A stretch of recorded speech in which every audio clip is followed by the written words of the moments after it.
Chapter 201. Did I hear wrong? Elissa immediately controlled her facial expression, but couldn't hide the tremors in her eyes. You heard right. I want to be the director of the planning department. However, Roger had no intention of backing down. Elissa couldn't believe that he was so confident and asked back. Mr. Roger, do you know how important the position of director of the planning department is? Isn't it the director of the planning department? I was prepared to suffer considerable backslash just by pushing you into the planning department, but you want a bigger position. For the first time, the president's golden eyes narrowed. Her eyes, which were always bent with a smile, stretched thin and stared at Roger like a sharp golden blade. It was not obvious on the surface, but her demonic eyes were affected by her emotional agitation and shone. Roger smirked inside, feeling a tickling sensation flowing over his skin. She's shaken. She made him a good offer, but he wanted an even better one, so it was normal for the president to be mad. The power of her magical eye flowed naturally, clearly showing that she was very displeased. If you become the director of the planning department, it wouldn't be strange if most teachers went on strike. You must not be aware of the impact that would cause. The position of director of the planning department is not currently vacant for nothing, since the person in that position would have the authority to organize the internal budget of Theon.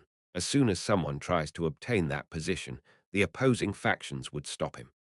As soon as even neutral forces enter the fight, all kinds of illegal favors and lobbying will become rampant. In that case, it was obvious that Theon's work would be paralyzed, and the president wanted to avoid such a thing. Didn't the president say that?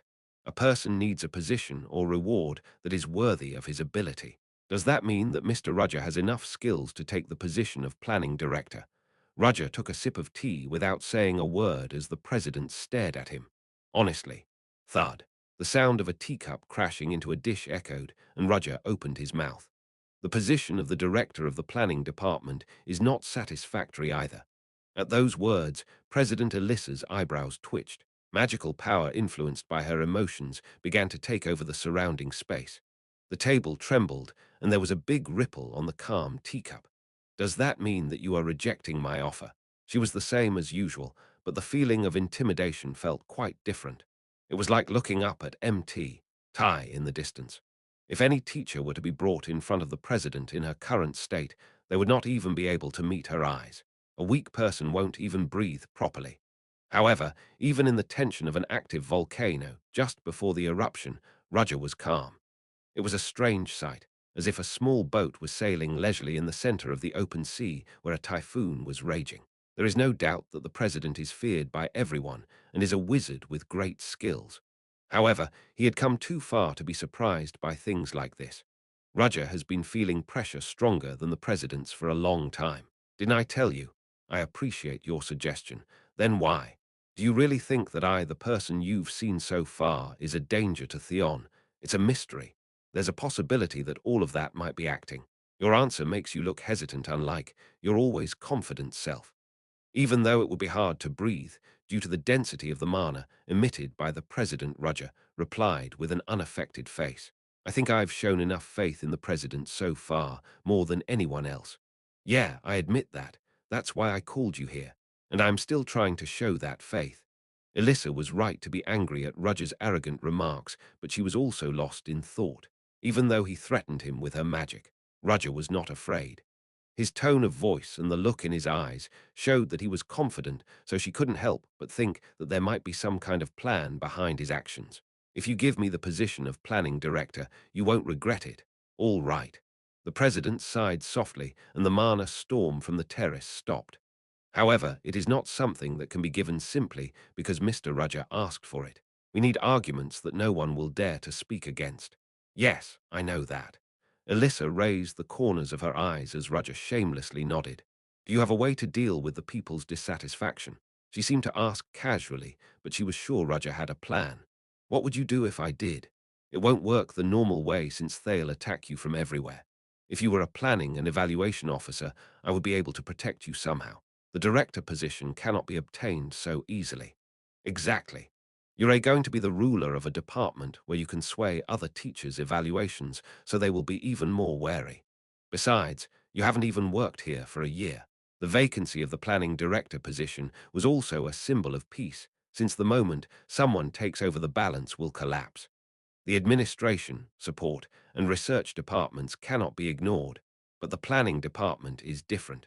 If you really want to do it, you have to show results that can't be contested, or else you won't last long. Results. Yes, results that not only Theon, but other institutions will have to pay attention and acknowledge. For example, oh, for your information, the source code won't be enough. The source code was obviously a great magic, and rumors spread already. Although its principles weren't known, yet it was acknowledged by the magic world, so it won't cause a big impact anymore. In the first place, you said that the source code would be given to students according to the test results. Right. From the point of view of other wizards, the information will be released on its own over time, so there is no need to fret. That's certainly true. But it will be very difficult for you to show something else. Although the magic square was surprising, it's not enough either. What about the coordinate designation magic you showed? That won't work. It will be very hard to use even if I reveal it. Then I don't think there's any particular way to do it. The president's voice contained even a little disappointment. Why do you think there is no way? Then does Mr. Roger want to say that there is another way, a magic that will heat up the magic world? Yes. The president opened his eyes wide at his words. Really, it's not a lie. What is it? Can you tell me what it is? Since we're on the same boat anyway, I can tell you. Roger raised his hand and cast a sound-blocking spell around them. It was a way to prevent anyone from eavesdropping. Roger opened his mouth in silence, but no one other than Alyssa could hear him. As soon as she heard him, the president's eyes, which were full of doubts, widened to the point of tearing, and even her poker face cracked. What do you think? I think that's enough. It's enough. Maybe it'll be even grander than the fifth magic revolution. It's not enough to name it so grandly, but I'm just grateful that you rate it like that. He was too modest and calm for someone who has brought up that idea, and at this point, the president had no choice but to have a question. Is there anything else? Looking at Mr. Rogers' behavior now, it seems that you still have a lot to hide. Yes, there is. Really. You won't believe it even if I tell you anyway. The president mumbled his lips a few times to say something. I'm curious, but I won't ask. That will also be the foundation of Mr. Roger. Thank you for your understanding. In response to the slightly brazen answer, the president glanced at Roger with a sulky gaze. Yes, yes. There's no way you would be so calm without having anything under your sleeve. I had no intention of hiding this for the rest of my life. It's just that I had no opportunity until now. However, since I have a chance, I plan to actively use it. The president gave a suspicious look, but she couldn't see through his intentions. Then, just announce it, and everything will go easily. Yes, but you will need a period of preparation to publish a thesis and research results in the magic world. That's right. We need to show that the new approach works, and that would take at least 6 months. At that, Roger shook his head. We don't have to wait 6 months. I can do it faster than that. How long will it take? A week is enough. Are you serious? Alyssa clenched her fists without realizing it. In fact, she made a lot of concessions when she said 6 months, but Roger only asked for a week, so she couldn't get rid of the idea that Roger was making fun of her. Wouldn't that be dangerous? If you make a mistake, the after effects will be great. That's not going to happen. It's just that it will cost a lot of money. You don't have to worry about that. I can give you as much research funds as you want. What else do you need my help with? I'd appreciate it if you could arrange a position for me so that I could hire people to prove this theory. Who will you hire? Good students will have the most noticeable effect. Roger took the initiative as soon as he saw the president's expression change. There will be no after effects. I know you don't trust me, so I'll send the data to the president separately. You can read it and decide for yourself if it's dangerous or not. What if I don't like it? You can reject it. If that is your judgment, I am willing to accept it. The final approval is ultimately under the authority of the president. When she said this, the president had no choice but to agree with him. All right, let's do that first.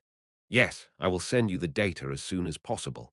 It seemed that the conversation ended with this, and Roger was about to rise from his seat when the president opened her mouth. By the way, Mr. Roger, yes, what is your real identity?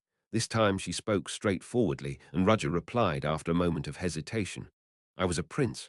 What? The president glared at Roger. Get out. I will. Roger left the terrace with a light bow, while the president, who was looking at his back, grumbled. If you don't want to tell me, say no. How can you make such a lame joke?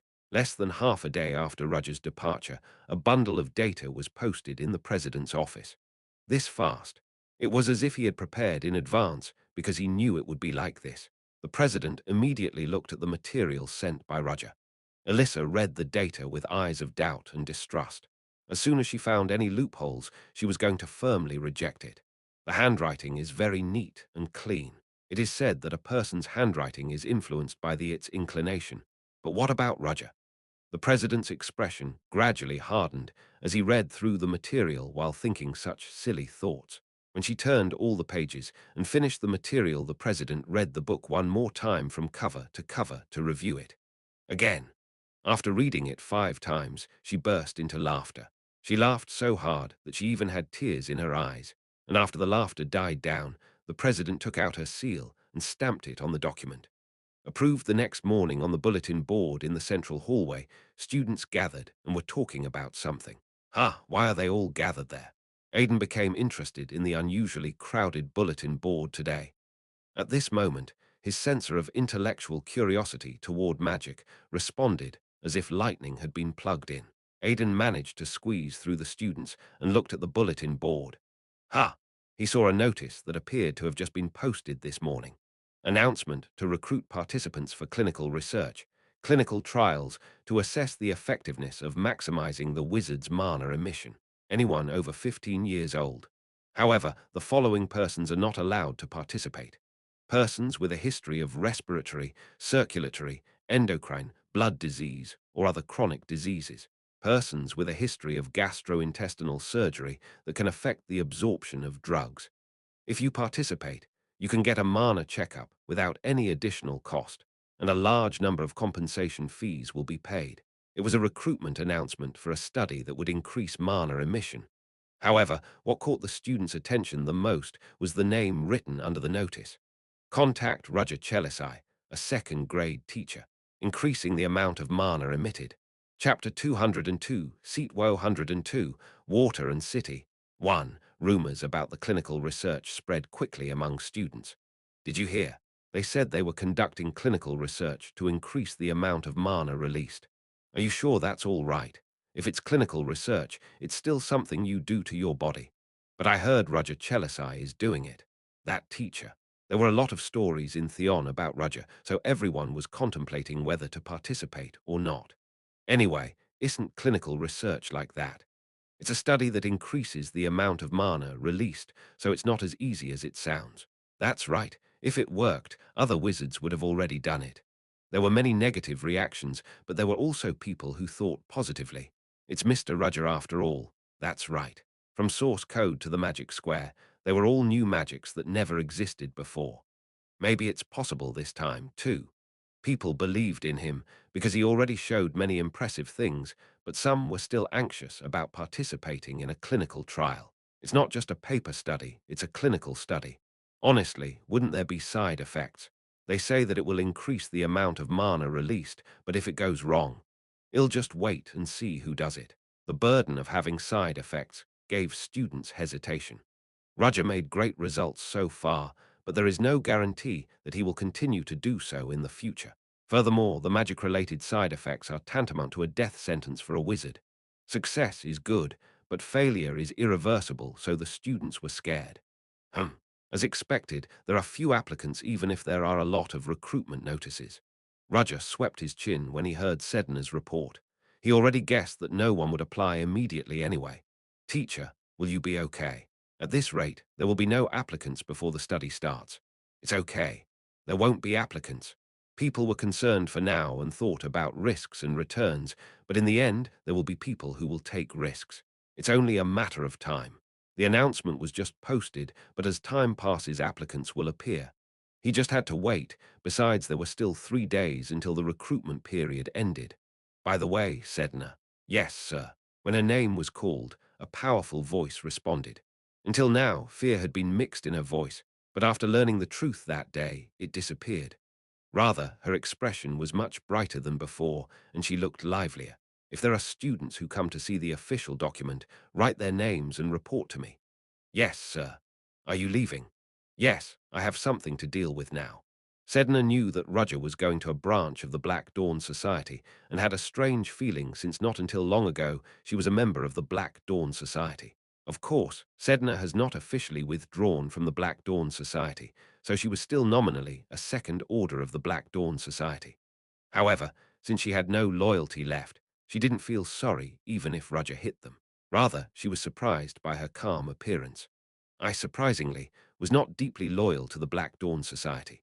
She was being loyal to the Black Dawn because she craved recognition from them, and now that Roger gave her what she desired, she was loyal to him, not to the Black Dawn Society. Now her task was to deliver information about the Black Dawn Society to Roger. Then ill go. Sir, there's one thing you need to know before you go. What is it? A rumor saying that another First Order may come to Boltonung is circulating among the other orders. A First Order. Interesting. Maybe the person with the highest probability is Victor Dreadful. Of course, this is not accurate. It's just a rumor inside the organization. There's no smoke without a fire. Since such rumors are circulating, there must be a good reason. Whatever it is, thank you for letting me know. It was helpful. Oh no, Sedna spoke humbly, but the corners of her mouth kept trying to ascend to the sky. See you later. Leaving Sedna's greeting behind, Roger left Theon. Boltonung, the neighboring city of Leathervelk, was dark even though the sun hadn't set yet. The city is filled with yellow dust-like orange fumes. It was a poison that destroys the lungs just by breathing, different from the usual fog, and made the Boltonung look qualitatively different from Leathervelk. Is this Boltonung? The two-story streetcar going around was full of workers with no hope in their faces. The buildings were tall and the roads narrow, so no more light came in. In the darkness, the collected water rotted and the beggars quarreled over the discarded food. It's a truly end-of-the-world atmosphere. There was nothing to see in Boltonung, as most of the infrastructure and industrial manpower had been taken away by Leathervelk. Even the wind blowing was so faint that it penetrated through the cracks in the clothes. The street was lit with scarlet streetlights even before the sun had set, and the light was blocked by smoke and fog. This is why it would be difficult to find the warehouse that Hans mentioned. There wasn't even a common road sign in Boltonung. No, they couldn't be seen because they were broken. Seeing the graffiti in the vicinity, it seemed that the city of Boltonung had practically given up. Now that this has happened, I have no choice but to procure information locally. The streets were quiet enough to match the gloomy atmosphere. Few people opened stores, and even those who did had a club on one side and wary gazes. If they saw even the slightest shadow of a person, they would turn their heads and stare at it, but they didn't look like they could be asked for directions. A skinny wild dog barked loudly and ran away in a hurry when the store owner grabbed a club. Roger headed for an alley. The streets of Boltonung were dark everywhere, but the alleys were even worse. The stench pierced his nose, so Roger raised the hood that covered his mouth even higher without changing his expression. Hey, brother, are you here alone? After crossing a few alleys, 3 gangsters welcomed Roger. Your clothes look nice. You mean this outfit? Roger glanced down at his clothes and shook his head. I chose something cheap and simple to avoid drawing as much attention as possible. What Roger was actually wearing was a common cheap frock coat, but the gangsters didn't think so. Give me everything you have. Take off your clothes. The one in charge said so and reached for Roger, but Roger caught his wrist. The gangster frowned and opened his mouth, but Roger's words came first. Do you know where B-13 is? Are you crazy? What the hell are you talking about all of a sudden? You're not going to let go of my hand. I made a mistake in asking a question. Roger broke his wrist in an instant. Ah, the bully knelt down without even thinking of swinging his dagger. Timmy, you punk. Die. 2 gangsters waiting in the back attacked Roger with their weapons. One was an iron pipe and the other one a rusty dagger. As soon as it was about to touch him, Roger's body rotated, and the fluttering hem of his coat disturbed the eyes of the gangsters. Roger disappeared like a ghost. What? The gangster with the dagger didn't understand the scene in front of him, but felt a strong pain in his chin. Don't come. As soon as the terrified gangster tried to reflexively swing the iron pipe, Roger's right hand stretched out like a comb, and his fingertips hit his uvula. Cough. The moment the bully was suffocating and felt dizzy, Roger hit him in the face, and his broken teeth were scattered in the air. Roger, who overpowered the 2 gangsters in an instant, turned to the first one. I'll say it again. When Roger opened his mouth, the crying gangster trembled and looked up at Roger with a fearful stare. Tell me where B-13 is if you don't want to die. B-13 is an abandoned factory in Boltonung. In the past, it was considered a key area of the developing industry, but now it was a desolate land where no such traces could be found. Boltonung residents refer to this abandoned factory area as the fallen glory, since it signified that it was once an honor to be able to live a decent life. It's a good place for suspicious people to hide. There were no people around, and there were many big factories, but the problem was that there were many buildings, and it was hard to find his objective. After looking around for a while, Roger found something strange. Stone statue. In front of an abandoned building, there was a stone statue that suited the gloomy atmosphere. The arrangement was natural, so it looked as if it had existed from the beginning, but Roger's eyes could not be fooled. It's a gargoyle. A gargoyle is a summoned beast in the form of a stone statue used to protect a mansion or a specific place. To be precise, it was similar to a golem. In the past, it was a gatekeeper that attracted quite a lot of attention, but now that the age of steel has arrived, it has been pushed back by the steam golems. Still, there were a few people who preferred gargoyles because it suited the unique atmosphere of their mansions. It's very suspicious for it to be in front of this abandoned factory. They intentionally corroded the surface and covered it with a lot of black dirt, but Roger could see that the gargoyle was fine. If he was too late to notice, the gargoyle would have attacked him. It's definitely this factory. However, he couldn't approach recklessly because he went around the factory and there were gargoyles everywhere. The same goes for the rooftop. Gargoyles were also placed on the roof of the factory, so it was virtually impossible to go to the rooftop through floating magic or a wire launcher. Spatial movement required calculating coordinates, but he can't use it hastily because he doesn't know what's inside, and he had to save his mana as much as he could. Now that this has happened, is going down the only way left. He hated smelly things, but he couldn't help it, so Roger immediately found the entrance and went down to the underground waterway, but the sewer didn't smell as bad as he had feared. Is it like this because there are no people living there, but it smells like a strong drug? There is no way that the smell of drugs could come out of an empty factory, so he was sure that the branch of the Black Dawn Society was here. Roger removed the hood that covered his mouth and used mana. The air vibrated once as if a large drum was hit and then shook in a concentric circle. The waves moved on, hit the wall, were reflected, and returned to Roger. After searching using sound waves, Roger drew the structure of the underground waterway in his head at once. There's an entrance to the factory just a little further from here. But there was one problem. There's one more person besides me. When analyzing the returned sound waves, there was another person in this underground waterway besides Roger, and since he wasn't a patrolman, it meant that he was not from the Black Dawn Society. And he sensed me, too. The opponent was also approaching by tracking back the waves he used. Roger closed his eyes with his back against the wall and controlled his breathing and maximized his 5 senses as much as possible. The opponent tried to not make noise, but he couldn't fool Roger, and the moment the distance between the two narrowed, Roger held his cane, turned the corner and popped out of nowhere and aimed at the other person. The other person responded calmly without being surprised, and its hand holding the cane was facing Roger too. The confrontation in which they pointed their canes at each other lasted, and the two were able to confirm each other's appearance. The first thing that was seen in Roger's eyes was the watery hair that stood out even in the dark underground water. Casey Selmore, Roger Chelisai. They were quite surprised because they didn't expect to see each other here. What brings you here, detective? What about Mr. Roger? I came because the base of the suspicious group hiding in Theon is here. That's fascinating. I am here for the same reason. After staring at each other for a few seconds, the two lowered their canes at the same time like they had a silent agreement. I didn't expect Detective Casey to come here. That's the same for me. In the first place, Mr. Roger is a teacher. Of course, an agreement is just an agreement. They didn't fight each other, but what they had to do remained unchanged. Where are you going? I'm going to do my job. You're going to go in there alone now. Is there anything wrong with that? Detective, you do your job. Aren't you willing to cooperate with me? If the detective says shall follow my orders, ill consider it. Ahaha. You're good at joking too. That's what I was going to say. Then the negotiations are broken. I am off. Roger suggested that they should go their separate ways and was about to leave because Casey Selmore pointed her cane at Roger's back as he was about to leave. Don't move. What is this? Roger said without looking back. What do you mean? Mr. Roger told me to do my job, so I am doing it. What does that have to do with what you are doing now? It has. A certainty was felt in Casey's voice, and Roger suddenly felt a sense of dejection. I can definitely tell by looking at your back. No, I know for sure.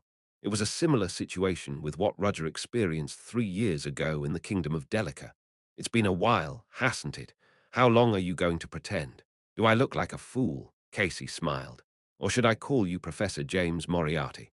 Chapter 203, Seat Woe 103, Water and City, 2. At Casey Selmore's words, Roger shut up because he could feel her confidence. His identity, which he had been hiding until now, was discovered by Casey Selmore. There is a possibility that she is simply testing me. Roger decided to pretend for now. What are you talking about? What are you trying to hide? I told you, James Moriarty. How dare you aim your cane at me and say nonsense? Is this the detective's way? It's no use pretending you don't know until the end. From the time I saw you in Theon, I had a feeling of déjà vu. Casey was now convinced that he was James Moriarty, and the situation was not good for Roger, who felt that he could no longer back down. He tried to deal with a branch of the Black Dawn Society quietly, but things got messed up from the start, and he got caught by the person who shouldn't have caught him. I was surprised. I didn't think you would become a teacher at Theon. How did you get into Theon, and how did you make the president accept you? Are you going to keep quiet? That would be nice. Since we've come this far anyway, there's no point in making any excuses. Casey's voice contained an unbearable sense of joy. I finally found him. This time it was real. All of her senses and all of her cells were shouting that the man in front of her was the one who she had been looking for so long. It didn't make sense that he could become a teacher at Theon and that the president didn't deal with him. Judging from her conversation with the president, Alyssa Willow was not an easy opponent. Teacher Roger Chelisai, who received so much attention, was a notorious crime consultant in the past. Those who heard it would have dismissed it as nonsense. At least that's what Casey thought when he first met Roger. However, on the last day of the festival, Casey felt a strange sense of wonder at Roger's behavior that informed her of the traces of the Black Dawn Society. It's the same as before, when I chased him 3 years ago in the kingdom of Delica. Ironically, the naturalness of the situation gave Casey a clue. It was like that back then, too. It felt like someone was showing her the way by putting pieces of bread in a maze where the exit is unknown, as if he wanted her side to find out the answer. Casey, who solves cases with her own power, felt an unpleasant feeling that was hard to express in words, and she never wanted to experience that unpleasantness again. Casey stared intensely at Roger again, and at the same time, the knot in her heart was undone. Her extreme obsession for him has finally reached the right answer. I told you, didn't I? I never miss. Throw away the cane and raise your hand. Roger slowly raised his hands, putting his cane down on the floor. Turn around slowly and don't try anything. Roger turned slowly as Casey told him to.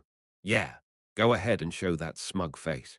Casey's heart was pounding as she was waiting to see Roger's expression.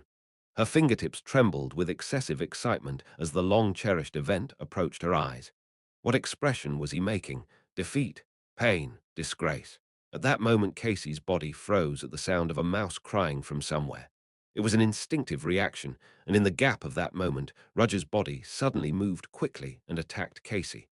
Oh, the distance between them was more than 3 meters, however. Roger narrowed the distance quickly.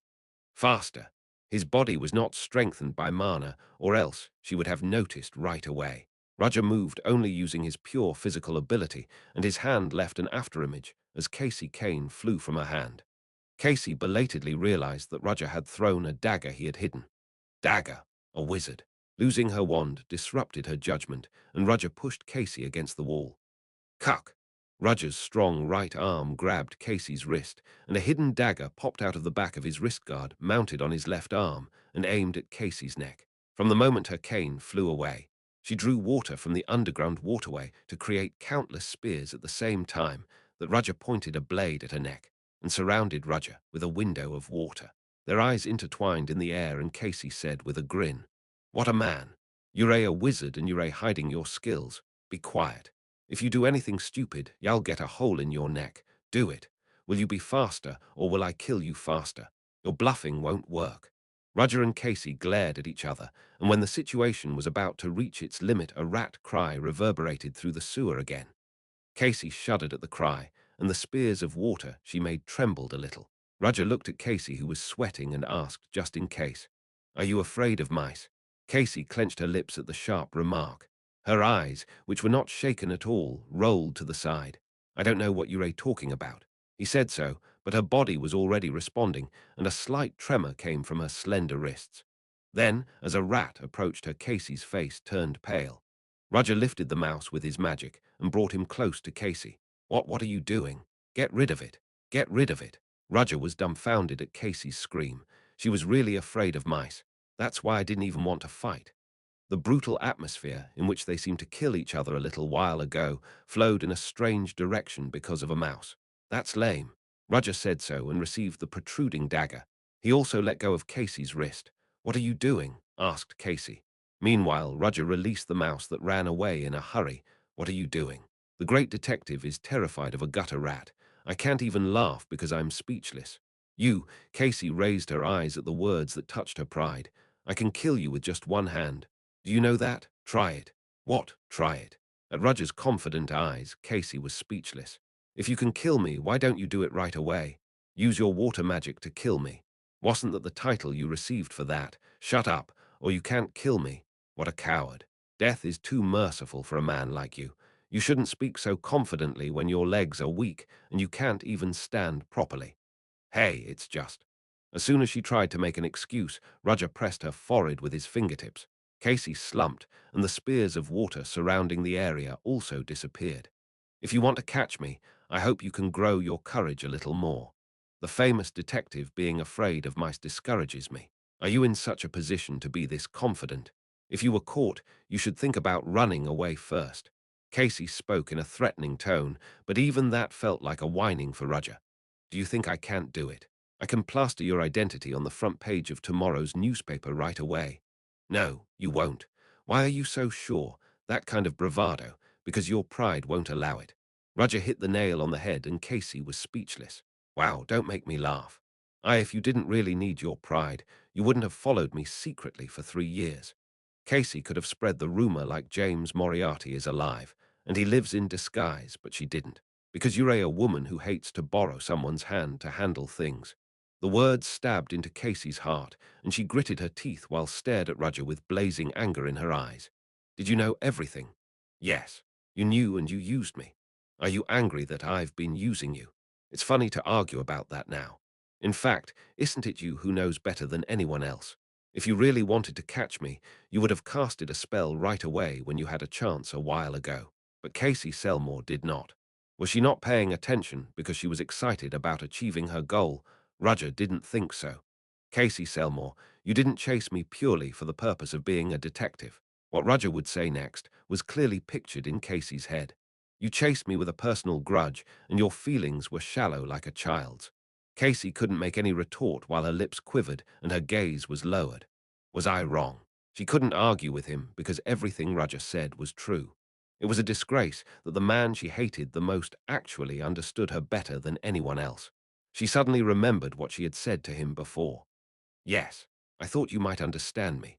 However, she criticized Roger for committing evil, saying that he was wrong when he actually didn't. You know everything." Her thin, clenched fist trembled, but no more words came out of her mouth. She was still angry and felt insulted that he used her, but she knew that Roger wasn't the only one who deceived her. Casey Selmore deceived herself more than anyone else. "I am disappointed. At least I thought you would be different, but I guess I was wrong." Roger stared coldly at Casey Selmore. She looked as if she was about to shed tears as she lowered her head, shaking her fists. "Then what about the Black Dawn Society? They're annoying, so I want to take care of them by borrowing your hand. But I didn't trust you. It's commendable that you came this far, but I don't think you can take care of them properly." Casey Selmore reached for Roger, but was quickly subdued. Roger restrained her arms with one hand and kept them close to the wall. He looked down at Casey, whose eyes were wet with complex emotions. However, he didn't think of giving her any words of sympathy or consolation because he had work to do. "I don't intend to fit in with your pretentious play. Get out of here if you don't want to be swept away. Whether she leaves or not, what's going to happen won't change." Roger, who let go of her held hands, turned his back. Don't you mind leaving me like this? Roger came to a standstill. I know who you are in Theon. I don't care. It wouldn't matter anyway since the president knew about him. The president knows about me. Casey, who was quick-witted, saw at once that he was involved with the president. That's why her threats won't work. No matter what she says, if the president will come forward and protect Roger, so she would be the only one going to look stupid. If you really want to aim for me, prepare a dagger that I can't avoid. That way, you can at least engrave a scratch on my skin. Roger's comments were even arrogant, and it was like he was declaring you can never beat me. If you can't, just play detective games full of justice like before. Don't bother me, James Moriarty. No, Roger Chelisai, what the hell are you after? Roger left without answering Casey's question. Although she didn't ask for an answer, it hurt her pride to be ignored so openly. Sigh. Left alone, Casey sighed and picked up her magic wand that fell on the floor, then suddenly burst into laughter. Ha ha ha ha ha ha ha ha. Laughing almost like a madman, she soon relaxed her shoulders and sighed. Really, it's hard to pretend to be shocked. Casey said so and took out a piece of paper that she had put in her sleeve. The paper, which would have originally been white, was stained blue with Roger's magic. What? Guess I'm wrong. Am I disappointed? After saying that, Casey immediately added her backstory. I'm actually good at it. However, this was different. Her teeth grinded just thinking about the man's verbal abuse. However, she was convinced that his words weren't wrong. She was just pretending to be okay because what she heard from him definitely shocked Casey. Casey sighed as she stared at the paper containing Roger's magic. Sigh, it's not like that. What am I worried about? She looked up where the hideout of the Black Dawn Society that she was chasing was since she originally came to attack that place. You don't have to do that. The man said he would step up, and she believed he didn't lie. She thought he belonged to the Black Dawn Society, but he was actually hostile to the Black Dawn Society. He'd better be honest and take care of everything up there. Considering the man's skills, it would be natural for her to pray for the rest of the people above. Still, she came this far and her pride did not allow her to leave without doing anything. Yeah, do whatever you want and I'll take care of things on my own. As soon as her words were over, a loud sound echoed through the underground sewer.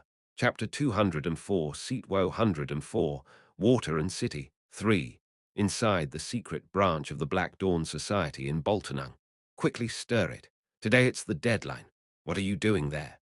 With shouts echoing here and there, hot smoke filled the interior, and the managers with gas masks on their faces shouted at the workers that haven't slept well for days. In addition, as they continued to smell the strong medicine without a gas mask, they almost became living corpses. A skinny worker who couldn't stand the harsh environment collapsed on the floor. What? A manager approached him and tapped him with a club in his hand. Hey, get up, get up. But the fallen worker didn't budge. When the manager lowered his head and went close to check, he saw that the worker's eyes were completely loose because of the drugs spread in the air. Tusk, I can't use this guy anymore. What's going on? One guy's gone. Again. Ha ha. The colleague who approached laughed as if it was familiar. Don't laugh. Can't you be serious?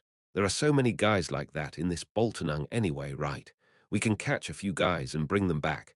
We have to put in a new one right away. It's hard to meet the payment period. It can't be helped. All the branches in Leathervelk have been wiped out. We have no choice but to pull out the supplies. Ha, it's driving me crazy. It was comfortable to push the workers by giving them a few pennies, but the problem was that the work was too slow. In fact, they couldn't even meet the quota since the Leathervelk branches were destroyed. I heard that a high-ranking person from the headquarters is coming this time, so we have to work hard in order to not be blamed by him. Who?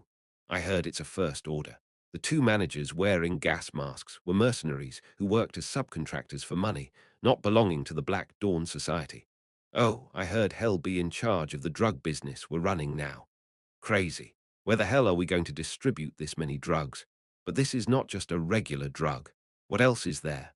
I don't know exactly. I heard something, but you know what we're making. What's wrong with it?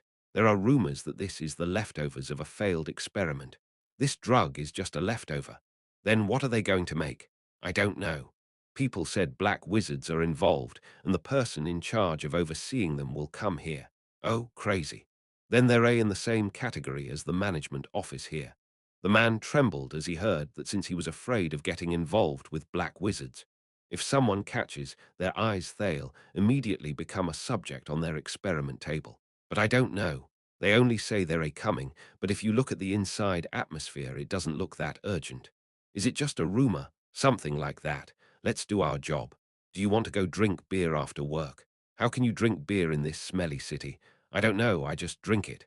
The mercenary who was speaking glanced at the floor. Was there a puddle here? Did someone spill their drink? I don't think so. Look, it's still coming up. Did something burst underground? Maybe it's because it's such an old place that hasn't even been repaired, so the rusty pipeline might have burst. The mercenaries wondered whether to report this above or not. At that time, the water flowing through the cracks in the ground became rough and soared high enough to reach the handmade ceiling. What? The mercenaries stared blankly as the rising stream of water began to shake and hit the surroundings violently. The steel frame, which could not withstand the water pressure of the huge water column, bent, and the boxes containing the medicine collapsed. What? What's going on? I don't know. Boom, boom, boom. The factory floor exploded as water columns rose from various places, and they stirred up a rampage inside the factory, while the managers were unable to react due to the sudden abnormality. What's all this is? Then a loud voice rang out from the inside, and soon a middle-aged man with disheveled hair appeared. The mercenaries froze in unison. Director, what's this? Instead of responding to his subordinates, the manager opened his eyes wide. He felt a disturbance inside. So when he came here, water pillars were rising from all sides and making a mess of the factory. Moreover, as if it were not ordinary water, the water column was wandering around like a snake. At that moment, a pillar of water flew toward the manager, who kicked his tongue and pulled his right arm back. How dare you attack like this? A fist came out, and the water column that bended steel easily disappeared. The scattered water poured down like rain inside the factory, and the mercenaries trembled with fear at the sight. He broke the water column with his bare fist. Yeah, as expected of the Night Slayer. The black wizard Moloch was a black wizard who became stronger through body modification, and his nickname on the Empire's wanted list was Night Slayer. It was a nickname obtained by tearing apart a famous knight known to have surpassed human physical ability with his bare hands. Damn it, I was sleeping soundly. What's going on, huh? Moloch, who was grumbling, squinted at the person who stood in his way. Who are you? It was an unusual man with his body covered in shadows and a gas mask shaped like a crow's beak on his face. Oh, you're the one who attacked, aren't you? A man who apparently seemed to be related to the attack appeared confidently in front of him. Although it was a little unfair for Roger since Casey attacked with the water. Of course, it was easier for him to infiltrate the building because she made a mess. Since Roger wanted to do things quietly, Casey's intervention was disturbing. There's already water everywhere, so now it's hard for me to move secretly. Therefore, he appeared in front of a man who appeared to be the leader, and Moloch was rather offended by that. How dare you appear confidently in front of Moloch? I'll take that courage from you. Moloch's body became 1.5 bigger, and the clothes he was wearing couldn't withstand the expanding muscles and were torn. I won't kill you easily, because you interfered with my sweet sleep. I'll play with you like a doll. Moloch the Night Slayer. Roger muttered the name while looking at Moloch. It was a name he heard of since he killed a knight with his bare body. When he heard the rumor, he wondered how he did it, but when he saw such a huge body, he immediately understood. You modified your body with reinforced drugs. Ho, you must have heard of me. Moloch's body was a product of madness peculiar to black wizards. Otherwise, humans won't be able to have a body size of more than 3 meters. I think it would have been a good opponent if he fought against Pantos. Sadly, he had to deal with him now. I don't know how you knew about this place, but your luck was over as soon as you met me. Moloch said that and prepared to attack. As his huge body was shot like a cannonball, Roger, who sensed that something was coming, immediately flew sideways. Shortly after the huge wind pressure passed by him, a roar rang out from behind. Looking back, Roger clicked his tongue as he saw the unfolding misery. It's amazing. There was a large hole in the steel vapor pressure tank that had stood there. It was made to withstand high-pressure steam, so it won't budge even in the case of a huge shock, but Moloch went through it. He didn't even use magic on his body. Did he broke it purely with his physical ability? It seemed that his nickname Night Slayer was not earned for nothing. With such a strong body, even a decent knight could have been torn with his bare hands. Ha ha ha, you managed to avoid it. Moloch, who popped out of the wreckage, burst into laughter at Roger. He felt a lot of joy since he had a person to play with. Roger pulled a black revolver from his waist and aimed it at Moloch. Guns. That's funny, but I am a wizard even if I look like this. Moloch immediately used silence of fire. But despite the magic of having an absolute advantage over firearms, Roger pulled the trigger. The gun shone and compressed mana was fired at Moloch. However, the mana bullet could not penetrate Moloch's skin and bounced in vain. Haha, it's not a normal gun, is it? But that's too bad. You can't even scratch my muscles with such weak means. In terms of the strength of the body, he seemed to be almost the same as Veron of the Bug Brothers, who wrapped himself in a shell, since not even a mana bullet that could pierce an iron plate was useless against him. This is why I don't want to deal with the black wizards. Since ordinary wizards are specialized in fighting using magic, their attack methods are constant and easy to deal with, but black wizards are different. As they touch taboos, common sense can't be used in a fight against them. Roger fired a flame spell at Moloch. A huge fire burned like a wave and tried to devour Moloch. Do you think this will work? Moloch spread his hands wide and clapped them. The shock wave generated from the palms of his hands pushed the flame wave back. Moloch smiled, but then he felt a strange touch on his neck. What's going on? Before he knew it, Roger was on his shoulder, strangling him with a white wire. Was flame magic a bait to block my sight? The wire and his skin touched and made a strange noise. Even though it was not an ordinary wire, Moloch's body didn't have a scratch. Do you think you can cut my skin with this? Moloch reached out, and Roger stepped back from his shoulder. In the meantime, he aimed at Moloch's eyes and fired a mana bullet with his revolver. No matter how good his physical ability is, his eyes cannot be strengthened, so Moloch covered his face with his hands. You're like a rat good at fighting. His opponent used magic, but his fighting method was specialized in stabbing loopholes like a war mage that walked on the battlefield. Is he a soldier? But a military wizard wouldn't have come here alone. At first, he thought it was a suitable person to play with, but he changed his mind. He wanted to check his face to see who it was. As he tried to move his body, Moloch narrowed his eyes at the pressure he felt in his body. What else? On closer inspection, a translucent wire connected to all the heavy stuff inside the factory was tying his whole body like a spider's web. That's interesting. Moloch showed his teeth and tightened his body. His muscles began to bulge and push the wires away, and the iron structures connected to the wire began to shake and be dragged one by one by one. You can only earn a few seconds with this. Yes, but a few seconds will be enough. Roger murmured and pointed his finger at Moloch. What is he trying to do? Magic, but usual magic won't hurt my body. Moloch judged that it was a bluff, but at that moment, Roger lowered his finger. What did you do? Suddenly Moloch's throat was squeezed and blood came out. Cough, what? His body was slowly losing strength.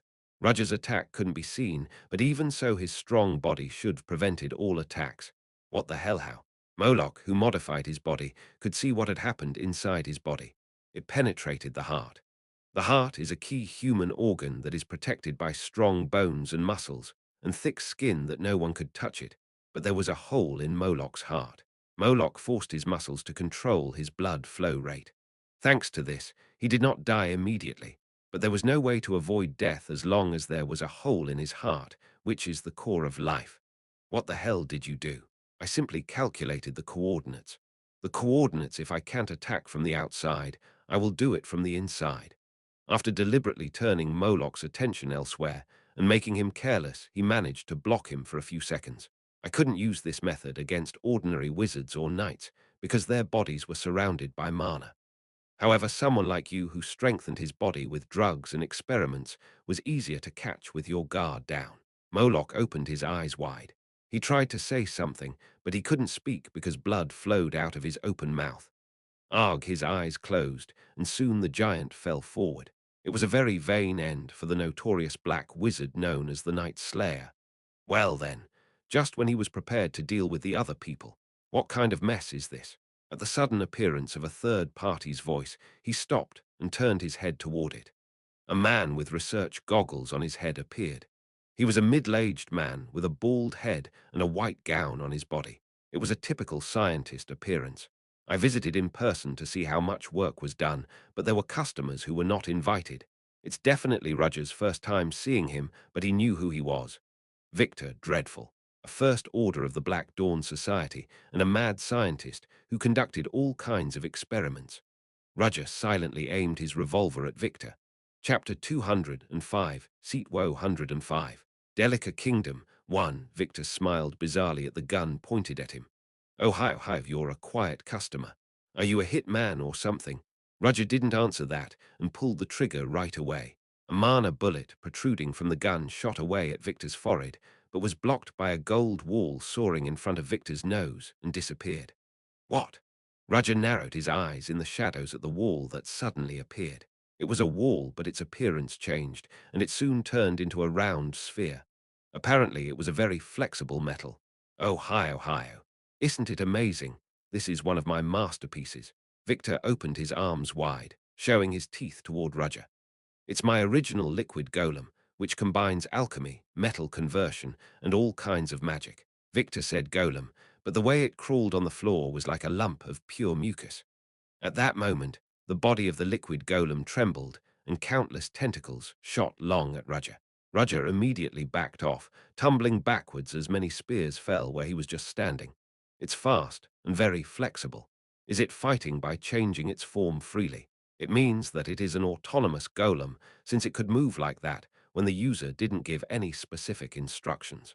Roger aimed the revolver at Victor to check his conjuncture. Then, as the liquid golem reacted to it, he built a wall around Victor. It was as Roger expected. The golem has an order system in place to remove the owner's enemy and protect the owner at the same time. It was surprising to see such a thing after only looking at the dull steam golem. The scientific power of this world is quite different from Earth, but its technology is very advanced. He didn't have a clue how high Victor Dreadful's scientific ability was in order to create such a thing. However, considering the existence of Arpa and Betty, the abnormal development of science due to magic may be an unstoppable trend. Roger shot a fire spell at the liquid golem, and the third-tier magic fluttering flame collided head-on with it. It's no use trying to melt it. I've also made sure it's heat-resistant. As Victor said, the liquid golem was fine even after being hit by the high heat. Looking closely, a mana circuit could be seen shining on its surface. Does it even have resistance to elements? Then I must use the standard method. If it's a golem, there's a core. Dealing a powerful blow to the golem's core was an old way to deal with a golem. Raja sensed the golem's mana and vaguely felt the presence of a core, but he realized that it would be hard to target it. The position of the core keeps changing. Unlike other golem cores, the liquid golem core kept moving, and that made it difficult to aim for it. At that moment, shadows fell from the ceiling and landed on both sides of Raja. As soon as they touched the ground, there was a crack in the floor. The two hooded beings immediately swung their blades at Raja, but Raja's body was swallowed by a shadow and soon appeared in a place a little away. After dodging, Raja was able to confirm the appearance of the attackers from the ceiling. Are they automatons? What fell from the ceiling were automatons in human form. Although their human figure was not complete, the ivory-colored joint dolls had long blades on their arms. It was an inevitable attack, but you avoided it. Just as Roger analyzed Victor, Victor also looked closely at Roger's magic and behavior patterns. Certainly you couldn't move that distance with speed. No, there was no room to escape. Nullify physical attacks. It's not like that. Perhaps, Victor shouted, spitting in his mouth. Could it be that you jumped over space? Roger stared at Victor with a deep gaze since he noticed this magic just by looking at it once. Is it because he has a science-related brain? He has a different sense of analysis. Victor shouted in an excited voice to see if his thought was right, even though Roger didn't answer. How did you do it? Let me know, too. Let me know. The sight of the middle-aged man shouting, as if a child were complaining, was quite bizarre. However, unlike the lightness of the action, he was a very dangerous adversary since he saw through Roger's magic at once. He'll be annoyed if I reveal my bottom line while wasting time like this. And the two newly appeared automatons were also formidable. Even though that much weight fell sharply from that height, they moved normally. Great technical skills beyond common sense, a sharp eye contrary to appearances, and a casual nature of conducting inhumane experiments. First Order Victor Dreadful was a dangerous man. I have to eliminate him now. The shadow surrounding Roger's body burned like a flame. At the same time, his body disappeared as if it were melting into the shadow. Because he disappeared from view, the automaton and liquid golem's reaction stopped for a moment. Ha! Where did he go again? Roger appeared behind Victor's back and aimed his heart with a sword stick taken out of the shadow. The moment he tried to pierce his heart, something bright red shot at Roger. Roger gave up stabbing Victor in the heart and pulled himself back. Otherwise, his waist would have been cut off at once. Roger stepped back, and a new uninvited guest appeared between Victor and him. "Doctor, where are you looking?" The new man was wearing black full-plate armor, had an obsidian-like greatsword on his shoulder, and a red mane fluttered over his helmet. Although the figure itself boasted a sense of intimidation and considerable coolness, at the same time, armor in this day and age. In this era, both soldiers and knights were unified with uniforms instead of armor. There is a special exoskeleton-reinforced armor, but it is mainly for industrial use and is not suitable for combat. It was also the first time anyone had ever worn a suit of armor so openly. Besides, that red slash just now. It was clear that it was the trail created by swinging the sword. The sudden interruption and the light treatment of Victor Dreadful didn't feel right. "Oh, Hio. Thank you for saving me, Knight Verom. You saved my life. It's noisy and unpleasant. Why do I have to clean up the mess of people like you?" The man called Verom grumbled but didn't take his eyes off Roger. He's a first order. Seeing him treat Victor like that, Verom was also in the same position. Two first orders in one place, huh? Did they notice his attack and joined hands? No, Victor didn't expect Verom to appear. Rather than trying to deceive Roger, it's more likely that they meet by chance. Roger was unlucky. I thought one first order might come, but I didn't think there would be two. In addition, Verom appeared to be a close combat specialist. Furthermore, the blood attack he used is not, by all accounts, available to ordinary knights. It's not aura, so it must be a special ability, constitution, or something else. What he just saw could be all of them, but Roger lacked information. Considering that, it was too risky to fight. I can't help it. It's dangerous to fight anymore. I'm going to get out of here. Verom noticed that, and red eyes shone from the inside of the helmet. Are you trying to run away? To think of running away against me, I commend you for your courage. His old-fashioned way of speaking was out of place in today's world, but contrary to his tone, his power was real. A blood stream began to form on the greatsword held by Verom with both hands. It was fundamentally different from the aura used by knights, and it was fired in the shape of a crescent moon, following the trajectory of Verom swinging his sword. So far, Roger immediately jumped over the space through the shadow as a red attack stirred roughly through the place where he was standing a while ago. Seeing that everything was swept away, the power alone was outstanding. He is a fast and swift man. Verom murmured and swung the sword several more times. Whenever that happened, a red crescent moon shot across space. The iron structures were cut off and torn debris flew in all directions. Unable to withstand the power of the attack, the outer wall of the factory collapsed. The factory, which was originally in danger, began to shake as if it were going to collapse. "Ah, Knight Verom, what are you doing? There are so many important facilities here. Are you going to destroy them all?" "Be quiet. We have to dispose of this place anyway. But there are experimental materials that I haven't collected yet." "Experiment data. Are you referring to the bag that Black Guest is holding right now?" "What?" At Verom's point, Victor stared at Roger with his eyes wide open beyond the goggles. Roger, who appeared in the distance, had a briefcase in his hand. "When the hell? Knight Verom, we have to stop him. That's my experiment." "Why does he have that important thing?" "I don't know that. I kept it in the safe." He robbed the safe in such a short time to get the data. As the eyes of the two first orders turned this way, Roger decided to step down quickly. Verom then dashed out and rushed toward Roger. "I won't miss you." This time, he wielded a sword with a determination to catch Roger, but a light exploded inside the shadow surrounding his body. The explosive light shone brightly inside the factory, and Verom, who thought he would avoid it, had no choice but to cover his eyes with his hands. What is this? At the same time, his whole body sensed danger, and the black armor he was wearing trembled and warned him that something was coming. Verom stopped the swinging sword and drove it into the ground. Then the blood-colored energy swirled up and surrounded his body. Victor felt the crisis as well, and the liquid golem wrapped his body in a circle like a cocoon, and the two automatons stood in front of him. Soon after, a white flame quickly engulfed the surrounding area. Roger, who was standing on the roof of the building and watching the scene, released Ether Nocturnus, who surrounded him. He immediately poured the mana medicine he had prepared into his mouth and recalled the fight a while ago. I wish they died in the attack a while ago, but that would be too greedy. Before leaving, Roger used his original magic, the Tree of the Sephiroth. Among them, the eighth Sephiroth was Hod. With the power of Michael, the Angel of Fire, this high-level fire magic creates a huge flame storm along with light and blows up the surrounding area. It was also the magic he used to blow the entire factory away when he was dealing with the Bug brothers in Leathervelk. The sun-like flame that rises after the pure white brilliance erupts burns anyone who opposes it. However, this time, he used it too fast, and less than half of its original power came out. Since they both noticed my attack at the end and went into defense. It's a pity that he couldn't kill them, but he decided to step down because he achieved his original purpose and they didn't know who he was anyway.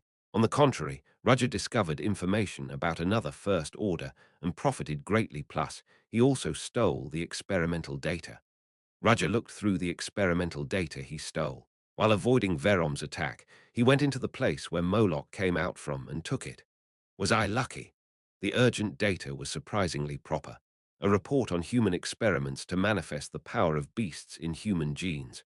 It was also the cause of the werewolf crisis in Leathervelk, but it wasn't a big surprise because it was a fact that he already knew. What was important was the next data. Development of special gunpowder unaffected by the silence of fire. Knowing that the terrorists known as the Liberation Army were using the special gunpowder gave Roger a headache. There was something similar to this before. 3 years ago, a secret experiment in the kingdom of Delica, the gunpowder unaffected by magic, and the automaton legion. The moment he saw the data acquired through today's attack and the automatons Victor Dreadful was using, the puzzle was put together. 3 years ago, the Black Dawn Society was involved in what happened in the Delica Kingdom. Chapter 206, Seat Woe 106. Delica Kingdom 2. It was a deep night, and the full moon rose brilliantly as Casey Selmore, who left Boltonung, returned to her lodgings in Leathervelk. The bluish moonlight streamed through the curtains onto her sofa. He. Betty was sleeping there, curled up like a shrimp. Did she fall asleep because she was tired of waiting? It's amazing how an automaton can sleep. She didn't know if Betty was really sleeping or just pretending to be sleeping. It was the Delica Kingdom that made Betty like this. Casey covered Betty with a blanket and returned to her room. Her bed, full of all kinds of documents and piles of luggage, seemed to have no room to lie down. She pushed her luggage moderately to create an empty space and flew over the bed. On the rocking bed, Casey took out a piece of blue-colored paper, a piece of paper with the man's magic. I can use this to get a glimpse of his memory. The memory that can be seen is said to be random when used by the typical wizard, but Casey Selmore was different. Casey Selmore concentrated her magic on the paper on her fingertips. Roger's mana and Casey's mana tangled in the paper as she closed her eyes slowly. Her mind flowed somewhere far away, and the sensation of her body being submerged tickled her skin. What she saw with her eyes open was the bottom of a fast-flowing river.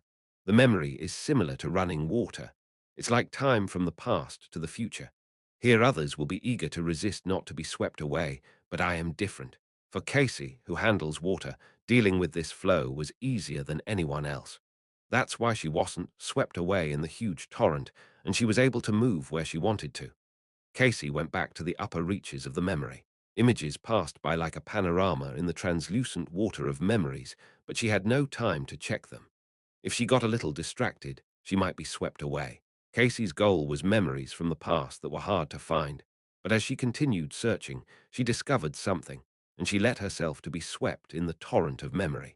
Her field of vision darkened for a moment and then regained its light. This is when she opened her eyes. She saw the scenery of the Delica Kingdom from 3 years ago. A man has just entered the city in the landscape. His name was James Moriarty, but now he's known as Roger Chelisai. His appearance of 3 years ago and his present hasn't changed much. Roger's face was the same as James. You're so handsome that I can't take it anymore. A sharp face line and a nose bridge that looks like a sculptor carved them with all his might. His eyelashes were quite long, too. From birth, he showed that he was a noble man. What the hell was he doing? She was surprised this is what he really looked like. However, compared to the days when he was called Professor James Moriarty, he was a little different. Am I looking at his memories from a third person's point of view? She wondered about it, but it didn't interfere with the memory, so she decided to keep an eye on it. He's getting emotional. She couldn't understand what he was thinking, but some of his feelings seemed to be shared. Having just entered the kingdom of Delica, he was slightly excited by the overwhelming expectations. Is this the home of famous mathematicians and scientists? His eyes shone intelligently with anticipation for something. Casey looked at the ecstatic figure, but came to her senses quickly. I can't believe you made that face all of a sudden. I was surprised. Her opponent is a dangerous man who kept changing his identity.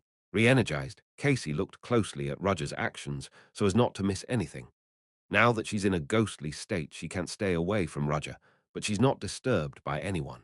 The first thing Roger did was to travel around the capital and learn the geography. Then, when he saw a prominent bookstore, he stopped by there from time to time. Books. Roger bought some books from a bookstore, mostly related to math and science.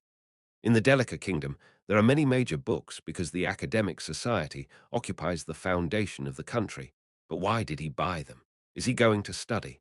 It could be because he was not a professor yet. The first time she met James Moriarty was when he was called professor. Although he was hiding his identity, his academic knowledge was real. Was he interested in learning? Why is he hiding his identity? Something's wrong. The sun went down and the night fell. Roger slowly walked down the road to find a place to stay.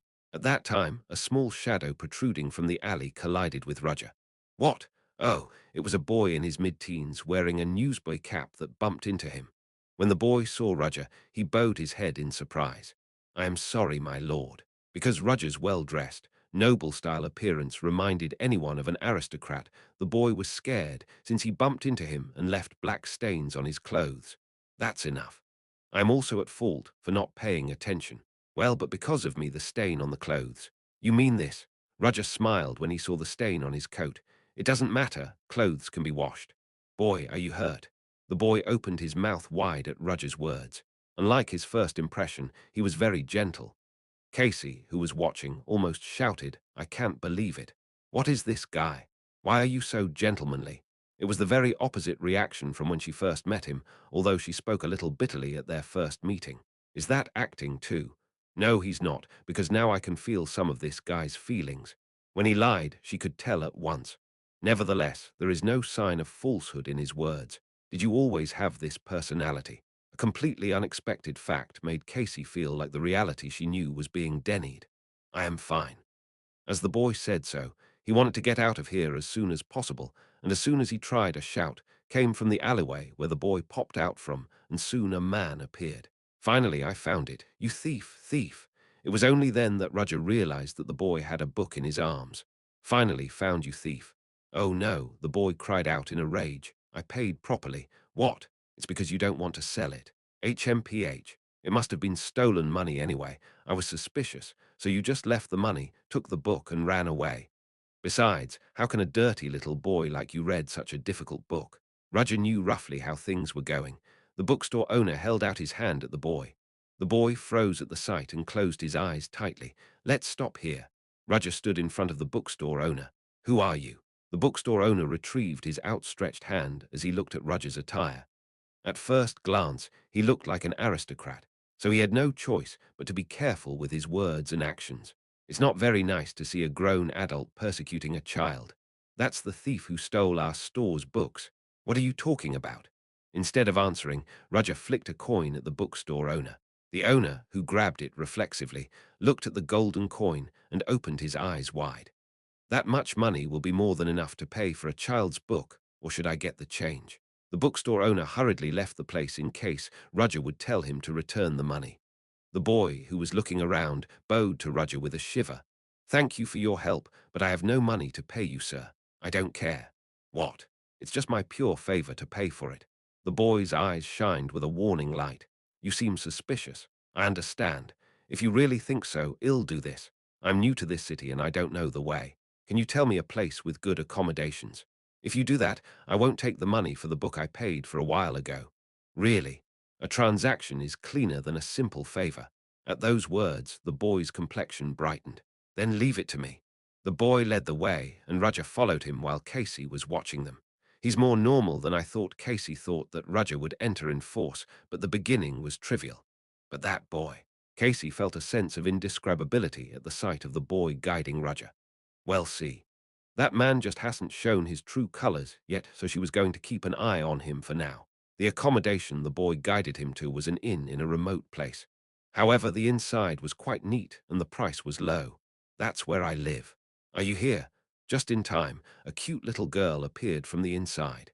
Apparently she was the boy's sister and was trying to greet her brother, but found Roger with him and hid behind her brother's back. Brother, who is that? This is my benefactor and guest. You don't have to be too scared because he's a really good person. As the boy smiled and said, Sally walked up to Roger and bowed her head. Hello. Yes, it's nice to meet you. You can stay here. It's hard to find a cheap place like this. The owner's food is delicious. You aren't. At that time, the innkeeper appeared with a roar. He was a man like a bandit with a rough beard, and Roger's first impression was that he had been through all sorts of hardships. Mr. Keck, where did you go? I just took a walk. What? Isn't that a book you're hiding behind you? Did you go to the bookstore again and buy that useless bunch of paper? It's not useless. Art, listen up. People like us don't have time to put anything in their heads. We're busy making a living day by day. I got it, so stop it. I've heard that story more than 100 times already. And here, we have a visitor today. The owner, who was about to make a speech, belatedly opened his eyes wide when he found Roger. Who are you? The child to you. I am your guest. The owner stared at Art with an incredible gaze at the word guest. His eyes were asking if it was true. Yes, I brought him here. Ha ha ha ha. Well done, Art. The owner, who was trying to scold Art a while ago, burst into a cheerful laugh and changed his attitude. Art pouted his lips and glanced at the owner. Guest, I proudly say that there is no other place around here that is more comfortable than here. I've already explained everything. Seeing them squabbling with each other, he thought it wouldn't be bad to stay here. Art, you brought him here, so show him the room. I was actually going to do that. Sir, please follow me. Roger followed Art up to the second floor of the inn. This is the room where you will stay in the future. I clean every day, so there's not much dirt. It's cozier than I thought, even though the price is cheap. I told you. There's no place like this. Roger said he understood and unpacked the luggage he brought right away. Art opened his eyes wide, as if he had found something unexpected while looking at it. Ha! Isn't that a new thesis book? You mean this? While I was in the city today, I stopped by some other bookstores and came across them, so I bought them. Wow, that's really hard to get. Is that so? I guess I was lucky. Art's gaze did not fall from the book Roger purchased. Are you interested? Yes. You seem to be quite interested in learning. When you were chased by the bookstore owner, you didn't want to let go of the book even if you died. Yes, that's right. My dream is to become a great scholar. That's cool. Is it cool? Others laughed at me for dreaming out of place. There is no such thing as a dream that is out of place. Dreams are the freedom of imagination that the person can unfold. Roger presented his thesis book to Art. If you're interested, would you learn from me? Really? Why would? Because a child who has not neglected learning in such a difficult environment needs a suitable reward. Art said as if he was encouraged by the words. Then he'll learn. I want to learn, yes. It is a city where he will stay for a long time, so it wouldn't be bad to teach him while staying together. Please call me teacher from now on. Yes, teacher. That's how 2 weeks passed. Roger stayed at the hostel and was busy with personal studies and teaching Art. Teacher, I'm not sure about this. Art had a passion for learning and was very smart. In short, he was a gifted child who learned everything quickly, so Roger felt some kind of joy in teaching Art. Yeah, what's this problem? It's a recent question submitted by the conference. If it's an academic society, it must be Ordo University, which is famous in Delica Kingdom. Yes, a high-ranking person from the academic society put the prize money on it. I thought you could solve it, teacher. This guy. The prize money was your goal. He. It's a coincidence. Give it to me. Roger glanced at the problem Art had brought. Then he took out a pen and began to write down the formula on paper. Art looked at his figure with admiring eyes. Only the sound of a square pen rang in the room, and after a while, I've solved it all. Here, take it. Ha, already. It's already been an hour. Art realized that he had been staring at Roger's solving the problem for an hour. Thank you, sir. I will post this and come back. Roger told him to do so without much thought and devoted himself to research again. 3 days after that, Art came to Roger, who was immersed in research in his room as usual. "Sir." "Art, what's going on?" Art's appearance was different from usual. His face was red, and he was panting, so Roger wondered if he was sick. "I got an invitation from Audio University." "Invitation? The question that you solved 3 days ago. The president wants to meet with the person who solved it." Art clenched his fist and said in an excited voice, "The Kingdom First Society has officially invited you." At that cry, Casey, bored of watching, pricked up her ears. Audio University was the place where she first met James Moriarty. Chapter 207, Seat Woe 107. Delica Kingdom. 3. Is teacher going? I can't help but go since I was invited. Personally, I am also interested. I can't believe I am going to a place called a treasure trove of knowledge. That's truly amazing. It was a place I really wanted to go to. Art, I am sure it's possible for you. Looking at Art smiling, Roger glanced at the invitation. The date is tomorrow, and he didn't have anything to prepare because all he had to do was to go there. After all, what they wanted was his knowledge. They wanted to know how he solved the problem. If you enter the society, you will have a chance to read books that are not available to the public. She was frustrated at the bottom of her heart because the progress of the investigation was slow, but a good opportunity came. Casey folded her arms and looked at Roger's figure. "I see. This was the reason why this man became a professor at Audio University." When she wondered how Roger, who was focusing only on personal research in the room, became a professor, she didn't know there was this inside story. More than that, his response was rather lukewarm. "It's a place where people who are involved in learning are anxious to enter, even if they have to pay a lot of money. But he doesn't seem to be very happy, even if he was invited. The dean invited him himself." And Casey squinted her eyes. The most interesting thing was Roger's research. There was data with all kinds of various shapes and formulas that were so difficult that even Casey, who had been watching from the side, could not understand. No matter how fast the flow of dreams was faster than the actual time, it hurt her pride quite a bit. "I was confident that I had some knowledge in this field, but I don't understand this no matter how much I look at it. The few clues show that Roger's research is an area that no one has touched so far, and the main thing is mathematics, but it can be combined with magic. Come to think of it, during James Moriarty's time, he was called the top authority on topological mathematics. Until then, this study, which was called an extension of geometry and belonged to a subfield, was completely overturned by a man. The perception of mathematics known to the public was a study that handled intuitive objects with the logic of numbers. However, topology did not play with numbers like other disciplines. It was more like something beyond cognition rather than mathematics, dealing with abstraction with logic. If the research this man is doing right now is topological mathematics, it's normal that I don't understand it. Topology was an incomprehensible esoteric study for Casey Selmore. Nevertheless, as a result of peeking at Roger's research data from time to time, he realized an unexpected fact.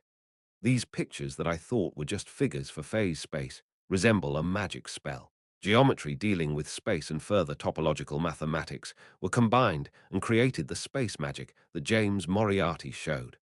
Space movement, phase change, coordinate setting. What kind of magic was this man trying to create? She saw him use something similar during the Kunst auction house incident. The fact that he turned into a black and appeared in a different place was definitely spatial movement. Space movement magic. That's what James Moriarty made. She vaguely recalled hearing that there was a coordinate designation magic among the magic shown by the teacher named Roger Chelisai. Was it said that magic is launched from completely different coordinates within a certain range around the wizard? Although it did not receive much attention because it seemed difficult to use compared to the highly versatile source code. Thinking of it as a prototype of space movement magic, the possibilities are more than the source codes. But what the hell are you planning to do with this kind of magic? To say that he made it to enjoy great wealth didn't make sense because he did not show this ability well. All that was shown was the prototype coordinate designation magic. If space magic is commercialized, the impact it will have on this world will be impossible to estimate. Even if he put his name up as the founder, he could become a great wizard who will go down in history, but he didn't. Making spatial movement magic is not his main purpose. For Roger, space magic was just a means to achieve something. His real purpose was beyond that.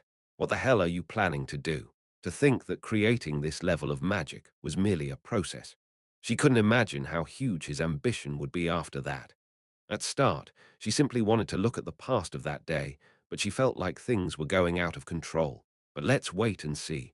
Casey comforted herself. The next morning, Roger was ready to go out. Wow, teacher is so cool. Is that so? Because he was called by the society, Roger dressed more neatly and in an antique style than usual. Shiny shoes and black pants with no wrinkles, along with a vest with a tie and a black frock coat over it. His long flowing hair was pulled back with a hair tie, and a hat was worn on top of it. He even wore a gold monocle over one eye. That's originally, he had a sharp impression. But when he changed his outfit and his style, he felt so different that Casey couldn't recognize him. Now he looked just like Professor James Moriarty that Casey met in the past. I'll be back. Roger went out after saying goodbye to Sally and Art. At the same time, he adjusted the amount of light on his face, making his impression change drastically. Oh, that's why I didn't recognize you at first. When he changed the atmosphere and complexion beyond simple disguise, the charismatic noble turned into an iron-blooded consultant. Like that, Roger headed to the main hall of the society in a carriage. The main building of the society was in the Ordo University campus, and as if it were worth showing off its reputation, the building was very large and magnificent. The Mona's Hall, which can be seen when you go up the wide central stairs of the main building, was a place where famous scholars gathered to discuss. Roger went to the center of the hall and stood. Is that him? Is it such a young man who solved the problem? An empty blackboard lay alone in the center. Roger dressed lightly, taking off his coat, hat, and glasses.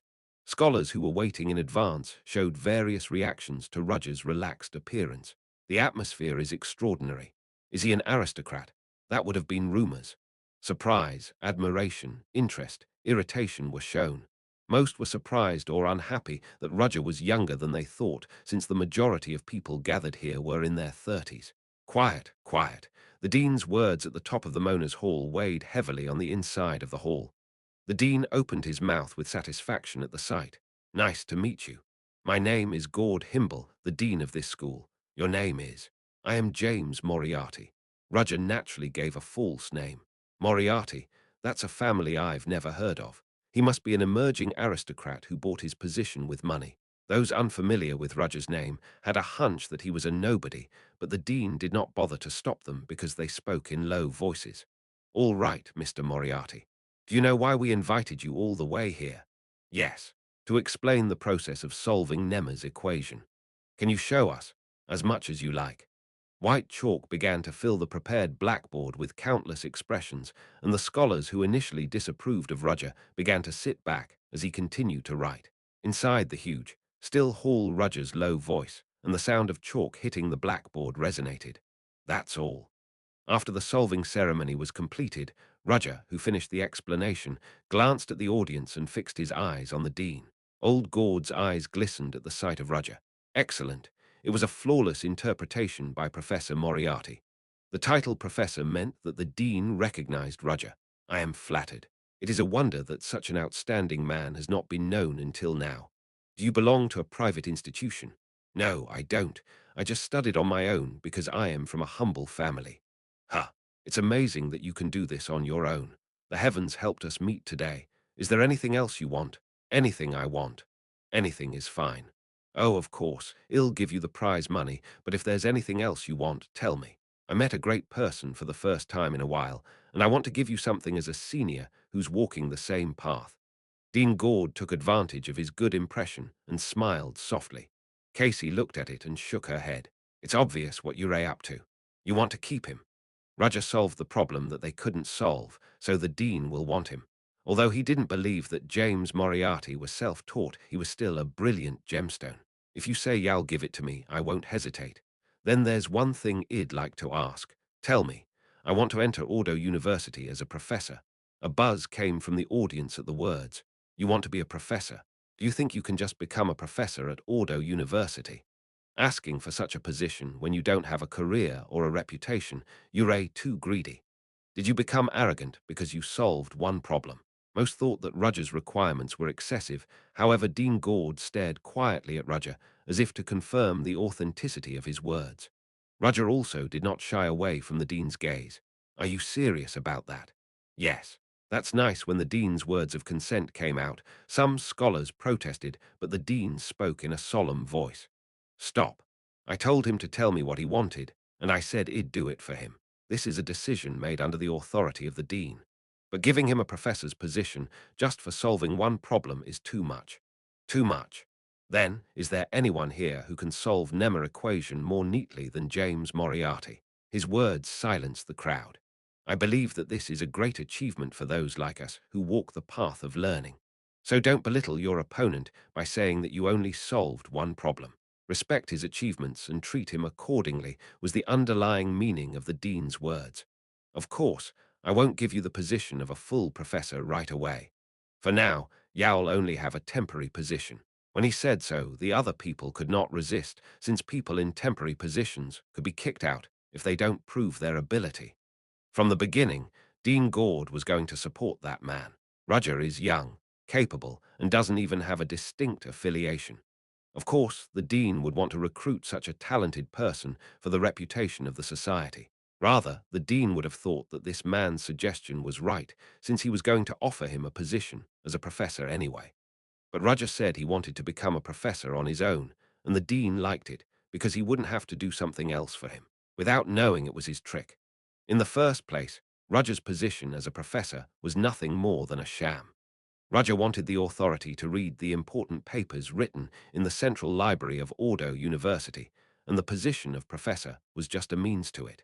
He can change his identity at any time anyway. For the Dean, who doesn't know the inside story, it must feel like a pie fell from the sky. Thus James Moriarty became a temporary professor at Ordo University. A week has passed since Rudger became a temporary professor, and news about him spread among the students, and that he will soon be taking the full professor appointment test. Wouldn't it be okay to be a temporary professor placed by the Dean? Well, there are other executives besides the Dean. The students headed for Mona's Hall, where the appointment test would take place, were talking. It's starting. In the darkened interior of the hall, light gathered in the center of the place, and a man was seen.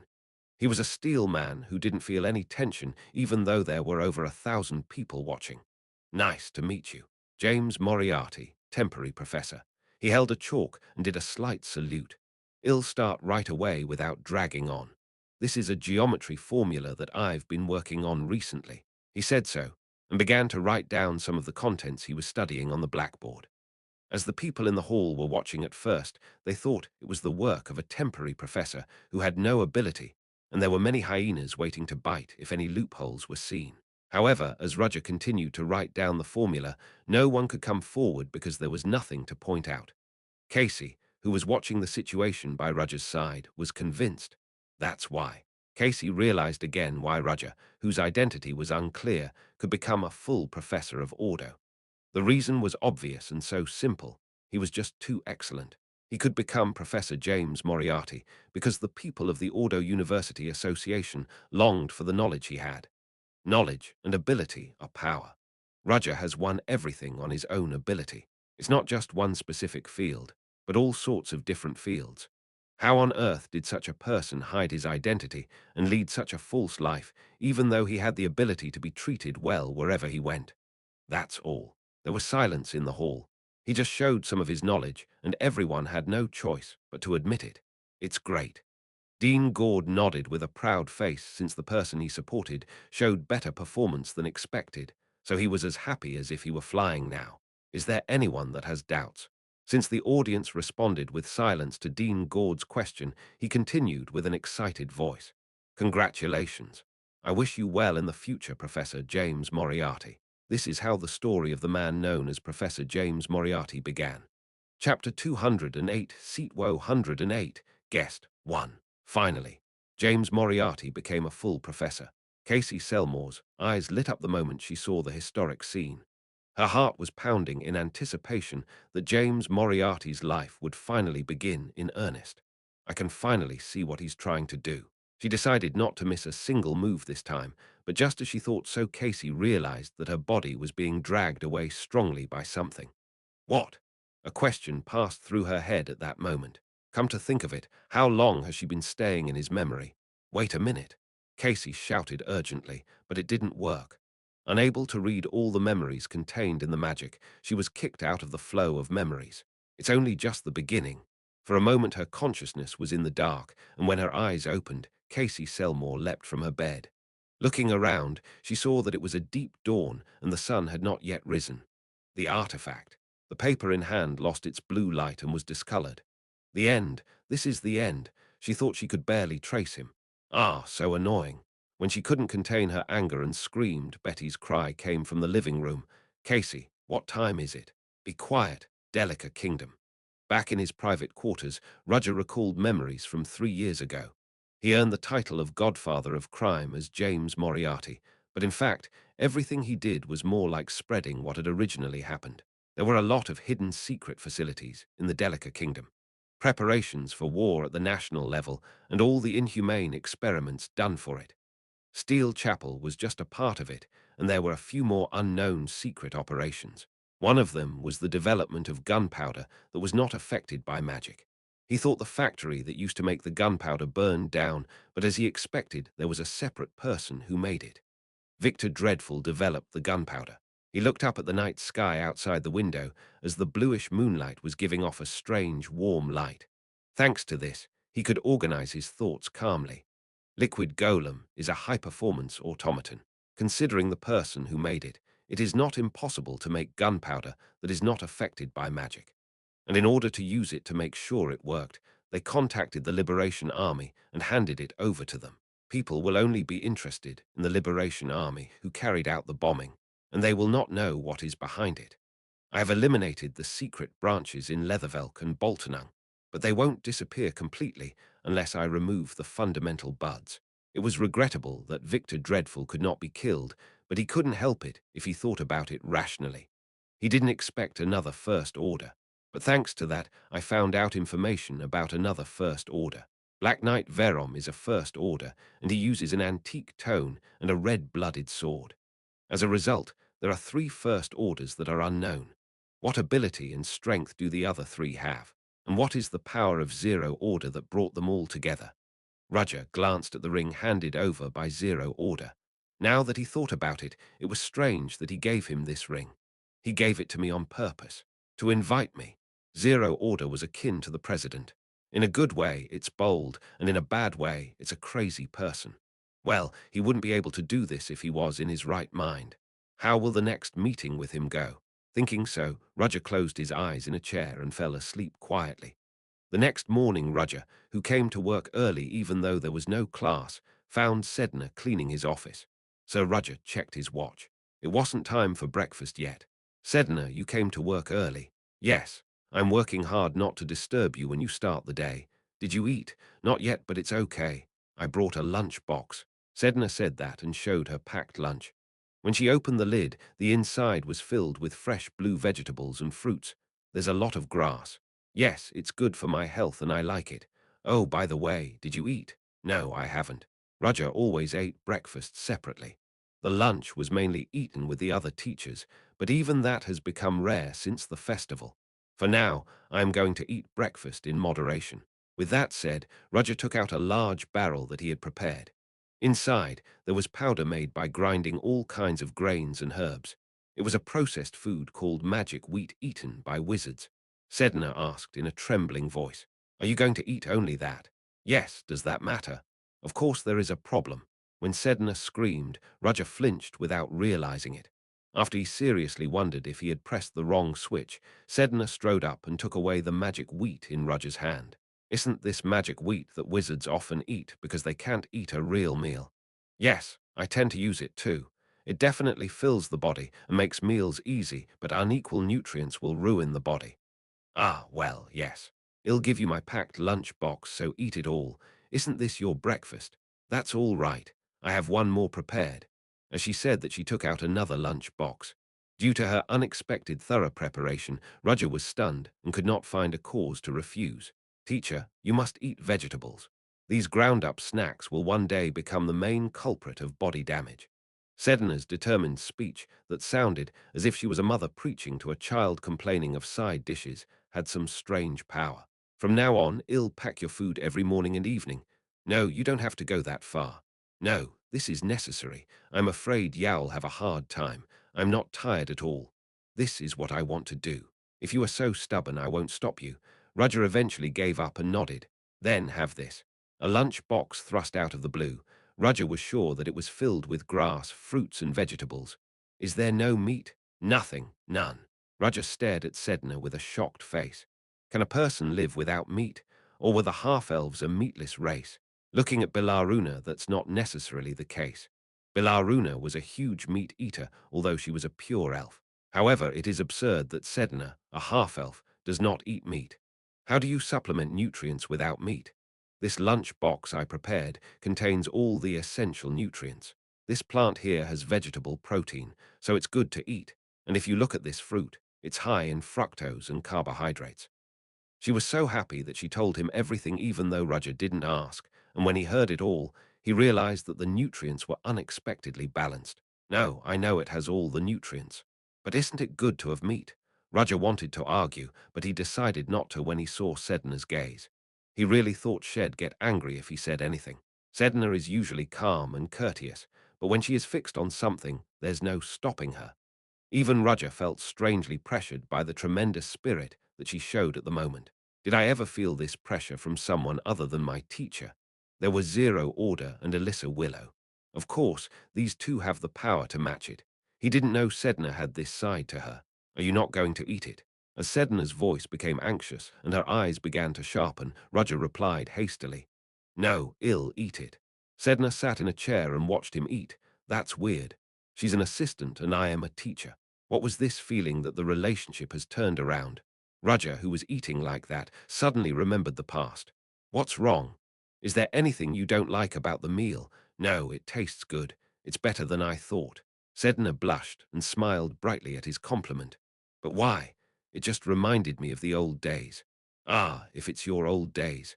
Not what you think, but a long time ago when I was walking around with my teacher. When she heard about his teacher, Sedna's eyes shined. Are you talking about your teacher? Who was it? My teacher is someone so great that I had no choice but to call him a monster. I don't dare to say that I touched the toes of my master when it comes to magic skills. What? Sedna cried in surprise. Roger's magic skills are at a level where no one in Theon is arguing, and Sedna could tell he was not humble to lift up his teacher. Even considering all that, Roger sincerely thought that his skills were not even close to his teacher. In a way, I was very lucky that someone like him taught me. Anyway, it was similar to how it was when I was with him. What do you mean, Yurei, similar? He always forced me to eat meals. However, if I were to point out the difference from you, would it be that he told him to eat a lot of meat? Meat, Sedna whispered. Well, I don't hate meat either, so I eat it often, but my teacher likes to eat meat strangely undercooked. When I ate it, I struggled with the fishy taste. Roger's words were light, but it was completely unacceptable for Sedna. In the world, you can take all the nutrients evenly with just vegetables, but meat that is extremely tilted on one side. This is unacceptable. It's a thing of the past. Of course, I don't mean to blame it either. However, I have a feeling that it will not fit in with your teacher. Roger nodded his head because he was strangely convinced by her words. No. Considering teacher personality, I'm not sure about that either. He was so unpredictable that it was meaningless for me to dare to speculate on his behavior. In other words, they might get along with each other. More than that, I am sure teacher just woke up. On the last day of the magic festival, Roger used his teacher's blood, one of the means he wouldn't use unless it was really necessary. There was a reason why Roger didn't use it before. The moment I used it, teacher realized that I used his blood and would come to find me. It was inevitable no matter how much Roger shakes when he thinks about what will happen after that. Considering his unruly personality, he will not come here right away, but will look around first. Still, I am sure he will arrive in front of me someday. That would be a real problem since he was the one who extracted his teacher's blood when he was asleep and ran away. Just thinking about what would happen if they met made his back wet. Maybe hell come right away. As he was thinking, someone knocked on the door. Who is it? It was a Theon's employee. What's going on? There is someone who wants to see Mr. Roger. What? Roger's heart sank. Chapter 209, Seat 109, Guest 2. Roger was worried when he heard a guest came. I don't think there's anyone who can come now. That made him even more nervous. No, there's no point in thinking about it here. If I'm not going to run away, I have to face it. Roger, who had finished thinking, opened his mouth. I see. Tell the guest it'll be right there. No, you don't have to. I came here myself. With that said, she pushed the employee away and came into his teacher's office. Roger, who was nervous, relaxed his shoulders when he saw her. Was the guest you, Casey Selmore? Why do you feel strangely relieved? You can leave now. Good work. The employee his head.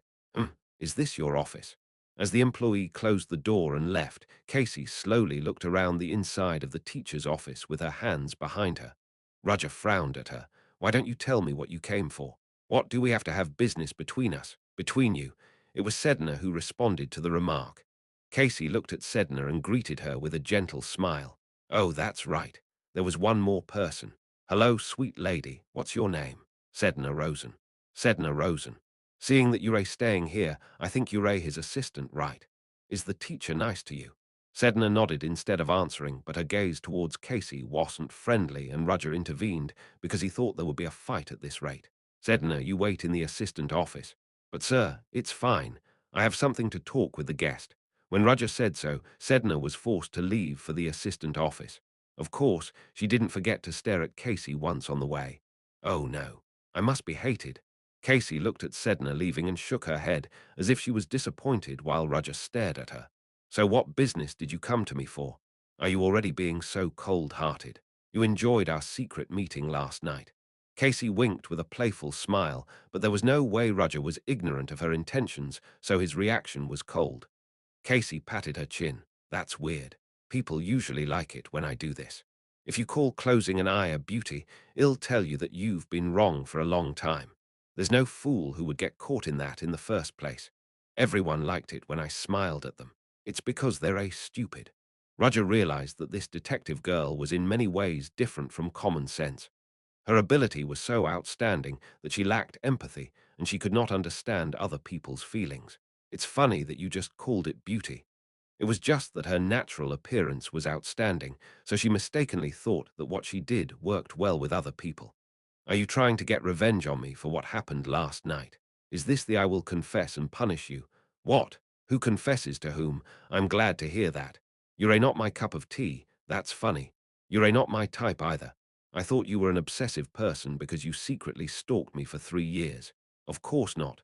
Casey proudly shouted no, but in the eyes of a third party, she was severely obsessed.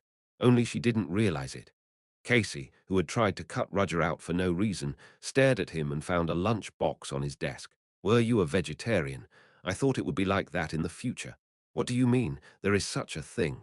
Forget it. Just answer what I asked you a while ago. Why did you come to see me? Roger got up and walked over to Casey. As the distance between the two grew closer, Casey naturally looked up at Roger. It's so big. Casey didn't avoid Roger's gaze, thinking that the man was tall and broad-shouldered. She felt like she was losing to him. Are you asking why? There's no way you don't know. Well, I am Roger Chelisai, a teacher at Theon Academy, and I have no idea what you are talking about. Are you saying that you will thoroughly protect your identity? You're a very rude guest. Ha! You're going to deny it until the end, right? It was then that Casey, who had been staring at Roger, suddenly reached out. What? Rather than reaching out naturally, her movement was somewhat weird. He didn't know what it was, but he didn't want to deal with her, so Roger lightly pulled his body back and avoided her touch. What are you trying to do? Casey, who opened her eyes wide, immediately made an excuse. You have dust on your shoulders. Roger shook his head at her lame excuse. I don't know why you came to me, but if you try more meaningless tricks, I'll kick you out with my teacher's authority. Ha, funny. Did you say you don't know? What? You took advantage of me like that. Seeing Casey shaking her fists, Roger felt that she would explode if he left her like that. Roger sighed. Sit down for now. Since you're here as a guest, I'll treat you to a cup of tea at least. Saying so, Roger took the tea provided inside the office and handed it to Casey. Originally, it was an assistant professor's job, but he was the one who sent Sedna away. Drink. Isn't it poisonous? Should I drink it in front of you? No, that's enough. I don't think you are going to use such a dirty trick. Casey, who was staring at the teacup in front of the guest table, took a sip of it. She, who intended to criticize as soon as it tasted bad, opened her eyes wide to the scent of soft tea. What is this? It looks like a luxurious tea. She was going to find fault with him, but he gave her a luxury tea. Besides, his methods were perfect, so there were no flaws. This person is good at brewing some kind of tea. Casey grumbled inside and slowly savored the aroma. When she controlled her emotions inside, her hot head calmed down. Woo. Yeah, let's be calm. At first, she tried to calmly draw Roger's true feelings, but something came over her the moment she saw his brazen face greeting her with an expressionless face while doing such a thing yesterday made her angry. Her pride was so hurt because she thought she was the only one seriously worried. You seem to have calmed down a little. When Roger said so, Casey only glared once with a sharp gaze, but did not argue further. After finishing the tea, Casey lightly laid down the teacup and stared at Roger with clearer eyes. There's something I want to ask. Are you hostile to the Black Dawn Society after all? Well, I guess so. The factory in Boltonung was the secret branch of the Black Dawn Society, and I tried to get rid of it. Roger held out some papers to Casey Selmore without saying a word. What is it? Read it. Casey, who received the document, quickly scanned it with her eyes. After a while, she took her eyes of the papers, and she stared at Roger with disbelief. Is this for real? I brought it myself from there. Was it related to them, too? Looking at your reaction, you came to Boltonung after the traces of the terrorists who attacked the Kunst auction house. You're so quick-witted, yeah. I got their gunpowder and analyzed it. It took time, but I managed to find it. Casey, who was nodding with her arms crossed, suddenly felt a strange feeling and raised her head. No, wait. Why am I having such a normal conversation with you? You're nitpicking about everything. Anyway, I'll hand this data over to you. Work it out on your own. Why are you passing it on to me? Do you think I am your subordinate? You don't have to do it if you don't want to. I was just trying to help you because I am investigating the case, but I can't help it if you refuse. I have no choice but to do it. Roger tried to take back the documents, but Casey stopped him. What are you doing? Didn't you say no? No, I changed my mind. I'll do it. Roger shook his head, but understood why Casey was acting like that. You just don't want to do what I tell you. She's been called a genius all her life and felt defeated for the first time. To be used by someone and to move as he wishes was an insult to a self-respecting person. That's why she insisted not to move as Roger wanted. However, didn't you come back to square one? After all, you do what I tell you to do. Perhaps Casey can't afford to think that far now. She makes excuses, but in the end, she only chooses the side she thinks is right. Therefore, even if he handed her the data and made her catch a Black Dawn Society, she was going to do it while showing that she didn't like it. As if she could read his thoughts, Casey was furious. I don't know what you're thinking, but don't get me wrong. I'm not doing this because you told me to, but purely because I think the Black Dawn Society guys are dangerous. Do you understand? Yes, we have to make sure that this is clear. Never, never, never because you told me to do it. I said yes. And don't worry. I'm leaving you alone for now because there's no clear evidence, but later, I'll put you in jail if you let your guard down. She had a very unpredictable personality, but Roger thought he could get used to it a little. Roger nodded, drawing a soft arc around his mouth. I'll look forward to it. Try your best. That'll bring me bad luck. It was a compliment. Casey eventually dropped her shoulders because she felt more miserable than ever. The man in front of her is annoying, but the more important thing right now is to deal with the direct threat of the Black Dawn Society. It was an inevitable choice, but it's not like she lost anything. If you're done with your tea, go out now. I have work to do. Your job as a teacher? Of course not. Is the research on increasing the amount of mana emitted also related to your work as a teacher? At Casey's point, Roger narrowed his eyes. You peeped quickly in that short time. It's the fault of the person who left it visible. Usually, you notice everything with just one glance. What can I do if I'm too good? Is that even possible? Increasing the amount of mana emission will not be easy. It's possible, so we're recruiting people for tests. We need proof. What? You're not going to do anything dangerous, are you? Casey stared at Roger with serious eyes that were saying, I won't forgive you if you do such a thing. Don't talk nonsense. There is nothing dangerous. How do you prove it? Because I am the living witness. What? You? Yes, but I can't prove it properly by myself because it is necessary to compare the figures before and after the changes. That's why we're recruiting applicants. Is it possible without side effects? What's the way? There's no way he would teach her, but Roger suddenly recalled Casey Selmore's position. She is a detective by profession, but she is also a magician with the title Color. Her fame in the world of magic is enormous. Well, if it's her, maybe. I can't explain the detailed method, but if I have to summarize it, it's a kind of overload. Overload. I will forcefully control the amount of mana released, and in that state try to increase it. To paraphrase, it's similar to knights wearing sandbags to strengthen their bodies. How do you control the mana emitted? Are you using magic handcuffs? The magic handcuffs do not suppress the release of mana, but forcibly cut off the flow of mana so that magic itself cannot be used. What I use is different. It's a very old, ancient way. An ancient way. Casey Selmore, how much do you know about the magic of the ancients? What? Compared to now, I heard that the technique has not been established, so it is at a crude level. Certainly, the sharpness and neatness of the current magic would be superior. But there are some areas where people in ancient times were better than the people today. That is the amount of mana emitted. In other words, it was the power of the spells used. Ancient wizards did not neglect training to increase the amount of mana emitted. At that time, the amount of mana was proof of strength. It was as strong as it was crude. Such a method existed. If there was such a thing, why has it not been known until now? Because the genealogy has been cut off. To be exact, there is no one left who can interpret the words of that time. Roger got up from his seat and pulled out one of the books stuck in one wall of his study. It is a copy of the Larsal language that no one has been able to interpret because it has been lost. Larsal is an ancient language that is almost 1,000 years old. Why all of a sudden? It contains the recipe for the drug. Ancient wizards used this training method to increase their mana pool. At that, Casey had to grab her thighs tightly with her arms to keep herself from standing up. What? This man can interpret an ancient language whose genealogy has been cut off. Chapter 210, Seat Woe 110.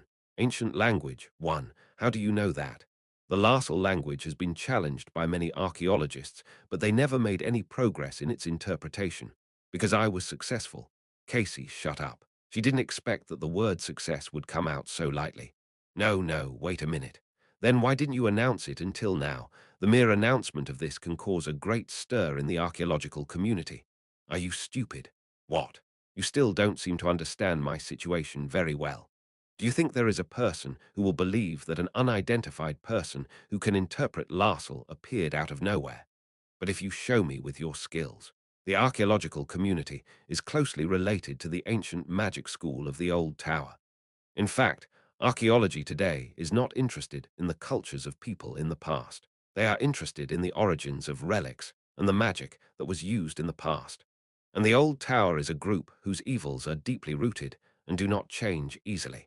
Now it got a little better since they had to compete with the new tower, but the foundation remained.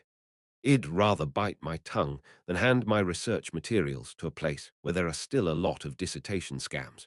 On the other hand, now that he has built his reputation as a teacher of Theon, he had enough capital to step forward because the tower couldn't touch him recklessly.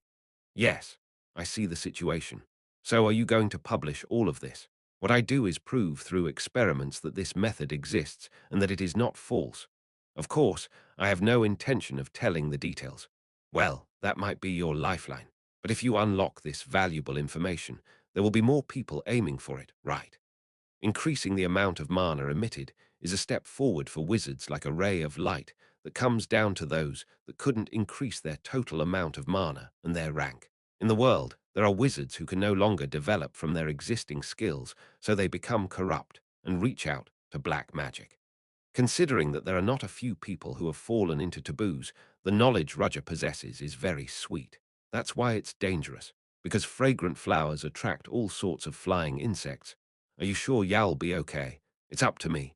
Mind your own business. Even if people worry about you, you always say that. I'm so grateful that you're worried about me that I'm about to burst into tears. You don't like to lose when it comes to words. That's enough. I think I'm done with the tea and you're done with your business, so will you leave? It's been a long time. What? I still want to ask. Go ahead. Roger said so and used wind magic to move Casey's body. Huh. Now, wait a minute. Perhaps she didn't expect him to use magic here, so Casey couldn't respond. The wind carried Casey out of the office and threw her into the hallway. Ouch! Casey, who fell on the floor, frowned and looked back. The door of the teacher's office was closed tightly. You have no manners towards a lady. Casey fiddled with her throbbing butt. Fortunately, it didn't seem to be bruised. But I've gained something. She took a piece of paper out of her inner pocket. It was originally supposed to be white, but it was dyed blue. I never thought you'd use magic at the end. Was it helpful to test his temper? Thanks to this, she was thrown out and her butt hurt, but she achieved what she wanted. This time, definitely. Casey glared at the teacher's office with determination and left. At lunchtime, Roger was at a restaurant with his fellow teachers after a long time. It's been a long time since we got together and ate together after the festival. He. Yeah.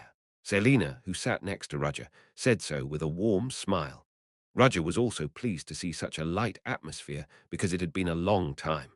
By the way, Mr. Brino doesn't look very well. Brino, sitting across from Roger, looked quite haggard, unlike before the festival. Originally, he was a well-to-do person, but he seemed to be in a lot of trouble. Something like that happened. Brino answered helplessly. Selina whispered cautiously from the side when she thought something bad was going on. Mr. Roger, didn't you hear that? What do you mean?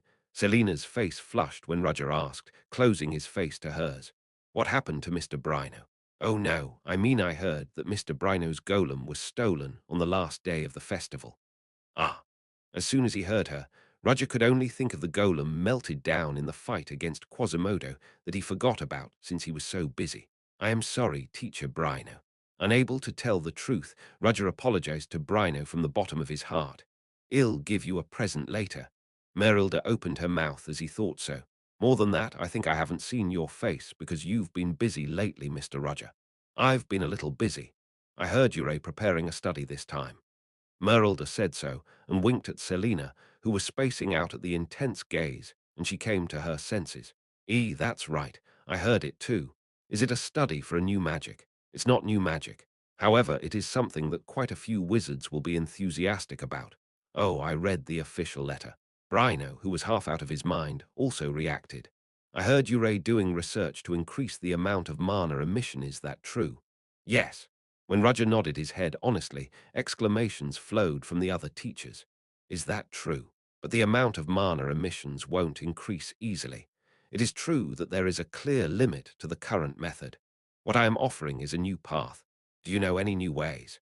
Yes, and I need results that can prove my research based on that. That's why recruiting students, but not many applied. I guess so. Students won't easily believe it. In fact, now that the rumor has spread, most of the people didn't believe it. I'm going to wait and see. Well then. Selina spoke with a tense voice. Can I join you there? You want to join? Yes. For Selina, it was a courageous action. If she participates in the study, she'll spend more time with Roger. Well done, Selina. Merilda also sent a sign to Selina, saying good job.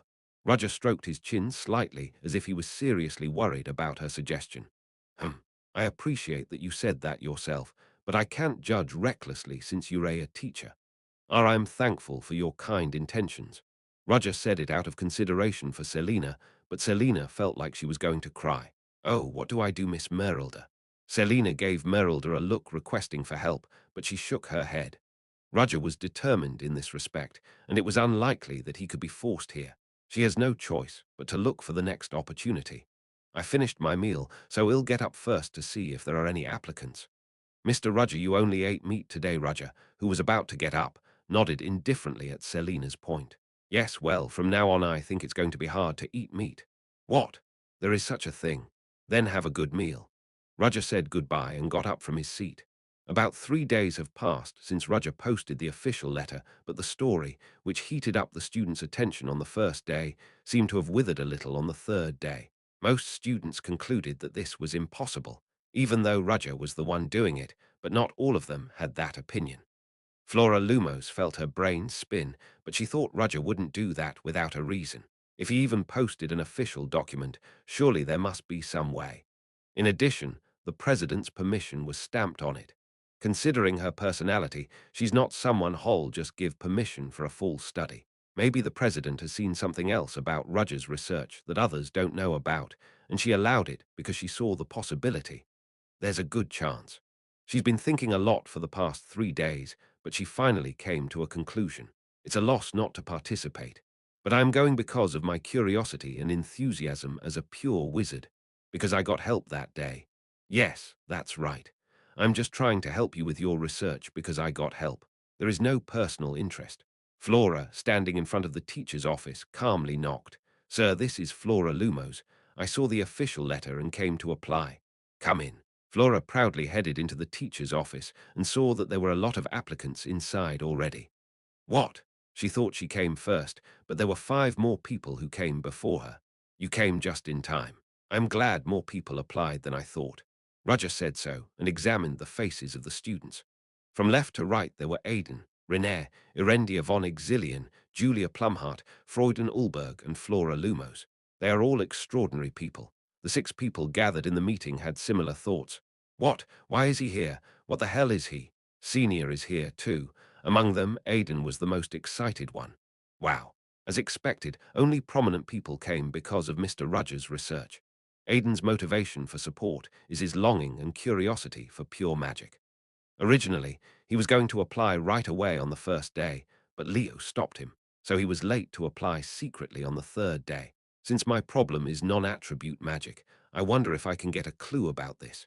In Wren's case, she had a chronic problem with mana, so she applied with the idea that Rudger might fix it. I can't leave my first friend and junior alone. Erendia saw that Renee was going, so she followed her just in case. In fact, the real reason was that she didn't want to be left alone, but Erendia had already neatly erased it from her head. What did that teacher do to change Sedna's dream? And Sedna, what do you think of me? In the case of Julia Plumhart, she became interested in Rudger's research, but the biggest reason was Sedna Rosen. I'll watch what you're doing here. And lastly, Freuden Ulberg, who has been staring at Rudger since the moment he entered the office with the idea that he wouldn't stand still if he did any nonsense. 6 applicants gathered with such different minds, but Rudger was happy because all of them were elites. I think everyone knows what research I am doing since you read the official letter. Yes, you said you'd increase the amount of mana released. You're too loud, Aidan. Lower your voice. Yes, Rudger already felt like he was having a headache. Before we begin, I will ask if everyone can really pledge to follow this study well.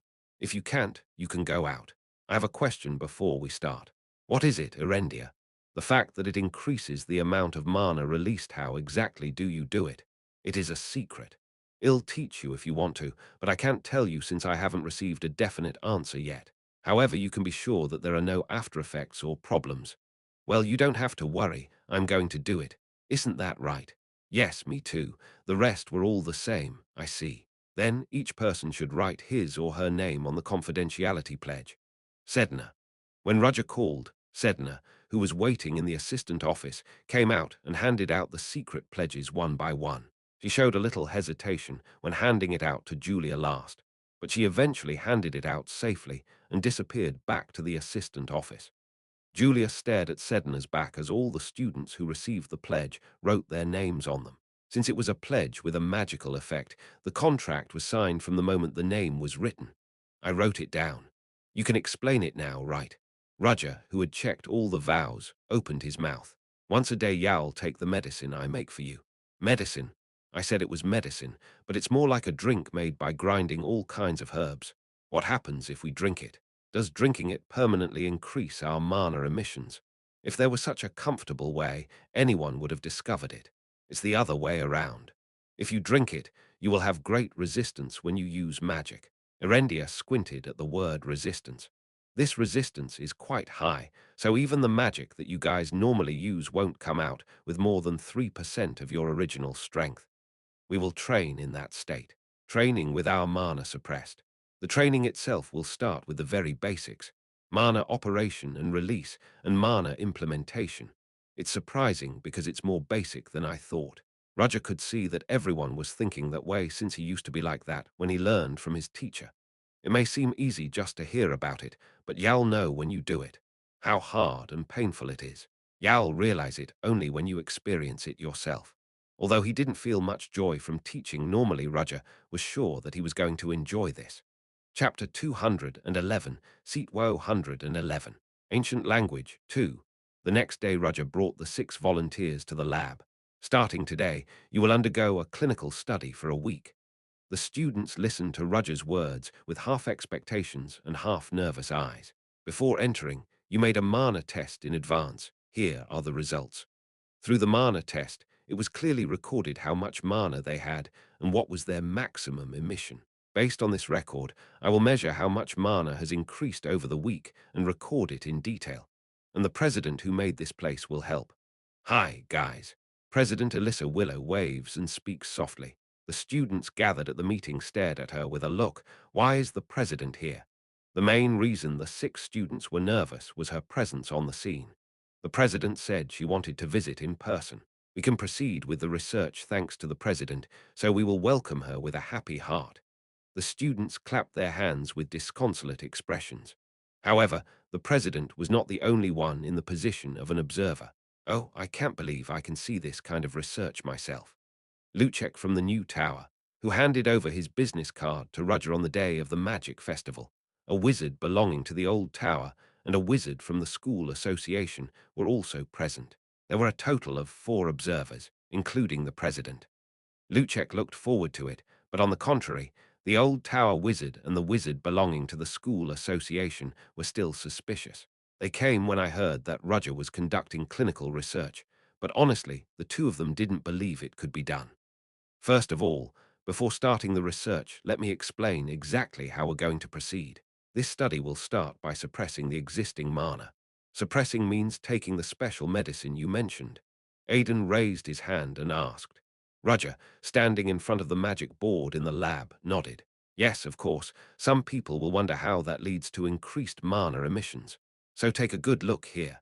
Roger showed the data he had been preparing on the magic board. Pieces of paintings that are winding but are somewhat regular appeared. It was a language the students never saw before. That's Larsal, an ancient language more than 1,000 years old. Even if he explained it like that, Larsal was an unfamiliar word to the students. Rather, it was the observers who responded. What do you mean, Larsal? Are you saying that the method is written there? No, more than that. Larsal is a language that has not yet been interpreted. Roger continued his explanation calmly when everyone was wondering. I'm not trying to teach you how to interpret it, so I'll just get to the point quickly. Look here. Larsal was engraved on the magic board of the lab. As you can see, the form is messy. Since the Larsal language has a complicated language system, it was inevitable that it was cut off. A language should at least be intuitive and simple to learn. Look at this example. Even the simple greeting, have you eaten, has more than 10 different meanings, starting from the smallest part. Larsal has little in common with the more than 3,000 languages that have existed so far. Therefore, it is difficult to infer it even in the languages that exist now. If there is any connection, there is a slight similarity in Quodonine. However, Roger continued his explanation. That alone does not completely decipher Larsilian, because they used a total of 3 types of letters at the same time. Quodonine is part of the language that symbolizes Larsil among the 3. The students opened their eyes wide, and it was the same for the observers. That's why the name Larsil was given to a language that should not have been named. The only interpretation, the Larsil part, became the name. The other 2 forms of language follow their words. One is Jukar, and the other is called Shamla. While listening to the explanation, Luchek of the new tower was unknowingly amazed. I can see why Larsal was difficult to interpret. I can't believe they used 3 forms of language in parallel. Although they look similar, they are actually completely different characters. He could understand why many wizards and archaeologists were not able to interpret it. There was no way that there would be any improvement since they could not interpret even 1/3 of the entire language. Roger Chelisai interpreted it. The observer from the old tower muttered as if he could not believe it. Roger's explanation followed. I have completed the interpretation of 2 other forms of Larsal, which are unknown to the public, and through this I have learned the content of this manuscript. Existing characters were erased on the magic board, and other characters began to be engraved. Jukar Shamla, the remaining 2 types of characters constituting Larsal, were classified in detail. This is a word that can be said to be the basic framework. The grammatical part is complicated to explain, so I'll skip it. That's not what's important right now. At that, the observers could not hide their regret, and only the president was watching the scene with eyes full of composure. The contents written in the Larsal manuscript appeared on the magic board. If you combine words like this to interpret the language, you can see that this manuscript was written by a wizard. According to the handwriting, ancient wizards in the past used primitive rough magic that had no established spells unlike today. The power of ancient wizards, often described as a natural disaster. It may have been a little exaggerated, but it was true that the magic of ancient wizards actually boasted superior power to modern magic. Roger's teacher used to say similar things often. There's no magic these days. In my day, Roger has heard that more than 100 times while living with his teacher. According to this journal, the magic they used appears to be as powerful as it is simple, and it says it was possible because there was a great consciousness. The great consciousness is. Yes, that's how ancient wizards increase their mana emission. And this was the reagent that Roger was going to feed to the students in the clinical study today. The ancient wizards were small in number. At that time, wizard was a special position that only the chosen could ascend to. Compared to now, magic was not developed universally. As a result, the number of wizards was small compared to now, but it was said that they did their best to groom every one of them, and great consciousness was the central process in fostering such powerful wizards. René raised his hand and asked a question. Then why is that method forgotten now? There are many reasons, but it seems to have disappeared naturally over the years because it was also a way that only a few people followed. They couldn't increase the number of wizards. Wizards of that era were very short-lived. They were great beings, but they used to die from frequent exposure to danger. Ah, even now, there were some wizards who sometimes got hurt or died because their experiments went wrong. It would have been worse in the old days when magic stability was lacking. To sum up, the great consciousness means to train in mana operation with your mana suppressed to the limit. It's a rough idea that only ancient people could think of, and it was unclear whether it would be useful. But that's why they created this place. Then I'll stop explaining here. Assistant Sedna, bring what you've prepared.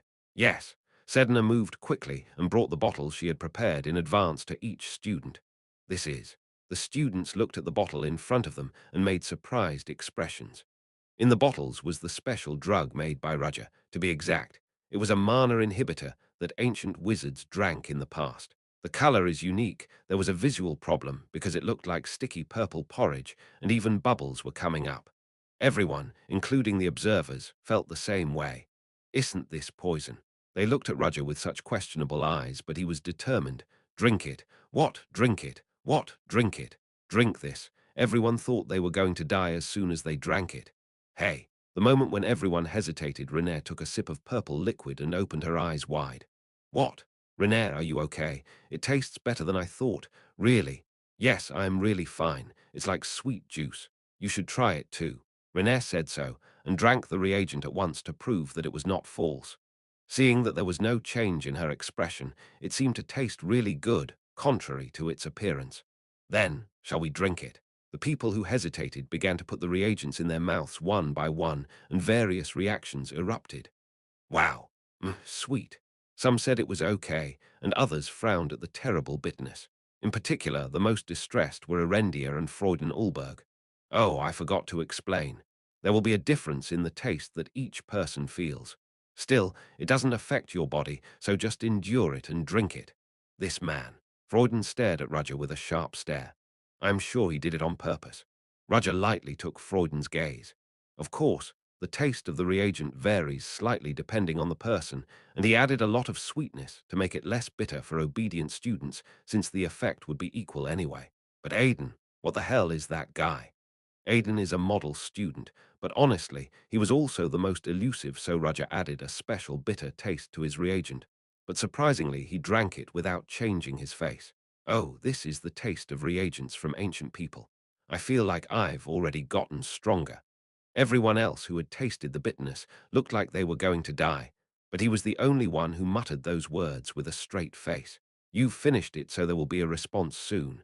As Roger said, the students who drank the reagent did not feel much at first, but after 5 minutes they felt something was wrong. My body is heavy. What's this feeling? They felt like they were submerged under the sea level while being bound by invisible chains. Obviously, there is no discomfort in moving their body, but the stuffy and intrusive feeling did not go away.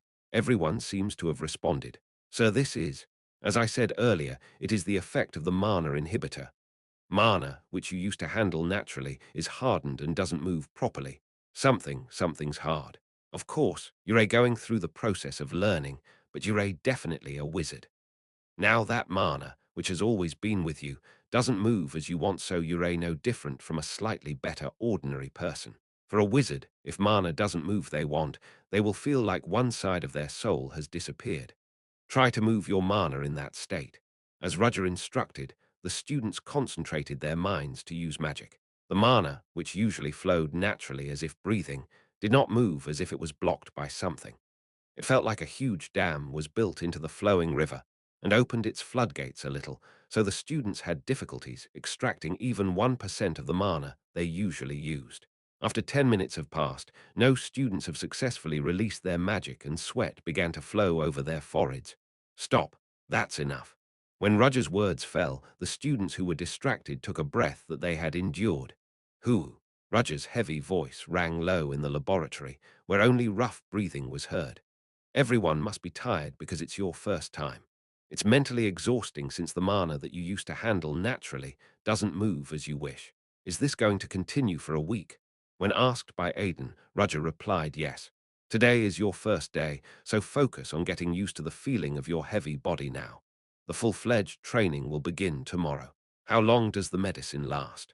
Exactly 1 day. Erendia made a sickening noise at his words. She was already bothered by the foreign feeling in her body, but when she heard that it would last 1 day, she thought of giving up already.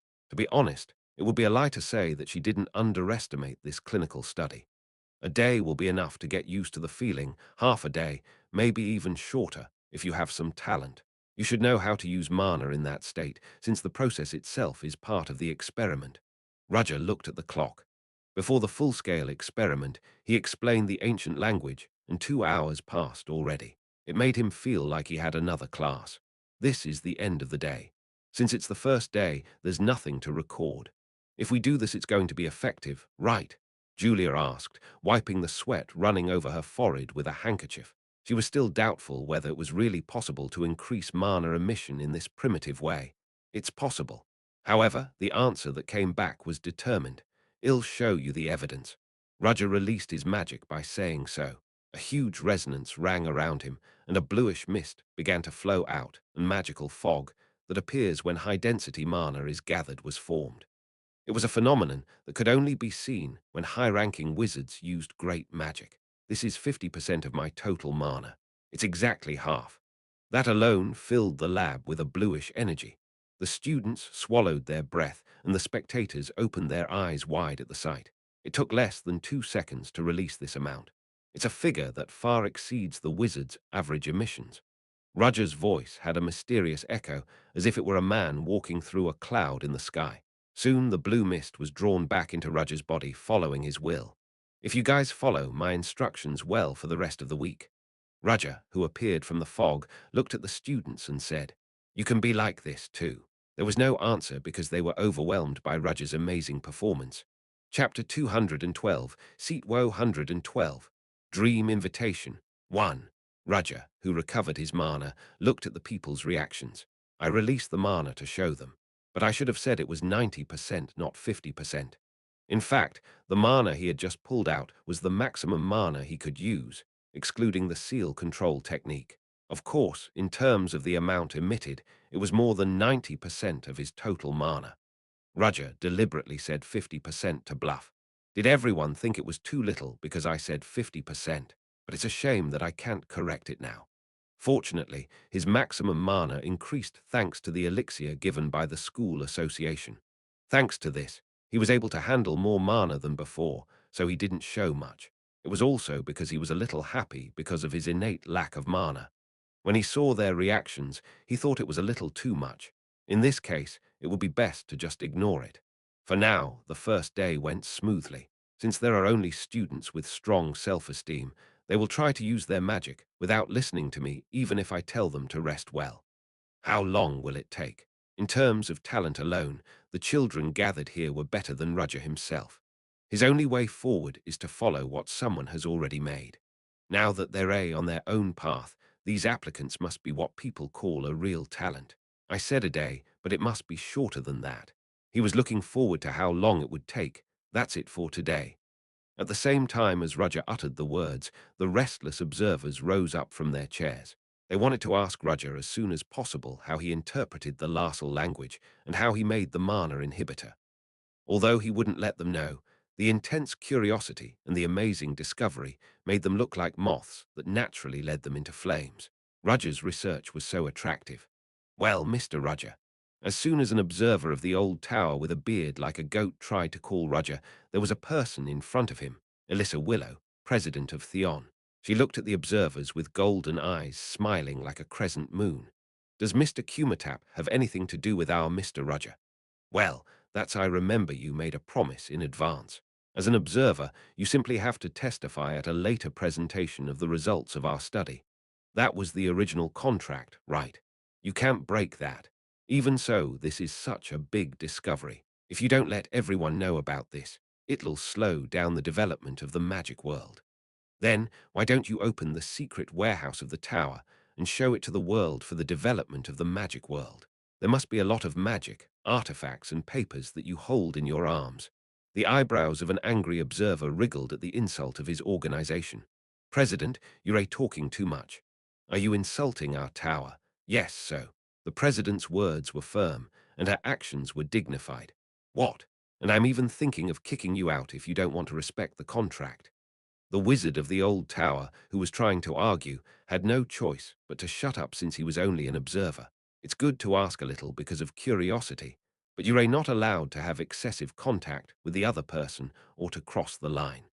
Since it was notified in advance, the observer of the old tower had no choice but to chew on his lips without being able to refute it. It's unusual that the president acts like that. I actually saw it with both eyes. He had to submit a report to the tower right away. However, it was hard to believe even for the person who saw it with his own eyes, and it was questionable whether the people who received the report would believe it. The president is blatantly protecting Roger Chelisai. If, as I said, Larsal language interpretation is clear, and the study of mana emissions through mana inhibitors is successfully concluded, at that time Theon would be holding a huge knife. I'm just going to have to watch this. Moreover, to be honest, he didn't have the courage to confront the president. What about Roger Chelisai? To be honest, he got goosebumps when he unleashed his mana a little while ago. His emission is high, and it even made a mana fog. He's a much more powerful man than the public knows. It means that not only his magic theory, but also his power is great. I heard that he wasn't that strong during the duel at the magic festival. Did he hide his strength? This terrible amount of mana is not enough to use the rare light attribute element magic. He didn't understand why such a man was working as a teacher in a place like this. Even though he is young, he is at a high level of seniority in terms of mana. I have no choice but to step down for now. As an observer, he made a rational judgment. When he stepped down, an observer from the school association also looked around and left. Only Luchek of the new tower bowed to the president before leaving. The president shook her head with a smile on her face. Oh my. Even if it's part of the show, you've shown you too much, Mr. Roger. To be honest, she was also surprised, but people couldn't tell because of her worldly skills and poker face.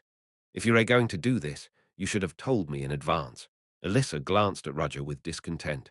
Feeling that gaze, Roger wondered when the president stared at him. What is it?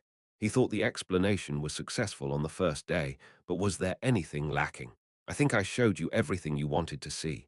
Above all, he even handed over the data to the president in advance. After seeing it, she evaluated it on her own and stamped the research permit. Did you want it to be more shocking? If he had known this, he should have bluffed that when he released my mana, he used 20% of his total mana. But nothing changed because he regretted what had already happened, so Roger humbly decided to accept his mistake. Great job. It wasn't much. Roger responded with a salute to the president. So are you sure the inhibitor works? Yes. What do you think will cause the increase in emissions, Mr. Roger? It depends on the person. Rather, the more mana you naturally have, the less the width. In other words, the less mana you have, the more efficient it is. Something like that.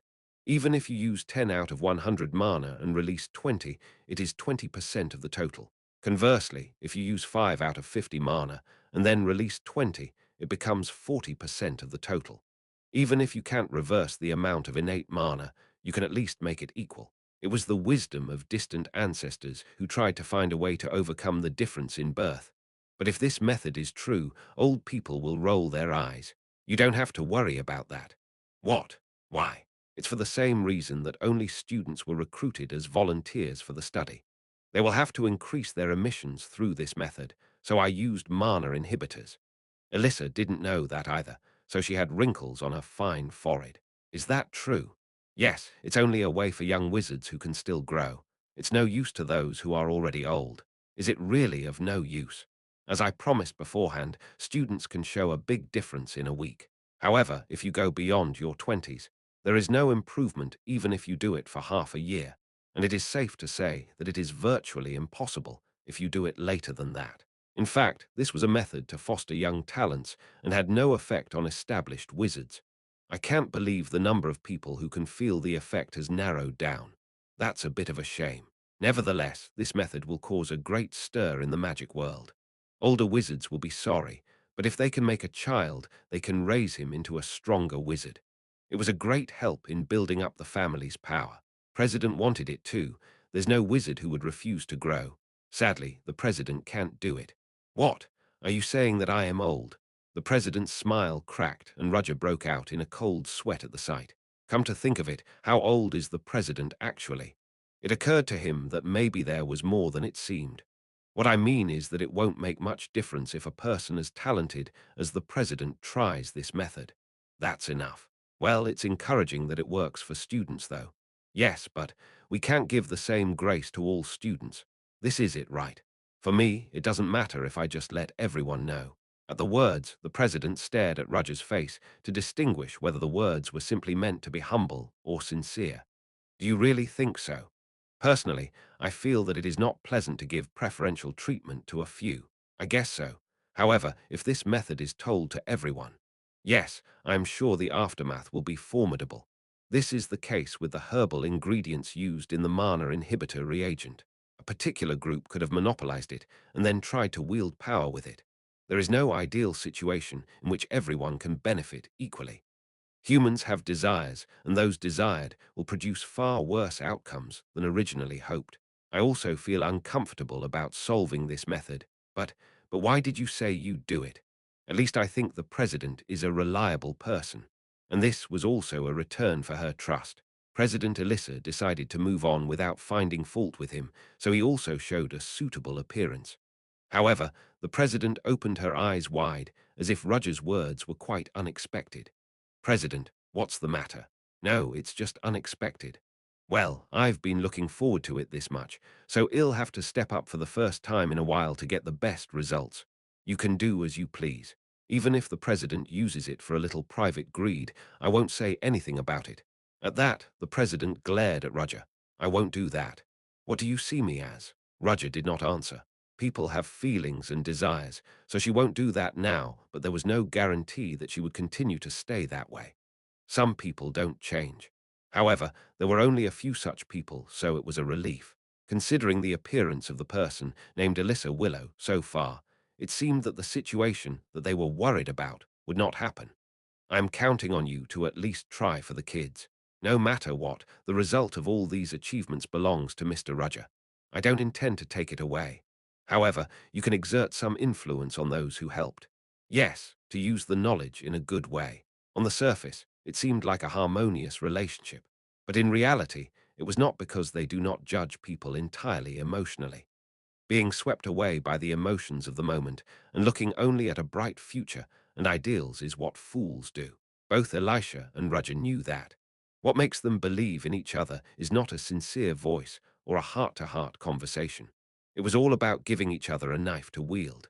Roger provided the data, and President Elissa delegated authority to Roger. That was the reason, and it was more than enough. They had a very cold and disciplined business relationship. Please take good care of me in the future, Mr. Roger Chelisai. No, should I call you director of the planning department? Roger took the president's outstretched hand and shook it. You can call me comfortably president. A quiet night had come, and Roger was working hard in his private room, organizing the research materials. Beyond the scarlet back, The sound of grass bugs crying came quietly from outside the window. It's already this time. Magic papers are important, but in addition, he had to check the progress of the business in Leathervelk. After finishing the whole process, time flew by. But it's not bad. The recent winds of change in Leathervelk have been quite encouraging. It originated in the slums, and the completely changed slums are now called the name of a new street, not slums. Royal Street. Many people came to the streets to match the name, and it was good news that sales were high every day. Roger, contented, folded Hans' report and burned it with fire. It was that moment that the ring on the desk trembled. "Are you finally here?" Roger, who once thought this would come, grabbed the ring and put it on his finger. He turned off all the lights in the room and sat on the sofa, quietly closing his eyes. The dream invitation for the meeting of the first orders of the Black Dawn Society was finally here, and Roger was willing to accept it. Chapter 213, Seat 113, Dream Invitation. 2. I slowly opened my eyes. The antique room scenery disappeared, and I found myself under the starless night sky. The sound of water was heard as I stepped forward. When I looked down, the whole ground was made up of water. It was too dark to know the depth, and a faint mist was rising on the surface. It reminds me of the salt desert. Under the surface of the water, where my appearance was reflected like a mirror, colorful starlights were embedded, but there was no starlight in the sky above. This is the outskirts of the dreams. It was the outermost edge of the world, called Dreamland, made up of human dreams and unconsciousness. And these starlights submerged under the surface were all people's dreams. I walked slowly, and whenever I stepped on it, the surface of the water caused a stir and spread like a concentric circle. The starlight dreams submerged under the water shook wildly at the ripple. The meeting place is not far from here. It was hard to tell the direction due to the fog-filled road, but the ring on my hand made it possible. The emerald light from the ring stretched out and told me the direction. I walked along the sidewalk of light. It's not that I am not interested in this space itself, but there's something more important now. How long did I walk along the light? The light from the ring stopped before I knew it. The fog in front was lifted, and a large door appeared. Is this the entrance? It was a door made of grey marble, and on top of the door was a horned devil's figure, which looked like an entrance to hell. I can't believe they carved the devil. I don't know who made it, but it's a bad hobby. I approached the door, and when I brought the hand with the ring on it, a red light flowed from the devil's eyes above the door, and the door opened. Inside the stone door was a black darkness where nothing could be seen. I did not rule out the possibility of a trap, however, that would be significantly lower. I walked straight into the darkness, and when I went inside, the door behind my back closed with a thud. I heard a noise from somewhere and saw a big table not far away. The noise was from the people sitting there. You got caught off guard. This time, my research results were stolen, so what? Those who were chatting stopped talking and stared at me as I approached. It was the same for me, because what was placed on the chair was not a human figure, but a form of burning black flames. It's completely different from reality because it's just the mind.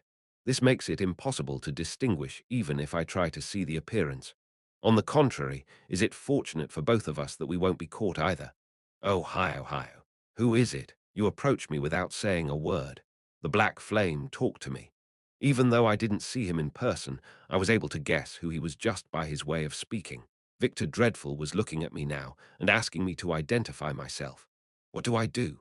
Should I reveal my name here? First of all, John Doe, from my information, is not a very friendly character.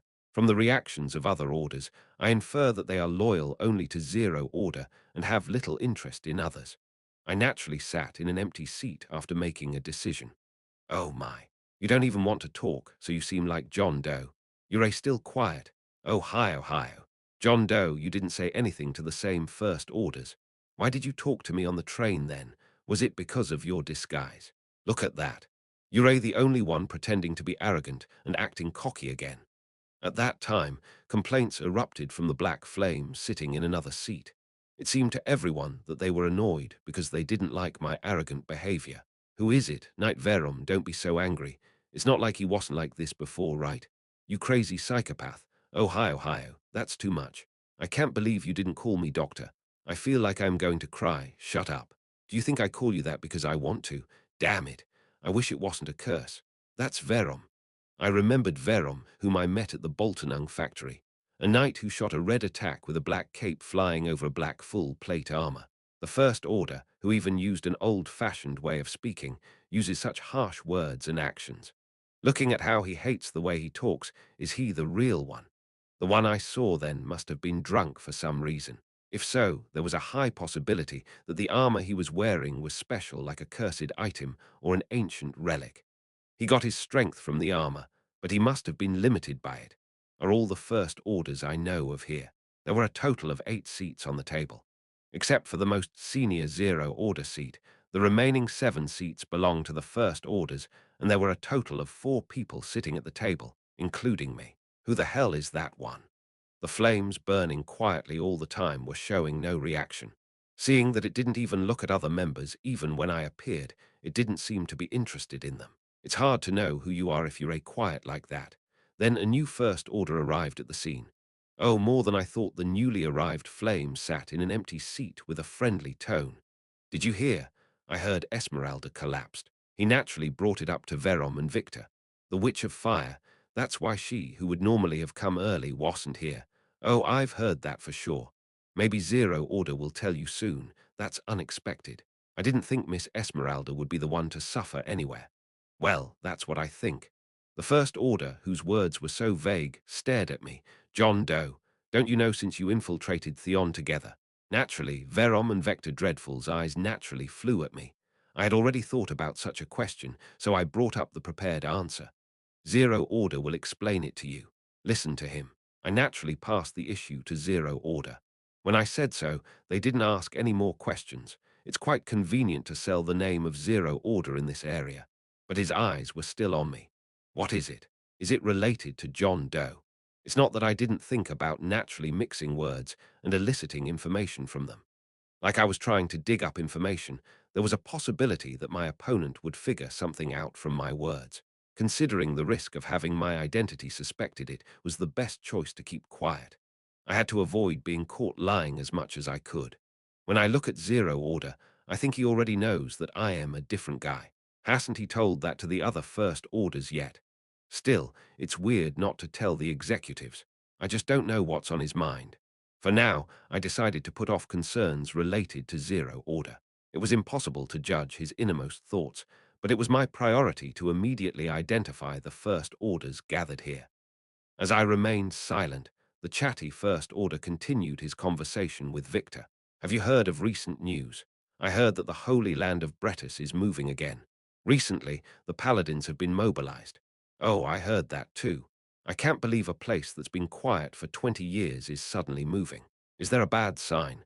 Because the appearance frequency of the cryptids has increased these days. The King of Beasts appeared in Leathervelk, one of the great cities of the Exilian Empire. You mean the beast of G. Vorden? I heard it too. That's too bad. I wanted to see the magnificent figure with my eyes.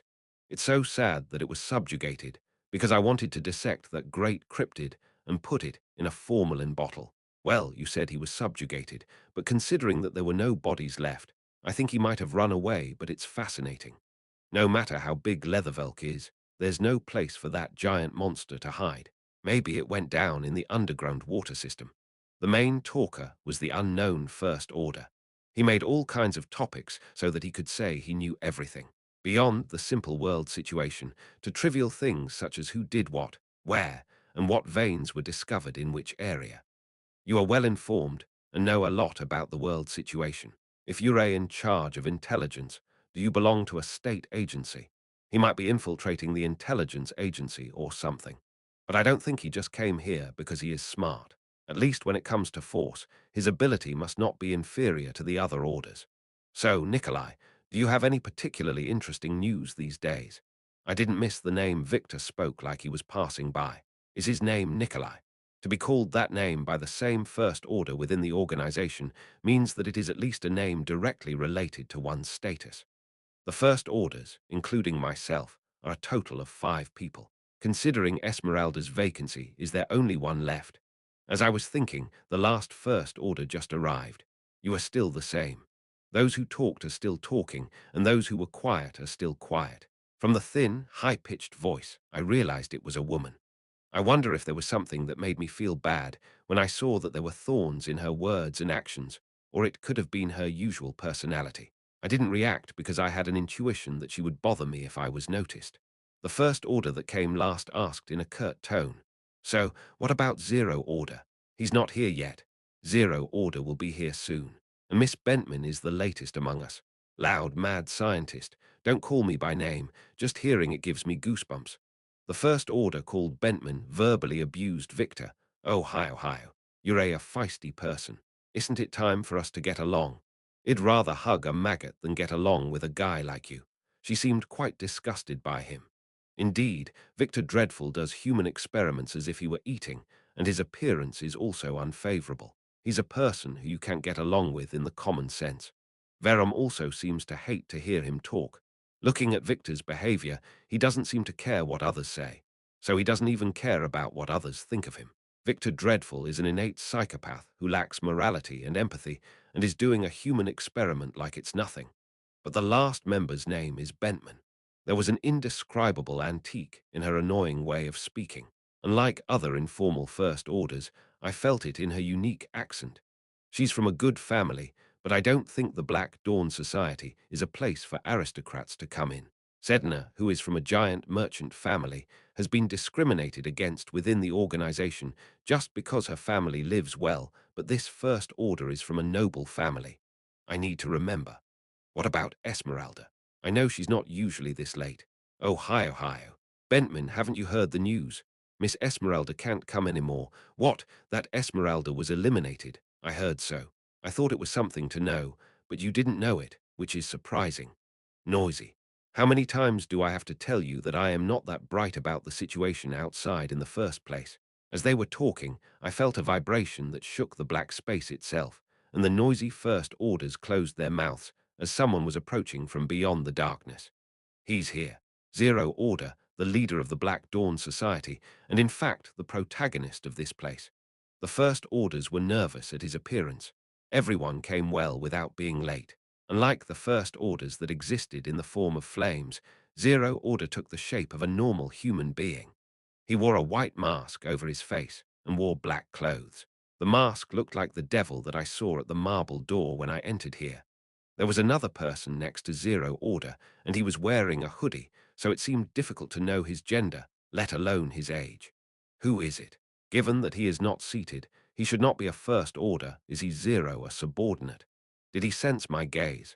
The deputy raised his head slightly, and I could feel the darkness in the hood staring at me. You are here, Mr. Zero Order. It was then that the flame, which had been silent and silent so far, opened its mouth. His voice was polite and respectful, and also filled with enthusiasm to the extent that it was surprising that he had kept his mouth shut so far. Yes, it's been a while, Leslie. Zero Order naturally sat in his chair and glanced around, and his gaze lingered once on Esmeralda's empty seat. Everyone seems to be doing well. Even though it's an irregular meeting, no one is missing. Now let's start the meeting. And finally, his gaze was on me. The first topic is how to fill the vacant first order position. Let's start with that. Chapter 214, Seat Woe 114, Order Synod 1. As soon as the meeting began, the most silent first order raised its hand. It can only be expressed that he raised his hand because something like a thin hand rose out of the round fire. Yes, Leslie, do you have any questions? Leslie was the name of the one who has never spoken before. Now Roger knew all the names. It's just that what they were doing in the world wasn't revealed yet. There is a vacancy in the first order position this time, so does that mean Esmeralda died in the middle of the mission? Yes. I didn't want to believe it, but what Nikolai said was true. Then may I ask you how it happened? They couldn't believe that a first order who had a contract with a highest level fire spirit died. The question was how Zero Order would react. The eyes of the first orders, including Roger, were directed at Zero Order. Zero Order in the mask opened his mouth. I hope John Doe, who was at the scene at the time, can explain it. Are you turning the arrow on me here? Roger smiled even at the sudden situation. Esmeralda's death came from Quasimodo. To be exact, the two destroyed each other. When I opened my mouth as if I had been waiting, everyone was surprised. Destroyed each other. You probably didn't know, but the First Order Esmeralda, or to be exact, the spirit of fire she was using was the real First Order. Do you mean the ugly monster Quasimodo? When asked by Bentman, I replied yes. Yes, Esmeralda was just a tool, in fact, Quasimodo controlling her body. The master-servant relationship was reversed. The case in which evil spirits manipulated humans to move themselves. I revealed the truth to everyone. As I explained to Zero Order, when Quasimodo was cornered, Esmeralda began to resist, and the two destroyed each other. It was a co-destruction. Leslie, who asked the question, murmured as if she had been convinced. Did she really have that peculiarity?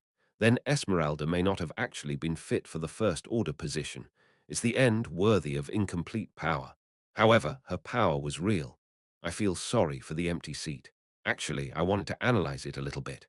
Ohio. Even if the existence itself was incomplete, the power of Quasimodo was real. Insane life force that regenerates even after being hit directly by a great sixth-tier spell of the opposing attribute, and even a flame with the will to burn anything. Roger knew its power because he fought with Quasimodo. The reason the Zero Order recruited him as a First Order must have been because of his terrifying power. Even so, Roger didn't see a single person who was sad since their colleague died. Are you saying that there is no fellowship between you? Zero Order opened his mouth. So I am thinking of picking a new First Order first. Is there anyone who disagrees? Everyone was silent at Zero Order's question. They must be very self-conscious to leave the executive position vacant. Even if there's a new First Order, they won't oppose it because it's not related to them. Ohio. Zero Order, who do you have in mind for the First Order position? I want to ask you what you think first. Do you have any suggestions? I think we should promote a qualified person among the Second Orders. Nikolai gave a proper opinion. There are few people among the Second Orders who covet the First Order position or who have the ability to rise to it. Nikolai, is there anyone you recommend? I'll consider it if there's anyone we can use under your wing. I am sorry, but the members below me are the only ones who are not suitable for the First Order position. But most of all, I don't think anyone will catch Zero Order's eyes. As expected. Well, I just said it. Isn't everyone here picked by Zero Order? Ha ha ha. All of the people gathered here were selected by Zero Order, not promoted. Even in Esmeralda's memory, Zero Order recruited Quasimodo himself. Inviting me to this position may also be to replace John Doe, who is now dead. Zero Order is making me the real John Doe. What an irony. We all respect Zero's choice. When Nikolai said so on behalf of Leslie, she did not hide her discomfort. Nikolai, refrain from stepping up as if you were our representative. Ha, is that so? I just said it because everyone was quiet. Even if you don't bring it up, our opinions are the same. You don't have to come forward like that. Oh, I'm scared. Let's listen carefully. Perhaps because of Zero Order, the atmosphere of the two did not become more serious. First Orders don't seem to get along very well. Indeed, they are all strange people with abilities and personalities. It is a miracle that these guys are gathered in one place.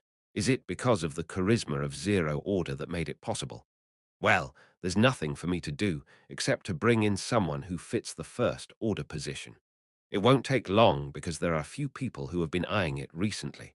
Eventually, Zero Order decided to recruit a new member to fill Esmeralda's vacancy. Then let's move on to the second agenda. Are you all doing your job well? Just as John Doe infiltrated Theon, the other First Orders have their respective missions. The first person to speak was Leslie. Yes, it's going well over here. Old wizards will self-destruct without knowing it sooner or later. Old wizards. Self-destruction, sooner or later. I listened to Leslie. What is the next big event related to wizards? While Roger was thinking, only one thing came to his mind: Mysterious Night. If she's talking about old wizards, that means that she belongs to the old tower, or is she a senior member of the school association? The new tower could not be excluded from the list of suspects. Although it's made up of relatively young people, it's not like they don't have old wizards among them. Whatever it may be, as long as the opponent was a First Order, it was clear that he was in a fairly high position in an organization. Me too. I'm working hard to stir up people's anxiety and fan the Liberation Army behind their backs. It was Nikolai who spoke. Is he an agitator who supports the Liberation Army from behind and shakes ordinary citizens? However, there is no way that an ordinary person is proficient in all kinds of information. Looking at your firm confidence in this, You must be sitting in a high position in an institution.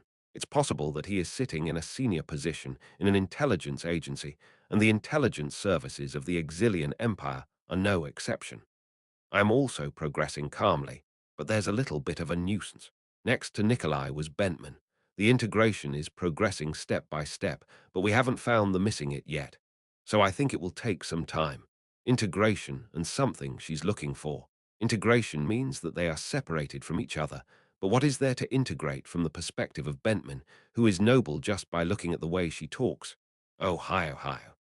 Then it was Victor Dreadful's turn. Victor, who would normally have talked excitedly, showed a little hesitation when his turn came. When he didn't answer, Nikolai said with a sneaky smile, "Oh, yeah."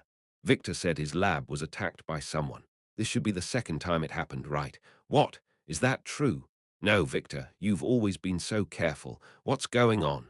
Victor said in a tearful voice. It's unfair. The experiment escaped on its own or an unknown intruder appeared. My subordinates didn't do their job properly. It's your responsibility for not managing those underneath you properly. I hope you don't just focus on your own experiments and pay more attention.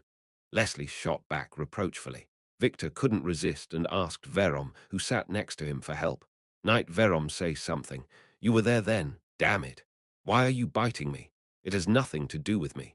You are also responsible for letting the enemy escape. You should have caught it then. Oh my, Verom sighed. Verom, did you have anything to do with it? Leslie, let me tell you, when I arrived, the Boltonung branch had already been robbed. But you seem to have faced the enemy, did you miss it? Because it wasn't an ordinary person. If you were using the power of black armor, you would have been able to control it at once, even if it was a decent opponent. Besides, weren't there a black wizard and Victor with you? The black wizard was already dead, and this crazy scientist almost died. I saved him. What? Leslie was surprised. It seems that quite a number of great people acted. No, it was just one intruder. Only one. Yes, that's a different level. Victor helped out. That's right. He really didn't make sense. He put a black shadow on his body and jumped over the space. In addition, the flame magic he showed at the end was not normal. When Victor and Verom said this, Nikolai couldn't hold back his curiosity and asked, "Who the hell was it? Did you see the face?" I couldn't see it because he had a shadow all over his body. The only thing I know is that he had a shadow over his body, can move through space, and used a great fire spell because the factory became a sea of fire when that spell was used. A sea of fire, didn't you say that the Leathervelk branch was completely burned out? That's right. That's what I heard. I think it's the same person who attacked the Boltonung branch and the Leathervelk branch. Nikolai's guess was sharp, because Roger actually burned them both down, but they wouldn't even dream that he did it. The First Orders, who had expressed various opinions on the unidentified intruder, concluded that there was little they could find out right now. John Doe, what did you do? The last batter was me. I'm gaining credibility by infiltrating Theon and building up my performance as a teacher. It's actually going well. The mission given to John Doe was simple, since he is specialized in disguise, infiltration, and assassination anyway. The scale of the mission is remarkably small, unlike other First Orders. I closed my mouth, as if I had finished my business with those words. It was then that Nikolai opened his mouth at that moment. I've heard a lot of news lately. John Doe is very competent as a teacher. I glanced at Nikolai. He seemed only a black flame, but not to the point where I could not even feel the emotion contained in his gaze. But it's very strange.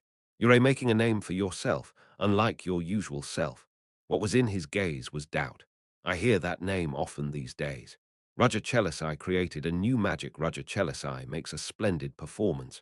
I don't know about other guys, but I hear that name a lot. So, what do you want to say? Nikolai waved his hand and said as I spoke impatiently, "Me? Ha ha ha, I don't have anything in particular to say. I'm just saying that the way you've been doing lately is not like you." Nikolai just said as if in passing, but the other First Orders were affected by it and stared at me softly like they were asking, "Are you really John Doe?" Oh my.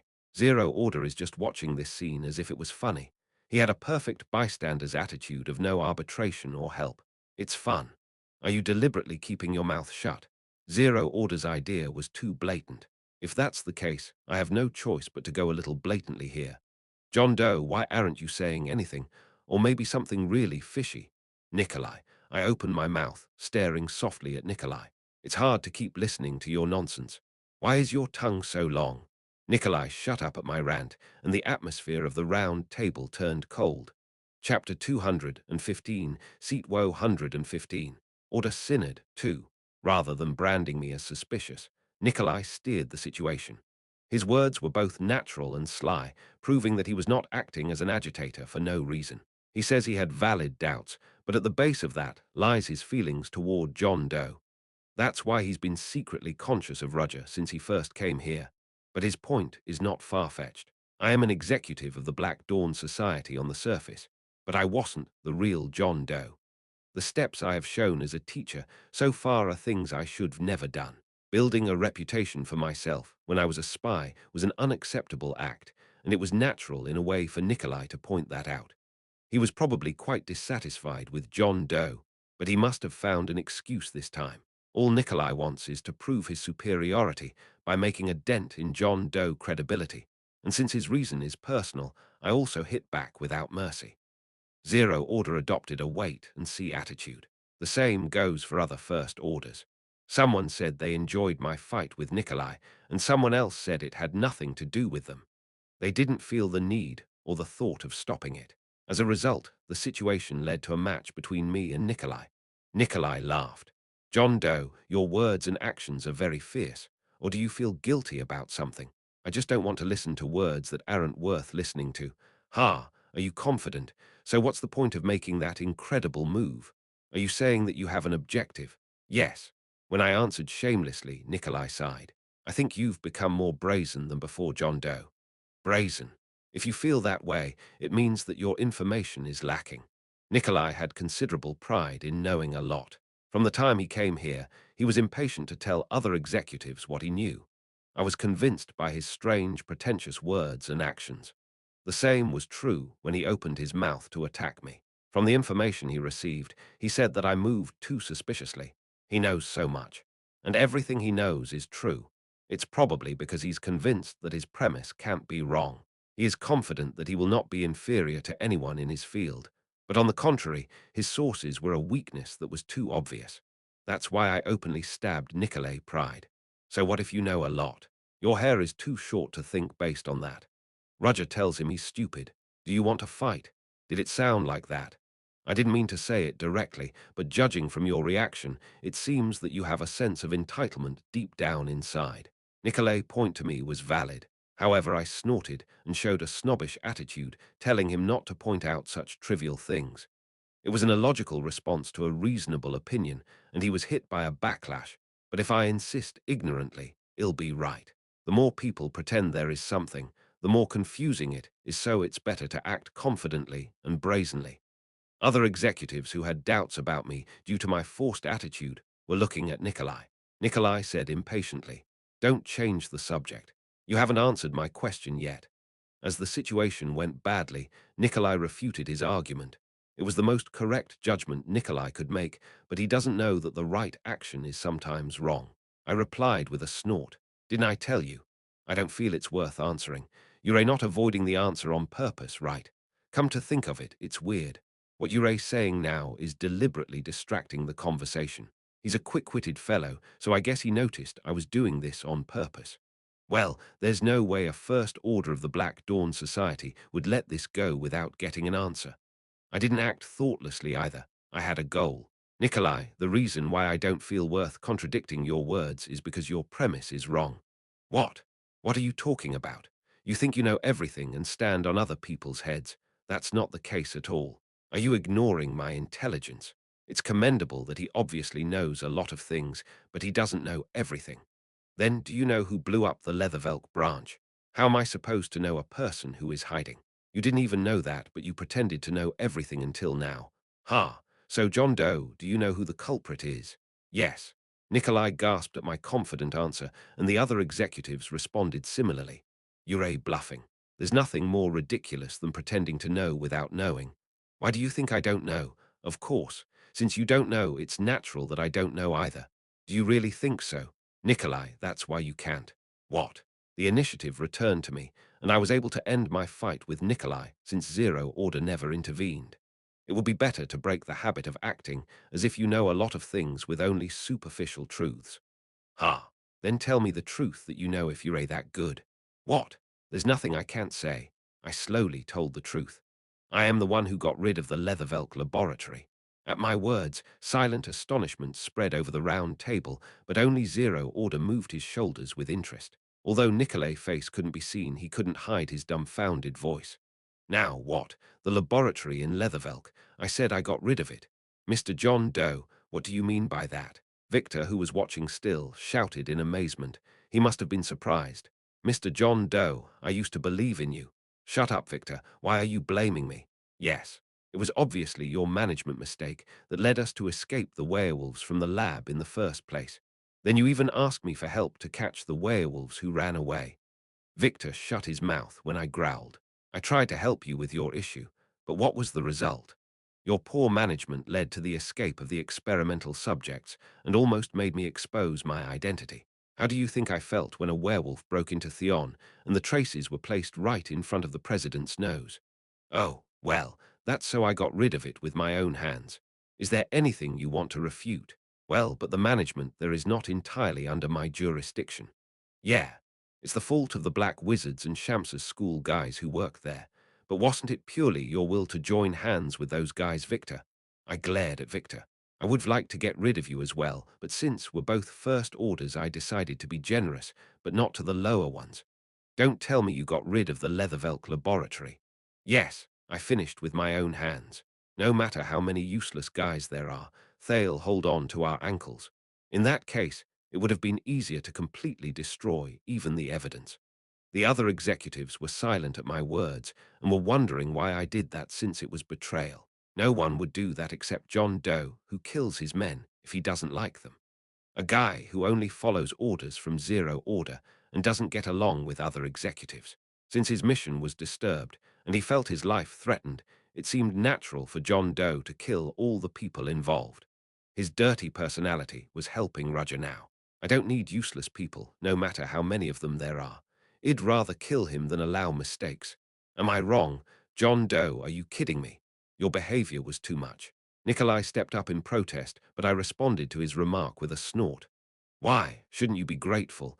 Thanks to me, the werewolf lab disappeared and no secret was leaked. Are you saying that now? Even if they are low-level, they're our Black Dawn's strength. If I hadn't gotten rid of it then, the Nightcrawler Knights would have discovered everything. It's not like you don't know that, Nikolai. When the name of the Nightcrawler Knights came out, Nikolai, who was trying to argue, shut up. That response suggests that he knew how dangerous Nightcrawler Knights of the Intelligence Service are. Or did you not know? No way. I also knew that the Nightcrawler Knights, and even Trina Ryanhowl, their leader, went to Leathervelk. Then I'll ask, if I had left the laboratory unturned, would the lion you spoke of not find the existence of the laboratory? Nikolai could answer that he didn't know, but he couldn't say that because he was Nikolai, who knew a lot. There was no way that a person like Trina Ryanhowl wouldn't know about the escaped experiment and the existence of the laboratory. Then she would rather have a chance to attack with a fool who did not even know the enemy's strength. In fact, she is a person who has extended her pursuit to me, who has almost erased his traces. If you know her, you'll never look down on her. Nikolai knows that, so he cannot refute it. I had to remove the Leathervelk branch for the cause of the Black Dawn Society and to complete my mission. I said to Nikolai, who was glaring at me. Without knowing that, you said that an unidentified person attacked the branch. Why are you talking so much? You don't even know what I did, but you're talking about what I did in my disguise as a teacher. You're making too much noise. It's suspicious. Every time I spoke, Nikolai Black Flame trembled with shame and anger. Nikolai, there is only one reason why I did not contradict you. It's because it's funny to see you believe your supposition was true when you have so little information. Oh, come to think of it, that's what you said a while ago. There's nothing more ridiculous than pretending to know without knowing. I also deeply agree. Nikolai, that's a very nice saying. Nikolai's opinion was at first sight justified and reasonable. In fact, his suspicions were even sharp, but his act was one of hostility against John Doe, rather than actual doubt, but he lost in the end because he wasn't sure of the truth behind the scenes. Nikolai's intelligence power has not reached that far. Of course, in the process, it was revealed that I had eliminated the Leathervelk branch. And in a way, from the perspective of the Black Dawn Society, I did something close to betrayal, so Nikolai decided to continue brazenly. No, not yet. Nikolai, who had remained silent, clenched his teeth and said, John Doe, if what you're saying is true, you can at least take responsibility for getting rid of the Leathervelk branch. That's enough. It was Leslie who stepped into the conversation. Leslie, what are you doing? Nikolai, isn't that enough? Who are you to judge it on your own? It's your fault that you got into a fight first and didn't even get your money back. The issue is already over. Or are you going to do more? Leslie pretended to intervene and berated Nikolai. They hadn't been on good terms before, so she must have seized the opportunity now that Nikolai had made a mistake. It was all Nikolai's fault. He shouldn't have lost if he was upset. I agree with that. I hate to lose time by arguing. When even Bentman stepped forward and said that, Nikolai backed down, but he glared at me with a strong gaze, so I said with a smirk, Nikolai, try harder next time. Nikolai roared inside. Chapter 216, Seat 116, Order Synod 3, John Doe, you've gone a little too far too. Leslie, who mediated the situation, also scolded Roger. Even though you said they made the mistake first, you exaggerated killing your colleague subordinates. That's what she said, but Leslie was honestly in a good mood. Seeing Nikolai suffer, she felt like her resentment was dissipating. Nikolai has been in frequent conflict with Leslie since before. Unlike Leslie, who was serious, Nikolai, who was light in words and actions, and they were like water and oil. If it wasn't for Zero Order, they would never work together, so Leslie was happy for what Roger did. Nikolai, you always scolded John Doe, who is favored by Zero Order, and this is what happened. Looking at Nikolai, still shaking, so I thought he would stop for now. It's more surprising than that. John Doe was more than Roger thought. He already knew that his personality was a mess, but what he saw today was beyond his imagination. A crazy dog that bites to the point where the flesh falls off. That's the only impression I had. A stray dog that only follows orders from Zero Order, and a psychopath who kills his colleagues if they're wrong. That was John Doe. I often wondered why such a guy with an excessively violent personality was a First Order. John Doe was specialized in disguise, infiltration, and camouflage among the First Orders, so his actual combat power was unknown. This is because the information revealed is significantly less because he is moving in secret. So opinions were divided among First Orders about his qualifications, and the benefits were too much compared to the position given. John Doe even killed his subordinates from the Black Dawn Society. Other First Orders also had the right to impose sanctions on scoundrels and traitors, but John Doe was a severe case. Nevertheless, Zero Order did not blame John Doe. Why is that? I didn't know until now what the hell Zero Order was thinking to keep John Doe as a First Order, but today I figured it out, and I felt Zero Order. He knew everything. Zero Order is a person who is outstanding beyond comparison and had his reasons to act like that. In fact, now, John Doe's hidden skills have been proven. The fact that he knew things that Nikolai didn't know, and the fact that he moved secretly enough not to be observed by the same First Order stood out today, although he still has a horrible personality, especially saying that I erased Leathervelk's laboratory with my own hands. Actually, the Leathervelk branch is completely gone, but considering John Doe's past moves, he must have moved alone. There must have been a lot of troops and a dark wizard inside, but I cleaned it up with my own hands. It meant that John Doe's combat power, which has yet to be revealed, exceeded their predictions. I don't mean to pretend, but I have to be careful. Even if they belong to the same Dawn Society, the First Orders do not get along well. Rather, it is safe to say that they consider each other as competitors. John Doe. When Leslie called his name, John Doe's eyes turned towards her. It was still a lethargic gaze that didn't show the slightest sense of fellowship. Leslie didn't care and asked what she was curious about because it was the same for her. You admitted with your own mouth that you did the Leathervelk thing. Then, is Boltonung your work too? I don't know about Boltonung, I only dealt with Leathervelk. Roger feigned ignorance because he had a reason for Leathervelk, but not for Boltonung. Is that so? However, I can guess who did it. Leslie's ears were intrigued by his words. You can guess, according to the information I have obtained. Isn't that something Nikolai doesn't know? I could feel Nikolai flinching at her words, so Leslie waited for John Doe's answer, feeling pleased with it. Recently, there have been many dangerous guys in Leathervelk, and the Nightcrawler Knight's commander, Trina Ryanhowl, is a typical example. Well, she's keeping a close eye on our movements too. But there are more people who are wary just like her. Who? Casey Selmore. Leslie was silent when the name came out, and other First Orders responded similarly. The color wizard, Casey Selmore. I heard her name too. She is the detective who took down the notorious James Moriarty. Victor, who was listening quietly, opened his mouth. But the opponent we fought with was wearing a black shadow. I know one, but I don't know the other. Victor, wasn't there a sea of water around in the laboratory? It was. It was Verom who answered. No wonder it was full of water. So that's the reason. That means the Black Shadow attacker is related to Casey Selmore. Maybe they're working together. Oh, hi-oh. Roger said with a nod. Yes, she bit your tail. That's certainly a nuisance. It'd just ignore it if a little guy stepped on the tail, but someone like Casey Selmore can't be ignored. Besides, in the Selmore family, there was another wizard who received the title color besides Casey, so it was a bad way on many levels to have someone like that after them. It seemed that even Nikolai did not know. If he had known this, he would have been the first to speak out, but John Doe said it calmly. John Doe knows more than Nikolai. Is this why Zero Order left him as a First Order? It's more amazing than that. I can't believe he's been hiding this level of skill so far. Leslie knew better because she worked in a place related to the world of magic. Roger Chelisai was the fake identity used by John Doe to infiltrate Theon. He proved his skills in Theon and even created a magic that made the magic world buzz.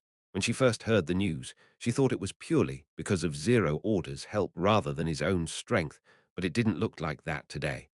Why did you stand out now after being calm so far? In addition, it is said that Theon's infiltration was the order of Zero Order, which is. Leslie's thoughts got complicated, and it was the same for the other First Orders. John Doe did not give any particular opinions or remarks during the usual meetings. He was extremely reluctant to reveal himself and did not try to mix in the conversation with the other First Orders, but he showed an exceptional amount of things today. Nikolai provoked him, but there must be other reasons. For example, trying to establish his or her rank among First Orders. Bentman felt the same way as Leslie, so she remained quiet. If you're trying to sort out the ranks, it's a success. You crushed Nikolai in front of everyone. Well, I don't care who wins, but John Doe, he's a prick no matter how I look at him. Even Victor was crouching, unable to look at John Doe, and Bentman was satisfied that the annoying scientist was quiet. So what about Casey Selmore? As always, I should do as I've decided. Do you mean to get rid of her? The color wizard. No matter how good a wizard is, assassination is easy if she wanders around. Oh, hi-oh. I agree with that. The conversation naturally flowed to Casey Selmore, and the result was to get rid of her. It was a big deal since she didn't belong anywhere and walked around alone. I brought it up first, but Shed handled it on her own. Roger felt sorry at heart, but thought it didn't matter since she could survive with her skills. If there's a problem, it's Zero Order. There are many reasons for taking an unconventional measure to eliminate Leathervelk's secret branch, but it was also to examine Zero Order's reaction. I removed a secret branch. How will you react? But Zero Order did not react to the shocking remark. When even the other First Orders were appalled, he still just looked at the situation in an unwavering manner and didn't show any gaps. I think we're done talking. Zero Order, who had been watching the situation so far, opened his mouth. I think it's a relief that everyone seems to be doing their job well. Of course, there are cases where it didn't go as I wanted. Nikolai and Victor flinched at his words. The important thing is how well you deal with it in the future, so you don't have to be discouraged. Oh, hi-oh. As expected of Sir Zero Order, that's all for today's meeting. The next time we get together, the empty space will be filled. Zero Order waved his hand. It was a sign that the meeting was over. I wonder if the important thing remained unobtained. Still, there were gains because I discovered that other First Orders held a significant number of key positions in each field, and that they were up to some sort of work. John Doe, you stay for a while. Other First Orders overreacted to the remark. There's never been a case where Zero Order asked anyone to stay after the meeting. Nikolai's response was particularly intense, and his whole body's blood was boiling out of jealousy. The fact that Zero Order called John Doe proved how much John Doe is favored. Yes, sir. Even though he was called, there was no tremor of joy in John Doe's voice. He was rather upset. What's that reaction? Are you saying it's natural for you?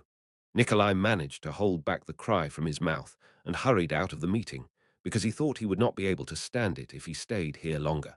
Other first orders were a little dissatisfied, but realized that they had no choice and left one by one. Only Zero Order, Raja, and Zero Order's deputy were left at the round table. When Zero Order raised his hand slightly, the deputy bowed his head and stepped back. As a result, only two people remained. How was the meeting today? Nothing much. Despite the words that might seem arrogant, he responded with a smile. Yes, John Doe. If you say so, it was. Raja wriggled his eyebrows at the words. Even though it's only us left, he called me John Doe. How can you maintain this attitude even when you are facing the unidentified existence that may have killed your subordinates? For Zero Order, his men may be nothing more than a handy tool. That's why even if someone dies, it doesn't mean much. That way he kept calling Raja John Doe until the end.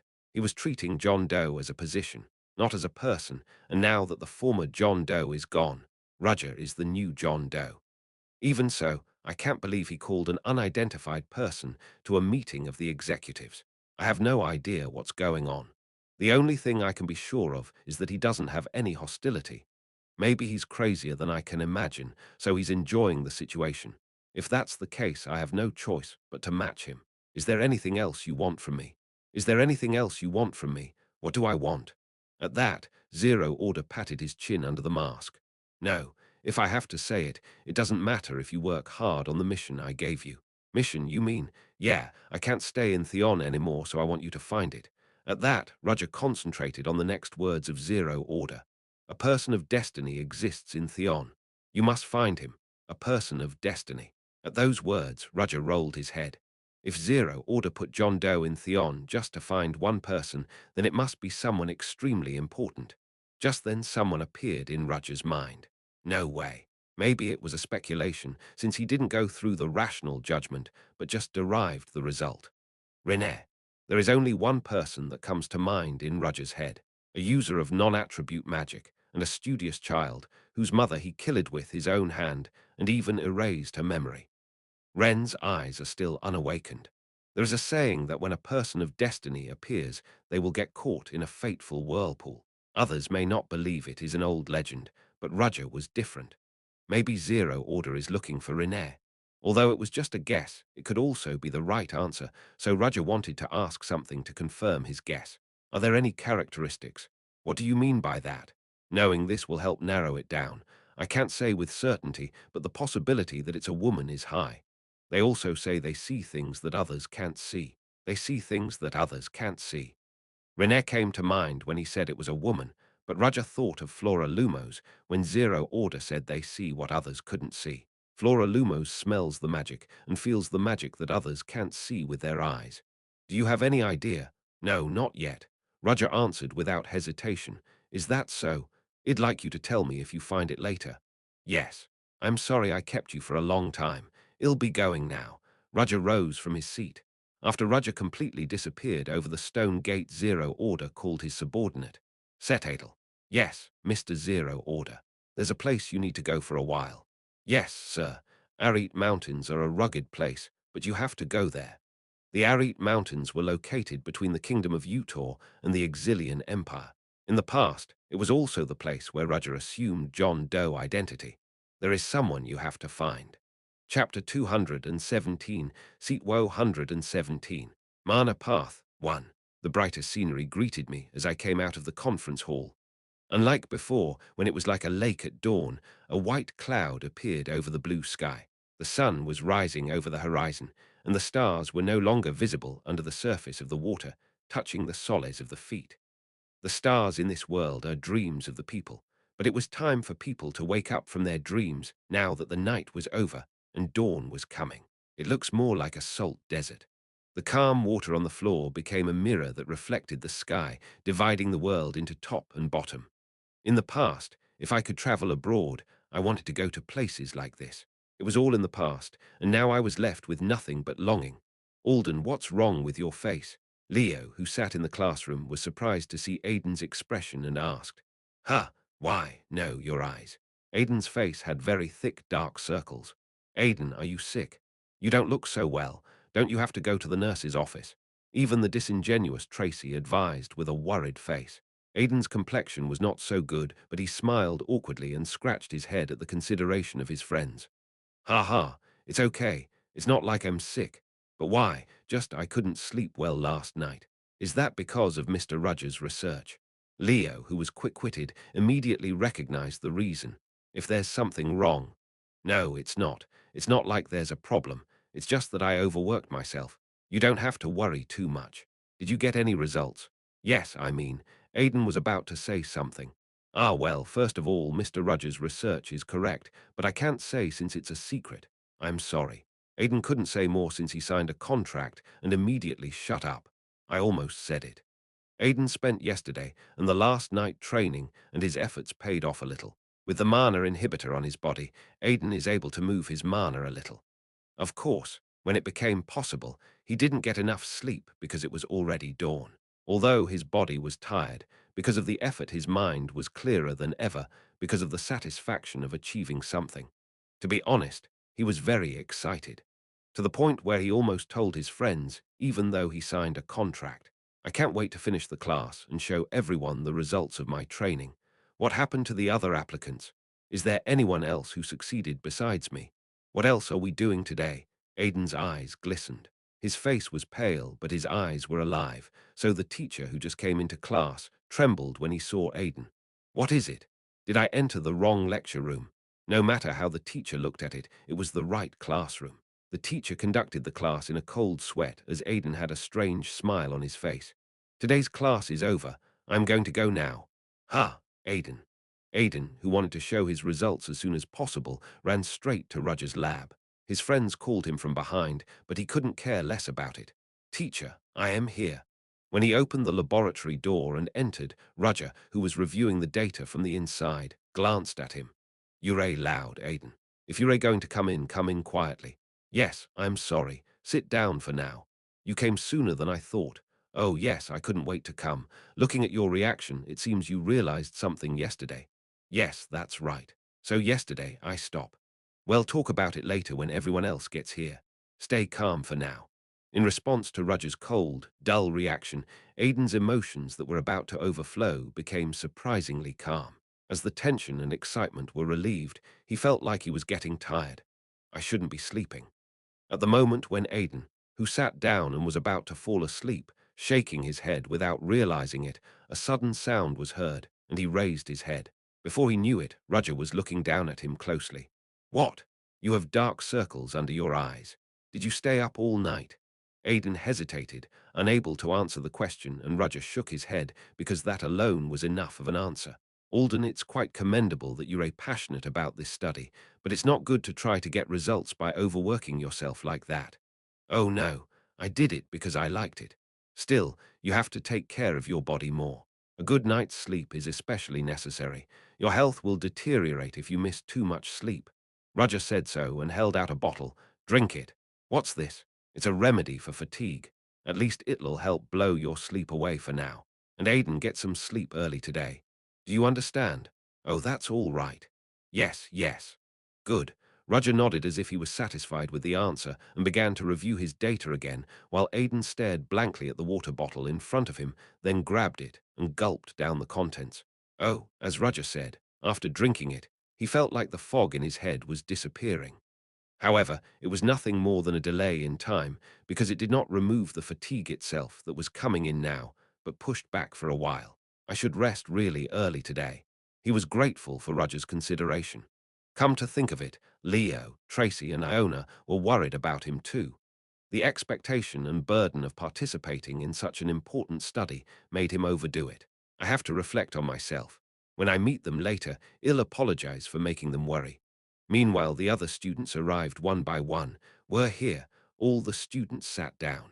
Their expressions were different, but some looked tired like Aiden, and on the contrary, some were relaxed as usual. I think everyone is fully used to the state of the body where mana is suppressed. Roger glanced around at the students. Of course I said this, but everyone must have tried to manage their magic somehow. Everyone was poked by the words, so they avoided Roger's eyes. I won't blame you. It was your choice, and I didn't stop you from doing it. So, is there anyone who succeeded in releasing mana after drinking the mana inhibitor? Aidan raised his hand, as if he had been waiting for the question. But he was surprised when I looked around because everyone else raised their hands, too. As expected, it wasn't just me. Some of them even had relaxed expressions, and Aidan felt again that he was in Theon. Even considering that, the people who gathered here were especially unusual. This is surprising. Usually, on the first day, you would have been busy adjusting to your heavy and drowsy physical condition. The students thought Roger was talking empty words. Even if he was surprised, his expression was natural, as if he knew this would happen, but on the inside he was not like that. I didn't expect that all of them would be successful. Besides, every single one of them succeeded in releasing mana in a day. I guess it's because they're talented kids. There is no need for further explanation. Let's get to the main point. Drink this first. Sedna, who was waiting next to him, handed each applicant a mana inhibitor and they drank it. I feel bloated. I thought he'll get used to it, but I can't. They feel like their bodies, which were about to get a little lighter, were wrapped around a chain again and submerged under the water, but it was a little better than when they first drank a mana inhibitor. Now, show us your achievements. First of all, it's the basic mana release. Each applicant began to activate their mana. Most of the students put mana on their hands without any properties or models. It was literally a basic mana release. However, although they managed to do so, most of the students' foreheads were covered with sweat, and only 3 were still looking relaxed. Flora Lumos, Freuden Ulberg, and Julia Plumhart. Julia Plumhart. Does that mean that the top student is different? Freuden and Flora, you kept your pride as seniors. Roger's eyes naturally turned to Erendia, the third princess. Erendia was all about maintaining mana. Her amount of mana and the quality of mana are certainly great, but he was only at the level of a beginner in dealing with it. You have a sharp sword, but you don't know how to swing it. She was so different from her sister. Renee, who was closing her eyes calmly next to her, seemed more relaxed. Enough. When Roger's words fell, the students gathered their mana while some gasped and wiped off their sweat. In fact, only 1 minute went by, but they felt like an hour had passed. We have confirmed the basic mana release. At least you've learned how to get through the road with your mana suppressed. However, some people may not understand it with their heads because they learned it with their bodies, so I will explain it to you. Roger said so and distributed the materials he had prepared in advance to the students. After drinking mana inhibitors, it is difficult to release mana. It's hard to say, but it's actually close to impossible. Nevertheless, the reason I said you should do this is because there is a way. Roger looked at Aidan, saying so. Aidan, yes, how did you manage to release your magical powers? Well, that's I just did it as if I was pushing it away. Tell me more details. So at first, I felt that the mana itself was trapped inside my body and could not escape. Aidan recalled what he felt when he tried to release mana last night. It felt like I was locked in a prison that fit my body, and I couldn't move no matter how much I tried. But how did you succeed? I kept trying and I felt a gap.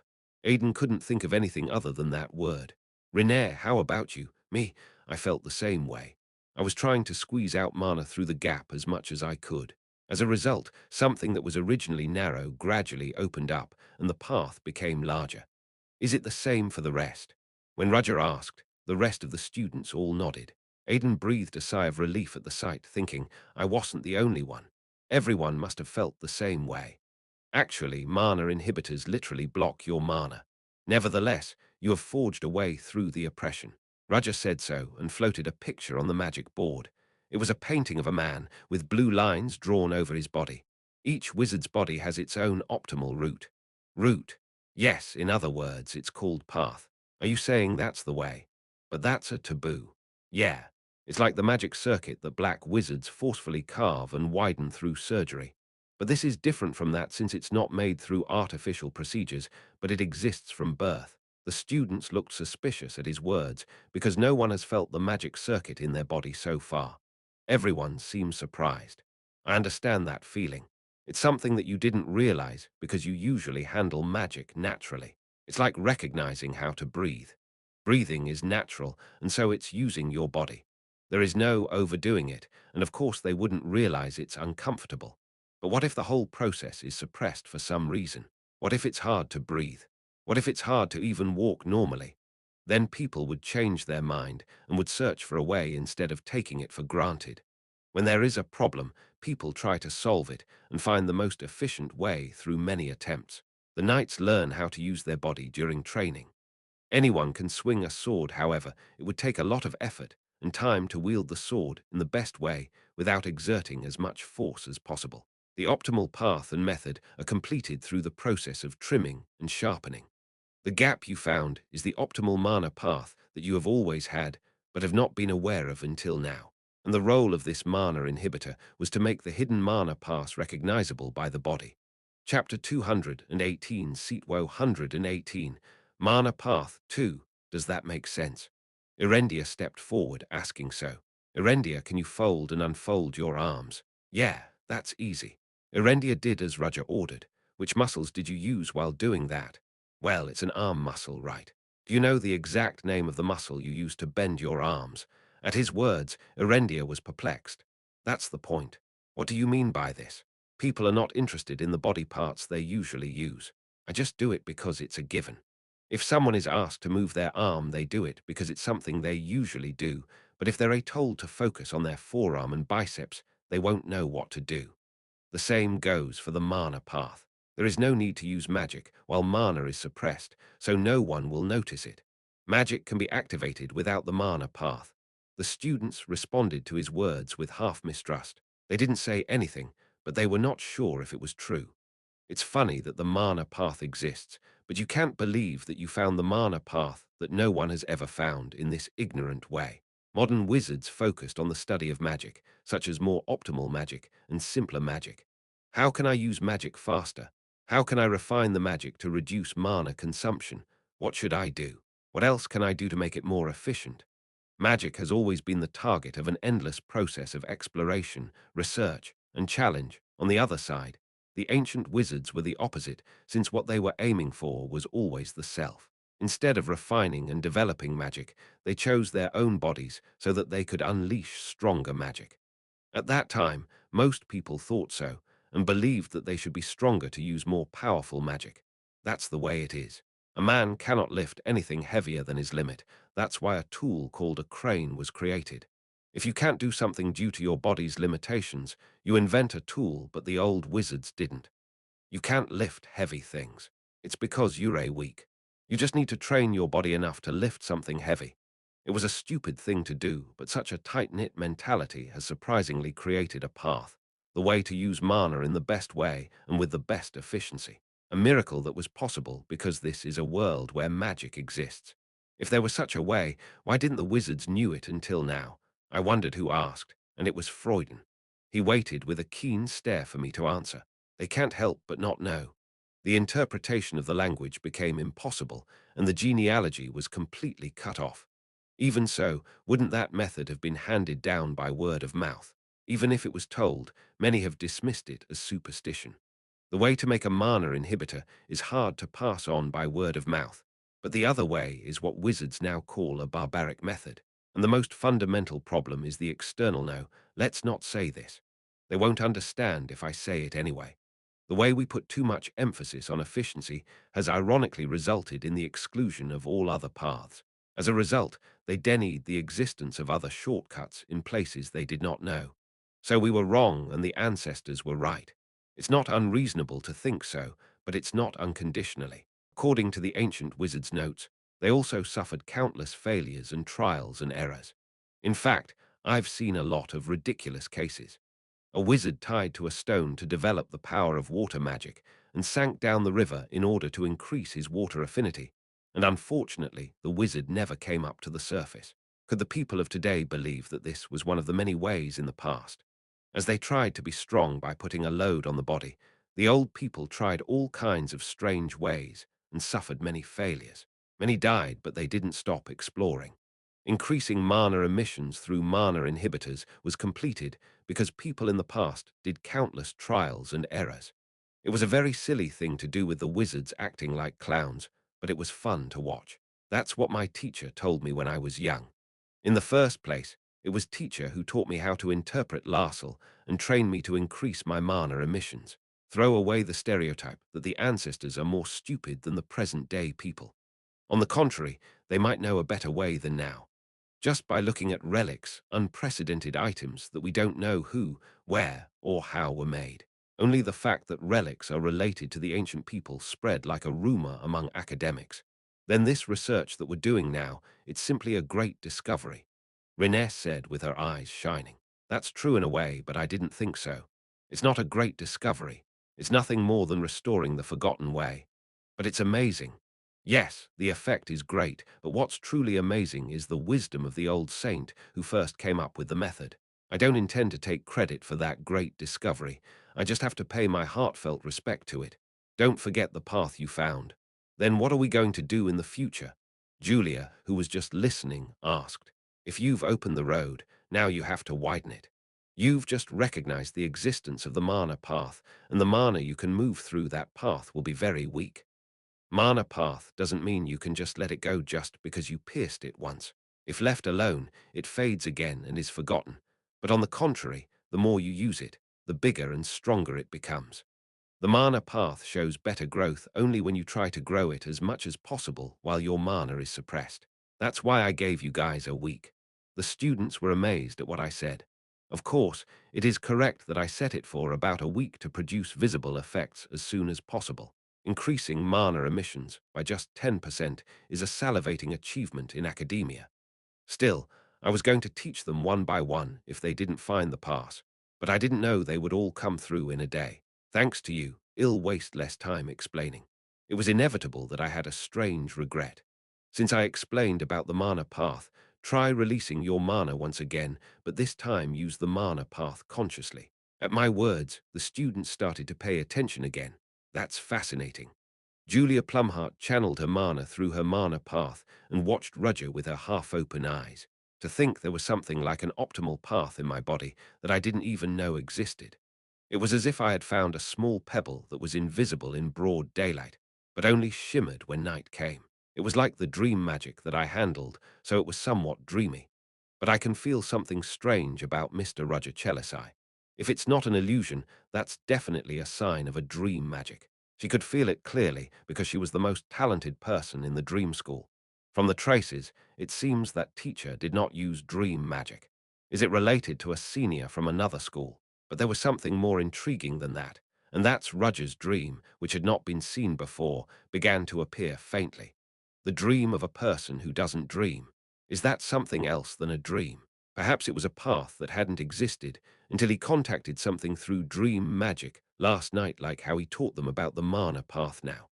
I am a little curious about the knowledge of all sorts of strange magic and where he got it. He doesn't even dream, but he influenced Sedna Rosen's dream. Roger was a man whose everything was covered with unknowns. Sedna. Julia's eyes naturally turned to Sedna Rosen, who was standing next to Roger. She may be trying to pretend not to, but Sedna's gaze has been directed at Roger all along from a while ago until now. Julia felt a little annoyed at the sight. You're saying you don't even care anymore. Julia didn't get close to people, but she was as different as Sedna. A long time ago, the first friend Julia made was Sedna. Sedna was so nice and pure that Julia, who couldn't trust others, opened her heart. But one day, Sedna changed. She refused to meet her and left far away until they faced each other again at Theon, but Sedna changed. She was dark and broken, unlike her bright and innocent past self. That's what happened. She changed again. She has been regaining her old brightness since she was with Roger Chelisai. I need to take a chance to find out. I was going to get a glimpse of Roger Chelis's dream and discover how he changed Sedna. Research on the increase of mana emission was conducted with rapid progress. The students who confirmed that the research process was not false did their best to study. There was no reason to refuse, because showing good performance was to further increase one's mana emission, and that means that they would grow further as wizards. Drink it, Freuden. Freuden frowned at the mana inhibitor handed by Roger. Why don't you drink? I'd like something else, please. Freuden didn't know that Roger intentionally fed him an inhibitor with bitter taste. This is yours. Don't you have more of the others left? If it's all the same anyway, please give me the right to choose. Is that so? Then we can give this to Renée. I'll drink it. In the end, Freuden had no choice but to drink the special bitter mana inhibitor. The taste was stronger than before, so Freuden frowned and covered his mouth with his hands. Roger looked at Freuden and said with his eyes, "Even if you run, you're a young wolf. Wow, you bloody man." Roger lightly ignored Freuden's gaze. Each applicant who took a mana inhibitor focused their minds on releasing mana. Today is the fourth day of the study. The students who had already opened their mana path on the first day showed more progress than Roger had expected, especially them. Among them, there were two students who caught Roger's eye the most. Julia Plumhart and Flora Lumos, the first places in their grade, were showing remarkable achievements, not shaming their reputation as geniuses. Basic release is already in the final stage. Beyond that, can they already create a basic line to activate a spell? It was like doing an elaborate brushwork with heavy dumbbells hanging on both arms. You have to go through repeated training for a long time to get used to it. Did these two reach the step that I took a month to reach under teacher Spartan training in only 3 days? Their expressions were calmer than those of other students. Carrying out such elaborate work in a state where most of the mana does not move well due the magic suppressor means that they have definitely made the mana path their own. They only needed 3 days. What gifted geniuses! He was jealous of talent, but Roger wasn't too obsessed with it. He knew that he had no talent anyway, so he didn't feel much shame because he was aware of it. To be ranked first in a place where all kinds of talented kids from all over the world gather means that one day they can rise to the level of a great wizard. Nothing is more meaningless than comparing yourself to others from birth. Rather, Roger was fully satisfied with the fact that he taught the children. He pushes the back of the talented people so that they could move on. Although the speed is different, and they cannot reach the same destination, it was at least the duty of an educator to allow them to walk without giving up that path. These two are doing well on their own, so there's no need to look at them anymore. Roger's eyes naturally turned to other students who did not complete the task. Renee, you've put in too much strength. Reduce the output there. Really. In the case of the mana path, if you try to force it from the entrance, there will be a reaction. You need to be a little more careful because you are still getting used to the pass and expanding it. Following Roger's advice, Ren's mana flow, which was somewhat frustrating, became a little more flexible. That's true. I did what you told me to do and it's fine now. Well done. If you keep doing it calmly like that, it won't be long until you reach the next stage of the mana path. Don't be impatient. Erendia, who was watching the scene from the side, opened her mouth. Teacher, I don't think this is working well. The soft eyes toward Renee quickly became hard. Stupid thing. Can't you do that?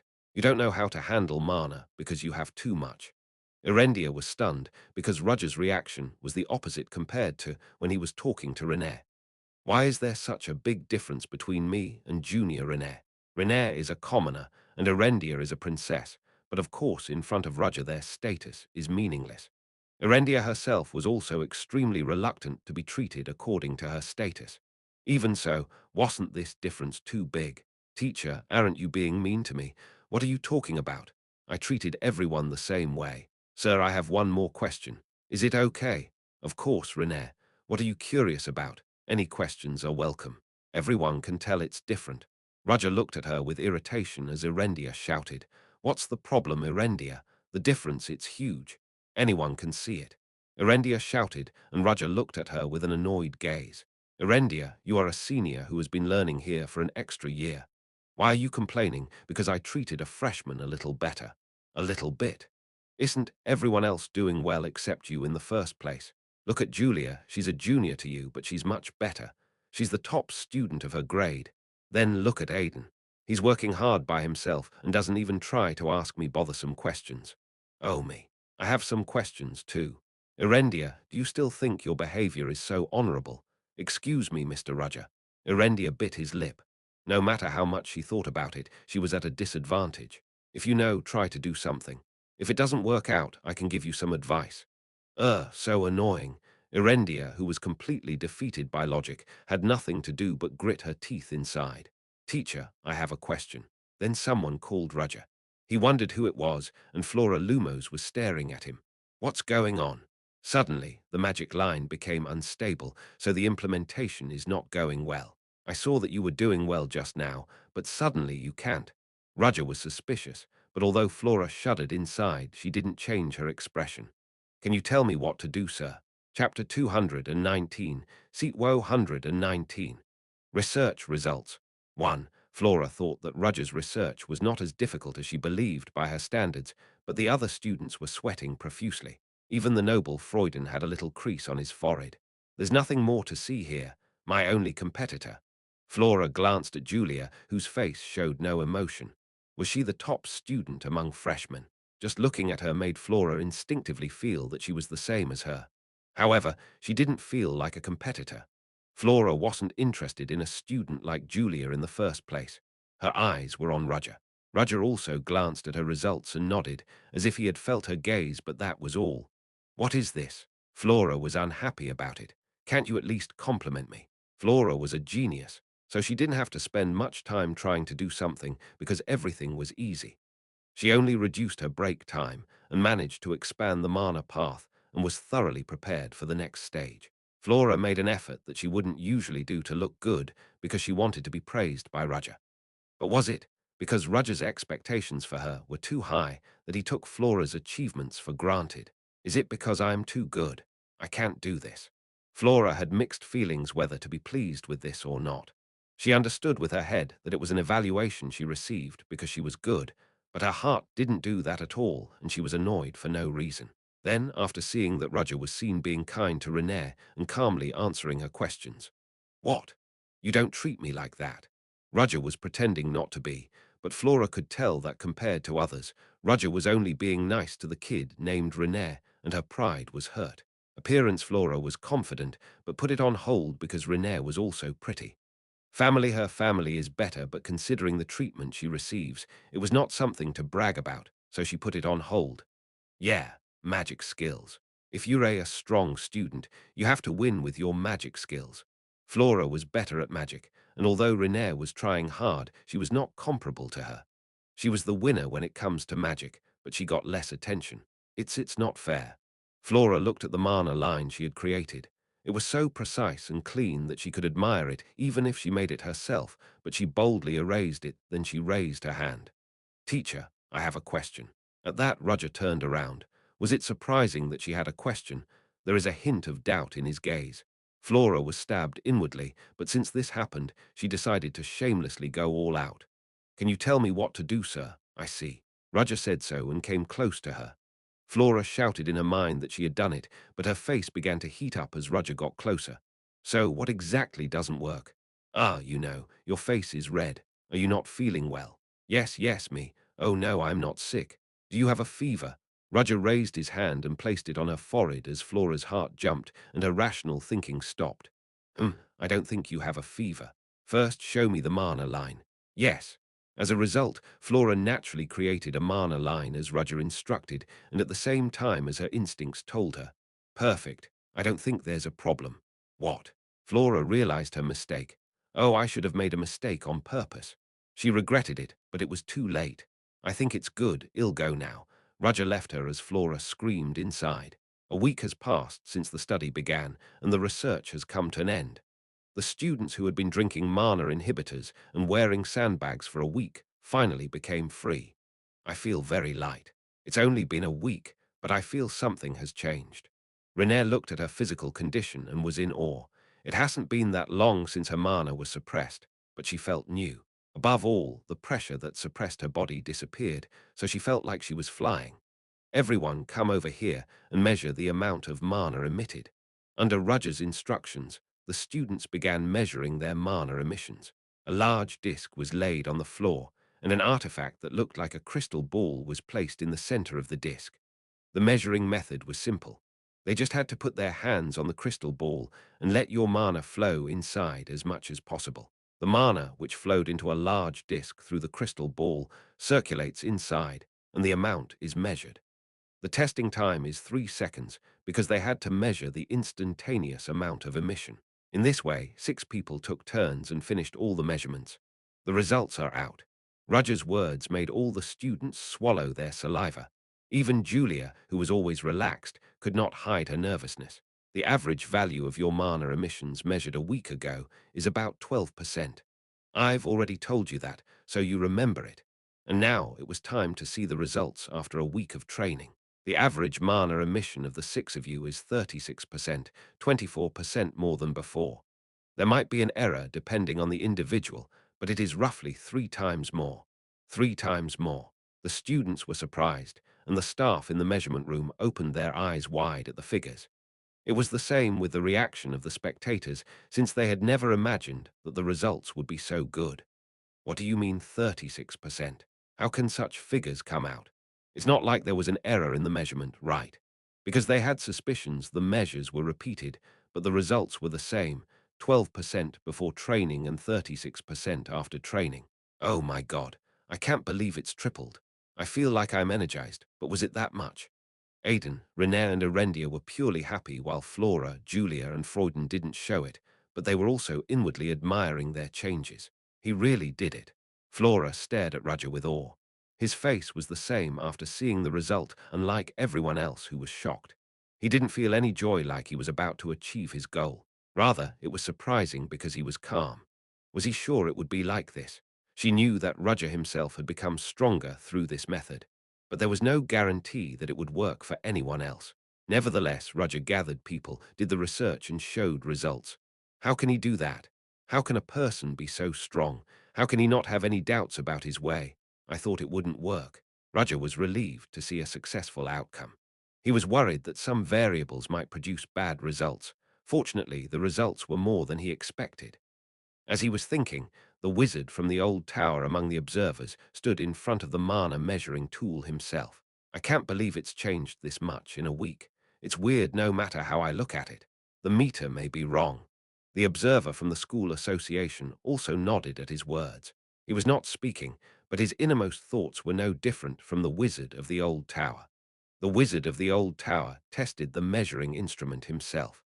The maximum amount of mana released is 15%. It was less than half of the students' numbers, but it was not low. There's nothing wrong with the meter. He rather hoped the meter was wrong, but looking at the result, there was nothing wrong. Oh, you didn't believe me.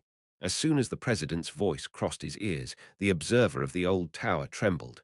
Cough, no. It's not that I didn't believe it. I checked just in case. Don't you want us to be clear as observers? As he spoke, the notion of not believing was erased from his mind. It's just a minor misunderstanding. Really, I'm glad to hear that the misunderstanding has been resolved. Ha ha ha ha ha ha. The wizard of the old tower laughed awkwardly, and the observer dispatched by the school association also sweated. He was glad the old tower became the arrowhead. Well, go now. The observers left, but only the observer of the new tower, Luchek, bowed his head politely. The president also lightly saluted and turned to Roger. Good job, Mr. Roger. You've shown us a good result. It's too early. In order to completely wash away the distrust, the students' mana emissions need to be measured periodically over the next 3 days. We have to prove that this is not a short-term result. One could say that the power of the drug increased the amount of mana emission, and to prevent that, he was going to add additional measurements in 3 days. Most of the mana drugs don't last more than a day, so that was enough. Mana drugs that increase mana emissions are expensive, have a short duration of effect, and even have after effects. Therefore, more detailed measurements were needed to completely clear away the doubts in that part. That would really make the academic world buzz. President, I believe you have not forgotten your promise. Of course, Mr. Roger has shown so much sincerity. How can I not keep my end of the deal? From the time she read the data Roger gave her in advance, she did everything to create this place. Congratulations.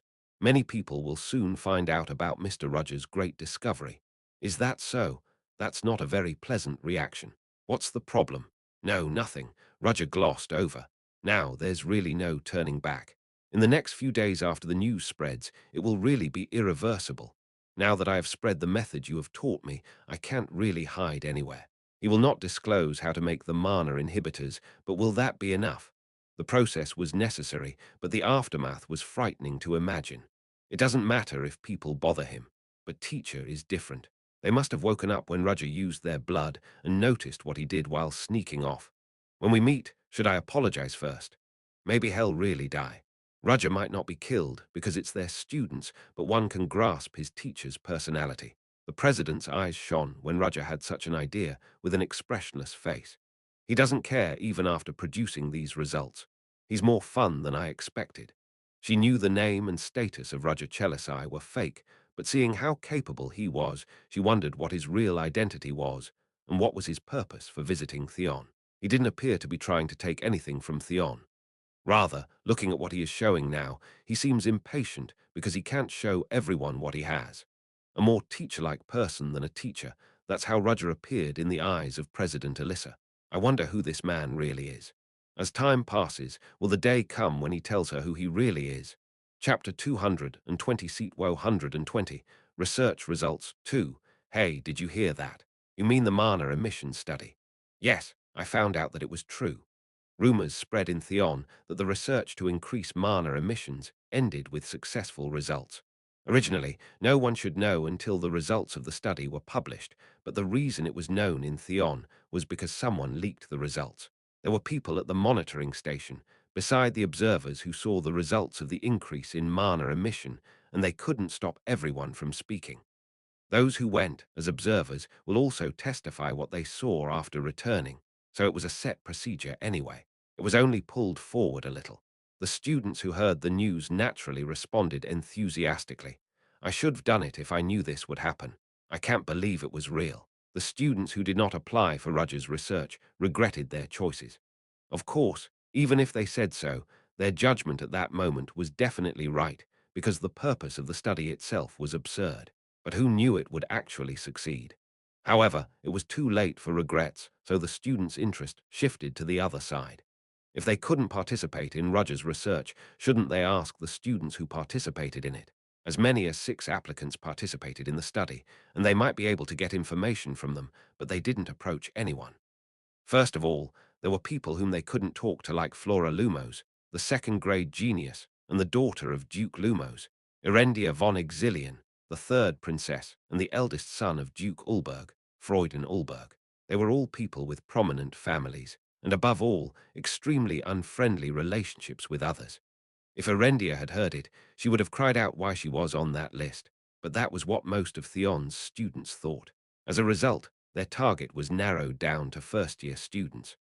Julia Plumhart, who was the first-year top student, was like an iron wall, so she was excluded. Most of the time she responds with a smile when spoken to, but the reluctance felt in her smile bothered people.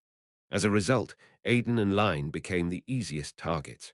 Hi, are you going to class now? What? As she was heading to class, some students suddenly approached Renee. They weren't interested in her, but you suddenly approached her pretending to be friendly. Did they suddenly want to get close? No way. Renee was not naive. There must be a plot behind the sudden change of attitude, and Renee knew exactly what they were after. If you have time, let's. I'm sorry, but I can't tell you the results of Mr. Rogers' research. Renee flatly refused. There are some things that she didn't know that much, but she didn't intend to tell them even if she knew. It's not because she signed a magic contract, but because she promised and didn't want to betray Roger. The students who tried to aim for Renee while Erendia was away had no choice but to open their eyes at the sharp rejection. Renee passed by the students who called her up. Ah, no luck. She tried to ignore the voice from behind.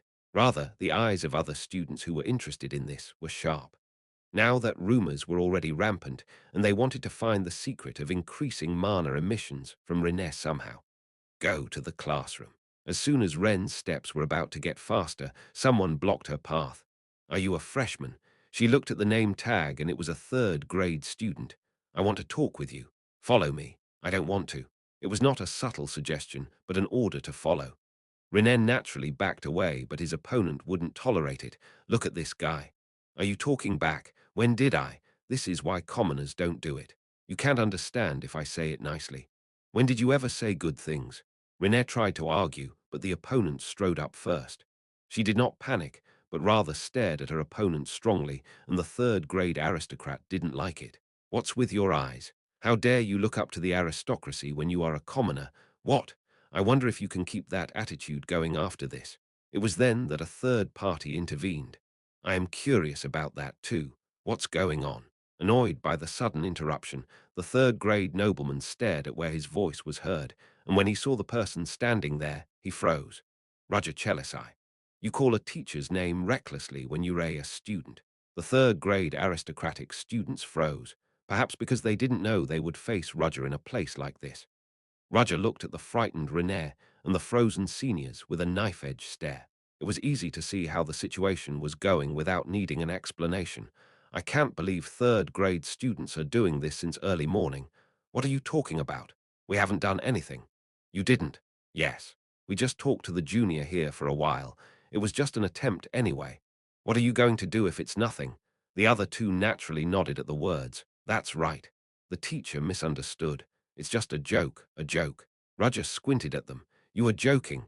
Yes, we're just kidding. Roger released his magic, and a huge amount of mana spread around him. Ah, at the pressure, the faces of the third-grade nobles turned white like corpses. Why the hell? What's wrong with you? I'm just kidding. What kind of joke is this? Isn't this the kind of joke you like? Under increasing pressure, the third-grade students could not even answer. Did you think it was funny enough if I would have fallen for a lie that even a child would not have been fooled by? Since you are aristocrats, you must have thought that if you put it around properly, I would let it go. Arg, that's just stupid. Despite the stifling situation, René felt strangely relaxed. That's strange. I don't think I've ever seen my opponents as aristocrats. Should I remind you where you are again? The violent energy flowing out of Roger's body made the third-grade nobles go blank. They couldn't think of any excuse to make, and they couldn't even speak. All they were allowed to do was tremble like a mouse standing in front of a predator. Mr. Roger, please stop there. René reached out and dissuaded Roger. There was a minor misunderstanding. At those words, the pressure weighing on the third-grade nobles disappeared. Ignoring the students who were out of breath, Roger looked at René, and she looked back at him with clear eyes that were as pure as a child's. Really? Yes, I am telling you the truth. You think so too, right? The third-graders, who got the redemption rope at her words, nodded hurriedly. Of course, their drooling looks were not normal to anyone. René, now that you say so, I will not argue about this anymore.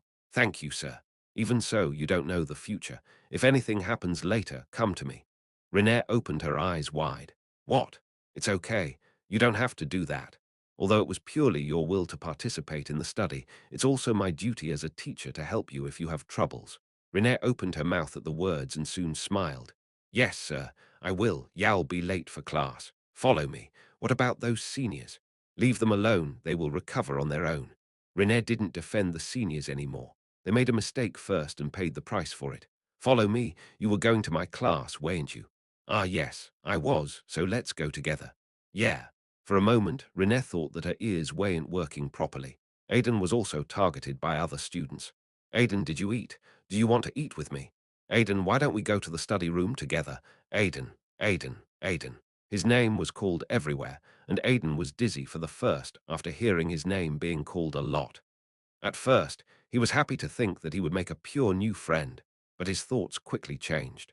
Everyone wanted to ask me about the research process. Of course they want to. You haven't had much contact so far, but now they're suddenly talking to you, so what other purpose is there than that? No, I thought it might be because they just wanted to get close all of a sudden. It's a bit of a shame. What a flower bed your head is. Leo shook his head and sighed, and it was the same for Tracy. Aidan is too white compared to other black-hearted guys. That's why she couldn't leave him alone. Had Leo, Tracy, and Iona not been able to stop the countless students a while ago, Aidan, who has a good personality, would have accepted everyone's questions. That was a terrible thing to imagine. Aidan ignore everything. They're not talking to you because they like you anyway. It's because they're all after something. Yes, I should. I am the reason why you guys got swept up. I am sorry. You don't have to apologize. I was worried that you wouldn't have been prepared to do this at the time I wasn't with you. Aidan was deeply moved by the words. Thank you, everyone. Why are you so moved? I didn't compliment you. Tracy replied curtly. Even if she said so, it was her who was attacking the people who were approaching Aidan like an angry cat more than anyone else. In particular, when the female students approached, her reaction was the most intense, and Leo did not bother to point that out. The important thing is that the class will start soon, so they'll be safe for now, but what about class? They were already worried about how many people would come. Then Iona said in a blunt tone, but I understand their reaction too. Everyone's trying to be strong. That was something Leo and Tracy agreed with, but there was a limit. Tracy asked, twisting the ends of her braids with her fingers. So, Aidan, is the rumor true? What rumor? The fact that you secretly participated in Mr. Rudger's research this time. Oh, I'm sorry about that, but I really wanted to do it. Okay. We don't mean to say anything to you about the past. You wouldn't have stopped even if we said something. Oh, the important thing is that the rumors are spreading now, so is Mr. Rudger's research true? Oh, that's true, as you've already seen other people's reactions. Really? But I can't tell you more than that. All right, that's it. Aidan, who thought they would ask more questions, was dumbfounded by the unexpected answer, and the sight made Tracy wince. What? Did you think we were going to ask a difficult question under the pretext of friendship? Oh no, so that's yeah. Sorry, honestly, I knew it. What do you think we are? I'm sorry. You apologized honestly, so ill let it slide this time. You can't say it even if you want to. That's right. I signed a magic contract. That's why I don't want to bother you for no reason, so I won't ask. If the research is successful anyway, it will be published later, and well check the results then. Well, those idiots who still keep an eye on us don't seem to care about that at all. At those words, Aidan realized that his friends were very considerate of him. Leo murmured, "This is very surprising." Mr. Rudger hasn't even finished giving away the framework for the source code, and he came up with something even more interesting. What the hell was Mr. Rudger doing? At this point, he should be used to being surprised, but he couldn't do anything about Rudger. He's not just a normal teacher. Doubts have sprung up inside Leo's heart. I really hate to ask the Liberation Army, but I have no choice but to ask them to find out about this. It seemed necessary to clearly confirm Rudger Chelisai origin and family. At that time, the student sitting by the window talked. Here comes Mr. Rudger. At the word that the owner of this classroom and the party that is receiving the most attention right now was coming, the students quietly took their seats. At that time, the back door opened, and René entered at the same time as Rudger was entering through the main door. What? Why is she coming in now? Most of the students were not interested in René because they only cared about Rudger, but Flora Lumos was different. Maybe it's because she's been conscious of it for a long time, but she noticed that René came in at a similar time as Rudger. What is this? Are you two here together? Chapter 221, Seat Woe 121. Research Results 3. After entering the classroom, René hurried to her seat and sat down. Erendia, who had come in advance, alternated between René and Rudger, who entered the classroom at almost the same time and flinched her lips as if she wanted to ask something. Then Rudger, who climbed onto the platform, opened his mouth. Before we begin the lecture, I have something to tell you. The students instinctively noticed what Rudger was trying to say. The time has finally come. There are a lot of people here and they're asking about my research results recently.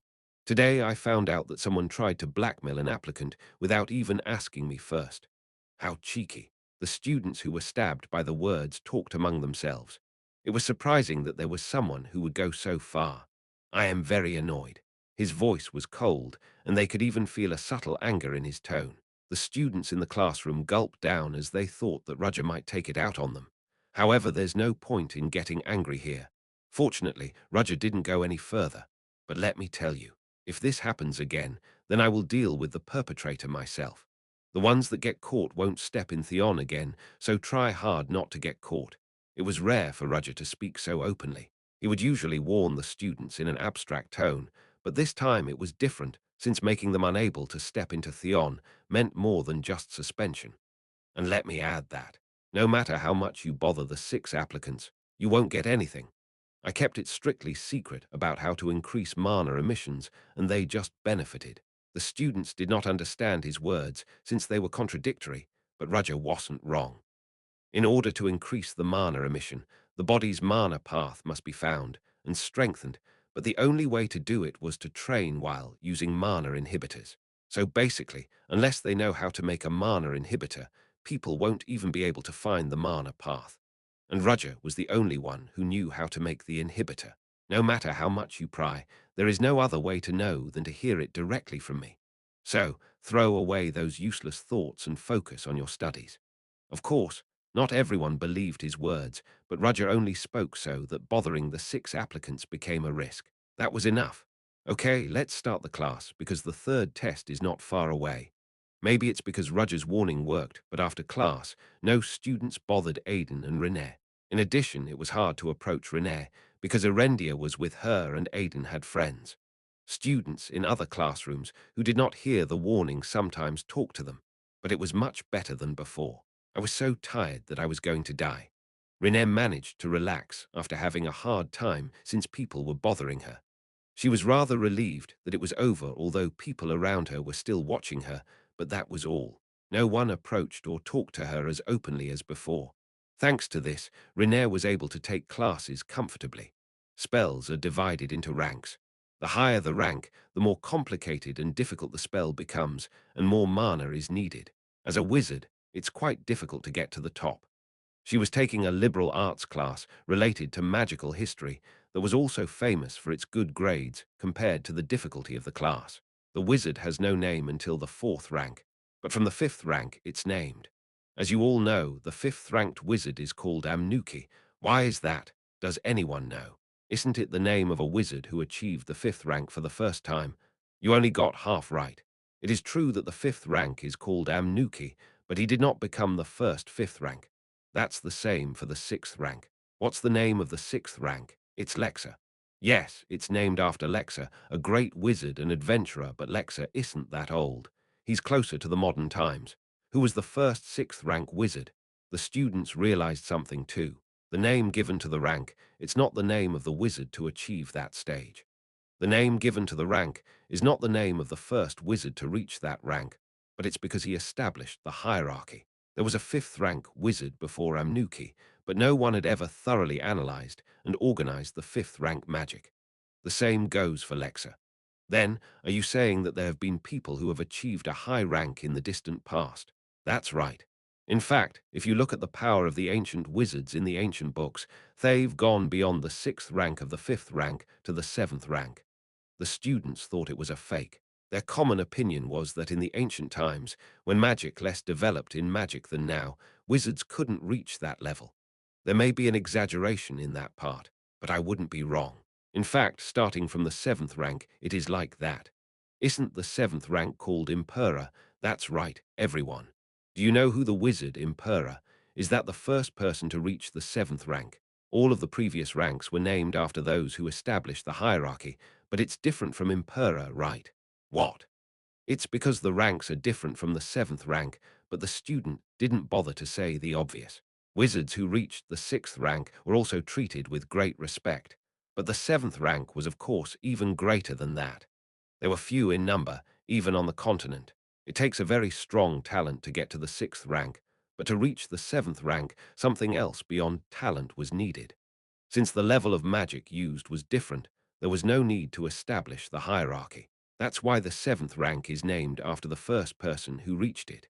Impera was the first wizard that reached the 7th rank. Long before science developed as it is now, it was the emperor of the past empire. Even now, the 7th rank is a dream for many, but people at that time also achieved the 7th rank. No way. After all, he's an old-fashioned wizard. One of the students said so. Now magic techniques are more advanced, and much more efficient, and detailed magic is born. Just as sword-wielding techniques are created to use the optimal path, not the rough one, magic is also stereotyped, formalized, and changed. Most of the wizard's perception was that ancient 7th rank wizards couldn't even be a 6th rank wizard of the present era. Teacher, what's the 8th rank called? The 8th rank is called Grander. Is the name also derived from the name of the wizard who reached the rank for the first time? Maybe so. Maybe. Unlike before, students wondered at the unclear answer. I don't know how the name Grander spread, but a wizard with that name didn't appear in any literature. Of course, it may be written in ancient documents that have not been interpreted, but it is now widely believed that the name Grander was passed down by word of mouth and not academic materials. Then why do we keep using that name? That's because there's no other wizard who achieved the 8th rank yet. Everyone who dreamed of becoming a wizard admired the 8th rank Grander, even the 7th rank wizards who stand at the top now. Even elves, a species that live longer than humans, have never heard of an 8th rank wizard. In the first place, it was questionable whether the 8th rank existed. Perhaps Grander is not a name, but a noun that refers to impossible in an ancient language. If one day a new 8th rank wizard is born, that person might change the name of the rank. Even though they knew it didn't make sense, the students imagined themselves becoming that 8th rank wizard. Everyone would chant their name, and they would remain in history for eternity. Where in the world could there be more glory than this? It walked the road. The outside world, after a long time, was very strange. It's only been a few years, but the world has made a lot of progress in those years. Just looking at the prosperous city was enough entertainment. Maybe it can look around a little more on its way to find its student. It turned its head suddenly after thinking that. Beyond those red eyes, it felt something. Men with considerable magic all gathered in one place. Seeing that they are gathered in a deserted place, they are not honorable people, and considering that, they are quite strong. It could ignore it and pass by, but it became interested in them because it's been a long time since it went out. It headed to a place where it felt energy with a light step. When it arrived at the place where it felt the energy, it could see suspicious-looking people planning something. The surroundings were covered with red bricks full of smoke, and it was dark and dull even in broad daylight, but it liked the place. What's going on? Those who gathered at the meeting, members of the Black Dawn Association, frowned at its sudden appearance. Why are you here? The first thing they saw was gold hair flowing down gently like a carpet, red eyes and snow-white skin. She was wearing a wine-colored Gothic dress full of frills and a parasol in one hand. Anyone would think that she was a girl who was small and cute like a doll and had a strange charm that was hard to describe, so they wouldn't expect her to appear here. What did the guys who were guarding the entrance do? Even if she got lost, it was virtually impossible for such a girl to come into this place. The road is complicated, and the men who were guarding the entrance would have kicked her out. But that girl, feeling something strange, a second order narrowed its eyes. It's surprising to see someone like her in a place like this, but her reaction is weird. Usually, a person like her would be anxious about such a place. Even if she came in, it was normal to be scared or run away when she saw people with a bad impression gathered. But what was that reaction? She was walking towards them. She's not afraid of us. Does that mean she believes in something? Hidden escort or her skills? Did she read the intentions contained in that gaze? The girl's red eyes drew a crescent moon. Ho, there's a guy who's surprisingly quick-witted. Who are you? The rest of the people moved quickly, perhaps realizing that the second order's reaction was unusual. They surrounded the area and blocked the escape route to prevent her from escaping, but the girl smiled at their actions. You're quick-witted and responsive. I came here out of curiosity, but it seems you aren't an ordinary group. I don't know how you got here, but since you've come this far, don't think about leaving alive. At the words, the girl opened her eyes wide and burst into laughter. Her cheerful laughter raised the eyebrows of the second order. Are you laughing right now? Ha ha ha. How can I not laugh when it's funny? Don't think about leaving alive. I didn't think anyone would say that to me. I can feel that the world has changed a lot. What? In addition, from the way she talks, she sounds like an old person. The second order was a little wary, but he thought maybe the girl was out of her mind. Kill her. The subordinates slowly approached the girl at the command of the second order. At that moment, the girl folded the parasol she was using, and as its tip touched the ground, an extraordinary event happened. What is it? The second order was surprised to see his subordinates that were approaching the girl suddenly collapse like broken dolls. What happened? He couldn't understand what the hell happened, and he didn't see or feel anything. The second order felt his whole body shaking and his instincts crying out. That person in front of me, it's something he doesn't dare to face. You, who the hell are you? All he could do was ask in a trembling voice. At that, the girl said with a smile, Granda, do you know that name? What do you mean? You don't have to know. The girl waved her hand lightly. Although her action was so simple that it could be considered meaningless, it was also the last thing the second order saw. Granda, a girl who took more than dozens of lives in an instant, lifted the parasol and looked up at the sky beyond the high wall. Where is the disciple who made this master move her heavy steps? That day, a branch of the Black Dawn Society, led by First Order Nikolai, disappeared without a word. Chapter 222, Seat Woe 122. Presentation 1. Renee returned to the dormitory room with her tired body. After lying on the bed, she remembered what happened today. Was it because Mr. Rudger's warning was still valid that no more people approached her to ask the results of the study? Is it because of that? I'm much more tired than usual. Just passing by, she felt like her mind was worn out as all kinds of complicated eyes flew. Some students looked jealous because they couldn't approach her openly, and the eyes of aristocratic students were so fierce that her back was cold. Previously, she had a feud with Dunham Rommel. In addition to that, she, a commoner, received the benefits of research, so it was natural to be jealous. Ah, I am completely hated. Just today, there was a quarrel on the way to take a class in the morning. Although it was said to have been an attempt, it would have been dangerous if Roger had not helped then. She felt a sense of injustice. Come to think of it, I was helped by Mr. Roger. It was thanks to Roger that her amount of mana emission increased, and it was Roger who helped in the moment of crisis. Even the people who bothered her disappeared, thanks to Roger's warning to everyone immediately after the incident. Renee recalled the appearance of Roger. Teacher was so cool. Roger's saving her at the moment of crisis was like a prince on a white horse that seemed to come out of a fairy tale. He didn't actually ride a white horse, and he wasn't a prince, but that's what he looked like in Wren's eyes. At the banquet hall, he saved me. She remembered how Roger carried her like a princess during the banquet just by closing her eyes. Wren's lips went up without realizing it, and she smiled. Then suddenly, an idea came to her mind. When I look at Mr. Roger, I miss him. Why did Mr. Roger and I ever meet before? Come to think of it, Roger seemed to be nice to her. Usually he seems infinitely cold, but he always answers what she is curious about and even teaches what she doesn't know kindly. It is because it's easy to be misunderstood, because of the way he talks and facial expressions. But rather, Roger thought of the students the most. Is it possible that Mr. Roger? She thought so, but Renee immediately shook her head and denied it.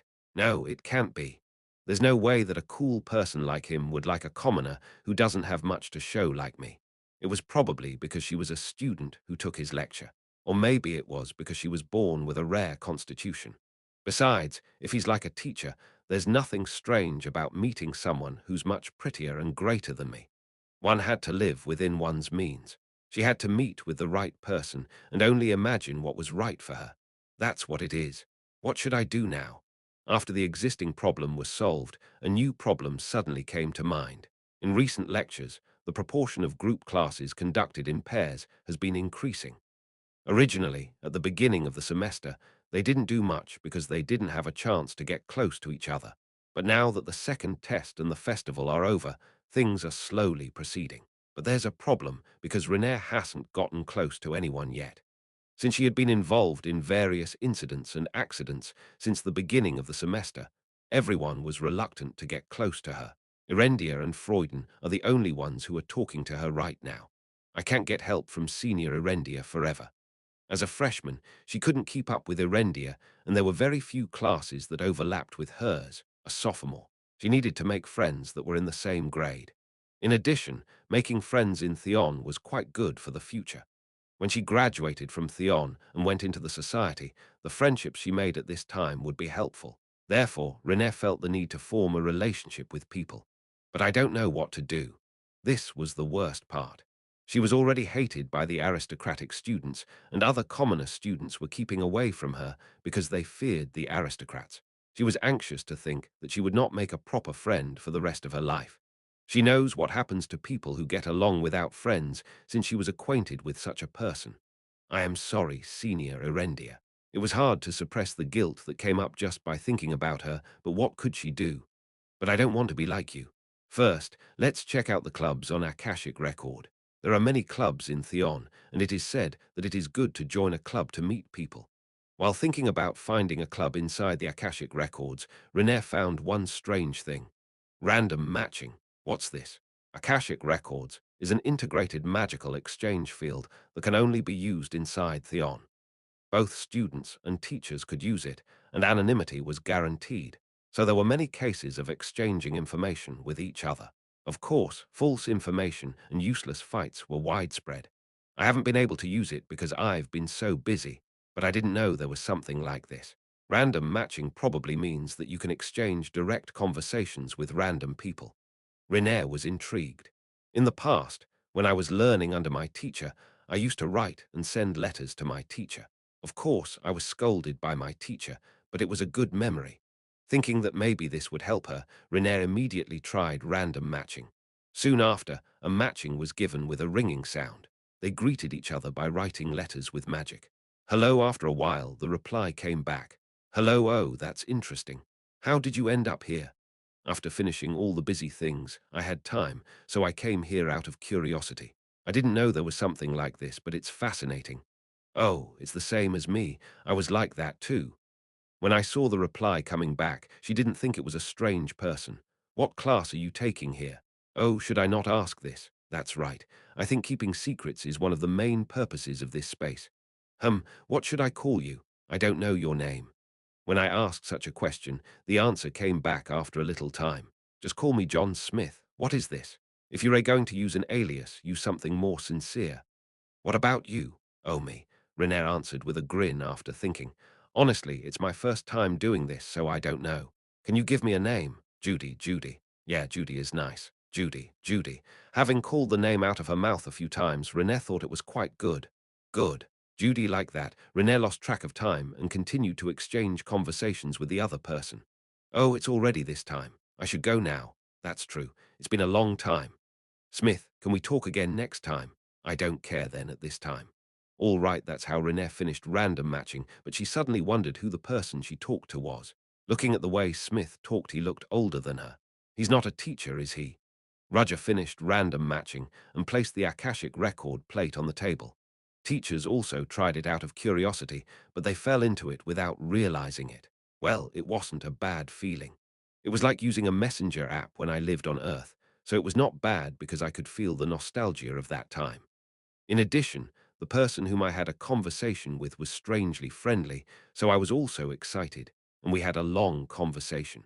It is by nature that my way of speaking normally is hard, but speaking on Messenger in this way was also a part of being able to speak softly like in my previous life. I thought it was not a bad experience in that I could recall myself that I had not yet forgotten. It's nice to refresh your mood like this sometimes. The many things that have complicated my mind are over. First of all, Theon has successfully completed the transaction after receiving approval from the president, although it is still unofficial. The same is true of the Black Dawn Society. Other First Orders don't know, but Zero Order has decided to acknowledge my existence. It's still only a matter of sealing the urgent wound, but compared to the first time when I felt my life threatened just by being caught, it's a huge difference. That's why I could spend time on these little entertainments, but I know there's still a lot of work to do after all. The academic presentation date is just around the corner. The deal with the president is not over yet because he has to announce the results of his research on increasing the amount of mana emission. He achieved this time and take the position of planning director in recognition of his contribution. I'm looking forward to it. How will people react tomorrow? I thought it would be fun even though I knew I shouldn't do this. Arcane Chamber was a huge grand hall where wizards gather to present their findings. The huge space, reminiscent of an ancient dumping ground, was filled with wizards since regular presentations of new discoveries are held periodically.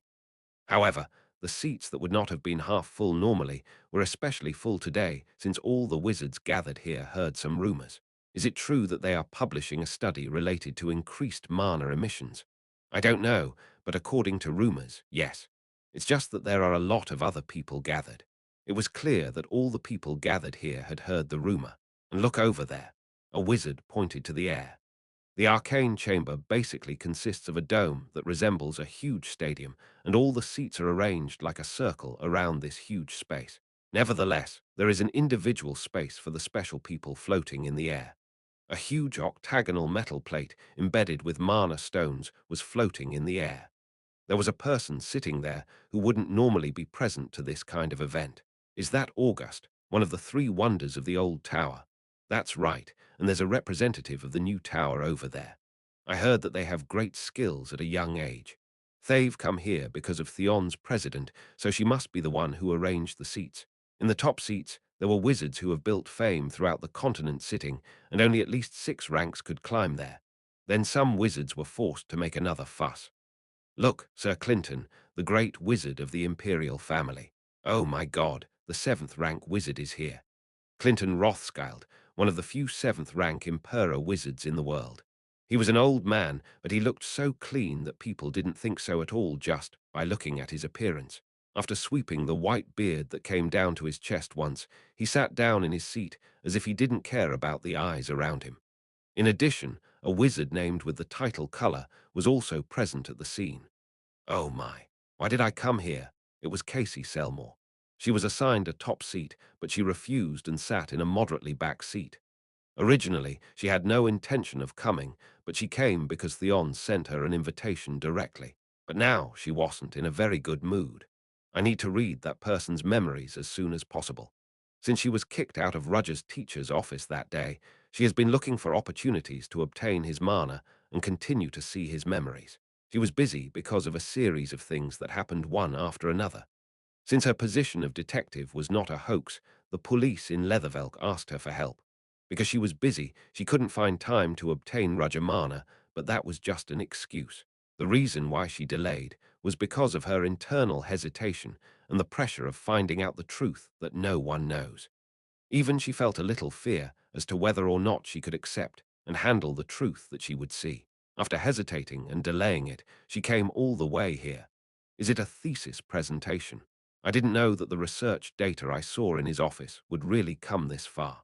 Presenting in front of people means that the results of the study have been successful. If it's really possible, it was really unusual. I don't know what you're up to.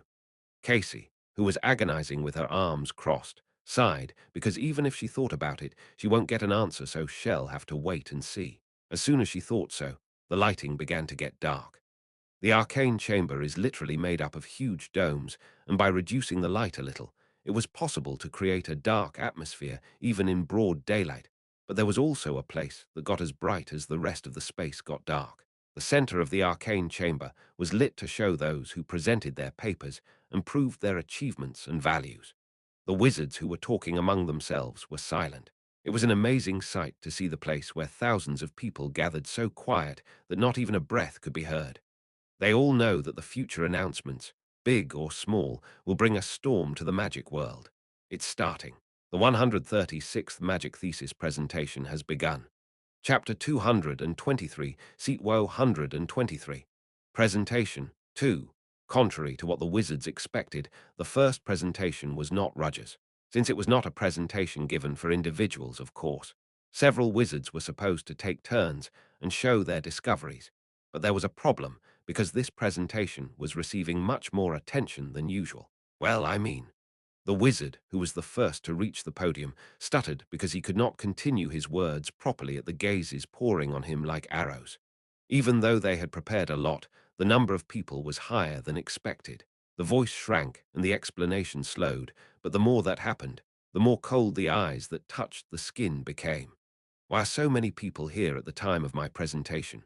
There are as many as 5,000 seats in the arcane chamber, and on the day of the regular thesis presentation, it was fortunate if 1,000 seats were filled, let alone half of the total seats. On bad days, there will barely be more than 500 people. However, today, there were people standing, and they're watching because the 5,000 seats were full. If they could show more people what they have achieved, that would be the best opportunity, but this was too much. It was not even a problem of numbers. Along with the old tower, the new tower, and the school association, a seventh-rank wizard, called the best wizard of the time, were present. The wizard felt like his soul was shrinking, and his hands and feet were trembling. His fear was much greater than the desire to do better. In the end, the wizard, who took the podium as the first presenter, was forced to come down without properly taking out half of what he had prepared. His back was pitiful as he left with his head down, but no wizards in the audience expressed sympathy for him. It is true that it was a sudden situation, similar to a natural disaster, but breaking through, it was also a matter of individual ability. In the end, those who failed to do so lacked skills and only met a suitable end. Next person, please come up. The second presenter came up after the first one left. He knew what the previous person looked like, so he started the presentation with a firm determination that he would never be like that. This one isn't bad, but it's not particularly special. Like that, one at a time presentations followed, and sometimes there were people who succeeded in eliciting their own repercussions, but that was all in the end. As time passed, the final presentation was just around the corner. A man appeared on the platform. That person. Is today's star finally coming out? The relaxed atmosphere changed, and the spectators' gazes were stronger than when it first started. No matter how courageous a person was, he had no choice but to be intimidated by more than 5,000 stares, but Roger Chelisai wasn't. Rather, as if he was taking a walk, his steps to the platform were relaxed. The VIPs at the top of the table were quietly amazed by his confident attitude. He's definitely different from the ones from before. I don't think he's pretending to be strong on purpose. Is this his natural disposition? The audience's response was also enthusiastic, in particular from the female wizards. Oh no, everyone's going crazy. Casey Selmore clapped her tongue at the sight. What if the wizards are misled by his appearance? Of course, he's handsome, but this. She didn't expect this much reaction, and Casey was annoyed for no reason. But isn't that person nervous? She felt like her hands were sweating, just imagining herself standing on the stage, but Roger's appearance was truly peaceful. She knew that there have been several such occasions in the kingdom of Delica. However, the size of the arcane chamber was simply incomparable to that time. Roger, standing on the platform, paused for a moment and looked around. As it was a platform under the spotlight, the appearance of the people in the audience was dark and blurred, but it was evident that they were all watching him. Roger raised his head and looked up at the top seats floating in the air. The faces of the people sitting there were certainly extraordinary at first glance. Those who have the greatest influence on the continent. Will Leslie, one of the first orders, be there? Maybe she didn't attend because she was busy preparing to act during the mysterious night. Whatever it may be, there was only one purpose for him to be here today. Nice to meet you. My name is Roger Chelisai, and I am currently a teacher at Theon. The beginning was a light greeting. However, he firmly established his position by nailing his affiliation to Theon. A low-pitched voice spread throughout the wide hall of the arcane chamber through acoustic amplification magic installed on the platform, and the people waited for his next words. Then I'll start the presentation right away. Unlike the conventional conversation, thank you for coming here, Roger cut to the chase, and the wizards in the audience who were rather embarrassed. Even VIPs came to see him, but his attitude of saying what he had to say rather than bowing to them was not common. In a good way, he didn't care about pretentious manners, but in a bad way, he may seem rude. However, rather than being angry at his attitude, the idea that it was his natural disposition became a popular opinion. There's been a saying since ancient times. Handsome men and beautiful women look good no matter what they say or do. The reason I am here today is to announce the results of the increase in mana emissions. As you all know, the main point was finally coming. At the same time, Roger showed the data he had prepared. A research result table prepared on a magic board appeared on the platform. The contents were greatly enlarged and reflected so that the wizards could see them. Everyone gathered here is a wizard, so I think you've all measured your mana emissions, and you know what this means. The duration of the experiment was a week, and the data showed that the amount of mana emission jumped 3 times in that short period of time. We conducted a study with 6 students and found that the amount of mana emissions nearly tripled. It was not just a short-term effect, and by conducting additional tests over a total of 3 days, we found that the figure remained unchanged. The wizards fretted when the successful result was deeply embedded in their minds from the start. So what's the way? How the hell did he increase mana emissions? And the key to the success of this study lies in the mana inhibitors. I have a question. One of the wizards in the upper seats opened his mouth. It was August, one of the old tower's elders. Yes, go ahead. I've never heard of a mana inhibitor, but does it really exist? It was an issue that the other wizards were also curious about. A wizard needs to amplify his mana, but why suppress it and for what? Of course, similar drugs and tools existed. Magic handcuffs used to capture magical criminals are a typical example, but this was more like a deterrent, forcing the flow of mana to be cut. The same is true of diffusion, scents that interfere with magic activation. The diffusion scent was closer to preventing concentration of mana by spreading it more strongly rather than suppressing mana. In other words, a mana inhibitor didn't really exist. Yes, it exists. Did you make it yourself? I didn't make it myself. It's a restoration of an ancient recipe that was lost. What do you mean by ancient recipe? I was actually going to explain it. Please look over here. New data emerged on the magic board. Unlike the previous data, which seemed easy to understand at a glance, this one was something the spectators wondered about at the first time they saw it. For wizards who were not well versed in ancient languages, it was just a complicated, winding language, but the people with knowledge in this field seemed to not believe what they saw. That's Larsilian. Larsilian. Did it say anything about mana inhibitors? How on earth did Heffron what we haven't interpreted so far? Did he succeed in interpreting it? The spectators quickly became perplexed, and even the wizards who didn't know about Larsel realized that big things were happening. Clinton, the seventh-rank wizard, opened his mouth. Mr. Roger Chelisai, may I ask you a question? He was the highest-rank wizard here, and even though he spoke politely and like an ordinary grandfather next door, the buzzing noise suddenly stopped. In the still silence, Clinton stroked his beard with an interesting expression. I think what you've shown us now is Larsel. But does that mean that Mr. Roger has interpreted an ancient language that no one has ever been able to? You can treat me comfortably. Ha ha, I am comfortable like this. I understand, and to answer that question, I'll say yes. I finished my interpretation of Larsel, and based on that, I figured out the recipe for a mana inhibitor and found out how to increase mana emissions. Everyone opened their eyes wide at Roger's shocking reply. The issue related to the amount of mana emission was bigger than they thought, and the news that he has fully figured out the ancient language heated up the hall. If that's true, it's a great discovery. Yes, so I'll continue with the explanation. Roger did not show any fear or polite attitude, even if his opponent was a seventh-ranked wizard.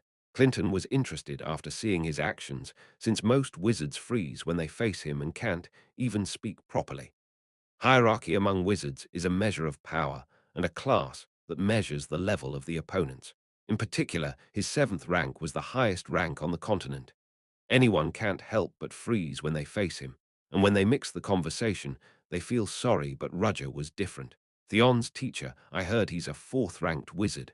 From Roger's appearance, he may have respect for him, but there was no fear at all. As he got older, he had a clear eye for this. On the contrary, Clinton liked the way Roger spoke confidently without avoiding his eyes. Yes, that's the way wizards are. They should not be intimidated by the fact that their opponent is of a higher rank than them, but rather be prepared to go up far. That mindset is the most basic virtue to have as a wizard, and only those people had a chance to reach his position. As you know, the existing Larsal language has unknown characters that have not been fully interpreted. There may be many reasons why the form is complex and similar, but there is only one reason why it is not fully interpreted. We misunderstood the fundamentals of the language.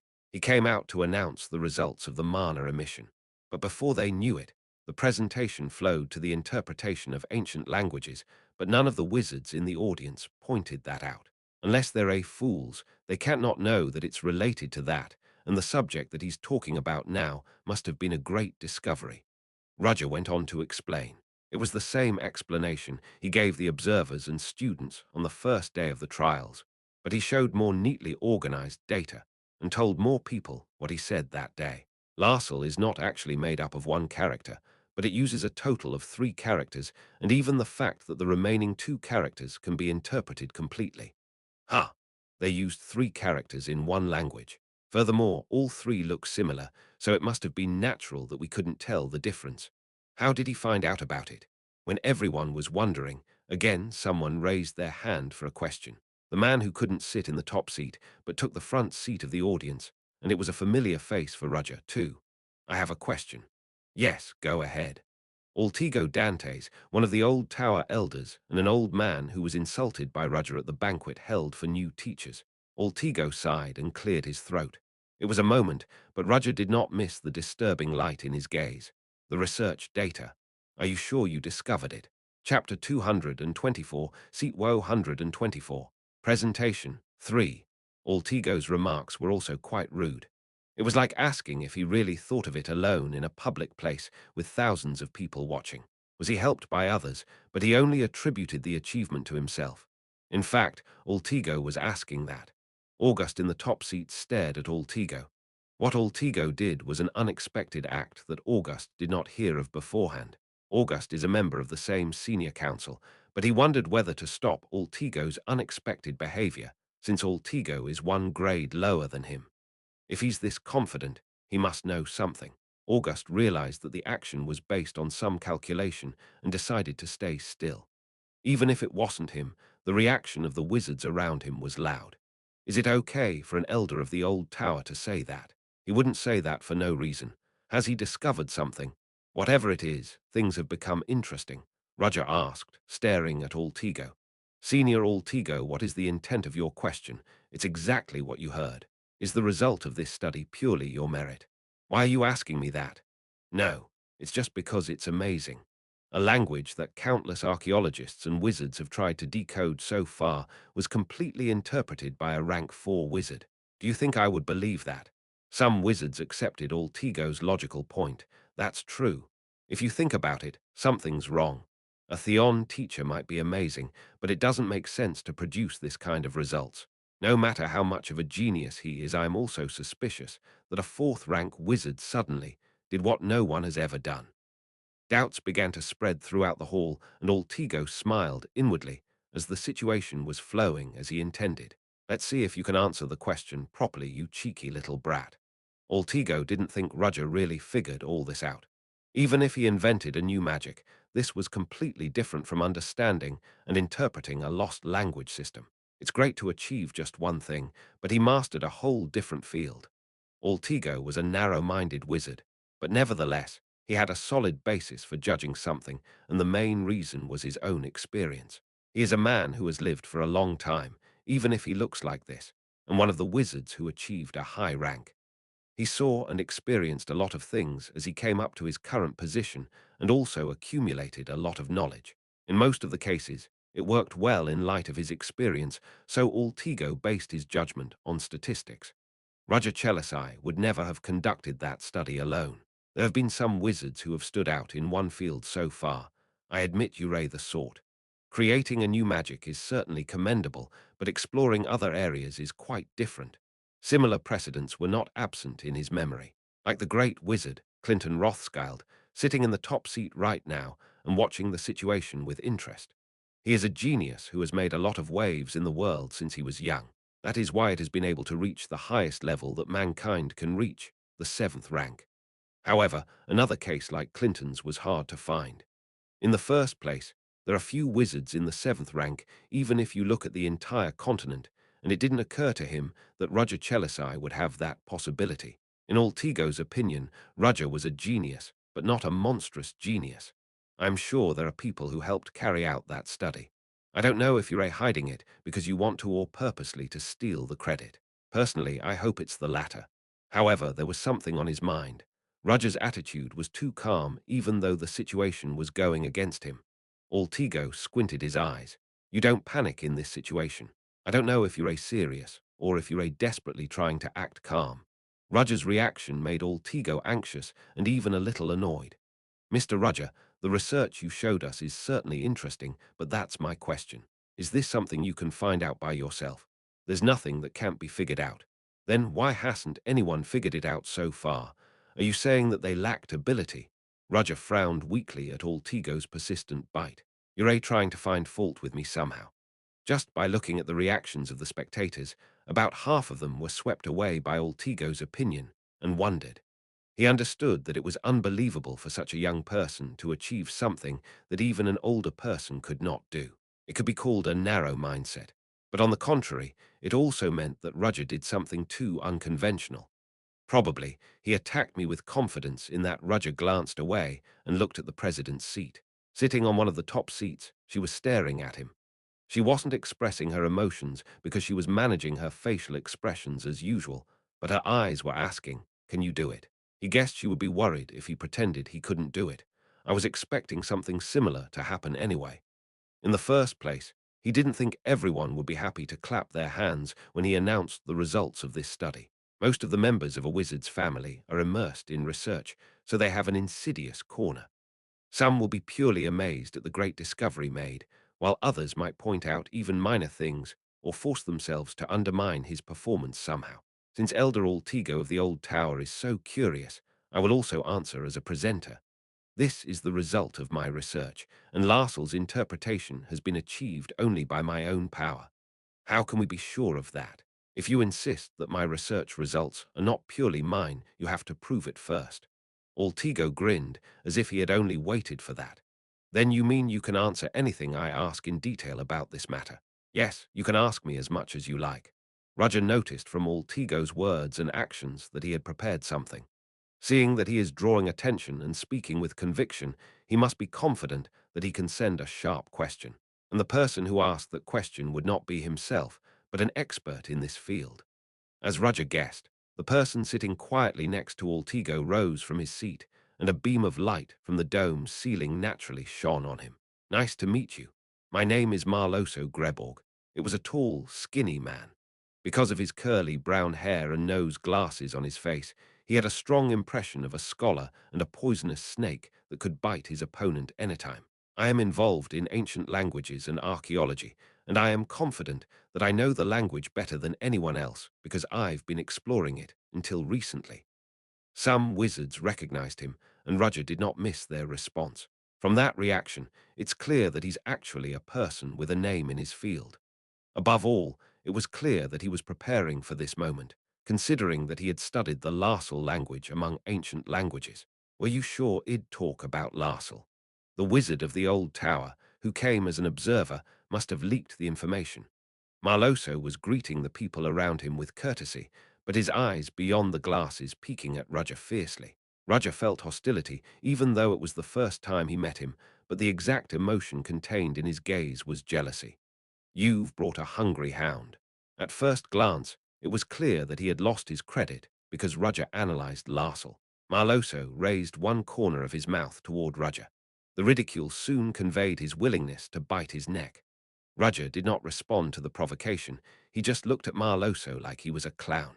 "Well then, Mr. Roger Chelisai said we could ask questions, so I'll ask you a question from my humble knowledge. As much as you like." Mr. Roger said that Larsal actually consists of 3 types of characters. "Yes, that's right." "Then can you interpret this sentence?" Marloso held a magic pen and wrote letters in the air. The bluish letters made up a single sentence, which was in Larsal. "Since you've interpreted it all, I think you know what this means." Roger looked at the words written in the air. It was late in the morning, and the meal I ate in a hurry was terrible. His interpretation took less than 3 seconds, but the smile built around Marloso's mouth deepened at his words. "Are you sure?" "Yes, that's strange. I've also been studying Larsal for a long time, and at least I know what this sentence means. But the sentence that Mr. Roger interpreted is very different from what I knew." Marloso was rather discouraged. He thought Roger would be at a similar level at least, but his level was so low that there's nothing to bite. "What Mr. Roger interpreted does not match this sentence at all. I am sure of it." "You are wrong." The wizards buzzed at his words, and the faces of those who had some sort of anticipation became grim. "You tried to cheat so many people. Is the arcane chamber funny to you? I don't understand what you're saying. I've never cheated." "No. Isn't your interpretation wrong? You got the first word wrong in the first place. Do you know what this is?" "Light." Roger's words left Marloso speechless. "Yes, the first word is light, and the next word is blessing." Marloso felt something strange about the answer that came back like a knife. "What, did you know and make a mistake on purpose?" "I have never been wrong." "What do you mean?" "Because that happens when you interpret the words as they are, primarily." "Primary?" Marloso did not understand Roger's answer. "I don't think you know, so I'll show you. First of all, if you interpret the sentence primarily, it reads, 'The light bestowed grace,' but I did not fully accept it." Marloso was not amused, because the sentence he managed to interpret naturally came out of Roger's mouth even more naturally than he did. Marloso felt anxiety creeping up and tapping his backbone. "Why did you say something else on purpose when you knew it? Were you going to make fun of me?" "Why would I do such a thing?" "What? No, Urey. And didn't I say it? The one just now is the first translation. If there's a first translation, there's also a second translation. That means, are you saying that your interpretation, it's the second interpretation? It's the second and final version." Marloso's face turned red at his words. "Don't make me laugh. Aren't the 2 sentences completely different in the first place? That's why you can't interpret Larsal easily. In ancient times, people didn't use language intuitively. What the analyzing ancient languages is meaningless in modern linguistics. Phonetics and phonology are possible, but analysis through semantics is virtually impossible. Didn't you know? Modern linguistics doesn't work. Since it's like this, I'll kindly explain the meaning." Before Marloso could say anything, Roger used a spell.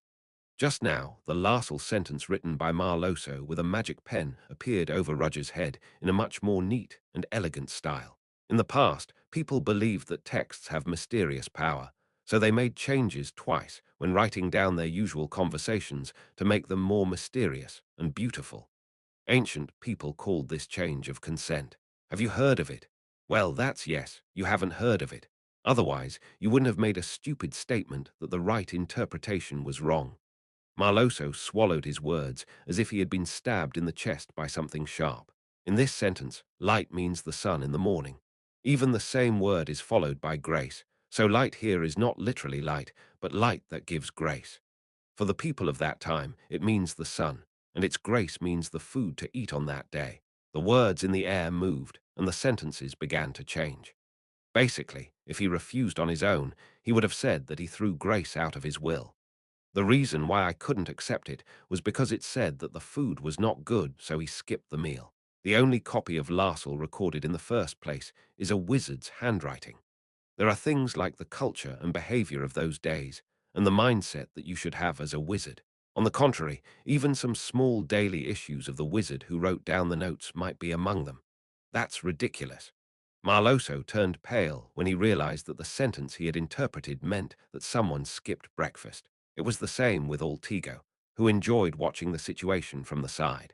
So the sentence that Mr. Marloso interpreted is a useless sentence among the notes of the ancient wizard. Well, for those who don't know the other two characters, it would have been the easiest way to interpret it. Roger fired a confirmation shot in front of everyone. So, did you get enough answers? Chapter 225, Seat 125. Arcane Chamber. 1. More than a decade ago, Granda took Roger as a disciple and taught him a lot. Her methods were both quite barbaric and self-righteous, and involved great suffering, but Roger followed them well without a word. But he did not always learn the lessons without reason. If he had any questions, he would persistently ask his teacher, and one of them was how to increase the amount of mana emission. Teacher, I have a question. What is it? Tell me. How the hell did you find this mana path? No, how did you figure out the recipe for this mana inhibitor? It's in the book. What book is it? I want to read it too. You can't read it. His teacher, who was saying that, reached out to the bookcase on the wall, and one of the countless old books on the shelf flew over and settled on her hand. This is the book, but the language it was written on is now lost, and no one can recognize it. Granda soon smiled and handed Roger the book, as if she had an interesting idea.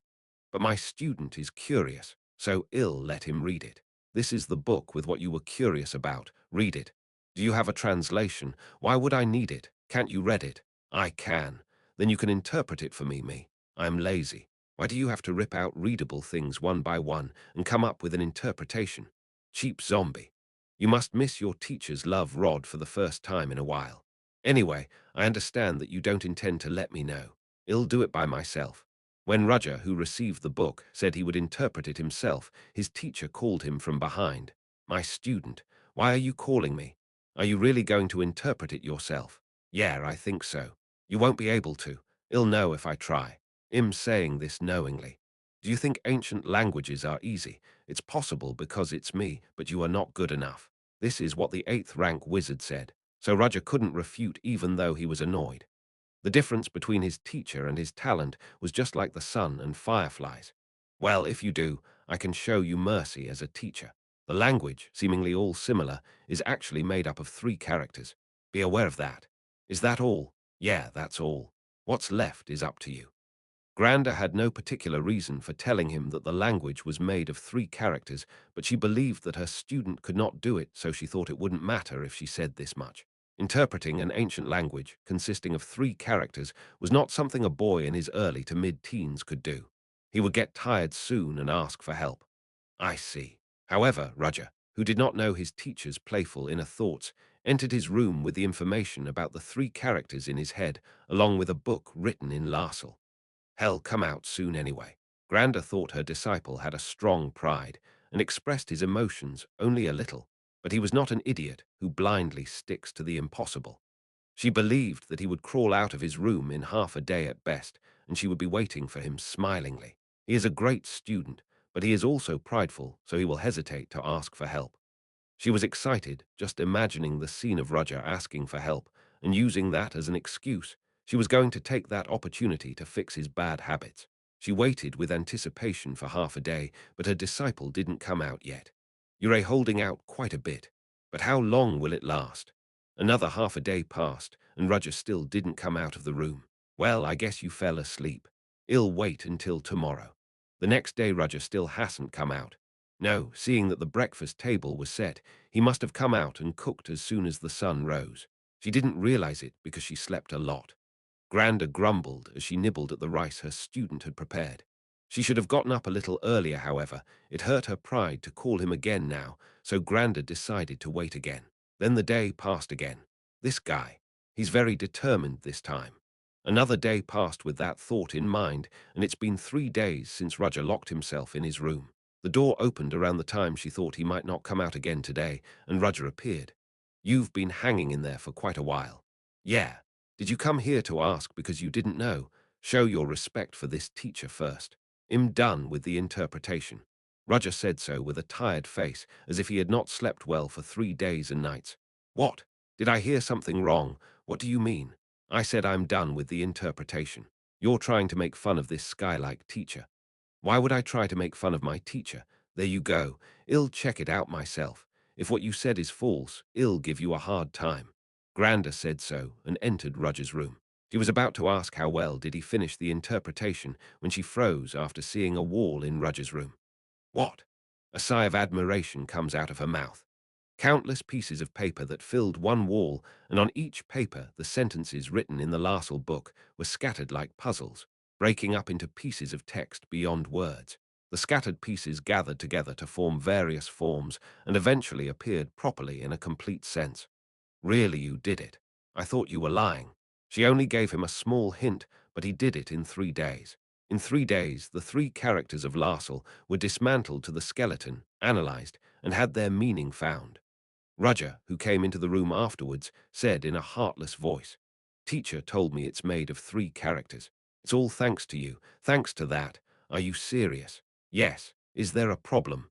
Granda thought as she looked at her student who was not aware of what he had done. This guy didn't realize his talent. What kind of talent was that? Just by looking at the results on the wall now, she could see how much effort was put into this. "Why are you looking at me like that?" In fact, this stupid fellow is still asking in a stiff tone. Granda smirked at the sight. "You're finally looking like a genius." A genius. Granda thought that Roger's talent is a dangerous thing, and she couldn't guess what would happen if he realized his talent, so she had to pay attention and not let him become conceited. The moment he goes out to the outside world, the world will be shaken in some way. So don't be conceited yet, but try your best. Yes, it's also thanks to the teacher's advice. Granda was dumbfounded and laughed, calling this kind of thing as advice, not deceit, and the distorted way of thinking of her student was like a bad joke, so Grada started laughing. Little Roger tilted his head because he didn't understand why his teacher was laughing. Roger thought as he looked at the embarrassed Marloso. "Yes, you don't understand. I wouldn't have known either if my teacher hadn't given me a hint." But he didn't feel sorry for embarrassing him since Marloso openly attacked him in front of everyone. From there, Marloso became his enemy, so he didn't plan to be gentle. "Have I answered enough questions?" "No, not yet. Not yet." Marloso, with his bloodshot eyes, somehow threw a series of sharp questions to squeeze a gap in Roger's research results. It was possible to ask those questions, because he majored in Larsel, and the linguistic knowledge he had showed that he did not waste his time researching ancient languages. But today, he met the wrong opponent, not to mention the answer to that question. "Rather, your interpretation is wrong. Did I do something wrong? Haven't I told you? It looks similar, but it's a completely different text. Look here." Roger said so, and projected the text he analyzed as magic in the air. Among the sentences were the words that Marloso misinterpreted and spread them. After that, the words spread out and were divided into phonemes. Then even the phonemes were divided into small pieces, making it difficult to recognize their forms. "What are you doing? Look closely at these 2 shapes. What do you want me to look at? Can't you still see it?" Marloso narrowed his eyes and stared at the words that Roger projected in the air, and soon his eyes expanded greatly. "It's different." The difference between the thickness of the pressed letter and the bluntness of the end was small, but it existed. "Do you understand now? Only by breaking down the language like this can it be interpreted. That's any more questions. Since you aren't answering, ill, take it as no." Marloso has completely lost his fighting spirit. He faced a huge wall and had no choice but to admit it. Roger's eyes naturally turned to Altigo next to Marloso.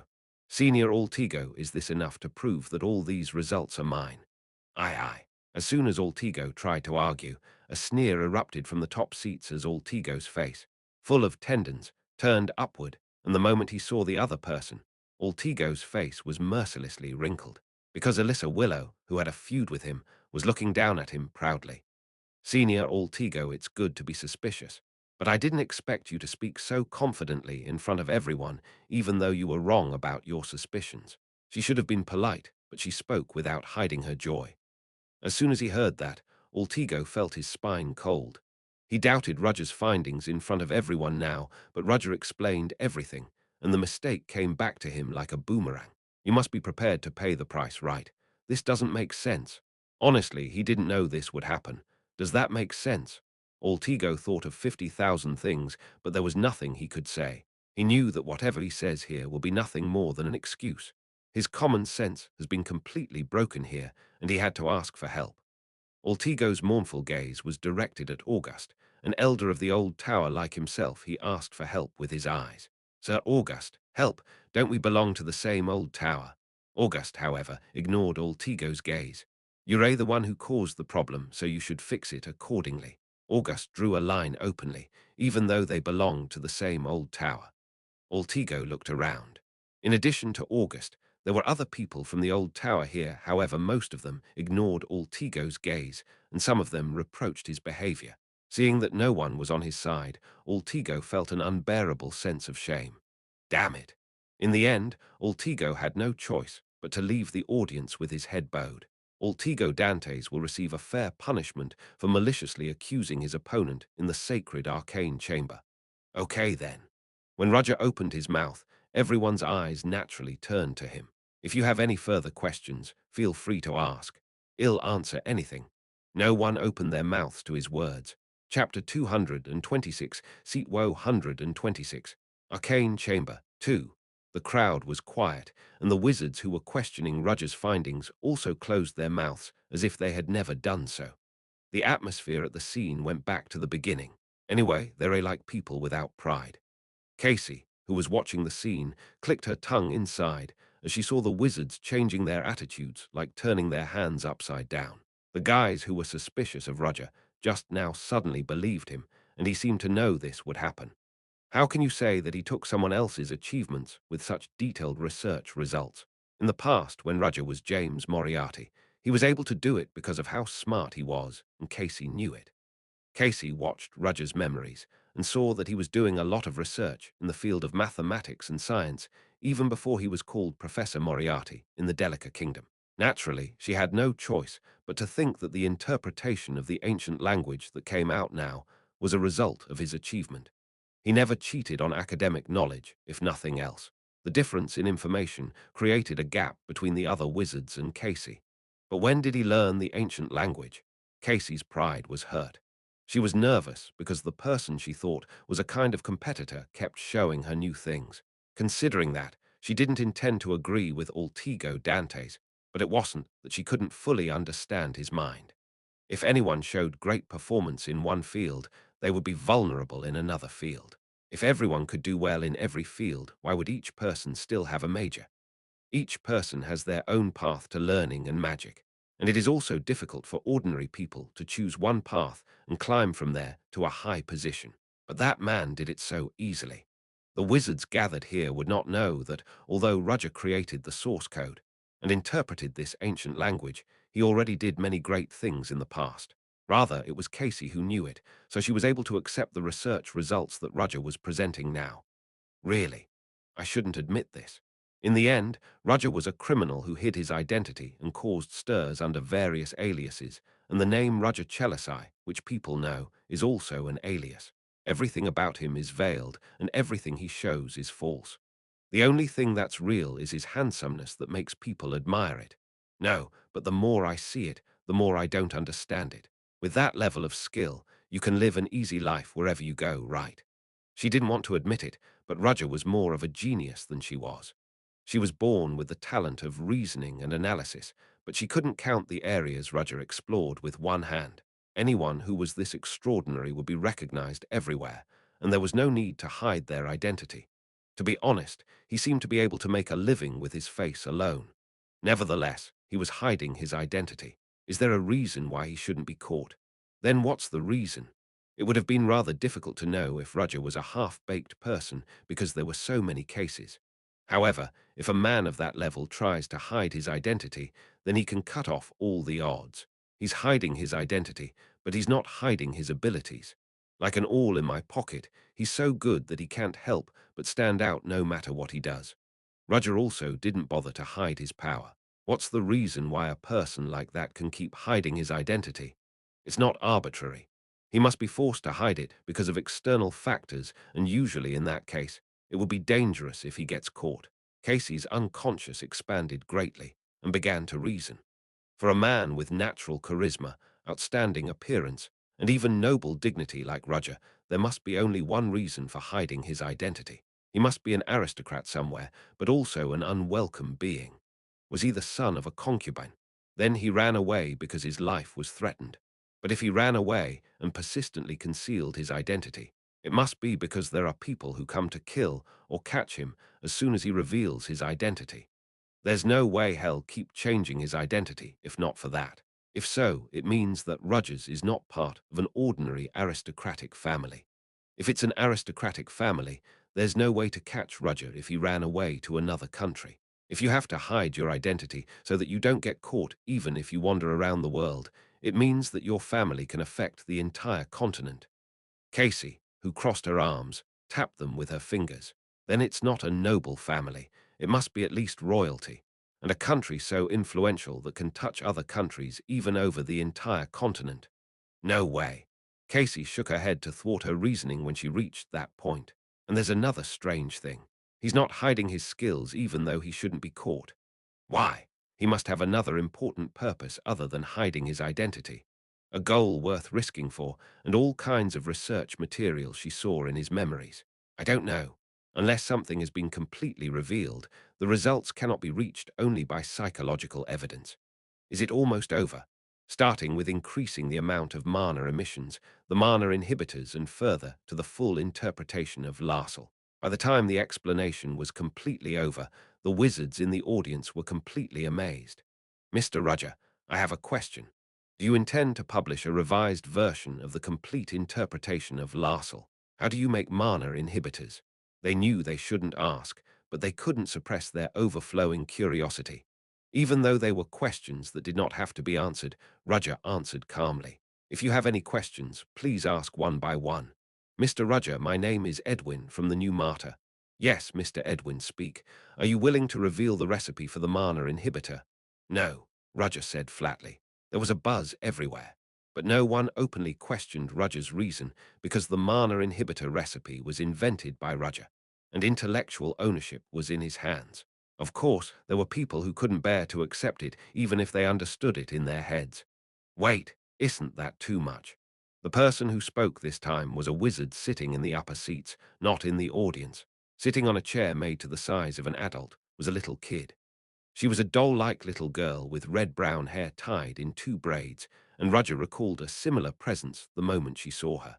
She would be the same as my teacher if I looked at her from the outside. Of course, the thought stopped there. Sitting at the top of the table meant that she was a great wizard and shouldn't be judged by her appearance. What's your name? Caroline Monarch. Her confident eyes were asking, don't you know me? The wizards who actually recognized Caroline whispered among themselves. Caroline Monarch, that mercenary wizard. It said she wandered around various places and received various missions. Caroline Monarch, 6th rank wizard, was famous among wizards. She's actually a commoner, but I heard that she was given the Monarch Castle and was made an honorary noble for her outstanding achievements. She's much smaller than I thought. Is she really an adult? Oh my, so cute. Did you have that taste? Roger, who picked up some simple information, looked at Caroline and asked. Yes, Mr. Caroline. So what do you mean, that you are going to hide the recipe? Caroline was informal in front of thousands of wizards, but that was how she was. Her face was cute and she looked young, but she had a character like a tyrant. She never bowed to anyone, and if the other person is annoying, whether it's a noble or a royal, she fights them. Because of that, she had her life threatened several times. but she did not change her attitude, so the nickname given to her was traitor. The modifier small was added in front of it, but it was not usually used.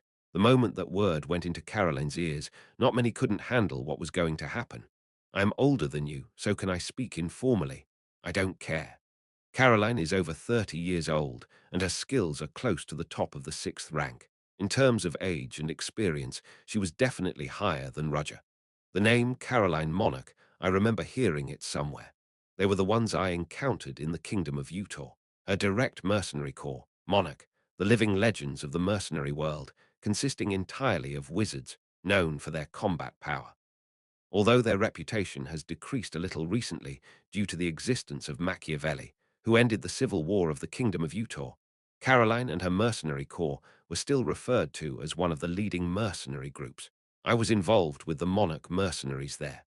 Of course, he had never met Caroline, the leader, so he didn't care much, but he didn't think that his opponent would be the captain of that mercenary group. If you show all the research results in front of everyone and hide the recipe, it only sounds like you're going to take advantage of the information. It may seem like it, but I'm just here to inform you that the study of increasing mana emissions was successful. In other words, it was not necessary to explain the process and method of increasing the amount of mana emissions. So you're going to withhold the information. I don't have to tell everyone what I found, so it's not withholding. I guess so. But if you know how to make a mana inhibitor, you'll have a problem with it. What about the ingredients? If you monopolize one of the most important ingredients, the problem will grow. Caroline's point was the danger of monopoly. I'm not here to give valuable information. I just used this space called the arcane chamber to show my results. In the end, only Roger knows the recipe for the mana inhibitor, and if he decides, he could hoard and monopolize the most important key ingredients. The most important thing is that an individual would be holding the knife, and that was unpleasant for Caroline, who was not pleased with the power itself. The reason why she wandered without joining any power, even though she was a sixth-rank wizard, was because she hated such power and loathed the government. I agree with that. It was August who came forward in favor of Caroline. Although he didn't take Altigo's side, he also felt a considerable sense of crisis by looking at Roger's research results. The old tower has already been hated by Roger because of Altigo, and it is highly unlikely that the information on mana inhibitors will come to them.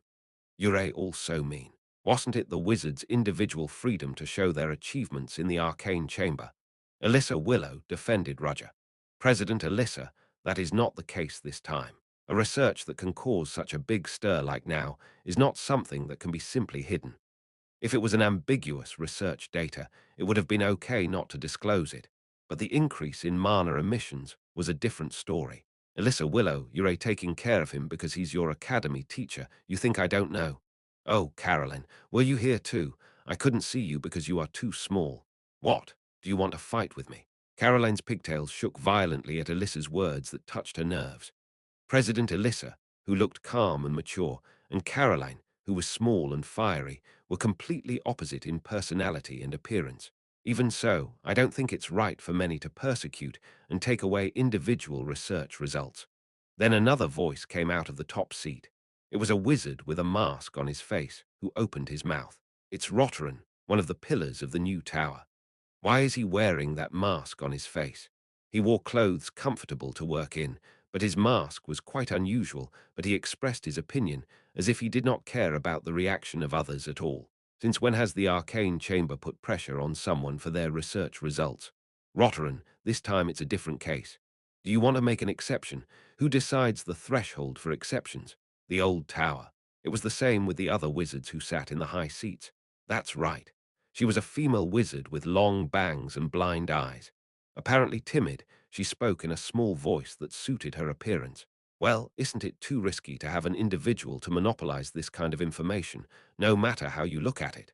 Sorry, someone like me is recklessly raising an opinion. She bowed her head right away, but no one considered her behavior pathetic because Rona Pavlini was a sixth-rank wizard and a member of the school association. That's not right. This time, there was a loud shout. It was a nearly 2-meter-tall muscular wizard who was wearing a robe that was bursting with muscles. That's Garen from the school association, right? Garen. He's more like a muscular idiot than a wizard. Garin, who had a strong body bulging with muscles, was also famous as a nerd within academia, but who could laugh at him since just sitting at the top of the table proved his ability. A lot of people are persecuting and trying to take away the research data created by individuals. That's against justice. I am scared. The situation naturally flowed into a structure of confrontation between the old and the new towers and an internal confrontation within the school association. Is it a confrontation between an adult and a child? I hope Caroline wins. You, sit away from me. The words of those at the top hold considerable weight within the arcane chamber, and naturally, wizards in ordinary seats also disagreed. Information should be disclosed. No, it's up to the presenter. You can't infringe on it. This information is too big for an individual to hide. What if they make something foolish? Then it's not too late to come up with a new plan then. It might be late by then. People sitting in the top seat naturally drew attention to one side, but what was needed when opinions were divided in half was the judgment of the most authoritative wizard here, and now there is only one person that holds the greatest authority in the arcane chamber. It was Clinton Rothschild, a grand wizard at the Imperial Palace and an Impera grade. Ha! Do you want an answer from this old man? Even as Clinton chuckled, he knew that the situation was unavoidable, and everyone waited for his answer. Chapter 227, Seat Woe 127. Arcane Chamber 3. The wizard's attention was on Clinton since he was the most famous wizard here. More than 1,000 wizards' enthusiastic arguments were lighter than feathers in front of his words. That's why everyone wanted Clinton to rule, Roger thought as he watched the skit. I don't even care, and they're all trying to decide on their own. Is it like this even though I have Theon's backing? He thought he would be checked to some extent, but he didn't know there would be an argument that the information should be forcibly opened. I thought that the wizards in the top seats would be a little more polite. In other words, it can be said that all wizards are the same when it comes to research. Rather, I am glad I am a teacher at Theon. If I was a wandering wizard with no support, I would have robbed and died on the street. The worst was avoided. But that did not mean that the current situation was okay, since greedy people wanted to pressure him somehow to release information. Now what Clinton says would determine his treatment. Ha ha, everyone has too much expectation for this old man. However, both sides' opinions are plausible to conclude recklessly. So, Clinton continued, I will remain neutral. It's not good to change the conclusion depending on my choice. Is it because I am old? I am not motivated. What's important is the opinion of the researcher. Clinton declared neutrality on the pretext of being old. In a way, it was fortunate, and on the other hand, it was frustrating because the ruling was not made. However, Clinton did not withdraw his gaze toward Roger after speaking, but had a strange sense of anticipation in his eyes. Roger realized what he wanted. You're telling me to take care of it beyond his benevolent appearance. He was quite calculating. That's why he took the position of Imperial Wizard. His skills are good, but he had to make a living. Roger burst into laughter inside. You're a naughty old man. After all, it was him who had to settle the situation, and Roger liked it this way. It was not in his nature to leave someone to choose what his treatment will be like. I've heard your opinion well. When Roger opened his mouth, all the wizards who were starting to argue loudly again closed their mouths. I never thought my research would be on the lips of so many people. I'd like to thank you first for your excessive interest. What? What are you up to? On the contrary, suspicious reactions came out one by one, as if it seemed strange for him to speak confidently. However, this decision is entirely up to me. It is not welcome for others to decide on my treatment in front of me. The remark caused a great stir among them. Someone asked what that means, while for someone else, that's a given. The disturbance spread like a concentric circle once, and soon gathered again in the center, where Roger stood. No matter what everyone here concludes, my choice will remain unchanged. At that determined voice, August asked, squinting his eyes, Mr. Roger Chelisai, are you saying you won't publish the results of this study? You're going to keep it all to yourself? Caroline stared at Roger. If so, I will ask. If I announce this, will there be any benefit to me? You've already found enough. What honor is more than this? August, who said so, hurriedly continued because he thought it was a mistake. Of course, if you make the right choice, we will reward you accordingly. The reward will not reach the value of the discovery I made. It was an arrogant remark, but August did not deny it. Then what are you thinking? I don't think I'm going to be forced to hand away my research results here, so it's hard to say anything. August frowned at the remark since he was right. It's a totalitarian idea to force the disclosure of the research. However, if such an act is modeled as for the common good, the story will be different then. This is the way for everyone. Were there words that justified this behavior as much as that? Roger laughed inside at August's words. There weren't many opposing opinions. The atmosphere of Arcane Chamber was not half and half, but rather one that the results should be disclosed. President Elissa, who tried to prevent it somehow, was also quite worried about the unexpected atmosphere. Or are you going to reject the common good, Mr. Roger Chelisai? If so, I will ask, Lord August, what answer do you think I'm going to give here as you see it? Roger asked, staring at August with an unshakable gaze.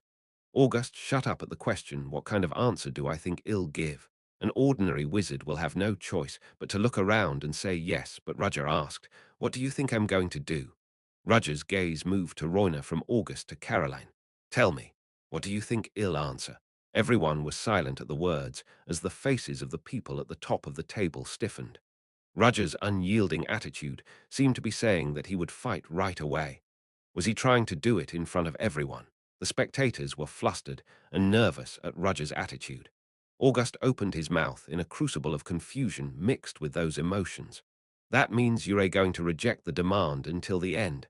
Reject the request. At that, Roger shook his head. It's the other way around. What?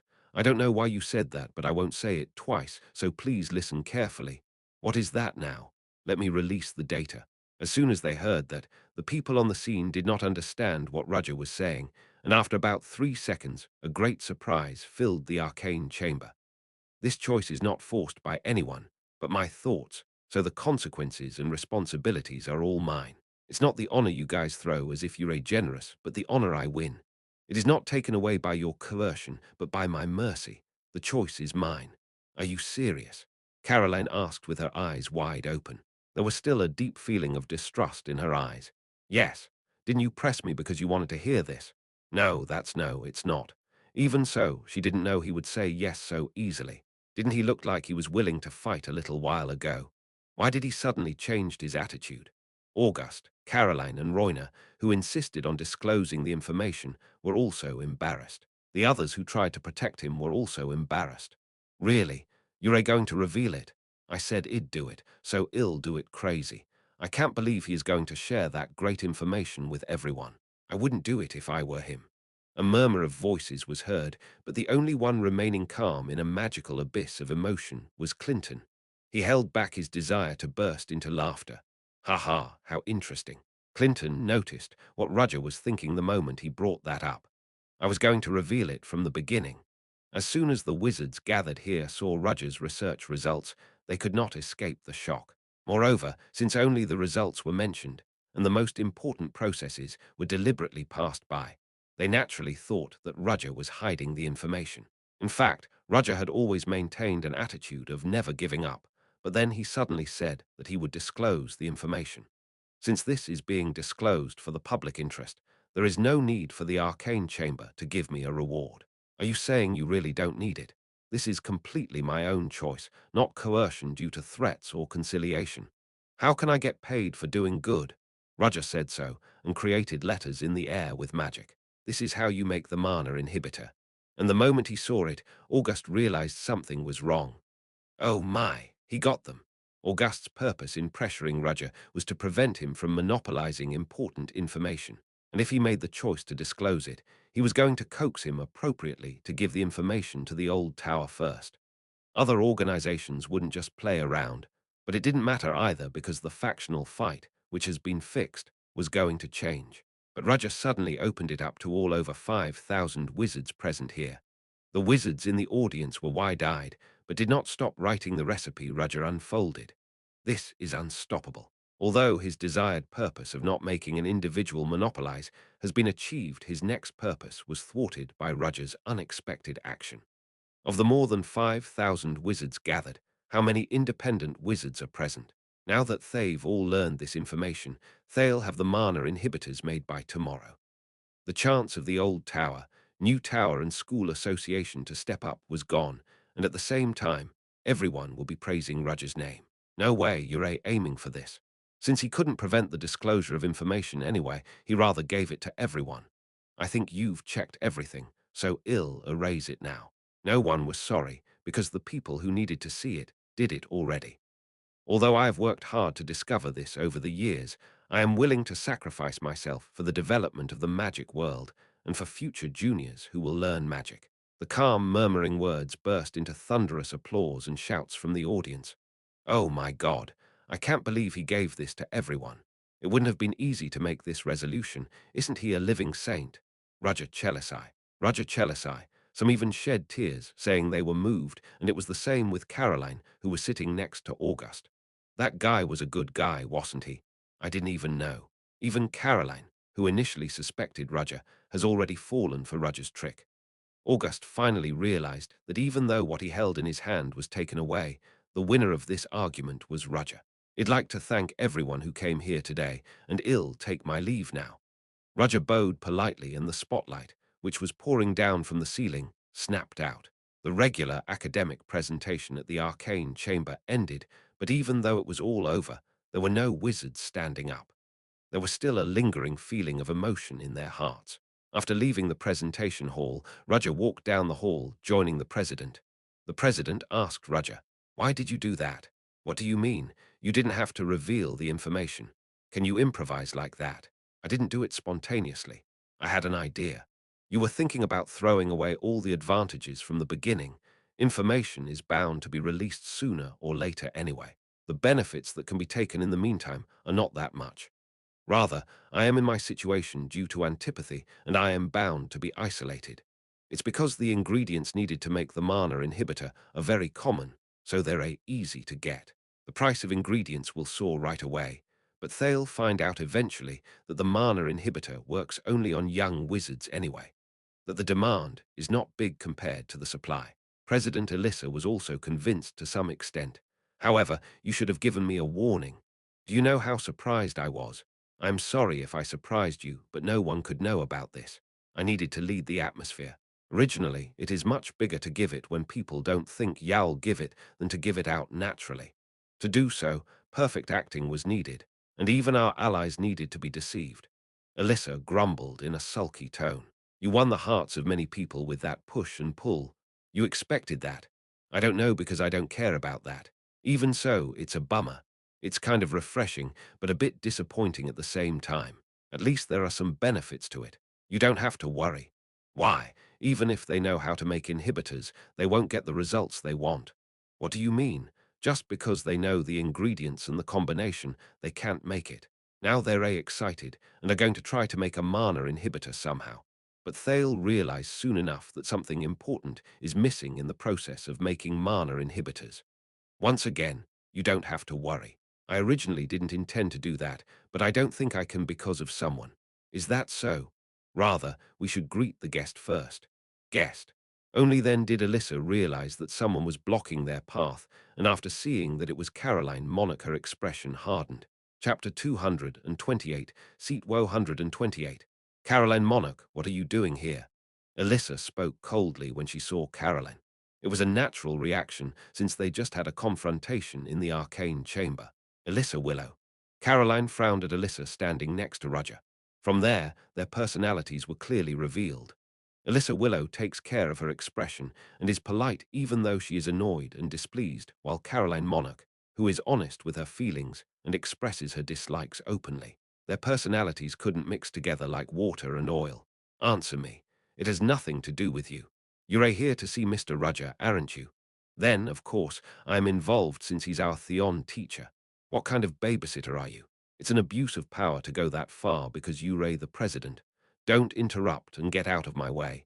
If you have something to say it here. Mr. Roger is busy, so he doesn't have time for a savage like you. I told you not to call me that since a long time ago. Caroline was furious at the word savage. Caroline and Alyssa Willow's bad relationship was deeper than Roger thought. They have known each other for more than 10 years when they were both students of Theon. Caroline, who was always noisy, and Alyssa, who was always calm, had no choice but to clash frequently. Furthermore, their talents were great, so people around them have been comparing endlessly. Oh, are you in a position to be angry? Don't make me laugh. Don't you think it's not right that you came to see Mr. Rudger in the first place? Elissa said with a smile. Didn't Caroline put pressure on Rudger a while ago? What qualifications does she have a conversation with Rudger? Caroline couldn't bear to refute the remark, so she bit her lip, and Rudger, who was watching then, stepped up and spoke. President, you can stop there, Mr. Rudger. Since she's my guest, I am going to at least hear what she has to say. When Rudger said so, Alyssa did not step forward any more. Miss Caroline Monarch. You can just call me Caroline comfortably. What do you want to tell me? That's Caroline hesitated for a moment, but soon lowered her head toward Rudger. Sorry. Rudger was surprised that she apologized to him. At first, I thought you were a bad guy. Today it's the first time we meet. That's what I am saying. It sounds like an excuse, but I naturally loathe high-ranking nobles and royals. What does hating royalty have to do with me? When I first saw you, I thought you were a royal somewhere. That's why I became hostile. I shouldn't have done that, but it's a mistake that stemmed from my intolerance. She thought he was royalty, so she judged him differently. From Caroline's point of view, the high aristocrats and the royals were human beings who stamped everything with authority. There are many wizards who use their family name to obtain benefits, so I only judge people based on my gut. It sounded ridiculous, but Roger didn't make the rebuttal she deserved since, to his surprise, Caroline got everything right. She is similar to Casey Selmore. Her instincts and senses are superior to intuition and reason. He could see why Alyssa called her a savage. Doesn't Caroline also have the surname Monarch? Oh, you mean the Monarch Castle. That's not my real last name. It's just a leash to restrain the disobedient fools bestowed by the country. Caroline was originally a commoner, so the country has given Caroline, who has exceptional magical talents, a castle and made her a half-noble. I didn't like it at first, but the last name was surprisingly helpful since, after receiving it, my treatment changed. I accepted it because I thought there was something to use. Was that how your mercenary corps was made?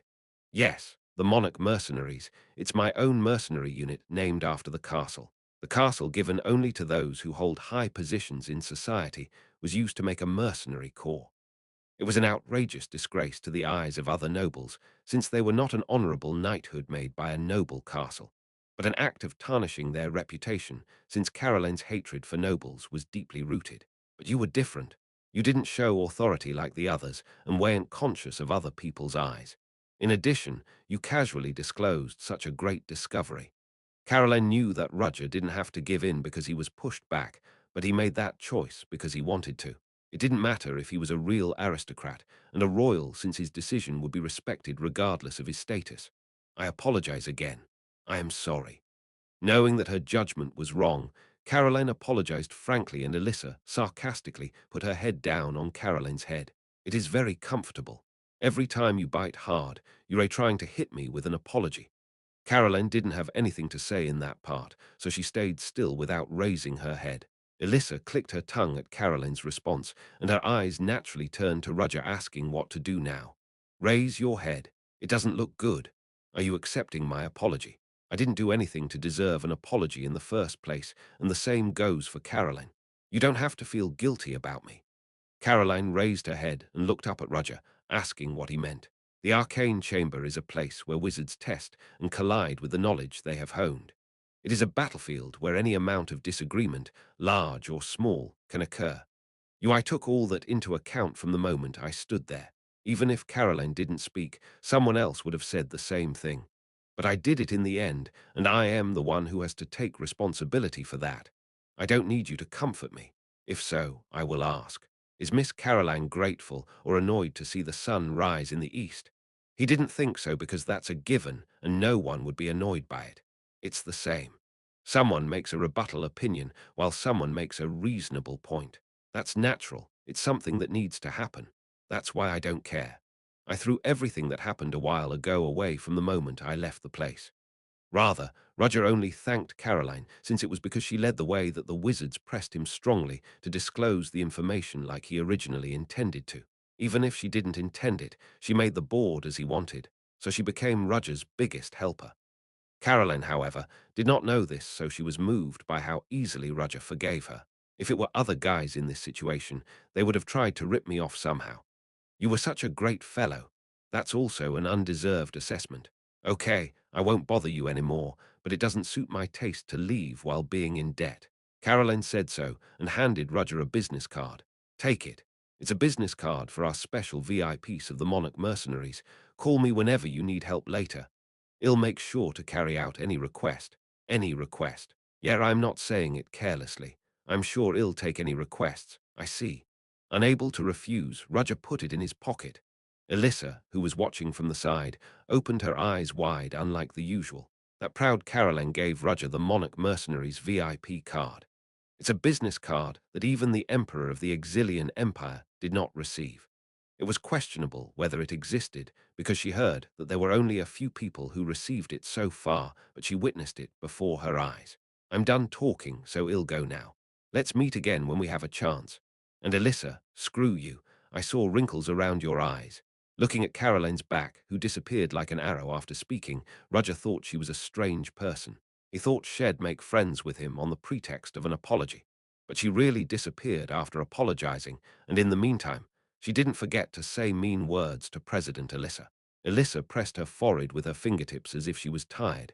Is she always like that? Yes. Her unpredictable personality is really a nuisance. I think she's pretty high rank for that. No matter what anyone says, Caroline is also a sixth-tier wizard. She was my rival when I was in school. Are you talking about your school days? Yes. Oh, didn't you know, Mr. Roger? Me and Caroline have been bumping into each other since our school days. Even if they fight each other every time they meet, does it mean that they acknowledge each other inside? Roger had a sudden thought. Wait, you've been rivals since school. Caroline Monarch, unlike her teenager looks, said she was over 30. That means that President Elissa, Mr. Roger, when Elissa called his name, Roger was shocked without realizing it. Yes, sir. No more than that, all right. Roger nodded quietly instead of answering, and that was enough for Elissa. The White Arete Mountains, which cross between the Kingdom of Utor and the Exilian Empire, were full of shrinking cliffs and unmelting ice caps. The natural environment was harsh, and the sun can be seen less than a month a year due to the always raging snowstorm.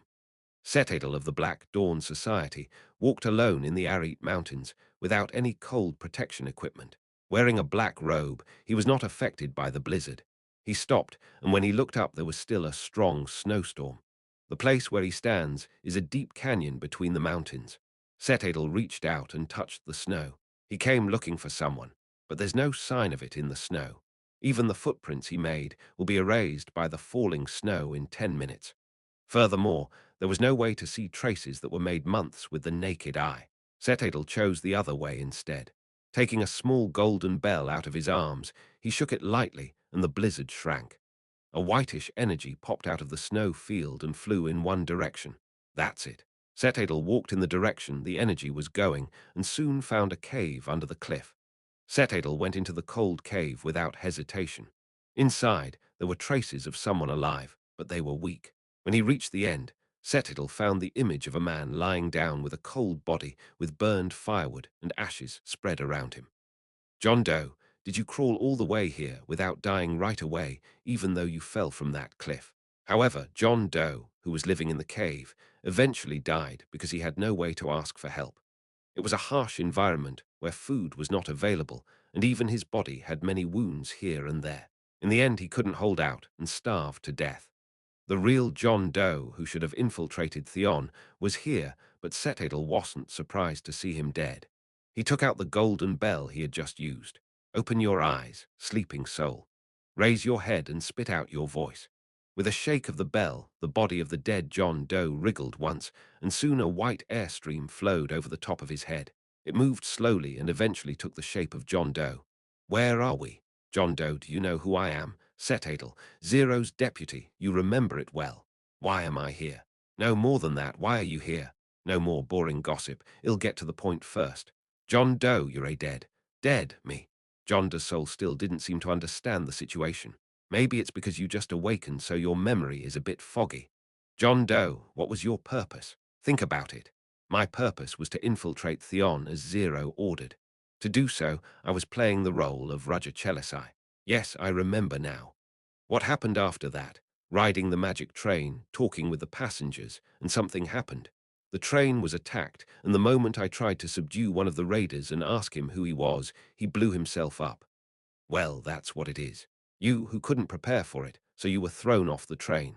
I managed to escape the crash by using wind magic, but the shock of the explosion was severe, and because of the bad environment, I came into this cave while looking for a safe place. And he died.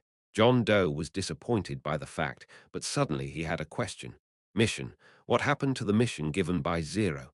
You don't have to worry because there's someone who does the mission for you. Who is that? You know him. He was a passenger on the train like you. A passenger. Didn't you just say that with your own mouth? I talked to a passenger who was on the train. Oh, yeah.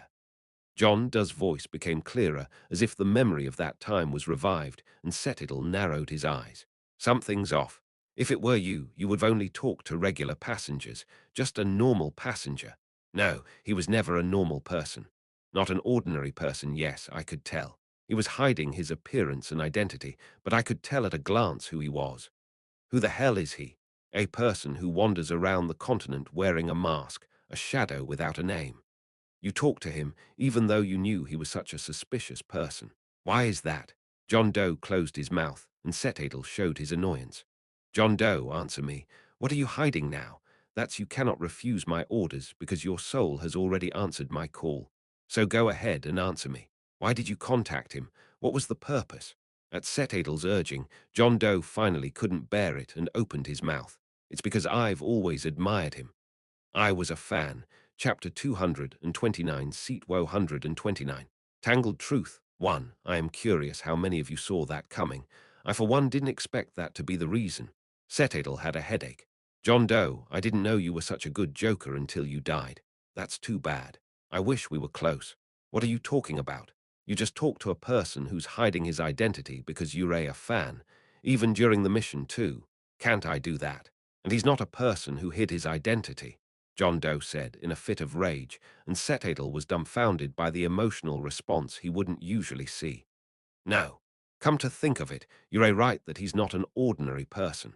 He impersonated John Doe after his death and was never caught.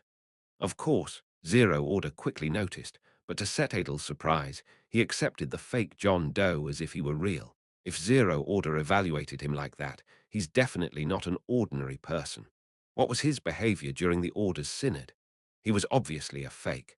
That would have been the first time that he met another First Order, but at the meeting, he naturally grabbed the mood against an unknown opponent. Yes, John Doe, I admit I made a slip of the tongue. As you say, he must be extraordinary. I respect Zero the most, but that doesn't mean there's no one who thinks highly of him. All other humans are burrs that hold me back, but he was different. Who the hell is he? I don't know who he is. Very little is known about him, and even I, who had known him for a long time, knew only 3 of his identities. Don't you know a lot if it's 3? What have you found out? Phantom Thief Arsene Lupin, Detective Vidicand, the last one, is one of the main players who led the civil war in the Kingdom of Utor to victory a while ago. A main character who led war to victory? No way. A mercenary who achieved something that even the famous Monarch mercenary group couldn't achieve. The one who turned the cornered royal faction into the winner. Mercenary Machiavelli. The name Machiavelli has also been heard of by Settle.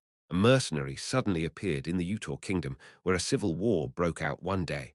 A fighter armed with all kinds of weapons who ravaged the battlefield more roughly than any wizard or knight. That man, Machiavelli. Yes, and for some reason, he abandoned his status as Machiavelli, disguised himself as a wealthy merchant, and boarded the train. What's the possibility that he aimed at you? I can't be sure because I don't know what he's thinking, but I can't say it's impossible. Settle pondered. First of all, the man who is now John Doe decided to call his current status Roger Chelisai. Did he board the same train when he found out that John Doe was on it? No matter how much he thought about it, there was no way that the two of them happened to get together. It would be true that at least one person approached the other intentionally. In addition, he changed his status after the train attack. John Doe was caught up in the explosion and thrown out of the train, while the Cold Steel Knights dealt with the Liberation Army. In the midst of the chaotic event, it was unknown to anyone that a man named Roger Chelisai robbed John Doe of his identity. Thinking about it like that, it made sense. Roger Chelisai robbed John Doe of his identity after the train attack. The process would have been so stealthy and natural that the Cold Steel Knights wouldn't have noticed. He knew it would happen and was prepared for it. What was his purpose? an unknown person hid in the position of an executive of the Black Dawn Society. In a way, it is like a time bomb that could explode anytime. Why does Zero Order want to keep such a dangerous man by his side? Setadel is a deputy to Zero Order. But he doesn't know what Zero Order usually thinks, since Zero Order never revealed his thoughts, even to his closest confidants. No matter how many of his men die, he doesn't get angry about it, and because he was that type of person, he was convinced by Roger and accepted him. Maybe this is an opportunity. When Setidal thought so, John Doe's soul opened its mouth. Are all your questions answered now? Ah, yes. I think I know what happened. Anyways, I'm glad you're here now. Although my body is dead and I have nothing but my soul left, if you tell the truth to Zero Order, that's enough. Setadal, who was covered in a hood, smiled deeply. I am sorry, but I can't do that. What? Setadal moved first before John Doe felt anything strange about the words. At the same time as the sound of a bell out, a silver chain bound John Doe's soul. What are you doing, Setadal? What do you mean?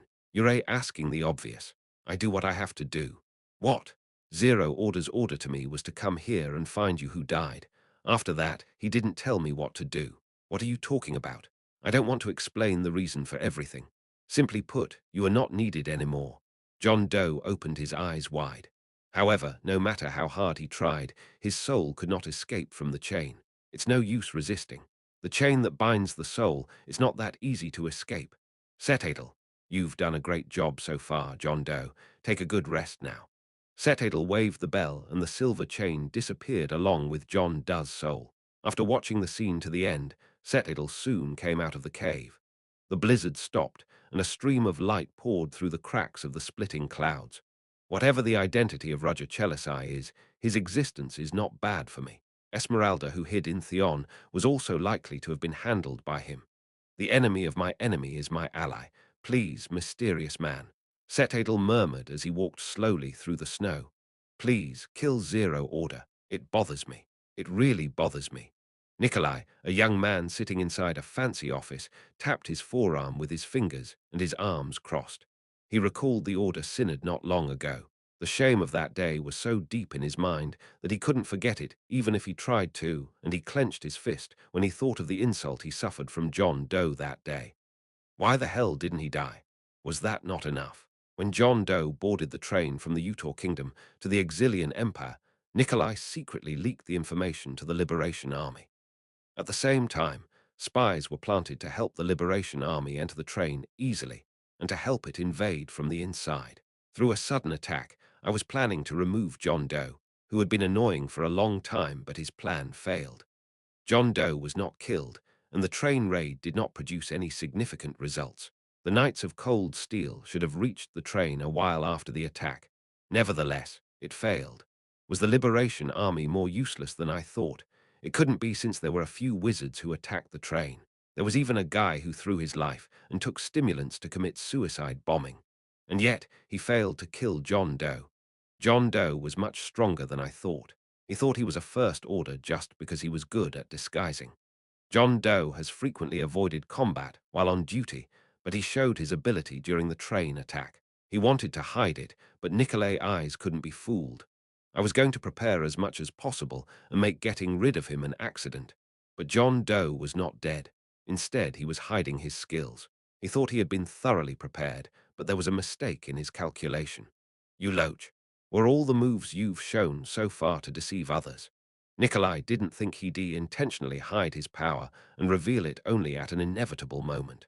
And what was that intelligence? He knew what Nikolai didn't know yet. In addition, his behavior couldn't be read after John Doe entered Theon. Although he was doing his job properly as a teacher, that was all Nikolai could know. In addition, he knew that Casey Selmore was aiming for our Dawn Society. You mean his intelligence is superior over mine? Nikolai couldn't admit it. He didn't know anything else, but he didn't want to admit that he was behind in intelligence. I want to kill him right now, but... Nikolai shook his head. I can't do that now. John Doe is hiding his power. I can't say for sure that everything he's shown now is all he's got. Rather, considering the appearance shown during the Order's Synod, he must have a few more hidden cards. Rather, if he moves, now hell fall in John Doe's trap. Maybe he's waiting for it. Since Nikolai pursues his own safety, he decided not to think about what to do with John Doe immediately. But that only meant that he would be patient, not that he would give up, because that day's grudge still lingered deep in his heart. He'd rather be happy. I'm no longer satisfied with just dealing with him indirectly. Considering what John does done to him, it's too benevolent to borrow someone's hand to remove him. John Doe, I'll kill you myself. Opportunities will come, so for now Nikolai decided to do his job as an executive of the Black Dawn Society. It's me. When Nikolai called, the answer came back through the crystal ball. Did you call me Mr. Nikolai? There's one person I need to deal with. Who is it? I'll take care of it right away. That's a good answer. However, this opponent will not be that easy. Who are you talking about? My goal this time is Casey Selmore, a single-element user of water and a wizard who received the title color from the tower. You must be in a lot of trouble if you want me to deal with her. Okay, I'll move after I am fully prepared. Yes, I can trust your skills. At the end of the sentence, Nikolai was about to end the communication, but his subordinate called him urgently beyond the crystal ball. Nikolai, there is one more thing I need to tell you. What is it? That's the subordinate, who had been reporting everything, hesitated unexpectedly, and Nikolai squinted his eyes. Don't hesitate to speak. I'll judge after I hear it. That please don't be surprised. Just a few days ago, one of the secret branches you were preparing disappeared entirely. What did you just say? That an entire branch has disappeared. The branch suddenly disappeared. How is that possible? I don't know the details. Seeing that contact with them was cut off, I wondered if they were all affected. Okay, what has already happened cannot be undone. Take care of what you are told to do first. Yes, well, good luck. After finishing the communication, Nikolai exhaled. Whoa, what the hell happened? A branch of the Black Dawn Society under his command disappeared. Who the hell got rid of it? No way, John Doe. That was the only possibility. Knowing this card that others don't know, and being able to remove it without anyone knowing it. John Doe, you damn punk, what is it? Roger, who was organizing papers in his room after returning from the arcane chamber, looked up. Who called me? Feeling the strange itch in his ears, he felt like someone else was calling out his name, but thinking that there could be many people that could do it, he resumed organizing his papers. Oh, right. Roger recalled what he had forgotten just in time. I'll have to warn you. He took out an empty paper. Chapter 230, Seat 130, Tangled Truth, 2. There was nothing to write in the letter. In fact, it was too much to write a letter because it was enough to deliver a warning message. Nevertheless, it must be because he was thinking of picking it up a little bit. But he wrote it carefully in a letter and even stamped it with a seal. It's hard to pass it over. He could order hands to run errands in moderation. Come to think of it, I haven't been able to go out to the city because I've been too busy lately. He didn't have classes tomorrow, so he decided to see how the business was going. All the reports he received were good news, but there was a difference between reading and seeing with his own eyes. It's been a while since I saw the others. The next morning Roger was about to go out of Theon in a carriage, but frowned at the people waiting at the front door. There are a lot of journalists. The main gate was full of reporters who were unable to enter Theon after being stopped by the security guards. There was a good reason why reporters who would not normally come were gathered at the entrance like that. Is it because of me? Journalists are quick-witted people. Naturally, some of them who have a good network knew what happened at the arcane chamber. They came here with the intention of meeting Roger Chelisai, who made a great discovery, and interview him somehow. However, they were blinded by the scoop and came to Theon recklessly, so they couldn't cross the main gate and were forced to wait there. What shall we do? The driver of the carriage asked Roger. He also noticed that it would be annoying to be surrounded by reporters. Just go ahead. Will it be all right? It doesn't matter. As Roger said so, the driver operated the golem horse that moved slowly ahead. Oh, someone's coming out. Who is it? As the main gate opened and the carriage came out, reporters naturally focused their attention. Who's in the carriage? When the reporter asked, the driver hesitated to answer, and the quick-witted journalists did not miss the slightest sense of alienation. Who's in there? Is it Roger Chelisai? Several reporters approached the carriage. The guard shouted to step away from the distance, but those who were blinded by the scoop did not listen. Are you Mr. Roger? Show us your face. The door of the carriage was forced open with a rattling sound, and the faces of the reporters, who had swelled with anticipation, hardened as soon as they looked inside the wagon. What? There's no one here. The interior of the carriage was empty, and the disappointed journalists withdrew from the carriage, thinking they had lost their scoop. There was no word of apology to the driver of the wagon for their rude behavior. I think it's a wagon for greeting guests outside.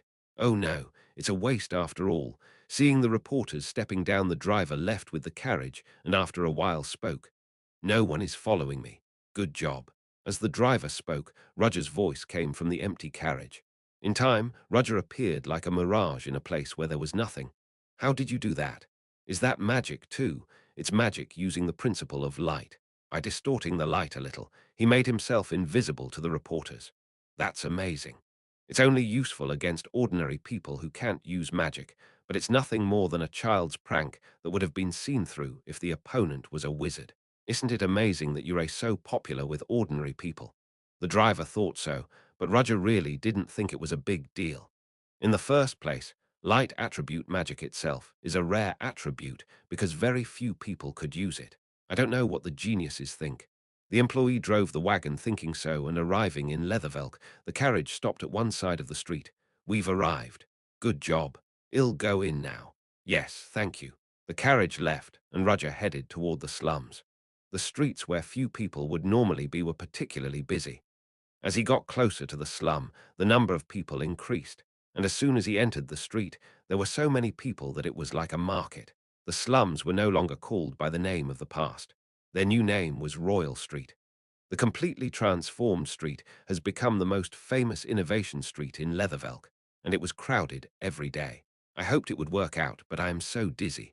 Roger paused and looked around, but a little boy spotted him and went to him. The little boy bowed his head to Roger and spoke in a small voice. Welcome, owner. Do you know me? Yes. There's no one on this street who doesn't know owner. It was an uncharacteristically sharp answer. People in the slums considered Roger a benefactor as they were thoroughly educated about the existence of owner, and they engraved deep in their bones that they had to treat him with all their heart when he came. There are a lot of people, right? I'll show you a shortcut. Let's go. Although the entire street was remodeled, a maze-like narrow alleyway still remained, and these alleys were only allowed to people from slums, which the general public did not know. Led by the boy, Roger was able to reach the hideout faster than expected through a shortcut. Roger took a coin out of his pocket and handed it to the boy. Good job. Go and buy something delicious. Yes, thank you. The boy, who received money, left with a smile. Roger overlapped a scene from the past with the boy's back moving away. A sight he saw in the kingdom of Delica, never to be seen again. Roger shook his head. I've become very sentimental too. Alex, who was just sitting around in the living room, welcomed Roger as he entered the hideout. Oh, is the leader here? It's been a long time. Long time no see, Alex. Roger greeted Alex, then paused for a moment, looking at the giant sitting next to him. Pantos. Sitting next to Alex, Pantos fixed his eyes on Roger when he called his name and nodded. What the hell is with that look? Pantos, as Roger remembers, was a big, muscular man. But what about Pantos in front of him? You're going to roll with just a little push. In the time he didn't see him, Pantos became extremely fat. What the hell happened? Well, you know. Alex smiled awkwardly and told him the whole story. Roger, who had heard the whole story, murmured. So he looked bored after staying still for too long, so people gave him food, and that's what happened. He's always staying still like a wooden stone, right? But I can tell that even if he's quiet, he's anxious to be quite wild inside. I suppose so. He didn't want to stay still, so I told him to help people in moderation, and he did. Pantos helped rebuild the slums. It was all up to him to carry heavy materials or carry luggage. Of course, that alone would not have subsided the dissatisfaction that existed inside Pantos, but it was intended to extinguish the urgent fire. Then there was a problem. I guess the people who got help gave him something to eat as thanks. Among them, there was something like chocolate. Pantos called himself a warrior and fought against the limit, and until Roger called him Leathervelk, he was out in the rough sea hunting for whales. For him, eating was just a means of supplying energy to the body, nothing more and nothing less. But of all things, this guy figured out the taste of sweet food that he never tasted before. Pantos encountered chocolate for the first time after coming to Leathervelk and was fascinated by the sweetness at once. That was enough to make the muscular giant close to 2 million turn into a huge ball. Why didn't you stop him? I tried to stop him. To be honest, he only eats those things 3 times a day, otherwise I wouldn't have stood still. You didn't just watch because you said it was fun, did you? What the hell do you think I am? Of course. It was fun at first, so I watched it with a smile. As expected. At first it was like that, but as he continued I realized the seriousness, so I persuaded him to try something else.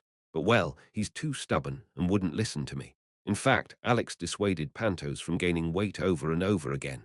However, Pantos' reply was spectacular. What did he say? Don't stop me. I'm testing my limits as a warrior. Did you really say that? Roger looked back at Pantos in surprise and he asked back, what is it? Alex's words seemed to be true. What? Come to think of it, Pantos was still eating chocolate while Roger and Alex were talking, but he was not aware of it because his behavior was as natural as flowing water. Pantos mumbled over the chocolate. This is an ordeal. Tell me when you're done eating.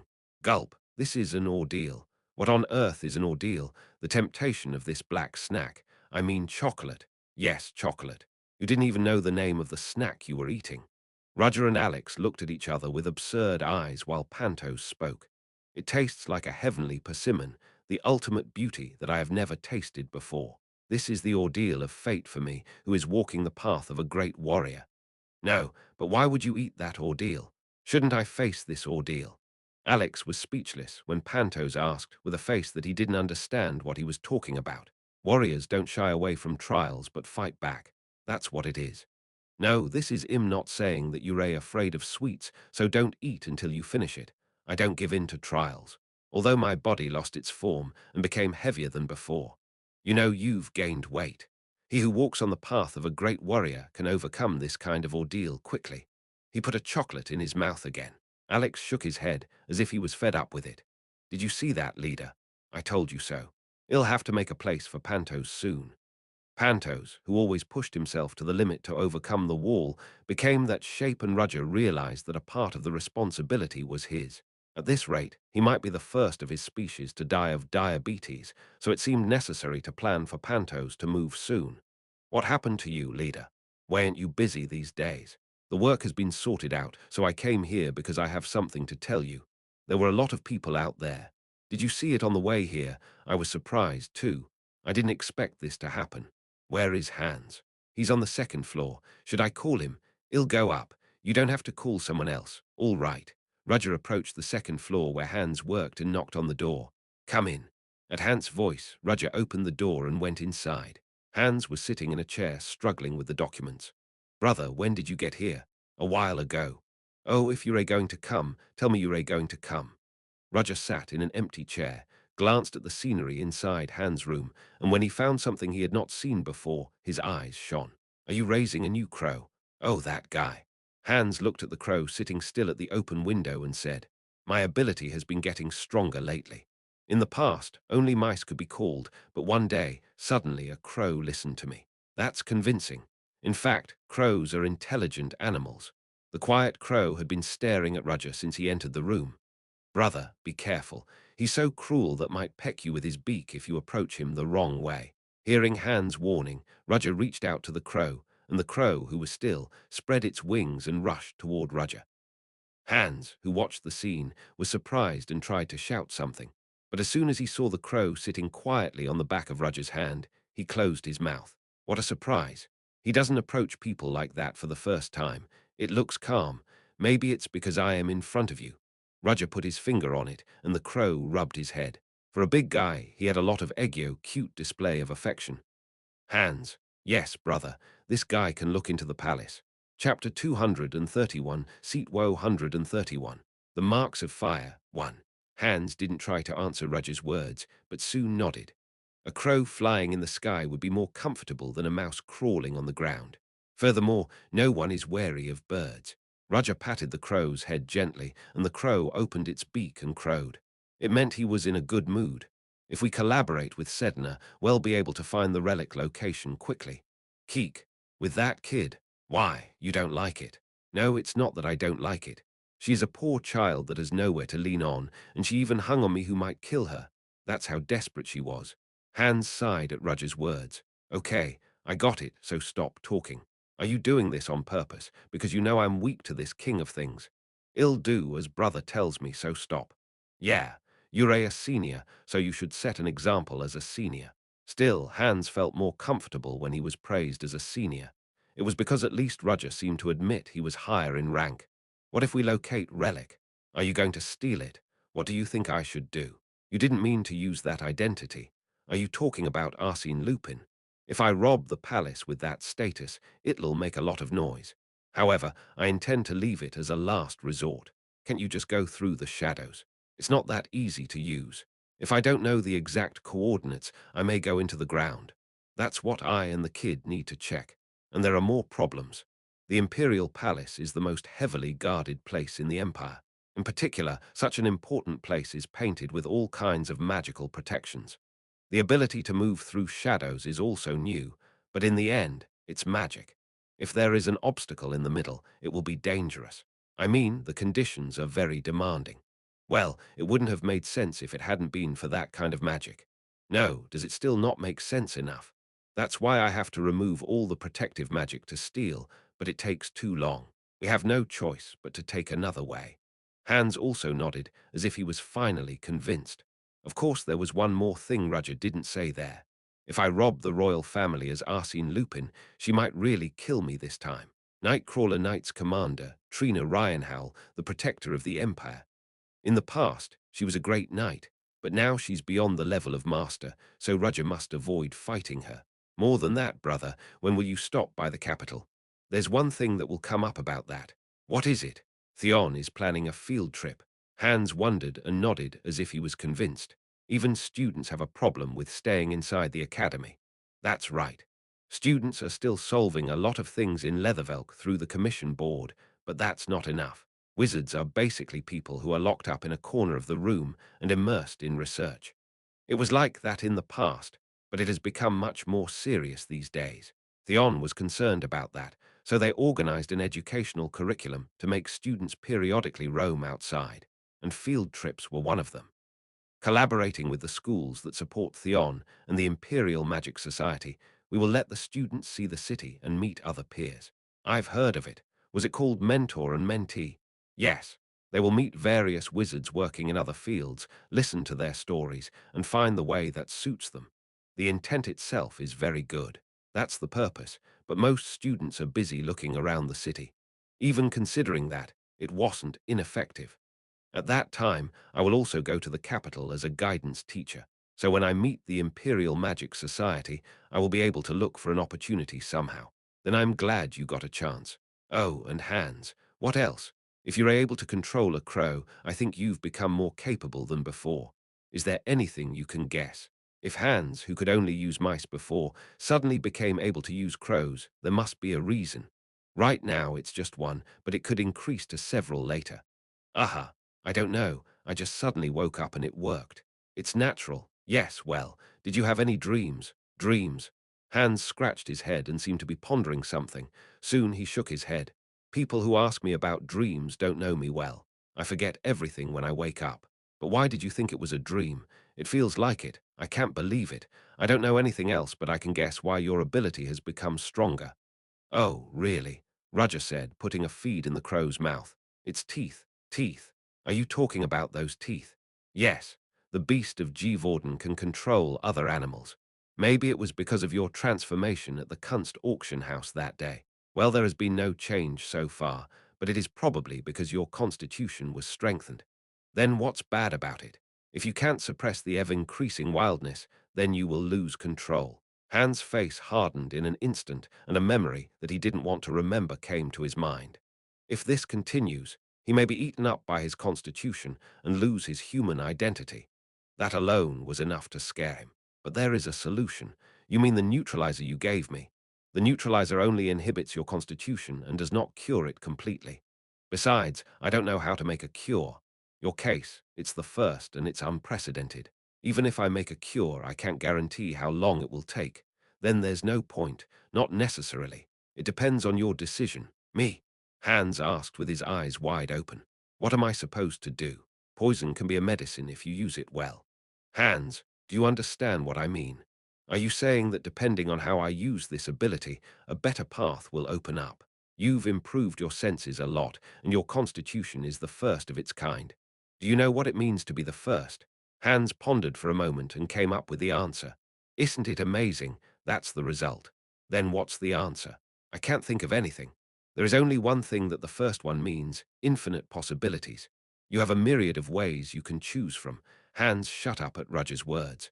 Hans, you are walking on a path that no one can walk on. I don't know what's at the end of the road, and I don't even know where you're heading. Maybe your steps will become the road itself.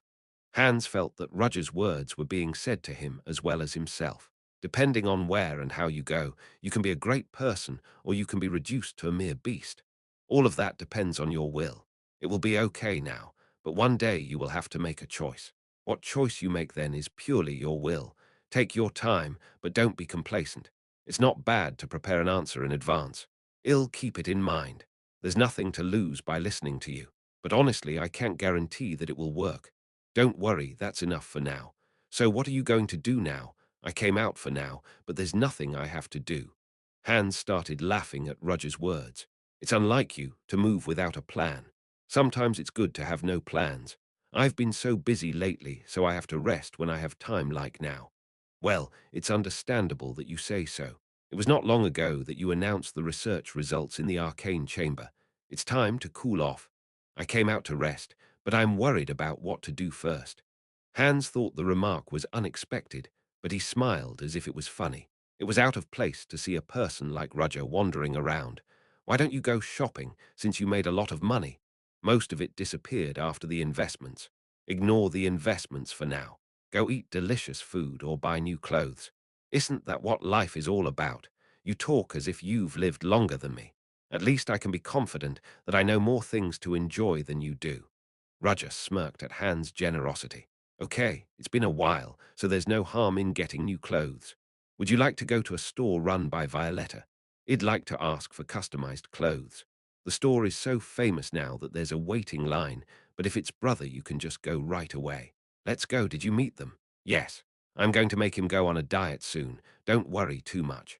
Royal Street was full of people day after day. The people gathered spread rumors, so more people gathered and a virtuous circle was formed. The reason why this positive thing continued was that the new business became popular. People who came out after watching the musical chatted happily. The new magazine in the bookstore sold like hot cakes as soon as it came out. Newly designed clothes have increased the number of ladies visiting Royal Street exponentially. All the artists of the city who couldn't make money gathered in one place. Musicians make money playing musical instruments on the streets, and painters painted beautiful paintings on empty walls, while poets and novelists all wrote for the magazine. Children running around with toys, and the smell of freshly baked bread spreading through the chimneys of the bakery made the streets full of life and warm. It was a brightness that was not seen in the city where steam and fog often used to be. Recently, Leathervelk has started to push the Royal Street openly. Walking down the street, Hans said to Rudger, "Not too long ago, the guys who tried to check us after receiving back money from nearby merchants suddenly changed their attitude. For now, they won't be able to do as they please.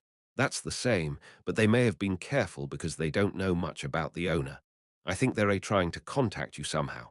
What will you do? Well, wait and see. After all, the work of reaching out to the entire city from behind the scenes is progressing calmly. Although Royal Street is now in Rudger's hands as they gradually expand their influence around the city, it will have a great impact on the entire city. Some people think that it's an evil tycoon trying to devour the city. It might look like that. With such a silly conversation, the two entered the house of Verdi's store run by Violetta. The store was full of ladies who came to check their clothes and busy employees. Surprisingly, there were as many men as the ladies. There are more people than I thought. I thought only women would get together. Well, maybe because of word of mouth, a lot of famous fashion designers have been visiting recently. In addition, wealthy merchants and high-ranking wizards are coming. Even wizards. Wizards also have to dress up. I've never dressed up. You're such a liar. Let's go meet the manager first. Yeah, it was when Hans was trying to take the lead and go up to the second floor. The person in charge come out. Along with the loud sound that poked the ears, subtle mana was released in waves, and the surroundings were soaked in silence. Rudger and Hans' eyes naturally turned to the place where the mana flowed out. There, a young man with orange hair was frowning. A wizard. Roger noticed that it was him who shouted a little while ago and released mana. And even when an employee caught up in the mana, wave fell to the floor. Oh my, what's going on? Isn't that Albert Pablo? Among the gathered guests, someone who recognized the wizard called his name. Isn't Pablo a master of magic from the old tower? I heard it too. Plus, the Pablo family has a color wizard.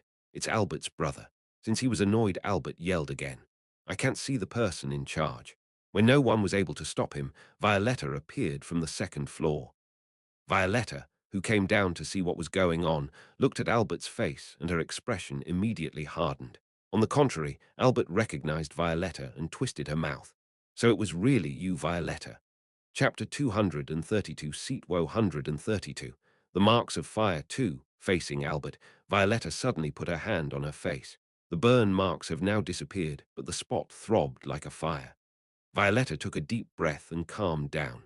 Without taking her eyes off Albert, who was staring at her, Violetta slowly descended the stairs with dignified steps. Albert frowned at the sight. Look at that. He was surprised that Violetta was the manager here, but that's all. He thought she would be more convenient to use, but when she stared at him with a confident gaze, without being scared, properly stimulated his mood. What can I do for you, sir? At the words of Violetta, who drew a line between them, Albert laughed. Why did you call me customer? We weren't close enough to call each other by name. Cuck cuck. While I couldn't see you, you became very bold. Albert glanced around the interior of the store. You've made quite a splash to become the manager of such a store. How many men have you had in your skirt so far? And your face is fine. Not anyone could cure that burn, or is it covered in leather? Mister, if you have nothing to say, please. Albert, who was stroking his chin, frowned at Violetta's words. You've grown up a lot. You wouldn't have made eye contact in the past, but you proudly told me to go out. Or was the punishment I gave you not enough? Violetta bit her lips at his words. As the conversation between the two flowed abnormally, words began to come out around them. Oh, those two must have known each other. More than that, Mr. Albert's attitude toward the manager here is strange. Listening to the conversation between the two, I think the manager is a person who did another job before. Roger, who was watching the situation, also felt something strange. Looking at Albert's attitude and Violetta's reaction, the two seemed to have known each other in the past. The burn marks on Violetta's face. Now Roger fixed it, but until then, Violetta had been wearing a black veil covering her face to hide the ugly burn marks covering half of the face. And the person who made the burn marks, you did it, a bad past relationship that left a scar on Violetta. Hans. Yes, brother. Roger spoke to Hans in a quiet voice. Tell me what kind of guy Albert is and call Pantos. All right. Meanwhile, the conversation between Violetta and Albert continued. I don't want to see you anymore. It's all over after that day. Violetta was trying to pretend to be okay, but her clenched hands were shaking. Oh my. Violetta, you know one thing but you don't know the other. You think you're done, but I am not. The work from that day ended with a scar on my face. It did, but where is the wound now? Albert said with a sly smile. I don't know what the hell you did, but that's great. It's been treated very neatly. Did you get to know a high priest? Wow, how good is your knight's skill to be cured by that kind of priest? Albert's words mocking Violetta hardened the expressions of the employees who were listening anxiously. Most of the staff at the House of Verdi belonged to the women of the Black Rose, and all of the employees here received the help of Violetta. Without her help, they would have grown up in the slum, at the bottom of a society where even dreaming is not allowed.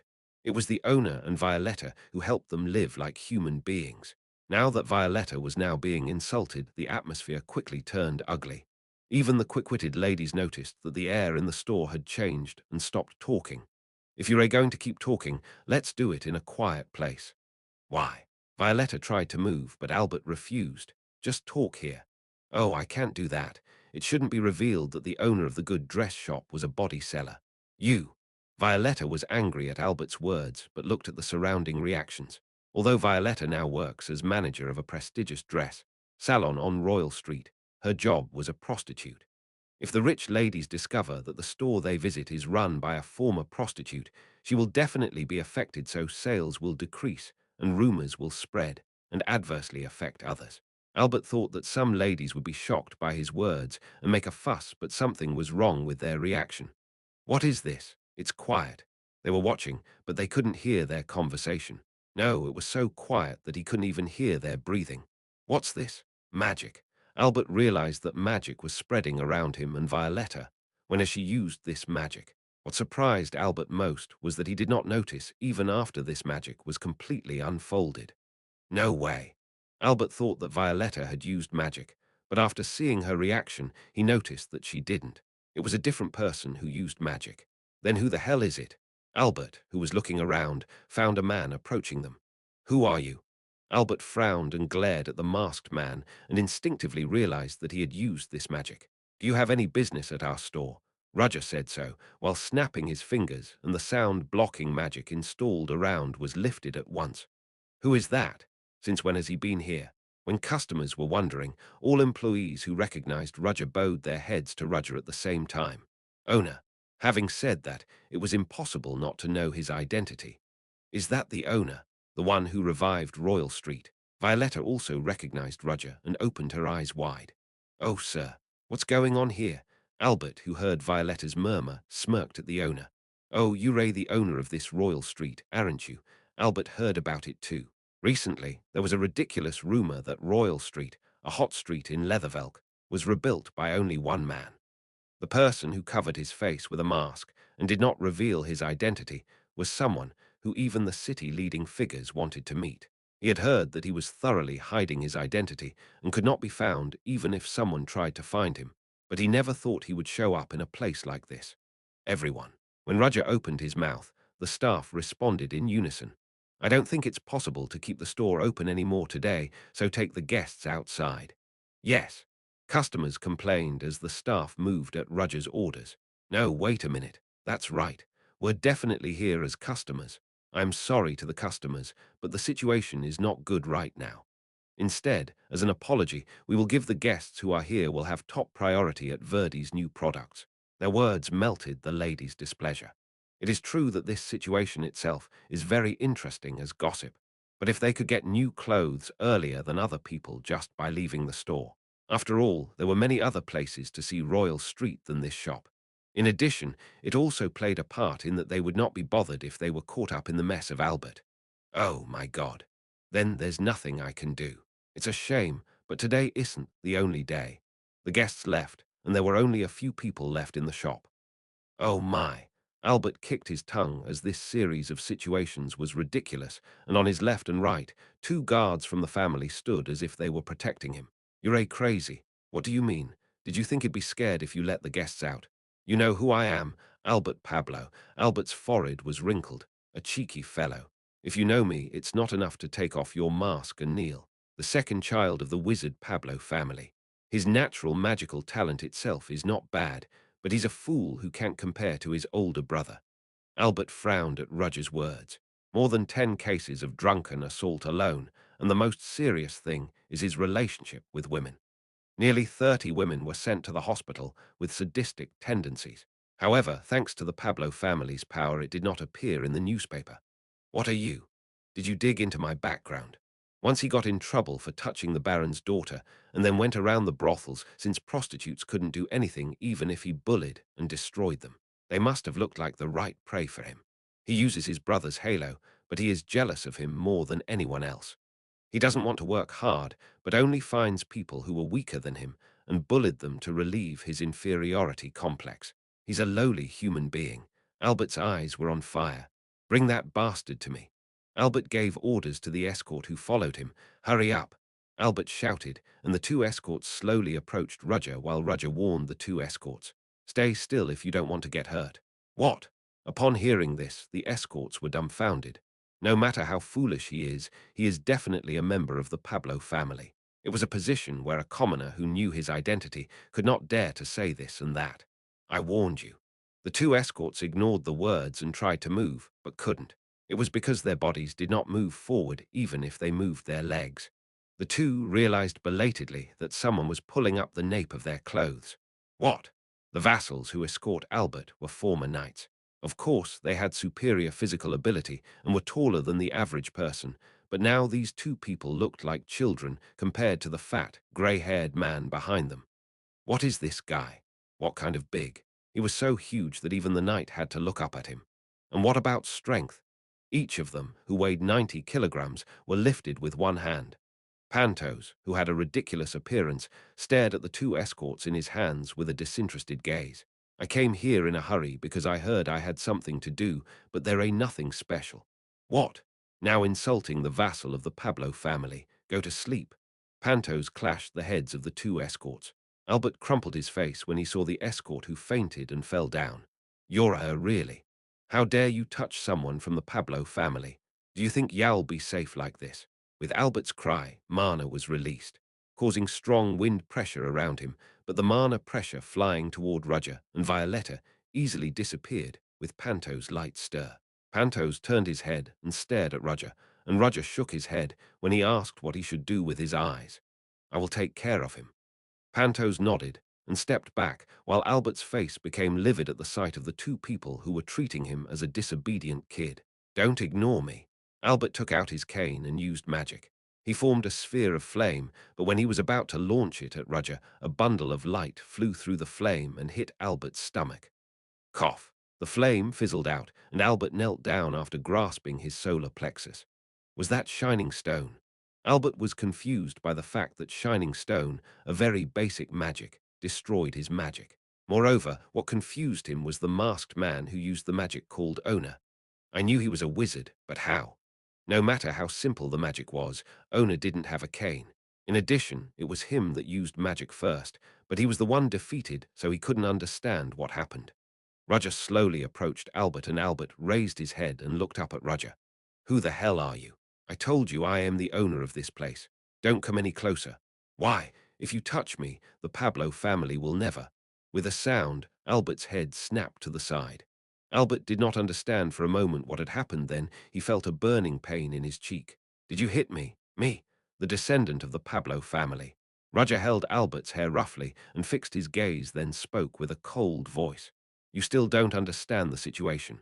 Chapter 233, Seat Woe 133. The Marks of Fire 3. He was hit by a man whose face or identity is unknown, not his father or anyone else. That was not enough, but a guy who should never have been able to look into his eyes was looking down at him. You son of a bitch. When Albert was about to get up, Roger's hand moved and Albert's head turned sideways. He felt a tingling pain on the other cheek, which was fine. Violetta, who was watching the scene nervously, felt like her heart was pounding. Oh, Lord, no matter how rude he is, Roger shouldn't have touched someone from the Pablo family. That's enough. If you do more than that, the problem will. Violetta, you're a talking nonsense. Hasn't the problem already occurred? This is a big problem too. But if you end it here, you can cover it up. I don't know what to do, no. It's not a problem that I hit this rascal. That wasn't the problem. So what's the problem? Roger turned his head and stared at Violetta while she was wondering because she didn't understand his words. This guy tried to insult you, the manager of the store, in front of everyone. That. Violetta was speechless because Roger's answer was completely unexpected, and she felt grateful that he cared about her, but even so I am fine. In the first place, I have nothing to say even if I hear such insults. I'm a dirty person born and raised in the slums. She didn't want Ona to bear a loss because of her, but Roger, who heard what she said, spoke in a calm tone. Violetta, no one is clean or dirty from the beginning. At least I think I am. Even so, you are trying to live a better life, but he laughed at such a person and tried to trample you. Roger curled Albert's hair and pulled his head up. I just can't stand it. Albert's head was swung to the side. His cheeks were slapped so hard that they swelled up. So what I do to this guy is reasonable. Even so, the burden, why do you say that? When Roger's gaze turned towards her, Violetta felt suffocated. Violetta, I told you that this royal street will be our castle. No one would dare say anything to us. An indescribable spirit flowed from Roger. Or did you not believe me? Do you think I'm a person who throws words in vain? That's not true. Violetta answered hastily. She knew that Roger wasn't a man who spoke recklessly.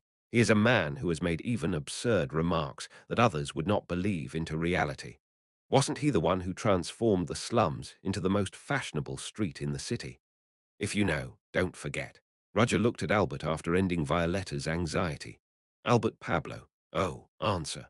Roger flicked Albert's head back, and Albert finally came to his senses and looked up at Roger. Albert's deathly glare disappeared, and his eyes were filled with fear. How can you pass out already? I haven't finished what I want to tell you yet. Do you think Ya'll be safe by touching me? That's not something you have to care about. Roger shook Albert's head back and forth. The important thing is that you caused a disturbance in our store and made us suffer a significant financial loss. How are you going to take responsibility for that? Oh, just something like that. I guess there was a lack of understanding between us. As Roger raised his hand, Albert closed his eyes tightly. I got it. What do you want? Tell me. Albert thought that Ona was a crazy madman, otherwise he wouldn't have hit him, a member of the Pablo family, so openly. Albert, who always hurt and bullied the others, never thought he would suffer, and the actual situation was enough to frighten him.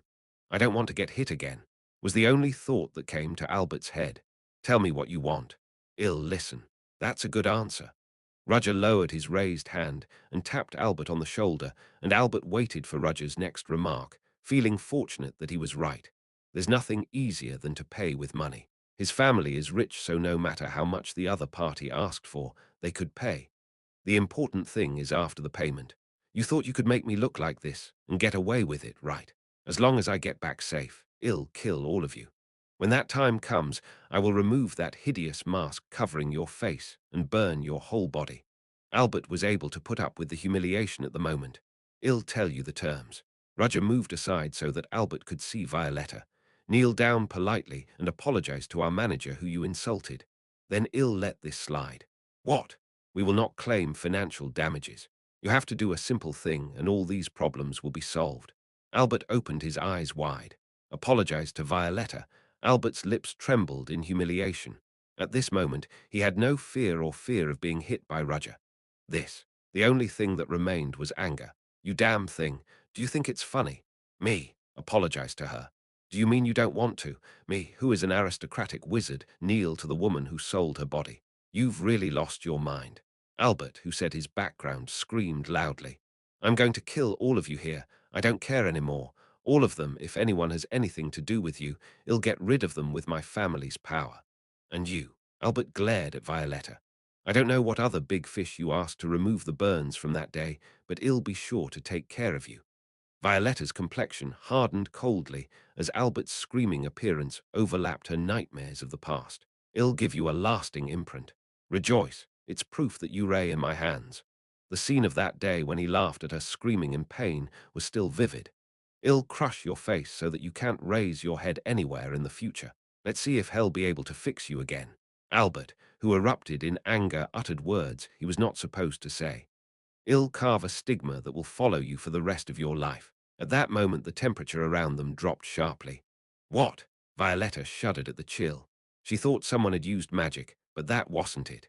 She felt cold, but there was no cold wind inside the store, and that meant there was only reason she felt so.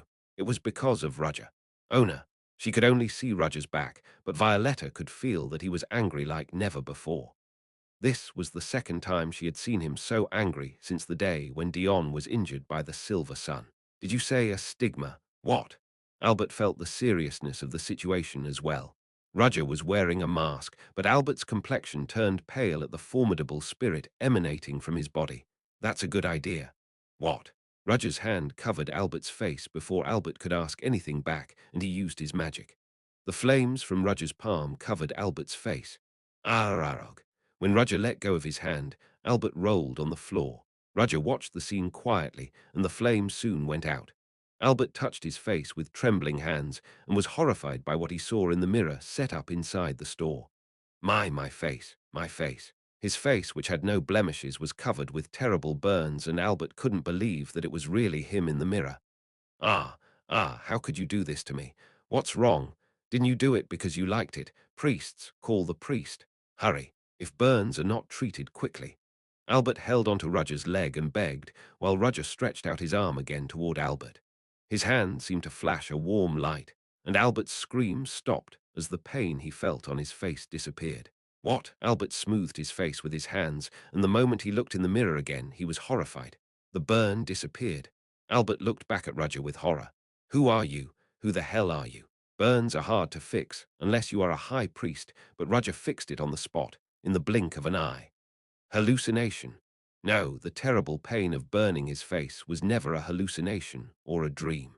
He knew his opponent was a pretty good wizard, but this level of healing was beyond the reach of a wizard. Why are you so surprised?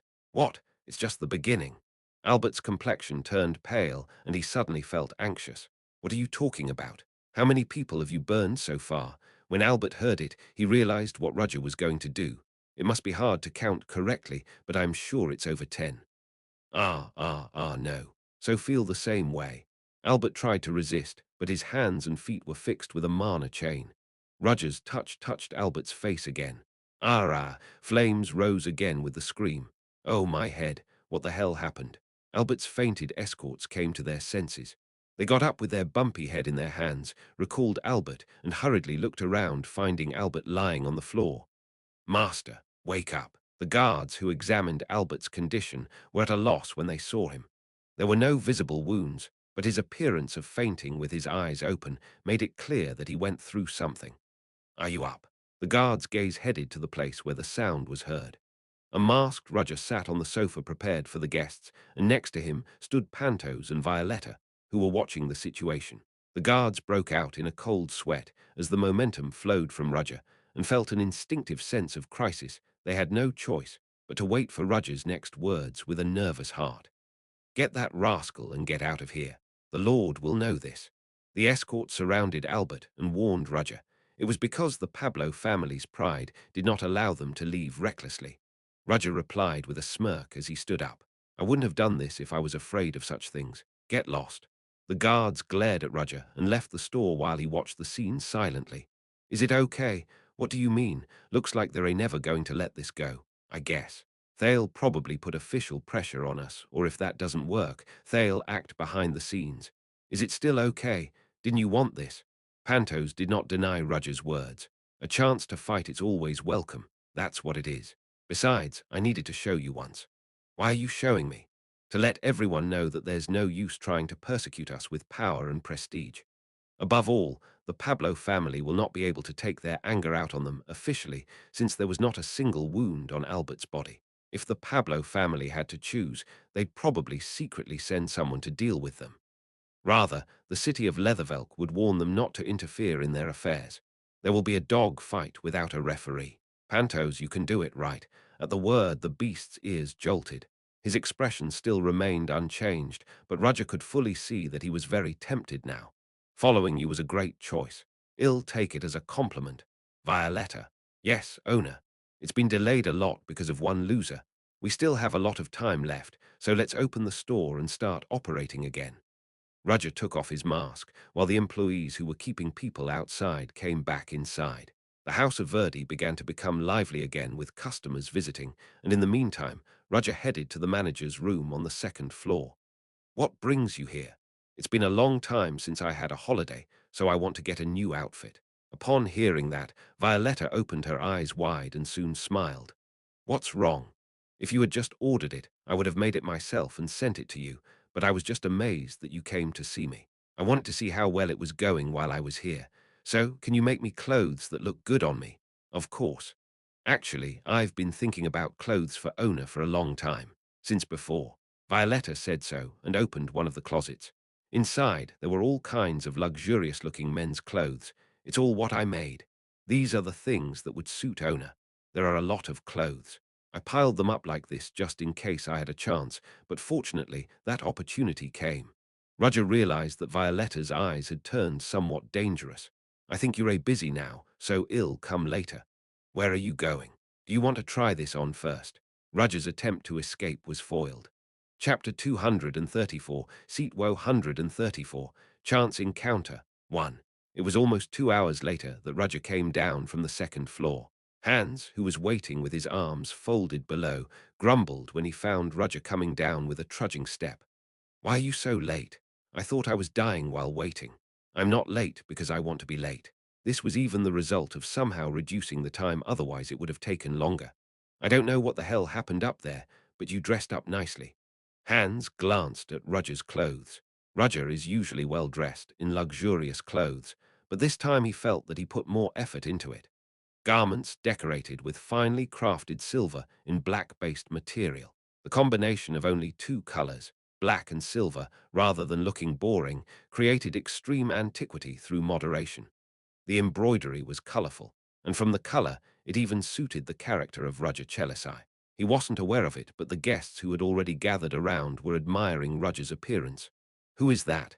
Where the hell did he get those clothes? Wait, he's Roger Chelisai, right? Roger Chelisai. Is that the person who published the magic paper about mana emissions? People began to recognize Roger one by one. Brother, I think we need to get out of here quickly. I should. Roger also tried to escape after checking the people's reactions. Once he went outside and was trying to decide where to go, he faced the two people who were going to enter the store. Ha! Teacher Roger, Miss Selina and Teacher Merelda. Selina and Merelda opened their eyes wide when they saw Roger, since they didn't expect to run into him in such a place. What brings you here, Mr. Roger? I am here to get new clothes. Indeed. Mr. Roger seemed very interested in clothes, so there is nothing strange about visiting here. In fact, Roger often changed his clothes at Theon, so it was no wonder that they thought he was interested in fashion. It's a habit I've developed during the time I disguised myself. For Roger, it was comfortable to mistake him for being interested in fashion, so he did not deny it. Then Merelda tapped Selina with her forearm. When Selina looked back at Merelda with a look at what was going on, she said with a look, "What are you doing? You're just going to miss this chance." Ah, Selina also realized something late and opened her mouth wide. Ah, what do I do? Merelda shook her head and sighed quietly as Selina looked embarrassed. Then she smiled and said to Roger, "Mr. Roger, I didn't expect to see you here." "Yeah, Selina and I originally came out to shop today, but what should I do? I suddenly remembered that I have an appointment." "An appointment?" "Yes, I can't believe I just remembered an important appointment that I made in advance. I must have lost my mind. Ho ho ho, I'm not sure what I ate this morning. Shouldn't you take dementia medicine at that point?" Roger thought, but didn't said it out loud. "Teacher Selina, I have to go now." "What? Goodbye." Merelda disappeared so fast that Selina and Roger didn't even have time to hold her. The atmosphere was about to get awkward, so Roger took Selina's hand and went out of the house of Verdi, thinking that this would not work. "Excuse me for a moment." "What?" When Roger held her hand, Selina couldn't say a word properly and was dragged out by him. Naturally mixed in the crowd, the two could not stop until they reached a moderately quiet distance. Roger glanced back and wondered if there was anyone chasing him from the store, but fortunately there was no one like that. "Miss Selina, are you all right?" Selina did not answer. She was staring at Roger's hand, holding her hand with a bright red face. "Teacher Selina, what? Did you call me? Are you okay? What?" Ure blushing. "Are you sick anywhere?" Ah. Selina hurriedly let go of Roger's hand and soon patted her cheek with both hands. Her cheeks were full of heat to the point that her face looked redder than her pink hair. "It must be because it's hot." "Well, it's gotten a lot hotter these days." "Yes, that's right." "I'm sorry, I think you had something to do in the clothing store, but you got caught up with me for no reason." "Oh no, I am fine. I am rather grateful." "What do you mean, nothing?" Selina held her hand and opened it. She was holding Roger's hand with this hand until a while ago, and it still felt the vivid touch and warmth. Then she suddenly realized why Merelda stepped aside. Selina instinctively thought she should not miss this opportunity. "Excuse me, Mr. Roger." "Yes, what's wrong with you? You spoke so loudly. Are you busy right now?" Roger pondered for a while and came up with an answer to Selina's question. "I'm not particularly busy. I came out here to rest." Selina's face glowed at his words. "Well then, Mr. Roger, would you like to have a meal with me? You can't." Roger pondered for a moment about Selina's nervousness. Hans stepped down quickly and had already left this place. "I don't think I can ask Hans to guide me now." He didn't mind going around alone. However, it was strange to refuse an offer when he met a colleague for the first time in a long time. He didn't exactly have a good reason to refuse. "Yes, I will." A bright smile bloomed on Selina's face, who was almost depressed because she thought she would be rejected. At the same time, flowers seemed to bloom around. "Well then, let's go eat together, all right." Selina took a deep breath for a moment and held Roger's hand. Roger watched the scene without saying a word. "This way," Selina said, turning her head deliberately to avoid showing her red face. In fact, she couldn't hide the red earlobes through the gap of the pink hair that shone brilliantly in the sunlight. "Oh my God, I'm holding hands." Selina had to struggle to suppress the corners of her mouth, which kept on going up while dragging Roger's hand. She was worried that Roger might shake her off with a straight face. Still, she was courageous because she couldn't miss the chance she got after a long time. Fortunately, Roger didn't refuse to hold hands. It may be out of consideration for her, but Selina's mood seemed to fly in the sky just from that. I found a good store. Let's go that way. Selina took Roger's hand and led the way while Merylda, who was watching the scene from afar, clenched her fists. Good job, Selina. She was worried that Selina couldn't use this chance properly. Besides, she already tried to contact Roger several times recently, but she failed every time and was a little depressed. If she missed this opportunity, Merylda thought it would be hopeless for Selina. You've grown, Selina. Merylda, who shed tears of emotion at the growth of her fellow teacher, who was just like a baby bird, has yet to completely relax. Selina has taken the courage to take a step forward, but it cannot guarantee that things will flow perfectly, since this meeting is a complete coincidence that no one expected. Will Selina be able to do well after that? She could have expected Roger's lead, but when she thought about it, the chance for that was very low since Roger didn't seem interested in dating for now. Should she say that he seems like a person who invests his whole life in research? It's too greedy to ask such a person to take the lead. Selina's role was heavy, and Merylda was obliged to watch her. She naturally mixed in the crowd and followed Roger and Selina. It would be easy to lose them because there are many people, but Selina's pink hair was quite rare, so it was easy to find it in the crowd. Merylda started following them, but she wasn't the only one. Who is that woman? Hans, who disappeared, looked suspiciously at Merylda, who was chasing Roger and Selina. You're also a teacher at Theon. Why are you following him? Merylda suddenly said she had an appointment from the moment she faced Roger, leaving Selina behind. Her behavior was so unnatural and suspicious. For a teacher, her attitude is quite suspicious. Hans suddenly had an uneasy thought. Does she doubt brother? Seeing her tail Roger like that, it seemed possible. And that pink-haired girl, she's the one from the festival. Hans was one of the people who knew about what happened on the last day of the festival. Selina is said to be okay now because she barely remembers what happened that day, but Merida, who is with Selina, did not look as pure as she was. Maybe she's after something. Hans was troubled. He had to take that purple-haired woman away from his brother, but it was impossible for him to do it on his own since she must be stronger than him. Ask for help first, and ill continue to follow. Hans immediately ordered a mouse to bite a note in his mouth. Go and tell him. The mouse cried at Hans' words and disappeared into the alley. Hans, who had sent the mouse away, made up his mind and carefully followed Merylda's footsteps. A strange chase has begun. Mr. Roger, it's here. The place Selina guided him was a restaurant along the busy boulevard. Perhaps quite popular, the restaurant was crowded with customers even outside. I made a reservation since I heard this place is very popular. Come in.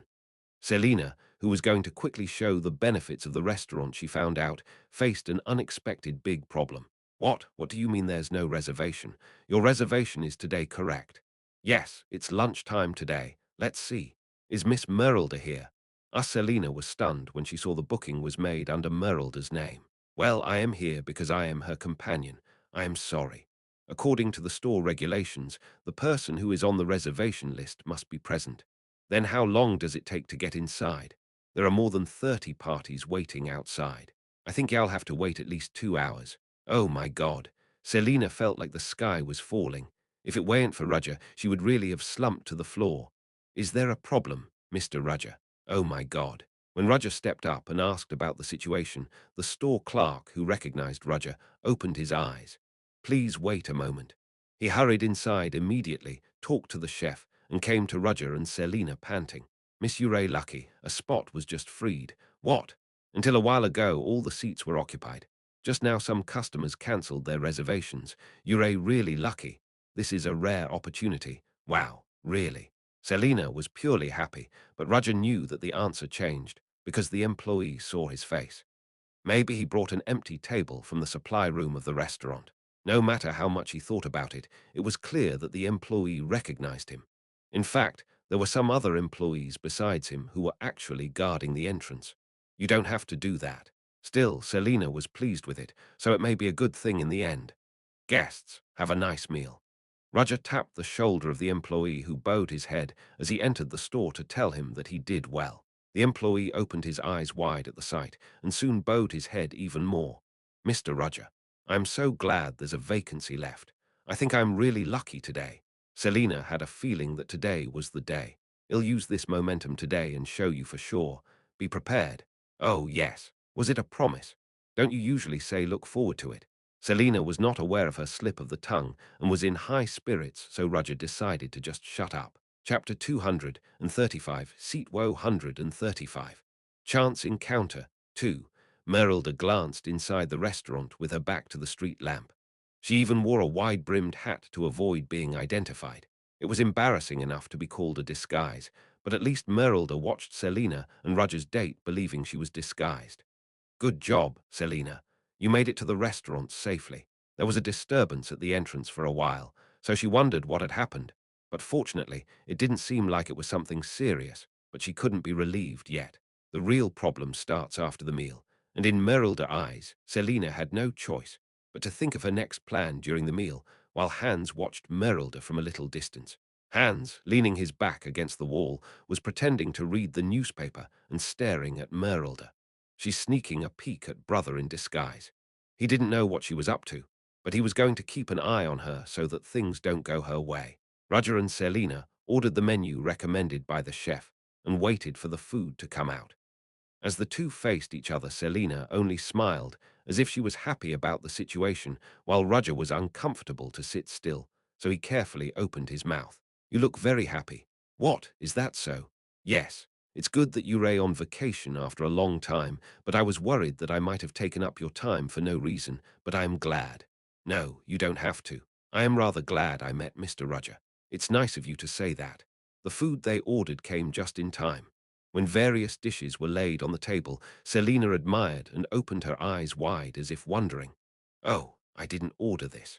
There were additional dishes that she didn't order, and the employee looked at Roger and hesitated to answer. Then the quick-witted manager stepped up and said, "It's a special service. The lady who came to our store today was beautiful, so the chef cheered up." Selina smiled shyly at the naturally flowing words, while Roger signaled the manager well done with his eyes. The manager bowed his head. "You've at least got a proper education."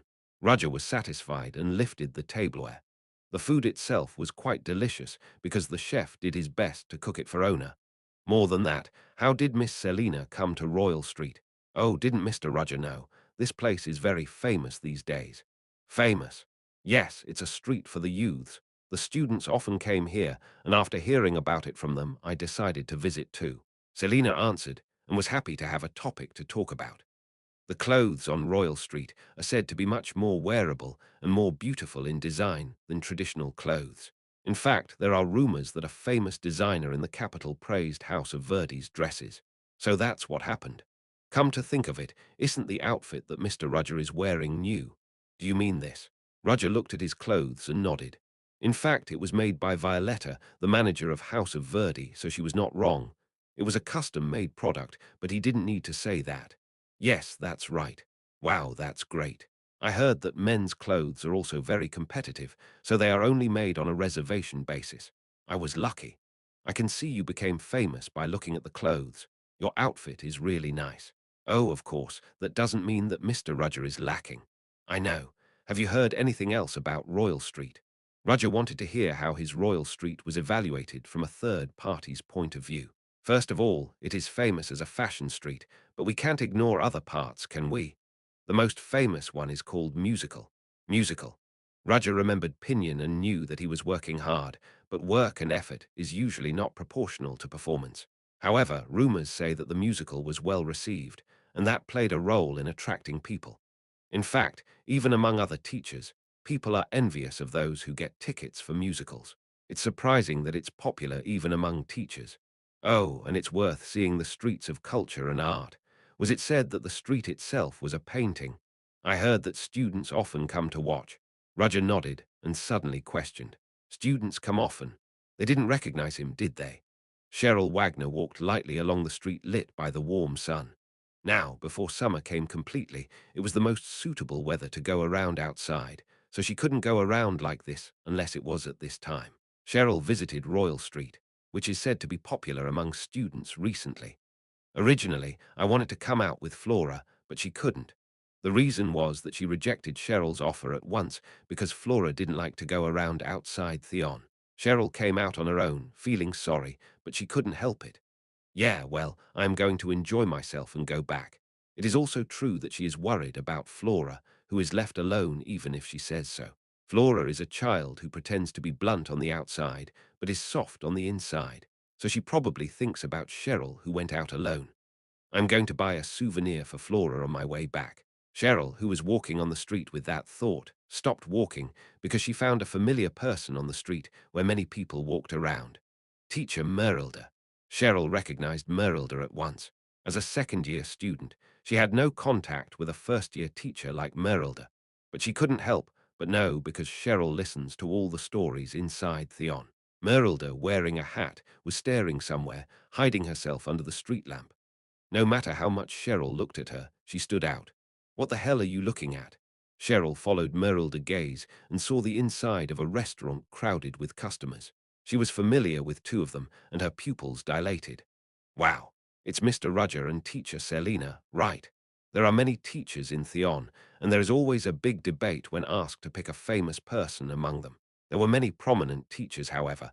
There was no disagreement among new teachers, or among the most famous teachers recently. Roger Chelisai as a male teacher and Selina as a female teacher, both were popular among students because of their looks and had outstanding skills. Those two people are now sharing a meal together at a restaurant. What? What? What are you two doing? Date. This is a date, right? The kind Selina, who smiled at everyone, and Roger, who always looked expressionless or cold, stood opposite each other. However, looking at the two people sitting face to face like that, Cheryl felt like she was looking at a painting. Selina, who talks with a bright smile like spring, and Roger, who is silent but listens and nods his head. She didn't want to admit it, but there was a strangely fitting part. Oh my God, I can't believe I found such an interesting situation. Cheryl didn't want to miss this scoop because she was exposed to all kinds of rumors and information within Theon. Did the two teachers have that kind of relationship? Suddenly, Cheryl remembered something. Wait, what about Flora? Her friend Flora would not admit it, but Cheryl knew that she's particularly interested in things related to Roger. But if Selina and Roger are like that, what about Flora? Cheryl shook her head and shook off her anxious thoughts. No, it's not. I don't think so. They are just having a meal together as co-workers. I'm sure that's the case. However, Cheryl felt that her love sensor was responding violently from a while ago. She didn't know about Roger, but for now, Selina's attitude was almost certain. Looking at her eyes and her smile, anyone could see that she was interested in Roger. It's a big deal. Flora has a rival. No, it wasn't just a rival, it was a very big barrier. Selina has a pretty face, a good personality, and even a high enough position because she is a teacher of Theon. Although she might be a commoner, what's wrong with that these days? I'm happy just to watch good men and women go around together, but Flora is more precious to me. Cheryl thought that nothing was confirmed yet. I'm sorry from teacher Selina, but Mr. doesn't know how she feels yet, doesn't he? So there's still a chance. However, the important thing was that if the date was successful now, Flora could be at a disadvantage. Cheryl came up with an answer after much thought. Let's just wait and see. If I think it's a little dangerous while watching, I can always interfere. Although it was for Flora, the biggest reason was that she thought it would be fun, to be honest.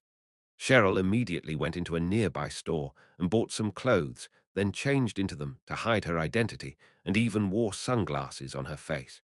Her disguise was perfect. Now she just had to wait and see how things would go, but there was someone who watched Cheryl's appearance with an absurd expression. What's that? Hans, who was watching the situation through the newspaper, suddenly found it difficult to suppress his feelings when he saw the new person that was watching Roger. She's a student, but why did she dress up as soon as she saw Brother? She felt something was wrong with the student. Are they aiming for something from Brother? Theon is the largest academy on the continent, and even the students who attend there should not be seen as ordinary children. Maybe that student knew something and was aiming for Roger. Damn it, I am in trouble. There's someone I need to watch, but I didn't expect another one to appear. It would have been better if the problems ended there. Hans, who turned his eyes to Cheryl Wagner, opened his eyes when he looked at the restaurant. Oh, a familiar person just entered the entrance of the restaurant. Hans did not have the ability to distinguish people by their backs, but the hair color that seemed familiar was clearly present in Han's memory. How could he not know that blue hair that was like the sky and the sea? The detective who followed Brother 3 years ago. Casey Selmore and her assistant, Betty, entered the restaurant where Roger was dining. It's driving me crazy. Hans felt dizzy. Roger drew information from several stories told by Selina and saw that the situation on Royal Street in the report was not an exaggeration. In a sense, the content of the report was lacking compared to the real people's perception. Even so, I didn't know that not only students, but also teachers would be interested. Roger lent business ideas for success and did not hesitate to invest. It was a choice made knowing that he would succeed, but he was a little dumbfounded by the much bigger achievement than he expected. I used my knowledge based on my memories of living on Earth, but it's much more than I expected. Come to think of it, he was far from cultural life and was mainly devoted to studying. It was the same in his past life, and nothing has changed much now. As a result, he had knowledge of cultural life, but he couldn't calculate how much it would resonate with people. Should I say this is good or not? With such a large scale, the city of Leathervelk naturally had no choice but to pay attention. Other aristocrats will notice the industry on Royal Street and try to copy it or take it away. The real purpose hasn't even started yet. This is just a basic step. In the future, Royal Street will expand its influence throughout Leathervelk City. It allowed children, the elderly, and women to take charge of the workplace and collect information faster and more reliably. The heart of a huge information network made up of only members of society was the role this street will play. By covering the entire city, hell know everything that happens. As a result, it's a good thing, so it's right to be happy. Roger took a sip of the coffee that came with the meal and organized his thoughts. Then a new customer sat at the empty table next to him. By the way, Casey, why did you suddenly ask me to go here? I am here to eat because this is a famous restaurant these days. Then come alone. Why are you dragging me to? You know I can't eat anyway. If you pretend to eat, it will be okay. Besides, how can a person eat alone? You always do that when I'm not around since you don't have any friends. You're not going to be quiet. The voices of the two bickering women sounded familiar. As Roger naturally turned his eyes, his opponent was also turning her head this way. What? Just as Roger recognized his opponent recognized Roger too. Casey Selmore stared at Roger with a look of disbelief. Chapter 236, Seat Woe 136.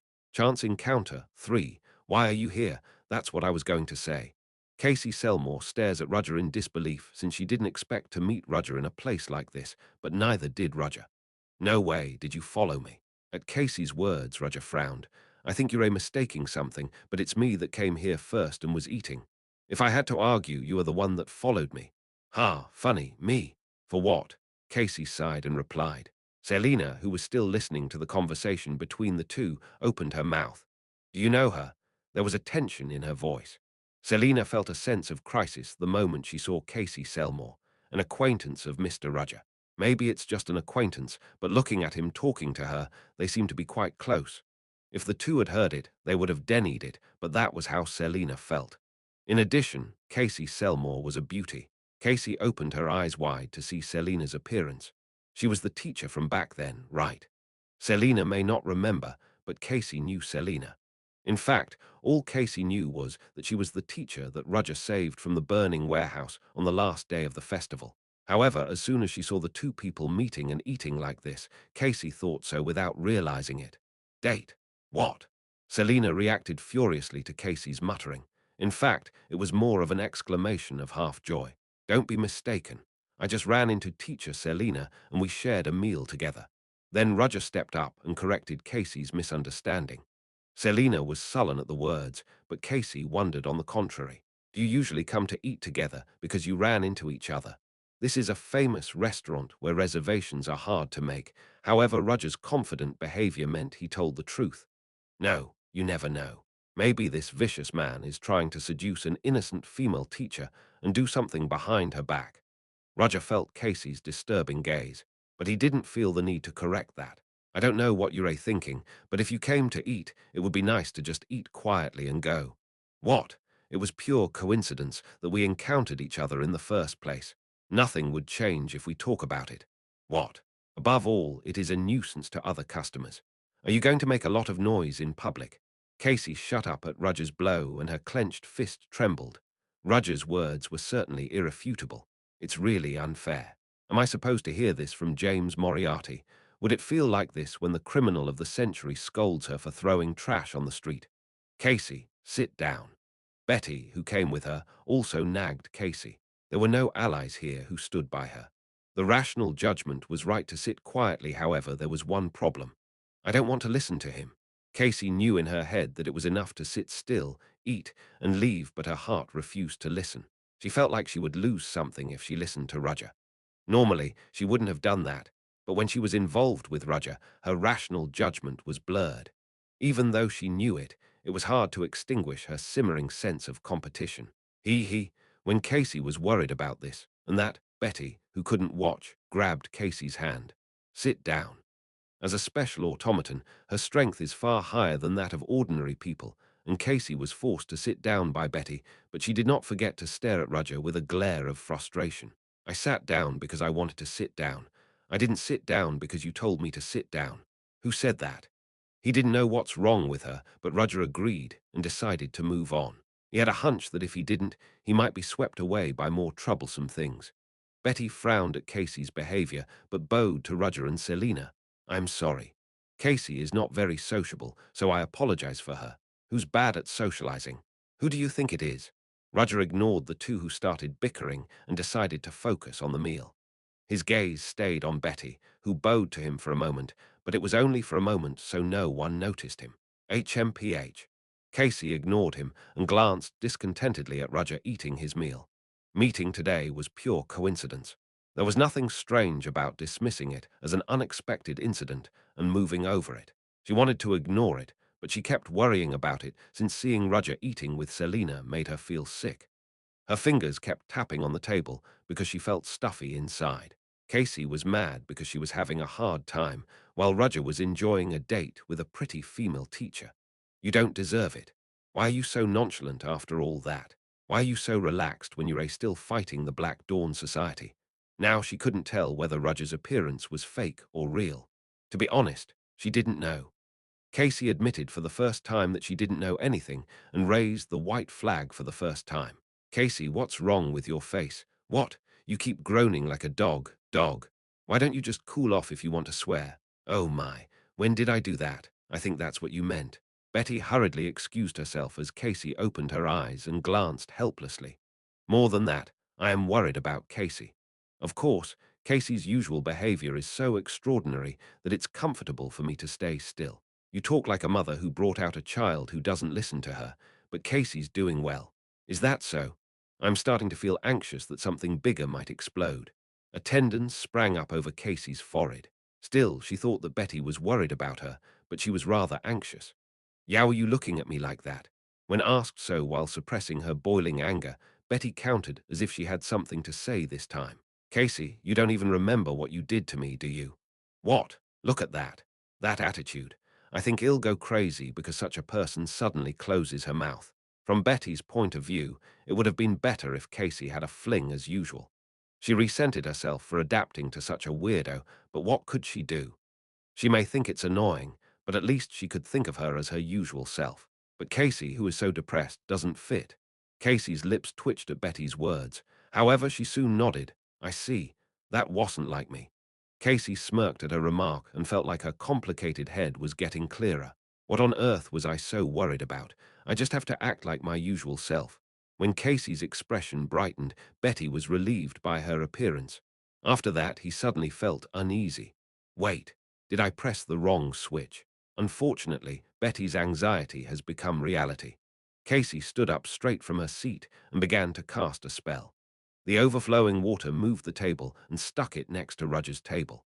Looking back at Rudger and Selina, who were wondering what was going on, Casey said brazenly, It's fate that we met like a whole lot, so let's sit together. Ignoring the absurd gazes, Casey smiled and Betty shook her head when she saw it. Casey, who is now in that state, couldn't be stopped by anyone. I have no choice but to pray that this will end safely. What's with her? Merelda, who was secretly watching the inside of the restaurant, was angry at the behavior of an uninvited guest who suddenly intervened. Selina's date. Looking at the uninvited guest, Merylda felt anxious. She was pretty while her sky blue-like hair was also attractive, and she also had a unique temperament. In addition, the two seemed to have known each other for a long time from the way she talked to Roger without hesitation and Roger's behavior of accepting her words. Someone he knew appeared here. This will ruin Selina's date. Merylda agonized and thought about how to support Selina. No, it's too late to think about it now. This was Selina's first chance in a long time, and I can't let her ruin it.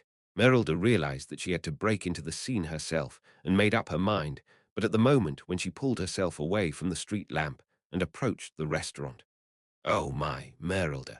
Merylda was startled when someone called her, and when she turned her head, she saw a student with lemon-colored hair. Excuse me, who are you? Oh, you don't know. My name is Cheryl Wagner. I'm a second-year student at Theon. What brings you here? My major is curses, so I wanted to have a deep conversation with teacher Merylda at least once, but I didn't expect to see you here. Of course, Cheryl didn't want to talk to Merylda because her major was not curses. However, he noticed that Merylda wanted to intervene in that situation and tried to stop her. She didn't expect a blue-haired woman to break into that situation all of a sudden, but that was better for Cheryl. If Selina and Roger's date didn't go down like this, Flora would have a chance. Merylda and Cheryl's eyes clashed in the air. She's trying to disturb me. I'm sorry, but you have to stay still for Flora. Merylda and Cheryl were about to fight, and Hans, who was secretly watching the two, was surprised by the unexpected situation. What's wrong with those two? Were they enemies? Hans thought it was an opportunity since two people who are wary of each other are colliding, so he could send a signal to Roger in this gap. I need your help. Hans immediately called a mouse and handed it a note. Give this to brother.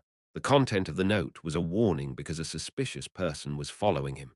At first, he thought about calling a crow, but soon shook his head. If he called a crow here, he would stand out. Rather, it was cleaner to have a mouse leave a note quietly. If it doesn't get caught, there won't be any damage to the restaurant.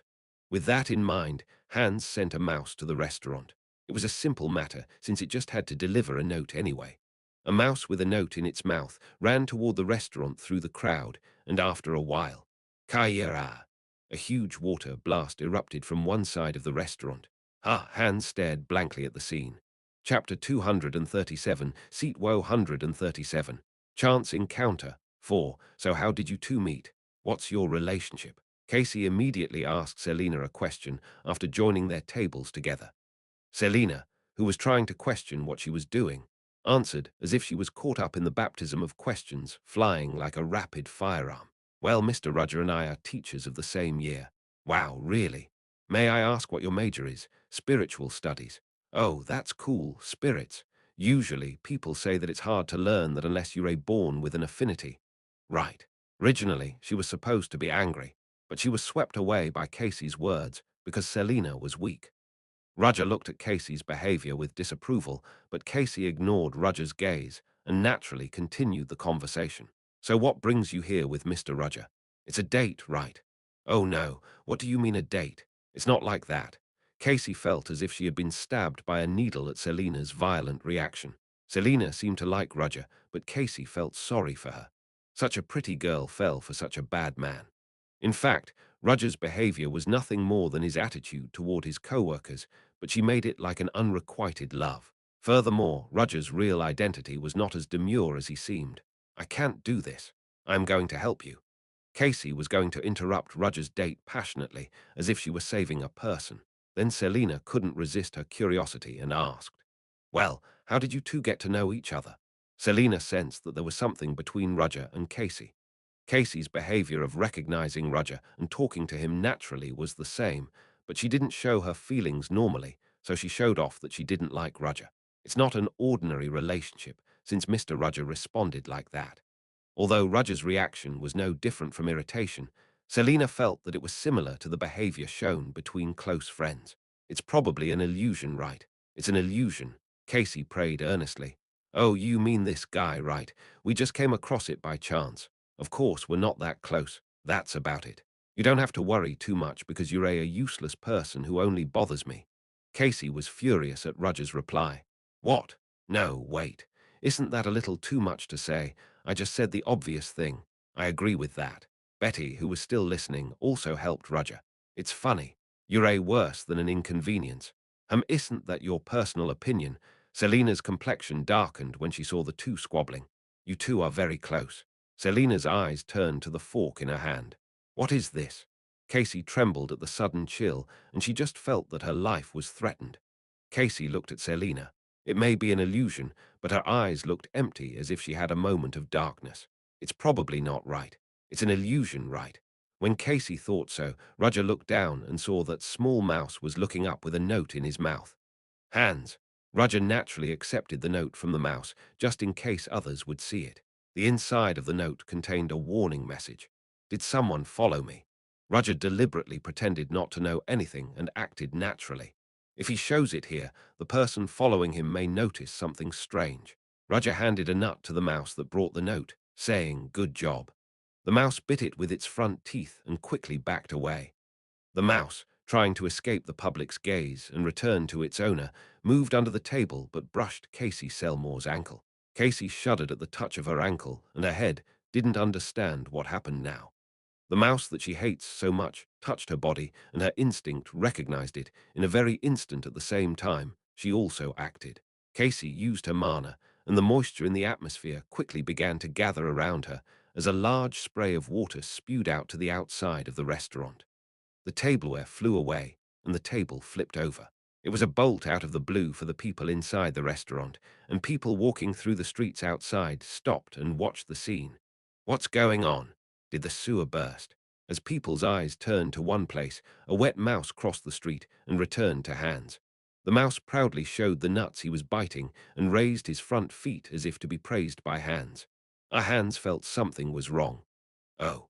Before Casey Selmore started the spray, Roger moved quickly as soon as the mana reaction came out of her body. Immediately, he got up from his seat, approached Selina, and instantly used a spell with source code. He created a protective magic to protect Selina and him. Soon after, the spray broke out, but Roger's quick response did not cause any damage to the two. Miss Selina, are you all right? What? Yes. It happened so quickly that Selina was late to grasp the situation, and it wasn't until Casey magic broke out that Selina realized that Roger had saved her. And the warm yet tough hand that holds one of her shoulders must be Roger's. Selina's face was red and exploded. Well, well, Mr. Roger. The hand looking at the restaurant that quickly became a mess, Roger caught Selina and led her. If it wasn't for this chance, he wouldn't have had a chance to get rid of that annoying woman. I didn't expect it, but it worked. Casey probably acted like that because of the mouse. In other words, the series of events that happened now was an accident. Roger thought it was rather fortunate that Hans warned him about someone following him. The best option was to take advantage of the current disturbance and leave the restaurant, so Roger immediately took Selina out of the restaurant. The action was so stealthy and natural that the eyes could be deceived.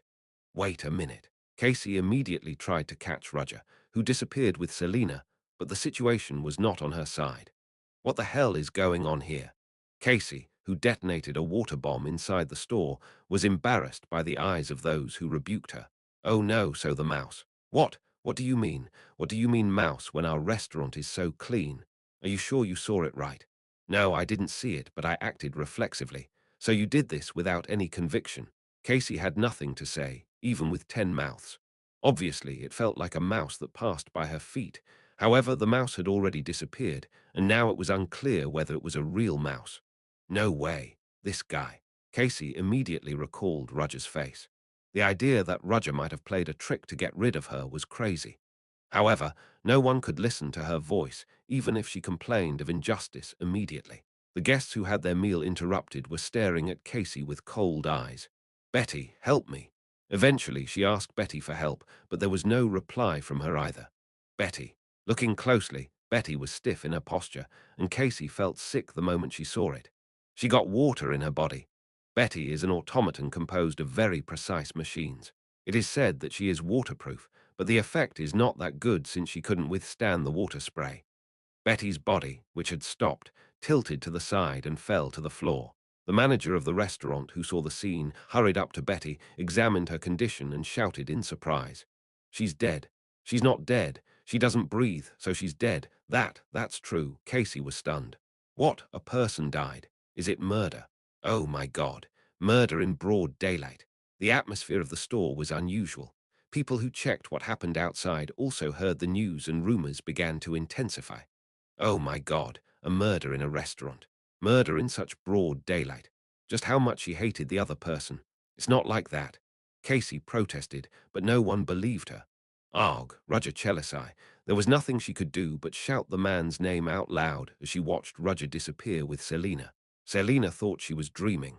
Roger protected her, even held hands and led her. She wanted to hold his hand a little longer, but she didn't want to miss this warmth. The fantasy moment ended in the end. Roger, who decided that he was far enough from the restaurant, stopped and let go of her hand. Ah, Selena lamented because she wanted the moment to last longer. I am sorry, Selena. Yes. Selena asked back in embarrassment at Roger's sudden apology. You must have been interrupted by me for no reason. No, Mr. Roger has done nothing wrong. That's what she said, but it was painful for Selena to be disturbed from her long meal. What's next? Originally, she was going to decide on the next destination while eating leisurely. However, a series of unintended incidents disrupted her plans, and now she had to make an excuse not to be separated from Roger. Roger stared at Selena silently. At the restaurant a while ago, I had a strange feeling. For a moment, he felt appalled by Selena. Does she still have the remnants of Esmeralda? No. Esmeralda disappeared, so maybe there was a remnant of Quasimodo. Teacher Selena. Yes, I have a question for you. What happened to your spirits after the festival? Ah. Roger's questions were quite rambling, but Selena felt relieved to be able to continue the conversation for now. For now, I signed a contract with a new intermediate spirit, but the children I used to call are still resting. I see. On the last day of the festival, Selena's 3 intermediate spirits spent too much energy fighting Quasimodo and were resting now. In other words, there is a big gap for Selena, who used to have 3 intermediate spirits. Fortunately, Selena seemed to have signed a contract with a new spirit. Do you happen to know which spirit you have signed the contract with? First of all, there are 2 spirits. One is the spirit of water, and the other is. Selena showed a moment of hesitation as she tried to speak, and Roger was suspicious of her appearance. What's the other one? Don't be surprised. I haven't shown it to others yet. Selena whispered quietly so that only Roger could hear it, then closed her eyes and called her spirit. Selena put her hands forward, and Roger's gaze also naturally turned to her palms. Soon Selena's magic disappeared, and a ball of black cotton appeared on her palms. It's a spirit of darkness. Spirit of darkness. Roger was surprised and looked at the black ball of cotton on Selena's palm. Then the ball of black cotton opened its white round eyes and rushed toward Roger. Chapter 238, Seat 138. Chance Encounter 5. Roger unwittingly reached out and grabbed the spirit of darkness running toward his face. While amazed by the soft touch felt at the fingertips, he wondered at the sudden unexpected behavior shown by the spirit of darkness. The spirit is not afraid of me. Roger, who deals with the power of God, is a being that spirits shun. Of course, the attitude towards him varies, depending on the class of the spirit. Intermediate spirits can cooperate with him if they agree, but usually they tend to be hostile or reluctant towards Roger. But as soon as he saw me, he rushed in. Is it full of courage or fearless?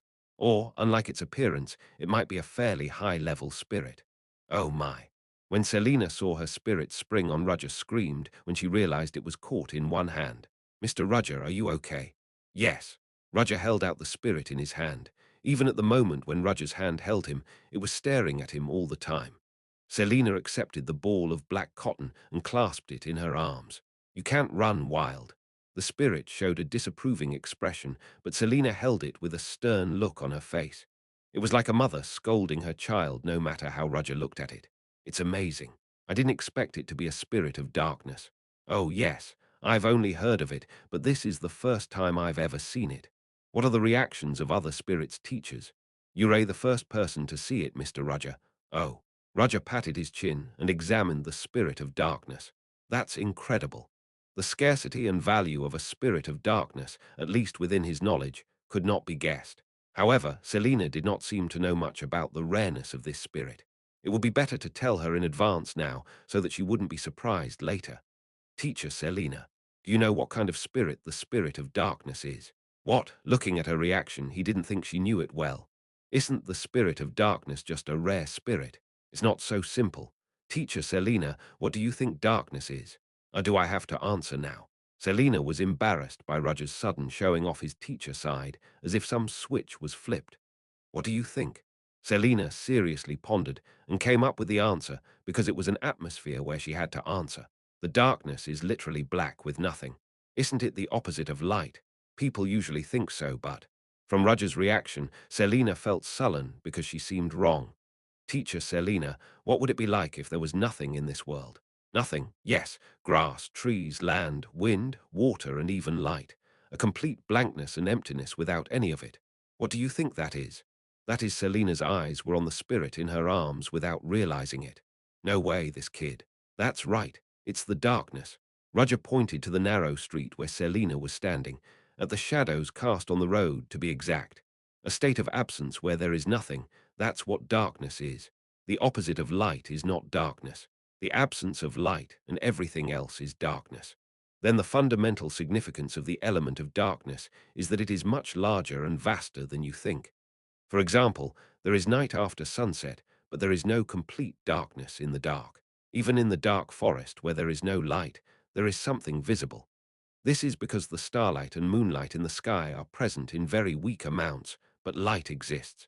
Any object reflects light, although it is very weak. Therefore, scholars sometimes call the concept of darkness minimization of light because it was practically impossible for light to not exist. The same goes for dark attribute magic. In the end, dark attribute magic is nothing more than imitating darkness with mana.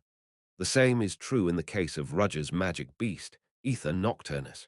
It looks like a black shadow, but it also could not be considered complete darkness. Therefore, even in the tower, color, titles are given for each attribute element, but the black spot that represents darkness always remained empty. But Selina's spirit of darkness is pure darkness without any impurities. Considering that spirits are spiritual beings born from pure natural elements, the spirit of darkness was not just a fake imitated by magic, but real darkness. Maybe it's a really great spirit. What? This kid is that impressive. Selina didn't understand Roger's way of talking because the spirit of darkness she held in her arms was so small and cute. Roger patted his chin as if thinking for a moment and opened his mouth. It may sound like a random question, but do you believe in God? Maybe. If it's a matter of believing or not believing, I am probably on the believing side. Why do you believe? Selina was taken aback by the question, but answered calmly. There are many people who believe in God, and in fact, there are events like God's grace recorded in history. Then let me ask you something else. Do you think demons exist? I heard many rumors about them, but I don't believe in them. Selina thought Roger was kidding, but Roger seriously asked back, why do you think they don't exist? There are no demons, are there? Can you prove to me that they don't exist? Selina was speechless at Roger's words. Basically, proof is a word limited to existence. Roger, who saw Selina confused because she didn't understand, smiled and said, Miss Selina, for those who believe there is a God, it is easy to prove it. Because if you show me just one proof that God exists, that's enough. Yes. But on the other hand, to say that demons don't exist, you have to prove everyone that there are no demons anywhere in the world. At the word everyone, Selina widened her eyes. She understood what Roger was trying to say. Yes. Even if I claim that there are no demons, there might be demons somewhere in the world that have gone unnoticed by anyone. Selina was also interested in Roger's theory and showed that she had not become a teacher at Theon for nothing. That's right. Proof of existence is easy, but proof of absence is impossible. And that child. Roger pointed to the spirit of darkness Selina held in her arms. The spirit of darkness is literally born out of pure darkness. Darkness is the complete absence of light. It proves its absence. So that's what it was. Selina nodded, as if she understood why Roger said this after seeing the spirit of darkness. Selina, who realized something, asked while shivering, then you're not going to experiment with this kid or anything, are you? Why would I do that? You ain't. I'm just telling you because I don't think you know what your new contracted spirit is worth. In the first place, Roger had little interest in spirits. If I was interested in spirits and wanted to research them, shouldn't I have contracted a spirit? Oh, yes. Selina recalled that Roger was hated by spirits. In fact, low-level spirits avoided Roger because they were scared of him. But why did this child run to teacher Roger? I don't know about that either. Roger said so and stared at the ball of cotton in Selina's arms. It was also staring at Roger as if it wouldn't lose. Even as he was wondering about the spirit's unexplained hostility, Roger felt a strange sense of déjà vu. What is the name of this newly contracted spirit? Oh, you mean this kid? Selina said with a smile. It's Esmeralda. At the scene where people gathered after the water spray broke out, Merylda and Cheryl realized that they had no more reason to fight. I missed Selina. Mr. Roger is gone. Roger and Selina disappeared in the sudden disturbance. Merylda and Cheryl were on opposite ends, but they were both worried. Merylda was worried that because of her anxiety, Selina wouldn't be able to do something on her own, while Cheryl worried that something might happen because the two of them were together. What should I do? I can't find them by myself. What can I do? If this continues, their date will end safely. The two, who were agonizing over different issues, locked eyes. Until we find them, let's move together. A temporary alliance was thus formed. However, just because the number of hands increased from 1 to 2, finding a missing person seemed far away. Where did the two go? Shouldn't they have moved to the most likely place to go in this area? For example, a dating spot. There are many attractions on Royal Street, but only one of them was a dating spot. Musical theatre. It is rumored that if you come to Royal Street, you must stop by at least once. She didn't know about Roger, but she was sure Selina would have offered Roger to go there. However, the problem here was that the two did not know the geography of this place yet. There was a long way to go because there were so many people walking around, even if they were looking for a sign. They didn't want to waste their time in this spot, since they had to find Roger and Selina as soon as possible.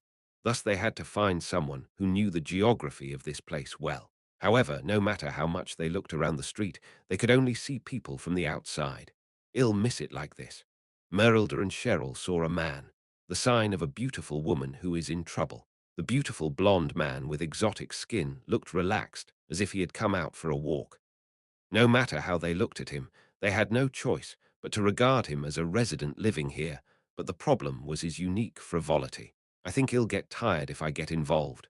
Normally, she would have avoided him, but because of the situation, Merylda took courage as the older person and approached the man. Hey, I have a question. Yes, go ahead, beautiful girl. Do you happen to want a cup of tea? You have an eye for things. She couldn't believe he said that from the first time she met you. He was not an ordinary human being. What is this guy? Do I look easy? Merylda folded her arms, thinking so. I'm sorry. Whenever I see pretty people, I do this without realizing it. Well, then ill let it go. Merylda fell for the compliment on the man. Miss Merida, your guard is too weak. Cheryl looked at them with a subtle gaze from the side. Meanwhile, the conversation between Merylda and the man continued. Oh, you're looking for the musical venue. I know it well. I'll show you around. Oh my, thank you so much. Cheryl decided to follow along, although it was hard to believe. Esmeralda, yes. Why did you name it that way? I just had that feeling. The name I've heard many times in my dreams. I thought there was a good reason why this kid made a contract with me. Is that so? Roger recalled Esmeralda, who was supposed to be Selina's real personality. She was bound by Quasimodo and acted like a doll, but became free and rose to heaven. Surely that spirit has nothing to do with the actual Esmeralda. Even if it's similar, it's only the black that resembles the color of her hair. I think it's a good name. Selina's expression brightened at his words. She thought that if she continued like this, she could naturally suggest the next destination to Roger. When Selina was nervous about how to bring it up, Esmeralda, the spirit of darkness in Selina's arms, trembled and was summoned back as if running away. Esmeralda, Roger's face, which was still, suddenly became seriously cold. Mr. Roger. Selina called his name, but Roger did not respond to her. His eyes were fixed at the end of a narrow street where there were no people. Roger has always been calm, but this time it was different. Is he afraid? Roger was clearly showing fear. Surprised that there was something that Roger Chelisai was afraid of, Selina's eyes naturally turned to where Roger was watching. There was a beautiful blonde girl like a doll there. She wore a wine-colored dress with a lot of frills and a parasol to cover the sunlight in one hand. She looked like a woman from an aristocratic family coming out for a walk alone. The girl was staring at them, standing still on the spot, and Selina wondered what she was here for. As soon as her red eyes passed her, Selina trembled without realizing it. Somewhat, a strange feeling. Then the girl's pink lips moved. It's been a while, my student. Chapter 239, Seat 139, Bloody Reunion, One Student. At the blonde girl's words, Selina doubted her ears for a moment. Is she talking about Mr. Rudger? While Selina was confused, Rudger whispered quietly so that Selina only could hear him. Teacher Selina. Yes. No matter what happens from now on, save your words. What? This is advice and warning. You should never interrupt the conversation and stay still. Rudger has never spoken with such a serious face, and Selina nodded, slightly nervous. Rudger turned again and headed for the blonde girl. Long time no see, teacher. Selina was shocked inside that it wasn't just nonsense from a crazy girl. But remembering what Rudger said, she remained calm. Long time no see. How long has it been? I don't think you've changed much since I fell asleep. It's been almost 7 years if you look at the years alone. 7 years. That's how long I was asleep. Rudger calmly answered what his teacher, Granda, asked. She was so unpredictable that he should not offend her at all. More than that, disciple. Yes, sir. You used my blood. Rudger closed his eyes tightly and slowly opened them. In the end, what was to come came. My student has become very bold. Teacher, you even thought about touching this noble jade body cheekily. Besides, your skills have improved a lot. Although I fell asleep, I didn't realize you drew my blood. Granda shook her head. I must be proud of my student's outstanding achievement, but this teacher is strangely sad. Do you know why? Answer. I don't know. When Rudger made an excuse, a grin appeared on Granda's face. My disciple took the blood of his heavenly teacher at will, and he even used it. Well, I understand. My blood is the best magic reagent in the world. Everyone has no choice but to covet it. Granda slowly approached Rudger. Watching the scene, Selina was under the illusion that a huge tidal wave was coming. I heard the news on the way here. You published a new magic theory. Everyone was talking about it, so out of curiosity I saw it, and I knew it was you. Is that why you're angry? Ha ha ha. There's no way he'll get angry over just that. To Granda, it didn't matter that after she fell asleep, her student secretly took her blood and ran away, or that he made a reputation for himself based on the magical knowledge she taught him. Compared to the years she has lived and the magical knowledge she has, that was insignificant. If there was anything ambiguous and a little annoying to call anger, it was this. You used my blood. Yes. Where did you use it? Rudger was silent at her words, because he used Granda's blood as a last resort to strengthen the mechanical golem when he fought Quasimodo. It was because if he didn't use it, he would be at a disadvantage. However, Selina was here, so it was hard for him to tell the truth. Esmeralda disappeared, but it was not that Selina didn't know anything. Although she cannot remember it properly, it is undeniable that she is also involved in the situation. Granda's eyes turned to Selina, perhaps because she felt Rudger's difficulties. Her red eyes bent as if she had just seen her, who had been with Rudger for a while. Selina was not offended, but when Gran's eyes touched her, she could not move like a frog in front of a snake. It's fascinating. Gran took a close look at Selina. The body and soul are separated, and yet it's so natural, it can be called extreme craftsmanship. What? Selina unknowingly asked back at Granda's incomprehensible words. You don't know. What do you mean?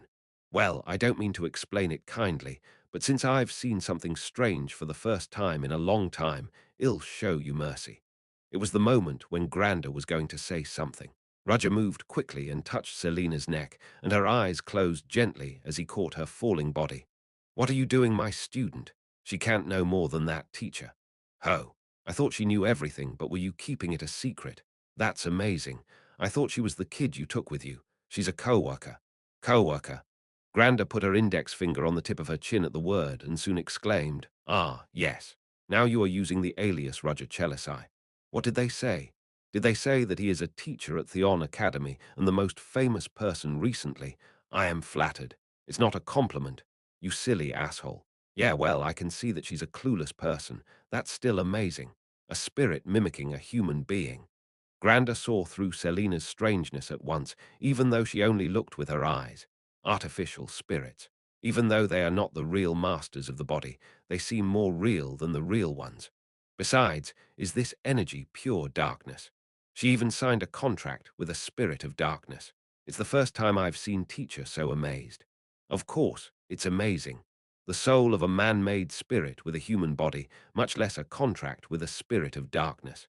Granda said so, but her reaction showed that was not very pleased. But that's all. It's ambiguous for me to take him and raise him. What's already done is hard to change. Is that so? In addition, it's the first time you've shown me something amazing. There's no one I've seen in my life for a long time that's more unusual than you. Granda continued, of course. That's that, and this is this. Let's continue the conversation that we couldn't have a little earlier. Why did I say I was angry? In the end, it's about that. How dare you try to escape like a loach? Your smugness has increased since I haven't seen you, but even so you're still under the palm of your heavenly teacher. So why are you angry? Actually, it's more like annoyance than anger. If you used my blood, there must have been a reason for that, right? Yes. Roger gave a brief description of what happened when he fought Quasimodo, an evil fire spirit born due to negative emotions. It's a shame I didn't see him in person. It was pretty strong. Of course, negative emotions are that powerful. You can't deny that he's stronger than a high-level spirit, but that alone is not enough. At his master's ruthless words, Roger trembled inwardly. Are you saying that you used my blood against such a thing? This is what Granda was annoyed about. Stealing her blood and borrowing some of her findings didn't matter to her at all. The important thing was where and how he used her precious blood. Roger's use of her blood felt like an insult from Granda's point of view. To use my precious blood on such a poor fellow. Did this teacher raise you so weak? That can't be true. How can I disagree with my teacher's teaching? Then what is it? Is there any other reason why you used my blood when a drop is worth more than a gold coin? It just happened because this disciple was anxious. Roger did not feel wronged despite Granda's words, since his teacher was qualified to say such a thing. Hermana reached the 8 rank, which he has not reached, and she was a monster that lived for more than 1,000 years. Who would dare to disregard a pure blood vampire? If you say so, the price to pay for the blood will be calculated easier. What can I do? Granda grinned at Roger's reply. Don't be too afraid. This teacher is not as bad as you think. Why are you not talking? How can I complain when my teacher says so? I'm just speechless because I am so touched. The way you turn it around has become very artistic. While I was asleep, you completely forgot the rod of love. This teacher is sad. I said it was a rod of love, but you used it because you were annoyed with me. Gran's smile deepened, as if she had been waiting for his words. How can you disparage this teacher's affection in that way? I tried to forgive you for your rudeness, but I changed my mind. I guess I have no choice but to remind you of my love again. I knew you didn't mean to forgive me from the beginning. Oh, that's arrogant. Granda's voice was no different from that of a girl who wanted to play pranks. What a typical girl can do is throw a small pebble into a puddle of water or trample an ant's nest with her feet. But for frogs, the pebbles are more dangerous than meteorites, and for ants, the world is falling apart. Granda's pranks are similar to that. What would a vampire that lived for more than 1,000 years do was too much for humans to handle. It looks like you've been through a lot while I was asleep, and you wandered around the world. Yes. Then there must be something new that you learned and something that you honed. I am in a mood. I'll check my disciples' achievements with my own eyes. Roger sighed and let down his shoulders slightly, but it can't be helped. Ether Nocturnus. Roger wrapped himself in a black shadow, and Grand burst out laughing as if she was having fun at the sight. Water magic in the form of clothing. Ha ha. Just like you, a dark and silent wizard. At her words, Ether Nocturnus trembled as if he was angry, but Roger calmed him down. First of all, this place has a lot of eyes, and the location is not good. Let's move to a better place. Roger said so, and disappeared like a shadow. Granda watched as Roger appeared at the center of an empty alleyway. Roger, who jumped over space, slowly looked back. Uray fast. Granda was still in her spot, but she quickly caught up with Roger. That's no fun. I'm not surprised, because I knew Master would follow me. Your magic that goes beyond space, it's not bad. While I was asleep, you learned some pretty interesting miscellaneous skills. Despite the unprecedented display of space magic, Granda called it a miscellaneous technique, but Roger was not hurt or pained by the words. Even so, this place is too narrow and dirty. I think it smells. I cleaned the streets. It means that the city itself doesn't suit me very well, so set the place further away. Granda said so and flicked her finger. At that moment, her shadow wriggled and moved from under her feet and stretched to Roger's feet. Roger watched the scene quietly, and soon the shadow turned into a vortex and sucked in Roger along with Grander. The two soon appeared in a large forest far away from Leathervelk. Is this a forest outside the city? Roger saw the terrain and realized how far he had come. As soon as Grander saw Roger's space movement magic, she copied it. However, unlike Roger, who could only move himself, Grander could move others. Unlike Roger, whose maximum distance is limited, they have moved more than tens of kilometers. I can't believe you copied this in a moment. Although Grander only copied it, what she showed was in a completely different class. Roger slowly raised his head. His eyes, swallowed by the dark shadow, were directed at Grander floating in the sky. It doesn't matter if you run a little wild here. Grander was still floating in the sky with a red parasol spread out. Show me everything you've learned and honed so far. Her eyes gleamed appallingly. If you don't want to die. Chapter 240, Seat 140. Bloody Reunion 2. Teacher, do you have to do this? Roger looked at his teacher and asked anxiously. She was his teacher, who usually lived in boredom, but now she was purely happy like a child who received a gift box. Roger said in a deep voice, "It's a mistake." If he showed his magic, he thought she would just let it pass because he properly trained, but the result was the opposite. Grander was delighted by Roger's achievements and wanted to see more. She was like a child who received candy, but wanted to eat something sweeter. The scary thing was that children who covet candy can be stopped by adults, but Grander is an absolute person that no one can stop. Her stubbornness was like a natural disaster. What are you talking about, student? Seeing something this interesting, I can't stop now, can I? You'll have to do your best. Show me everything you learned while I was asleep so that I can feel better. It sounded like a joke, but she was serious. If you are my disciple, shouldn't you be able to give joy to this teacher who has lived for a long time? That will be fun for you too. I'm not having much fun. Enjoy. It's the teacher's command. Roger had no choice but to sigh at her near unstoppable remark. He knew that more persuasion was meaningless. It's still daylight, so I can't extract the maximum efficiency of ether nocturnus. But he didn't think it would be particularly advantageous, even if it was night. On the contrary, his teacher would become more powerful during the night. Roger pulled out his cane from the shadow. It was a luxurious gentleman's cane with a crow carved on the handle. Now that we've come this far, I can't back down. He had to do his best unless he wanted to die. Here we go. Is this your first time here? What? Yes. Merylda answered Alex's question a little obnoxiously. However, even if she said so, she didn't particularly dislike Alex's interest in her and asking her questions. You're a teacher at Theon. That's amazing. Isn't that a place that's usually hard for wizards to go to? Well, it wasn't a big deal. Merylda pretended to be coy, but her mouth was on the verge of ascension. She may think she didn't make it obvious, but Alex, her opponent, and Cheryl, a third party, didn't have the same opinion. I thought you were a person who was hard to approach. Alex analyzed Merylda while keeping his smile on his face. Merylda had a cold-hearted image just by looking at her appearance, but she was unexpectedly soft on the inside.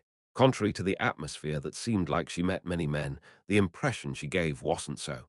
Is she a person who only studied during her school days? Indeed. If she wanted to become a teacher at Theon, she had to study every day. It didn't really matter to Alex anyway. When I got a note from Hans asking for help, he was like, "What's the big deal?"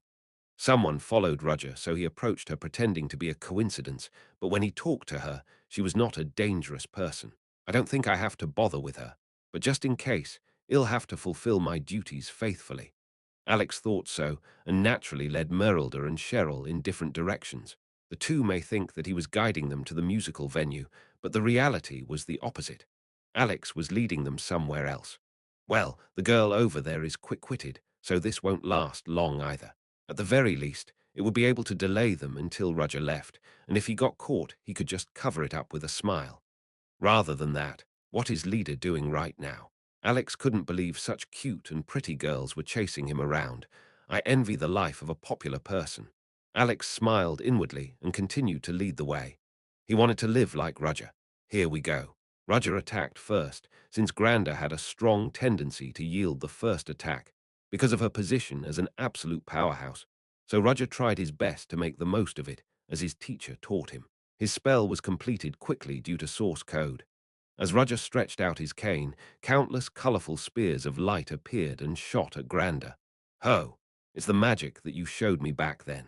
Granda, who noticed at once that Roger used source code, smiled and put mana in front of her as a round magic barrier appeared. The mana barrier that could be created without any attributes was also called the basis of defensive magic.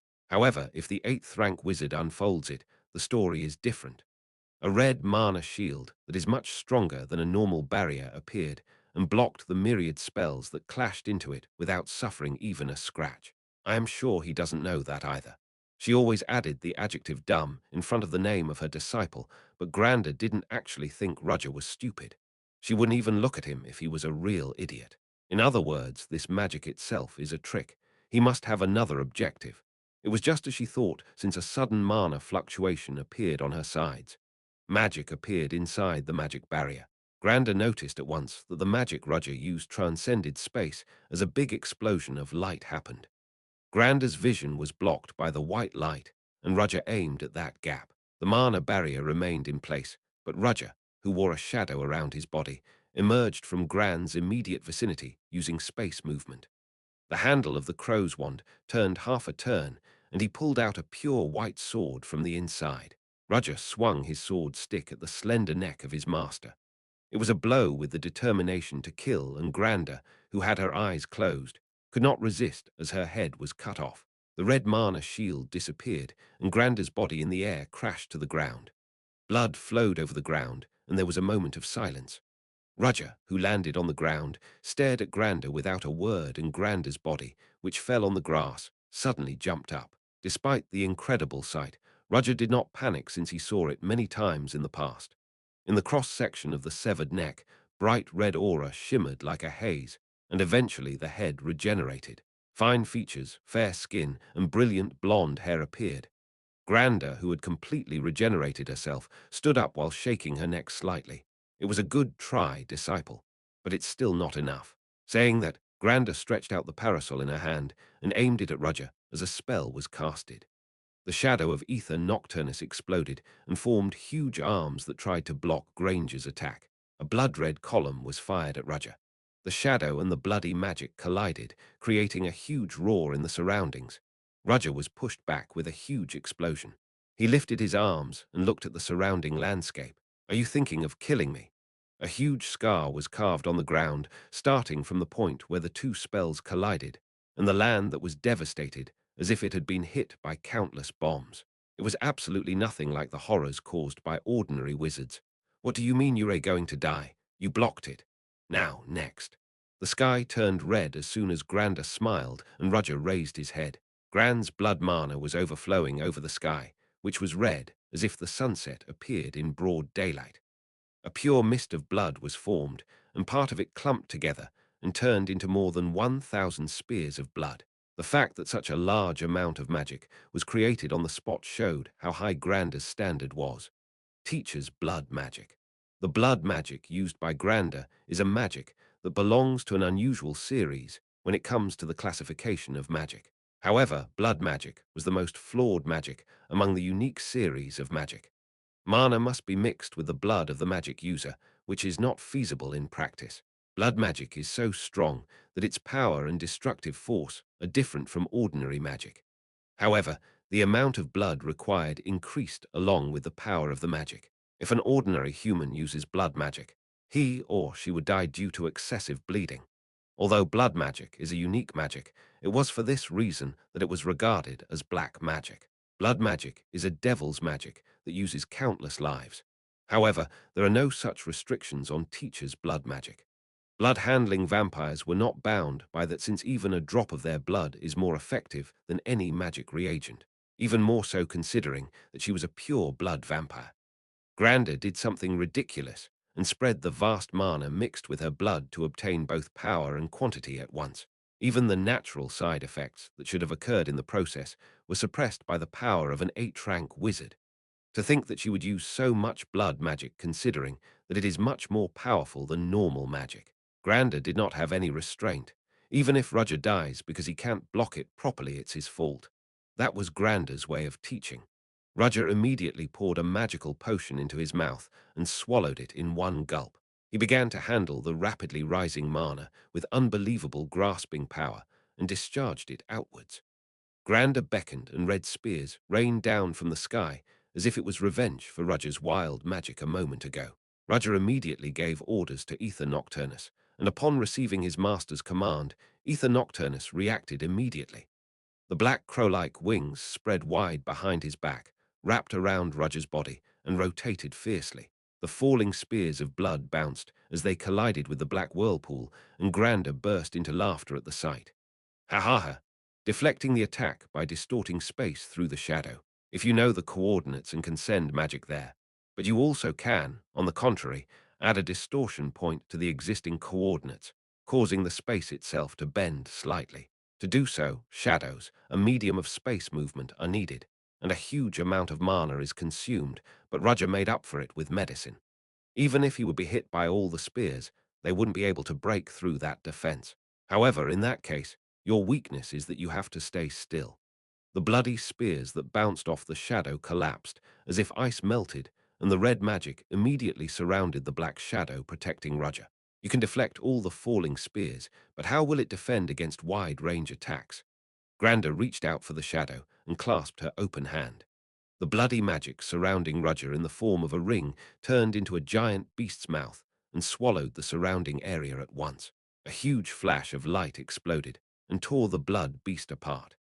No matter how much she controlled her strength, it wasn't a technique that could be broken by ordinary magic, so Grander felt her cold heart beating as she saw her disciple emerging. The instinct as an 8th-rank wizard and the instinct of a vampire were crying out. Ha ha ha. As expected, Yurei amazing. You used magic with no chant, and now Yurei reproducing a pure miracle that has been lost in ancient times and cannot be found anywhere. Grander, who witnessed Rudger commonly called real magic, burst into a frenzy. Her red iris grew gradually, and Grander's whole eyes turned red as Rudger quietly cast his magic. Gbura.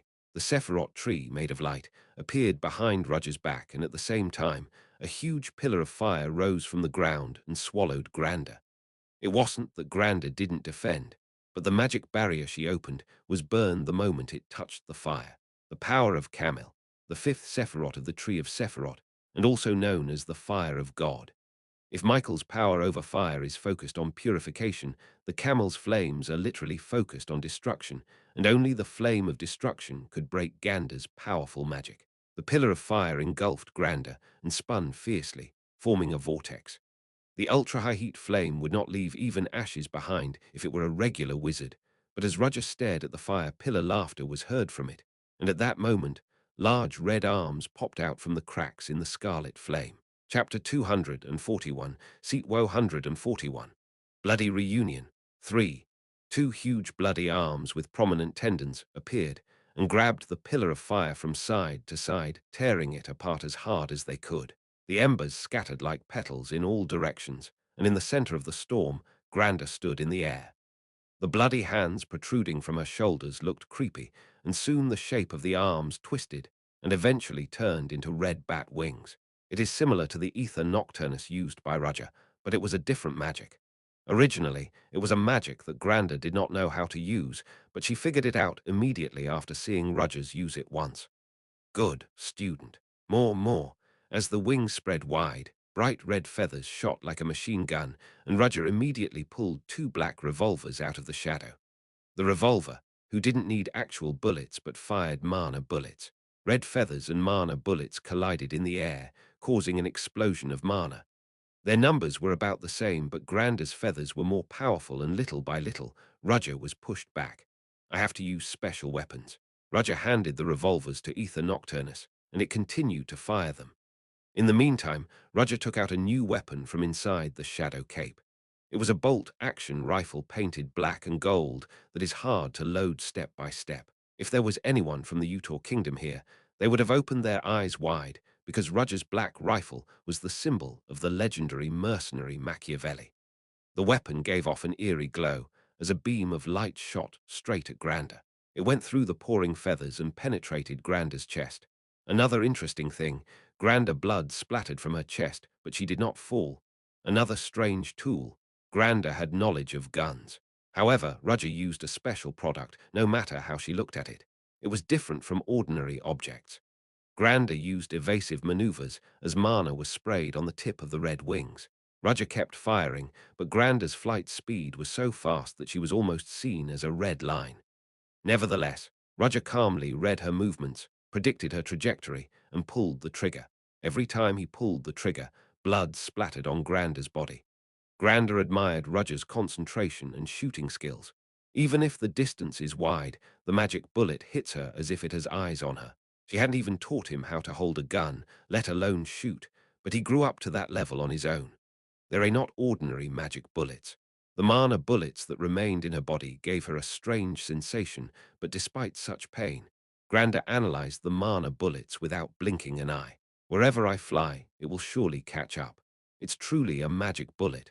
Her red eyes eventually caught something like a thread in the air. That was the secret of the magic bullets. When Roger pulls the trigger and a mana bullet is fired, the mana bullet moves along the thread. Even in the process, the speed of the mana bullet accelerated exponentially. He used coordinate designation to mark my location.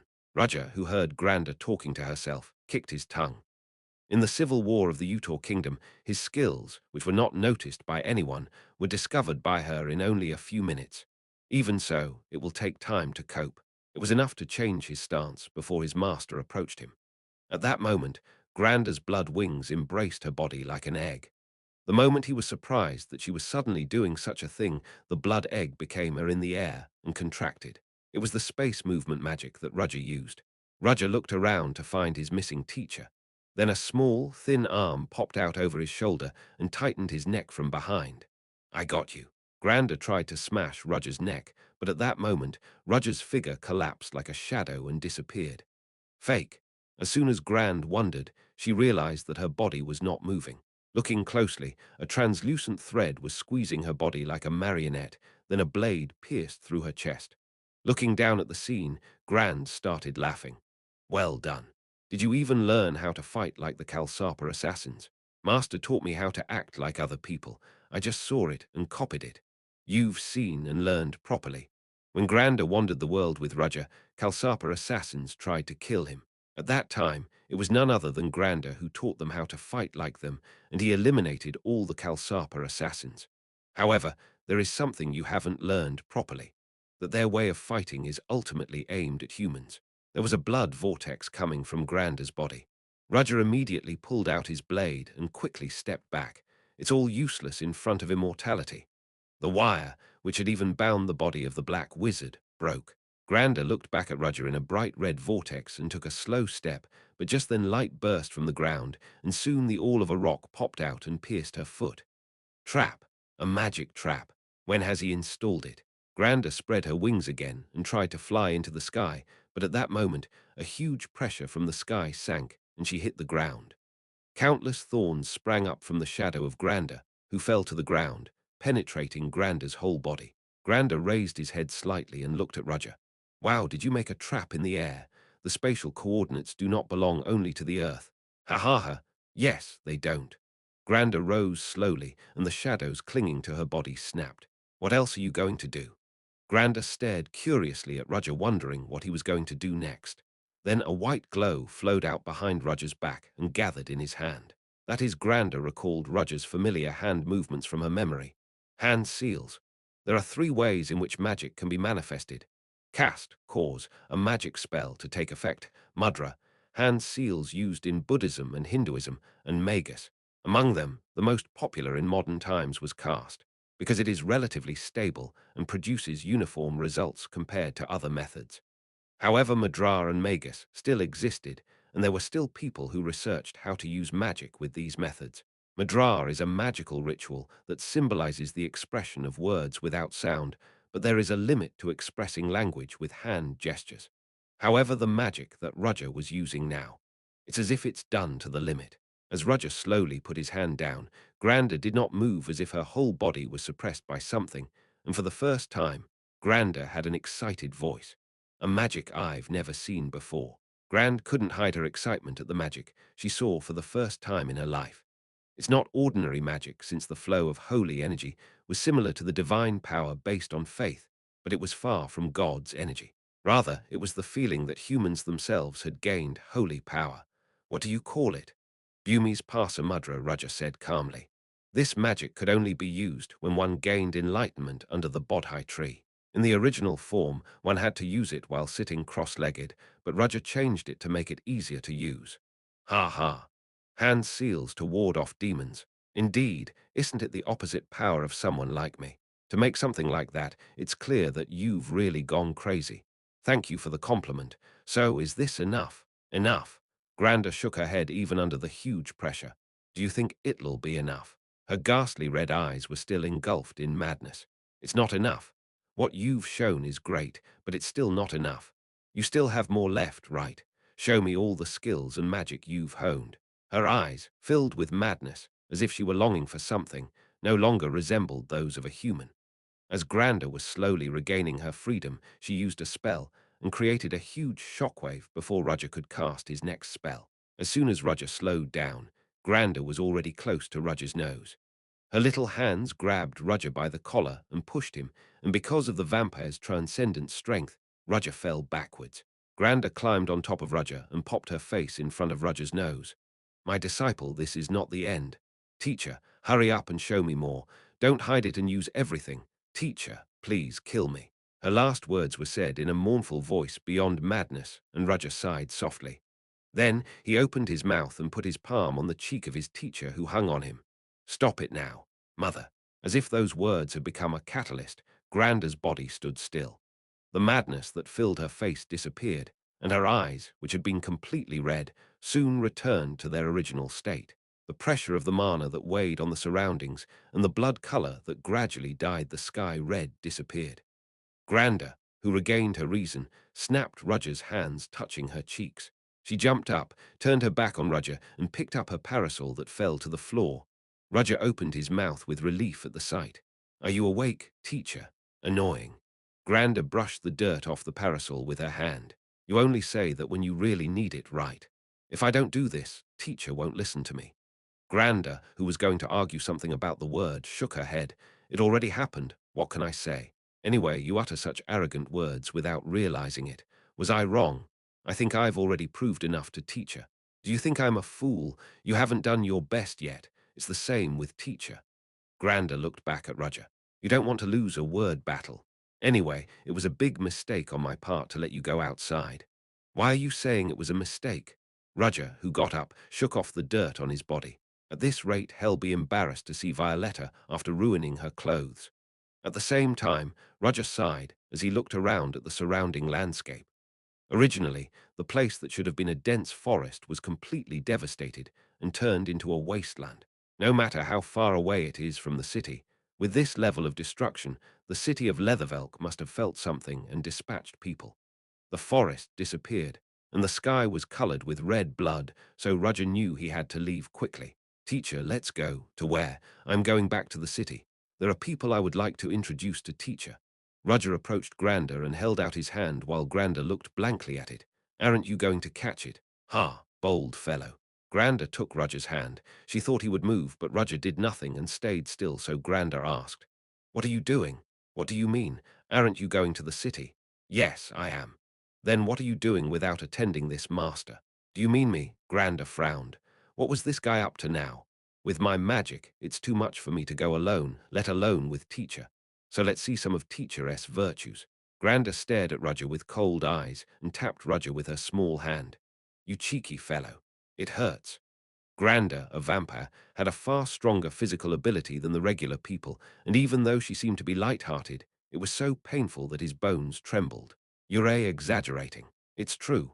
Let's go. Granda sighed and their figures disappeared. It wasn't until hours later that the investigation team reached the scene. Chapter 242, Seat Woe 142. Rhapsody on a Rainy Day 1. How did this happen? Upon arriving in a forest far outside the city of Leathervelk, the Clockwork Knights were speechless at the horrors before their eyes. Hey, youngest, didn't you say there was a forest here? What? Yes, it was. It's obviously not big because it's called Lamor Forest, but there should have been a place with thick bushes. But what the hell is this? There is nothing. The forest no longer existed in the place where the knights looked. Countless scars, upturned earth, and even huge craters dug everywhere. The trees were gone, and the common rocks were nowhere to be seen. Oh my God, Is there a war going on? This kind of scene could not come out unless a large-scale bombing was carried out. However, to blow up a forest, an enormous amount of gunpowder was required. Although it was outside the city, if a large number of people had moved, reports would have been made in advance. The Knight Commander was lost in thought for a moment, stroking his chin. Commander, maybe someone secretly conducted an experiment here. Experiment? Yes, something magical, if that's the case. When one of the knights next to him carefully expressed his opinion, another colleague criticized him. What experiment, you idiot? Besides, if someone would do an experiment, they would do it in a more remote place and not destroy everything like this.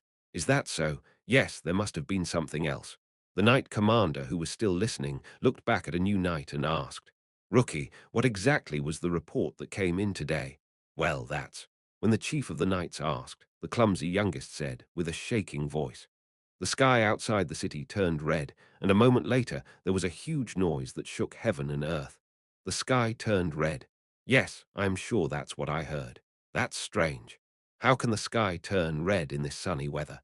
He didn't understand from the words that came in the report, but was even more confused when he saw the actual tragedy. Obviously something happened here, but it was impossible to guess exactly what it was. Could it be that the beast of G. Vorden reappeared? One of the knights said, The beast of G. Vorden. Yes. The Knight Commander tried to tell him not to talk nonsense, but he shut up. He clearly saw the huge monster suddenly appearing at the Kunst auction house, so it wasn't impossible. If a monster like that appears and sweeps the surrounding area, that's understandable. However, the scars on the ground were not something that could appear simply because a giant monster ran wild. The craters engraved here and there were signs of an explosion, no matter how he looked at them. The knight came up with different opinions. It seems like a magic experiment to me. I think it's related to cryptids. What if it's a top-secret project secretly carried out by the military? After they were done, the rookie knight also gave his opinion. Ah, maybe. The others paid attention to him as well. The site of destruction is wide, but considering that the form is somewhat similar, wouldn't it be done by a wizard? What? Wizard? Yes, it's a very powerful wizard too. But I think there were two wizards that fought. At that, the senior knights exchanged eyes and burst into laughter at the same time. Ha ha ha. Our youngest has a very interesting idea. He's funny, too. What kind of wizard would fight in a place like this behind others' backs? That's right. Are there two wizards who can create this kind of misery in the first place? You have to say something that makes sense. The face of the recruit who gave the opinion turned red with shame, while the knight commander, who was just listening, swept his chin. A wizard. He is a stranger to magic, because he only walks on the path of the sword, but since he became a knight commander, he inevitably learned about magic, whether he liked it or not. To cause this level of destruction, at least within the knowledge of the knight commander, it had to be at least a sixth wizard, and sixth-ranked wizards were not common. Was it really a battle between sixth-rank wizards? It couldn't have been possible. The youngest opinion had too many loopholes. The commander sighed and shook his head. I don't know. I have no idea. For now, the investigation was going to continue, but the knight commander suddenly thought so. No matter how much research they do, they won't get the results they want. Many strange things have happened in Leathervelk these days. The commander, who thought so, frowned at the words of the knights. Those guys. It was the same with the knights. They were having a serious discussion with each other and uttered some annoying words. Why are the paladins of the Lumensis order here? Knights in white armor and cloaks appeared. Unlike the knights these days who wear uniforms, they are still clinging to old-fashioned clothes. The paladins belonged to the Leathervelk diocese, but since this was under the jurisdiction of Leathervelk, the Clockwork Knights came forward, but the paladins roamed the site as they pleased, as if they didn't care. No matter what they say, it will be of no avail since the paladins armed with the madness called faith won't listen to anything. What shall we do, sir? Ignore them. They won't listen to anything we say anyway. You don't avoid poop because you're scared, but because it's dirty. As they were talking, one of the paladins approached the Clockwork Knights. Nice to meet you. What's going on? The person who approached was a middle-aged paladin with a benevolent smile. May the blessings of the parents be with you. Never mind, get to the point. I am here to share my opinion on this tragedy that took place today. Opinion? What is your opinion? It just seems like someone did this. The knight commander's tone was cold, as if he didn't want to talk, but the paladin didn't blink an eye. I'm not saying, let's work together to find out because we can guess who did it. The Knight Commander narrowed his eyes to see if Paladin's words were true, but nothing could be read from Paladin's smile. Really? Yes. Don't you feel the unique energy in this space? There's such a thing. Yes.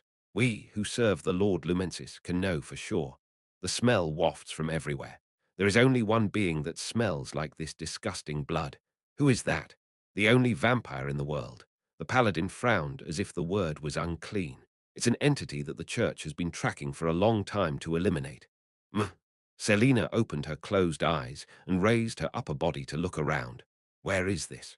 Obviously, she was walking with Roger during the day, but when she came to her senses, night had already come. As soon as she realized it, Selina was horrified. Oh, right, Mr. Roger, did you call me? Whoa. Selina involuntarily screamed at the sudden voice behind her. Oh my gosh. You scared me. Sorry, where is this place? Why am I here?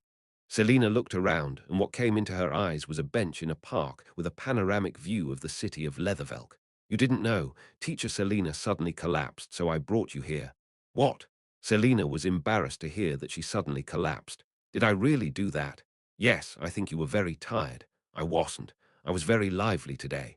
Selina said so, but her stupidity almost made me cry. Stupid Selina, what are you doing? It was a rare opportunity.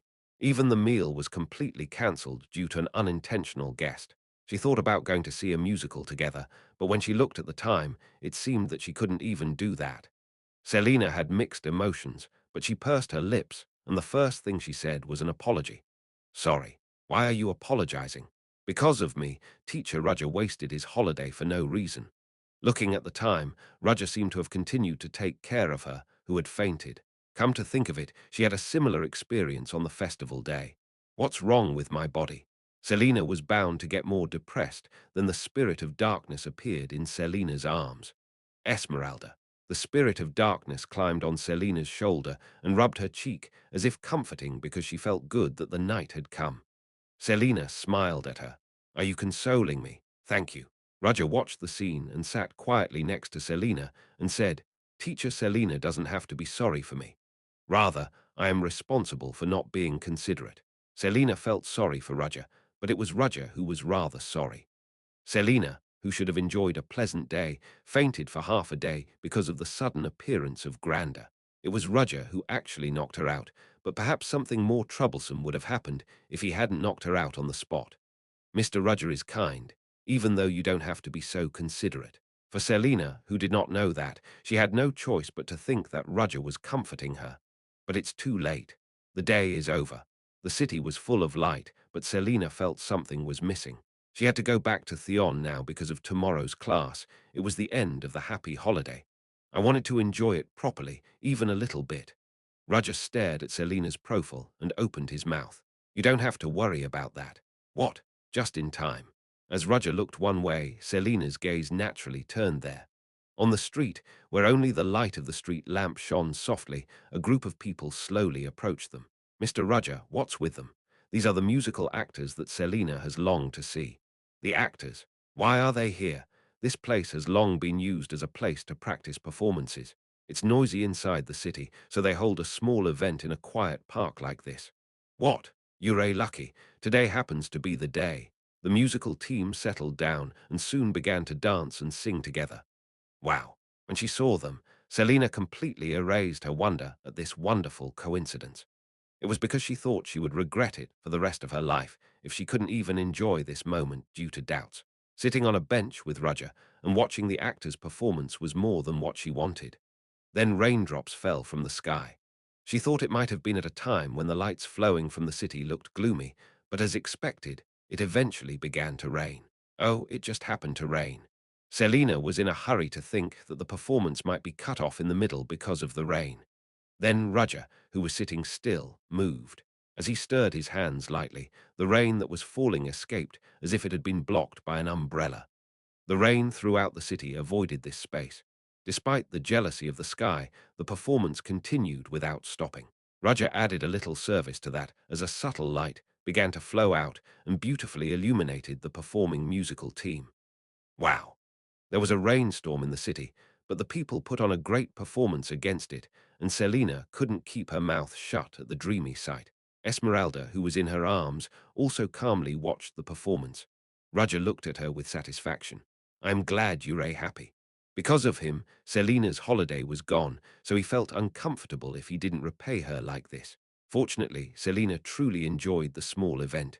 The musical lasted less than half an hour. However, the time was more valuable than ever for Selina, although it might have been shorter. Clap, clap, clap. As Selina smiled and clapped her hands, the musical actors bowed politely to Selina and thanked her.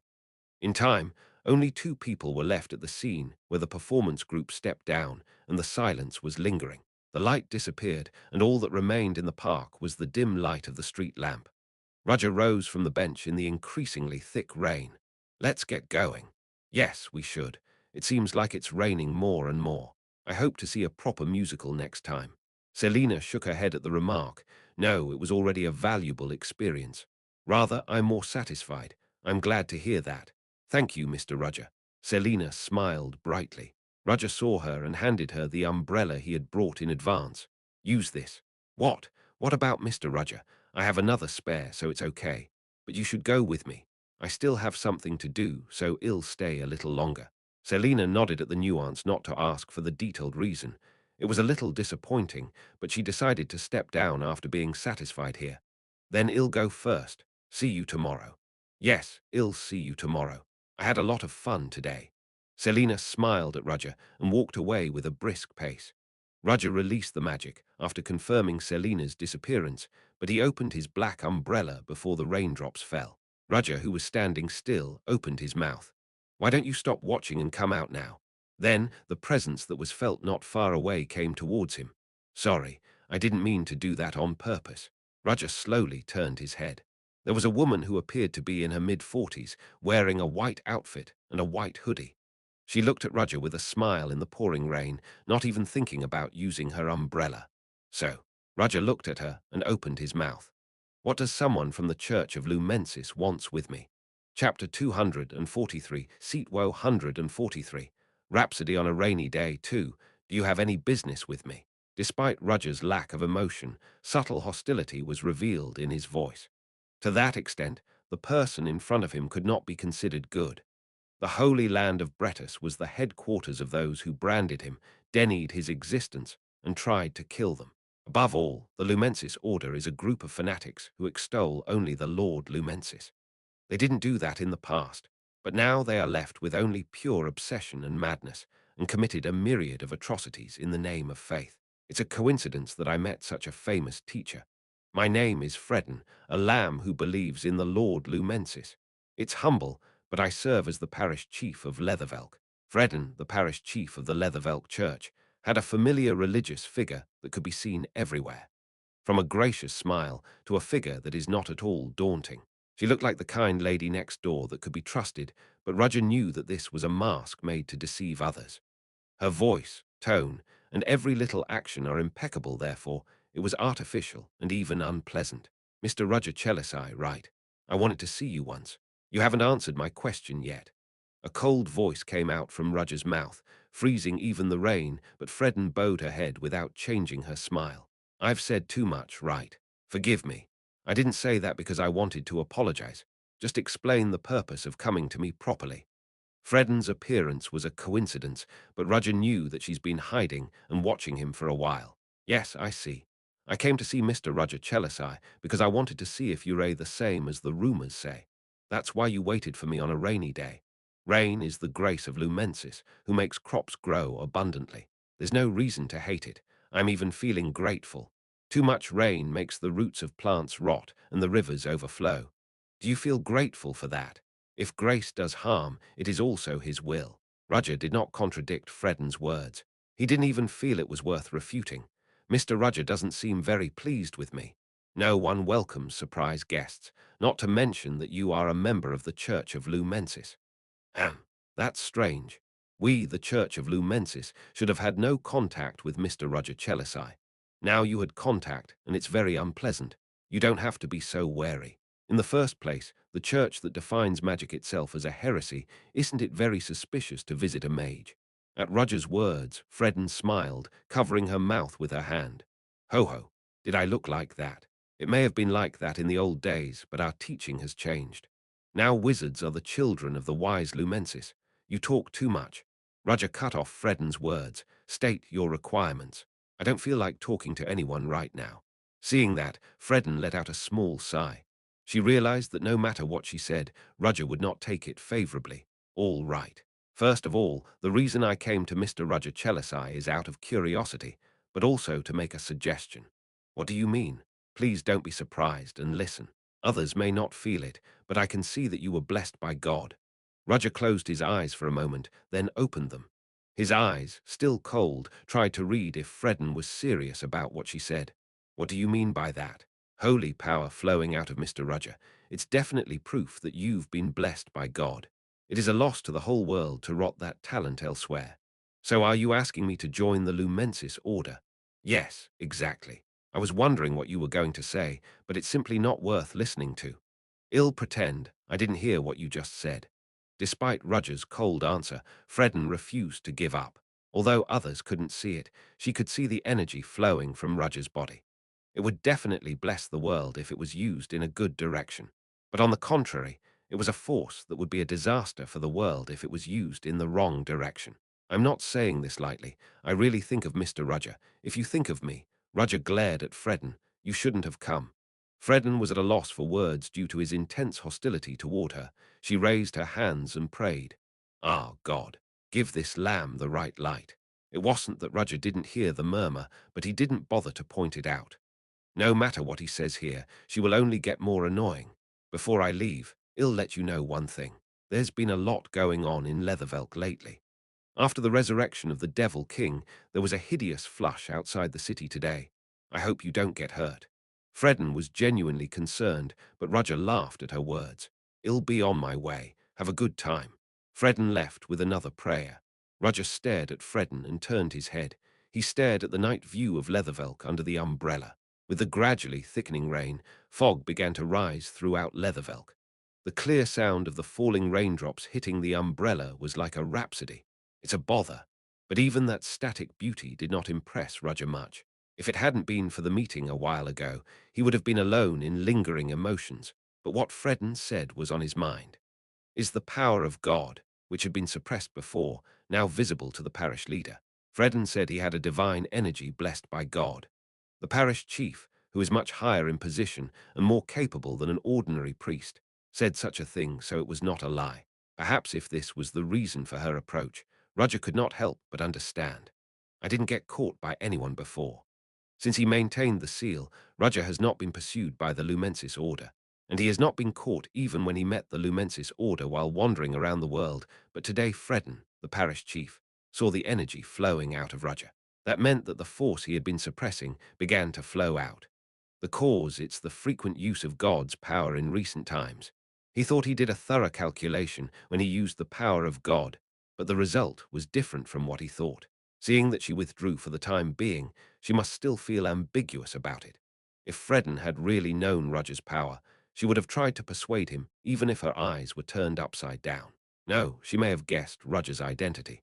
Since she is a parish chief, she might have heard something from the home country. Is it time to seal it again, that the power of God cannot be completely ruled out in the events he will face in the future? Moreover, the Church of Lumensis has begun to move in earnest. Now that they've opened the door that was closed for so long, they're starting to influence the outside world and are probably all over the place.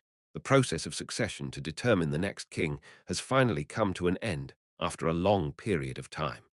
Sooner or later, the world will be noisy about the rise of the new king. Since he had to deal with the Black Dawn Society, the moves of the Holy Land of Bretis were not a good thing for Roger. Even if he tried to ignore them, Roger's birth will someday come back to haunt him. He could flee again by sealing the power of God and hiding his identity, but he would just delay the inevitable. In the end, I have to speed up too.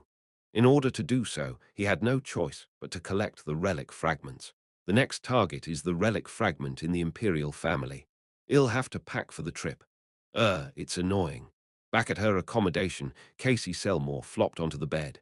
From the standpoint of being held in detention until just before, today was the worst, but it would have been more terrible if she hadn't known the officers. When she turned her head slightly while lying on the bed, She saw water droplets flowing outside the window. It was raining outside. Come to think of it, it rained when I first came to this city. Casey choked up when she remembered her purpose for coming to Leathervelk. Come to think of it, it's all because of that person that today became like this, right? In fact, Roger did nothing, but for Casey, Roger had already established his image as the source of all evil. Casey took a piece of paper out of her pocket. Tainted with Roger's magic, it was the only key to his past. Even now, it was a moment when she thought that she should watch. Tap, tap. The sound from the window raised Casey's upper body from the bed. When she looked, she saw that a crow was knocking on the window with its beak. Crow. The crow had a letter in his mouth, and when he saw Casey saw him, he left it on the window frame and flew away. Casey opened the window and picked up the letter. It was a little wet, but it didn't matter. When she gently created a spell, the water that permeated the letter turned into a drop and escaped outside. This is as soon as I saw the crow, Casey naturally thought of a man. James Moriarty. What's his trick this time? Casey opened the letter and examined the contents. Contrary to what she thought that there would be quite a lot of writing, the words inside were monotonous. Be careful. Straight and neat letters as if they were printed by a typewriter. However, Casey, who realized the meaning of the letter, unwittingly raised her alertness to the limit. Be careful. There may be no particular reason why Roger sent the letter, but Casey's instinct recognized that the warning was sincere and that it was a blatant representation of her situation now. Casey's eyes looked inside her room, her own dizzy but quiet space, full of her own things. No one questioned the natural interior appearance that was no different from usual.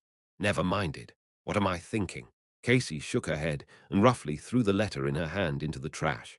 Then a white blade popped out of her chest. It was a surprise attack from a black shadow that fell from the ceiling. What? Casey saw the blade of the sword that broke through her chest, but she smiled. Soon, Casey's figure turned into water and disappeared as if it were torn down. What? The assassin couldn't hide his surprise when he saw a person suddenly turning into water. At that moment, Casey's voice came from the air. Why are you surprised? Did you think I didn't know? From the moment Casey entered her room, she knew that was hiding inside. However, the analysis and reasoning close to Casey's superpower did not miss even a clue to a very subtle change. I purposely created an opening with her water clone just in case, but she didn't expect someone would kill it. A surprise like this when he just sent a warning letter. Casey, who was hiding by distorting light with a thin film of water, laughed at the assassins. She could roughly guess who instigated this kind of thing. You've had bad luck. The hidden assassins appeared at once on the ceiling, on the floor and over the curtain. Their movements were silent and stealthy, just like beasts. They threw daggers at Casey, but Casey's expression didn't change. Well, today it's a rainy day. Chapter 244 Rhapsody on a Rainy Day, 3. Roger immediately returned to the hideout. Lightly brushing off the rainwater from his umbrella, Roger went up to the second floor where his master was waiting. He was thinking of asking for advice on the sealing technique, but the atmosphere. Unlike usual, the atmosphere of the hideout was heavy. It was not until he arrived at the office on the second floor that Roger knew why. Are you here? Granda sat buried on the sofa. She looked comfortable, as if it was her own house, but the others weren't. Brother. Hans called Roger in a trembling voice, while Alex and Pantos, on the other hand, kept their eyes on Granda, while in a tense state, the two instinctively felt how dangerous Granda was despite her soft appearance. Even now, their skin had so many goosebumps that they could be mistaken for hives. Roger sighed at the uncomfortable air that filled the room. Teacher, what are you doing? What do you mean? You're playing too much. When Roger rebuked, Granda pouted her lips. Some arrogant disciple left his sky-like teacher and went somewhere. It's boring to wait alone, so I played a little prank for a while. The tension in the room was nothing more than a prank she deliberately created. Just a simple step to figure out what level of Roger subordinates before he comes. However, it must have been so heavy that it was hard for the victims to breathe, especially for someone with a keen sense, such as Pantos, Alex, and Hans, who has a sense of beast. The time before Roger came seemed too long. Teacher, let's stop here. Isn't everyone having a hard time? Oh, yes. All right, all right. You're saying your men are more precious than this teacher. Granda deliberately gathered her momentum as if Roger had to listen. Alex, who was barely relaxed, wiped off his cold sweat and Pantos became silent. The author is his teacher, as the leader said. Roger spoke to them. Everyone leave. I need to have a separate conversation with my teacher. Roger, who confirmed that all the members had gone outside, closed the door and sat on the sofa opposite Granda. That's great, student. Where did you get all those guys? Granda expressed her honest feelings, recalling Roger's men who went out. As I wandered around the world, I met them by chance. Ha ha, you're too modest. It's true. Of course, it is true that Roger recognized their talents and asked them to join him, but he didn't look for them on purpose.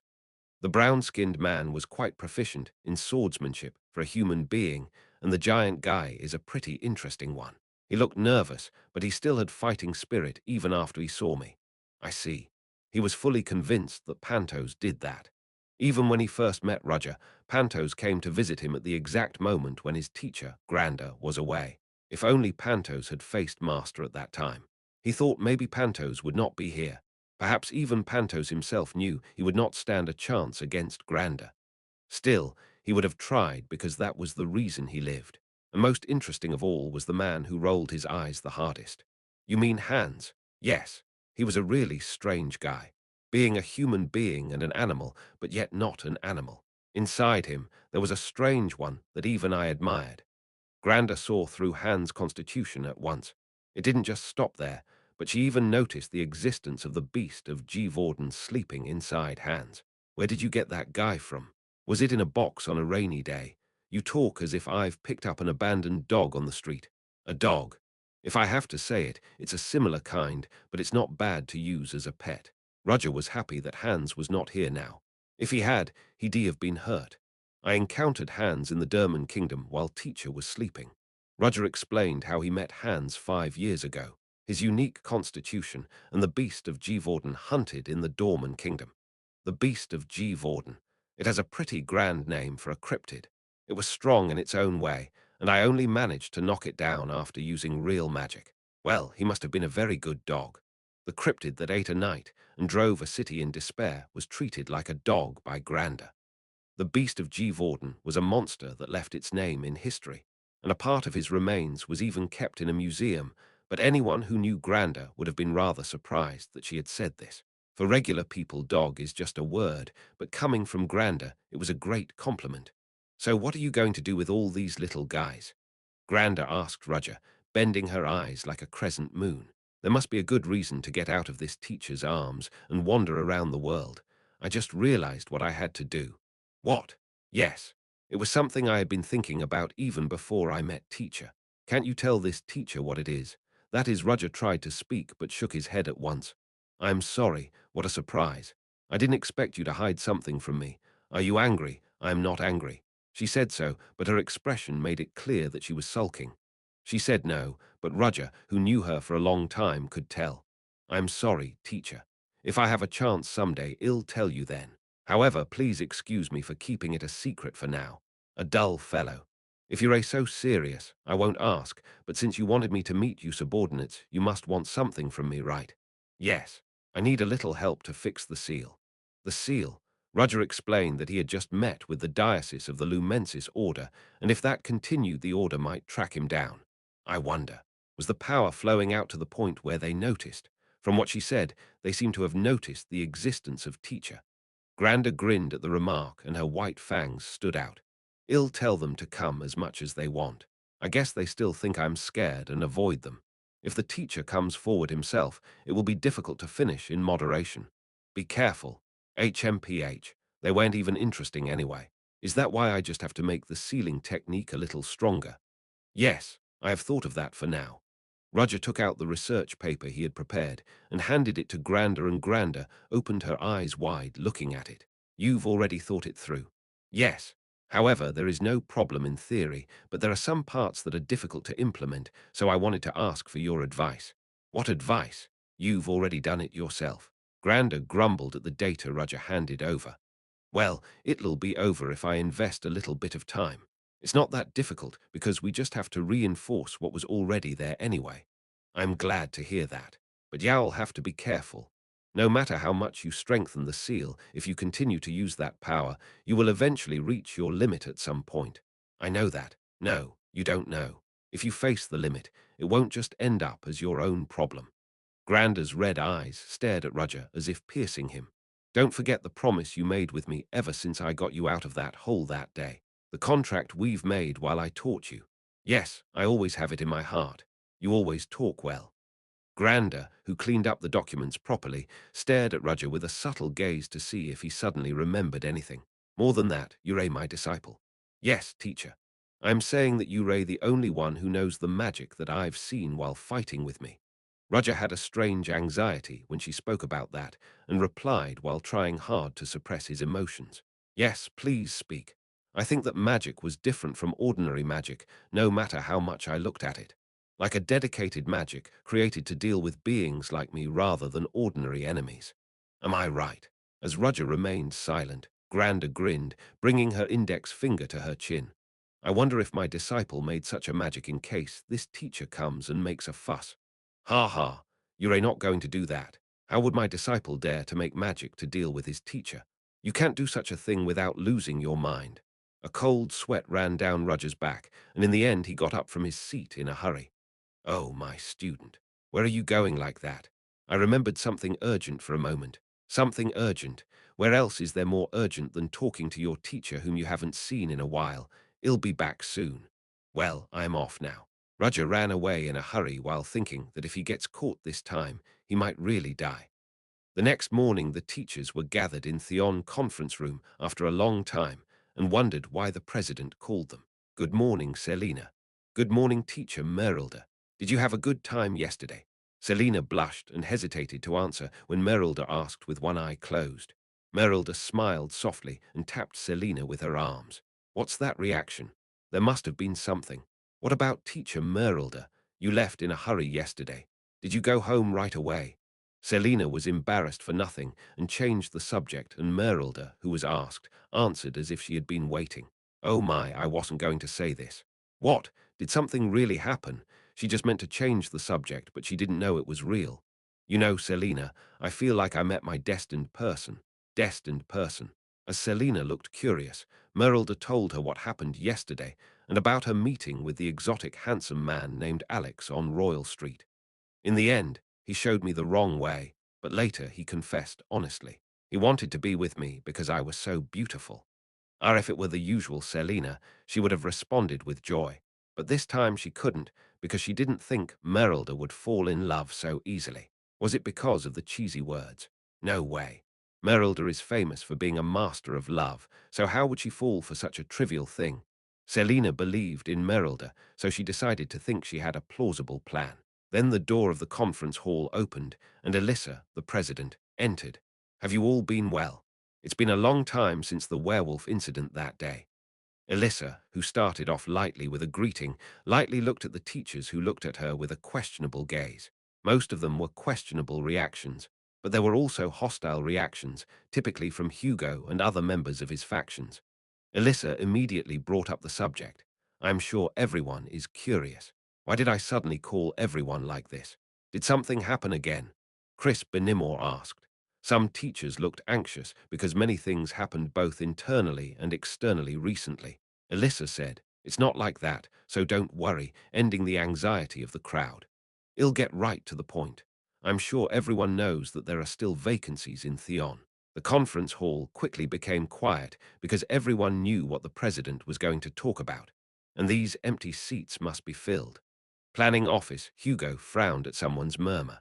If we leave the position vacant for too long, it will eventually disrupt Theon's work. So now that I have a chance after a long time, I would like to recommend a suitable person. Alyssa's words rattled the teachers. In particular, the response of aristocratic teachers, including Hugo, was the most intense, and they seemed to be unable to believe what the president said. Who do you recommend? I know there is no suitable talent yet. Hugo asked in a retort as his eyes toward the president were full of doubts. What is the president up to this time? Alyssa smiled softly at Hugo. Why not? We recently got one. What? What are you talking about? Please come in. At that moment, the door of the conference hall opened, and one person came inside. Everyone shut up as the sound of shoes touching the floor rang loudly inside the conference room. The teacher's eyes naturally turned to that person. A sculpture-like handsome man, dressed much neater than usual. Anyone with an eye can see that the outfit he is wearing is from House of Verdes. His steps were more disciplined and upright than soldiers, and as he walked, his black long hair tied back clattered. Soon the man stood next to Alyssa Willow and turned toward the crowd. "Nice to meet you." Hugo opened his eyes wide. "I am a candidate for the planning director position. My name is Roger Chelisai." Chapter 245, Seat Woe 145. Director of the Planning Department. 1. Roger's words caused a stir inside the conference hall. "What did you just say?" "Candidate for the director of the planning department." The teachers didn't realize what was going on until they pondered Roger's words. "What are you doing?" Hugo Bertag screamed and jumped out of his seat. There was a lot of dissatisfaction in his voice. Roger's unfeeling gaze reached Hugo. "What's the matter? What's going on? Are you asking because you don't know that?" Hugo's face flushed with anger. He wanted to hit Roger, who shamelessly asked him a question. "A candidate for director of the planning department. Nonsense. No, why are you doing it your way in the first place? I never said I would do it my way." "Then what did you just say? Are you trying to play with me now?" When Hugo shouted so, his faction, the aristocratic teachers, agreed. Chris Benimore, he was just folding his arms, but he was also uncomfortable with the situation itself. "Do you know what is going on, Miss Merrilder?" "No. I'm also very surprised." "Ha! Suddenly the atmosphere is weird." Selina, Merrilder, and Bryno were quite nervous about the strangely flowing situation in the conference room. Meanwhile, Hugo's protests continued. The teachers were called out of the blue and thought something was wrong, but this was way over the line. "Do you think Theon is that funny? Stop it." President Alyssa stepped up, restraining Hugo. However, Hugo glared at the president with angry eyes as if he would never back down this time. "President, it was all your work. I don't know what you're talking about. Don't try to get away with it. I've turned a blind eye to your countless abuses of power, but I can't let it go this time. Hugo has interfered with everything the president did so far. Nevertheless, he kept a certain limit, and one of them would take a step back if they felt they were disadvantaged." Alyssa also stared at Hugo with a ridiculous gaze. "Why are you so shameless when you pulled yourself out knowing that if you go too far, you'll face a headwind?" Hugo did not see her gaze, but he decided to continue more confidently. He could never back down when it came to the position of director of the planning department. "Does it make sense to suddenly replace the position of director of the planning department, which has been vacant for so long, with a new teacher? Why are you opposing it? Are you asking such an obvious question? He doesn't deserve it. What are his qualifications?" When Hugo shouted, the president's expression quickly turned cold. "Mr. Hugo Bertag, keep your voice down. Do you think this is your house?" Hugo, who was trying to argue further, closed his mouth due to the huge pressure flowing out of the president's body. Only then did he realize that he was too excited. However, Hugo would have avoided looking at her in the past, but this time he did not. The president smiled again, regaining his momentum. "Mr. Hugo, you just asked me what his qualifications are, right?" "Yes." Hugo also replied in a more relaxed tone, perhaps having calmed down a little. "Isn't it nice to talk quietly like this?" Then Il asked, "Have you seen the recent presentation Mr. Roger did in the arcane chamber? You're not going to say you didn't see it, are you?" "Well, it's—" Hugo broke out in a cold sweat.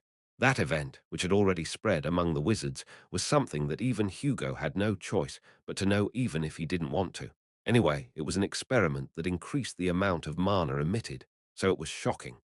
Because of that, he even contemplated whether to put an iron plate on his face and give Roger a reconciliation handshake. Then an amazing thing happened. Roger had disclosed to everyone the achievements he had explained in the arcane chamber.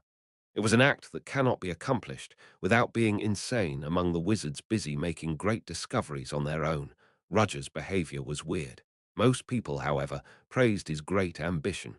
The name Roger Chelisai has become much greater than just his reputation as a Theon teacher. Hugo took out a handkerchief and wiped his sweat. "I've seen it, but there was an agreement that only those who have worthy achievements can sit in the seat of the planning director of Theon. However, considering Roger's recent move, it couldn't have been more appropriate. At this rate, Roger would become the new planning director. Not his own person, but a person under the influence of the president. Yeah, but ability right now. Ability." Hugo felt sick when Alyssa asked back with a smile. No teacher was as good as Roger, at least to the best of his knowledge. The new magic or theories that Roger showed were impeccable. If so, the only part worth poking was the actual skills, but that part was also difficult. Didn't Roger even win the magic contest that was held during the festival? Roger Chelisai proved himself not only to be ahead in theory, but also to be outstanding in practical magic. Many teachers were even surprised when it was revealed at that time that he could handle light attribute magic. Above all, he had a short career. In the end, all Hugo could argue was that Roger was a new teacher. Now that this was the case, Hugo decided to go out shamelessly. He is a new teacher and hasn't even worked for a year. It's not fair for him to take the position of planning director. Alyssa smiled with her eyes as she watched Hugo. Oh my, Mr. Hugo is saying something strange too. Since when did we care so much about careers? Don't neglect careers. Then Miss Marie Ross should be the director of the planning department. Are you going to say that now? Why are you trying to fill that position with your people? My people? Who are my people and who aren't in Theon? The president opened her eyes wide and looked completely puzzled. Hugo twisted his face. Wordplays won't work now. Theon is nominally fair to all, but that's only nominal. In reality, the classes were divided among students, and factions existed even among teachers. There's no way the president wouldn't know that. Nevertheless, the reason why she came forward like that was because she had the freedom to show off, because she was in a really advantageous position. Even so, won't other teachers feel deprived? Is that so? Melissa smiled as she clapped her hands together as if it was a good thing. Then let's go with the majority rule. What? Mr. Roger has already proven his skills and made achievements that will remain in the future, so let's go with the majority rule. Isn't it good to ask other teachers' opinions, too? Hugo felt something was wrong with the word majority. Although there were not so many teachers in Theon, almost half of them were part of the aristocratic faction, but the neutral teachers couldn't be excluded.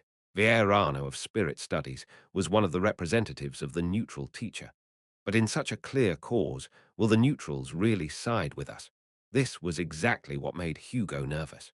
Teachers who insist on neutrality remain neutral because they don't want to get caught up in troublesome situations in the case of a serious dispute.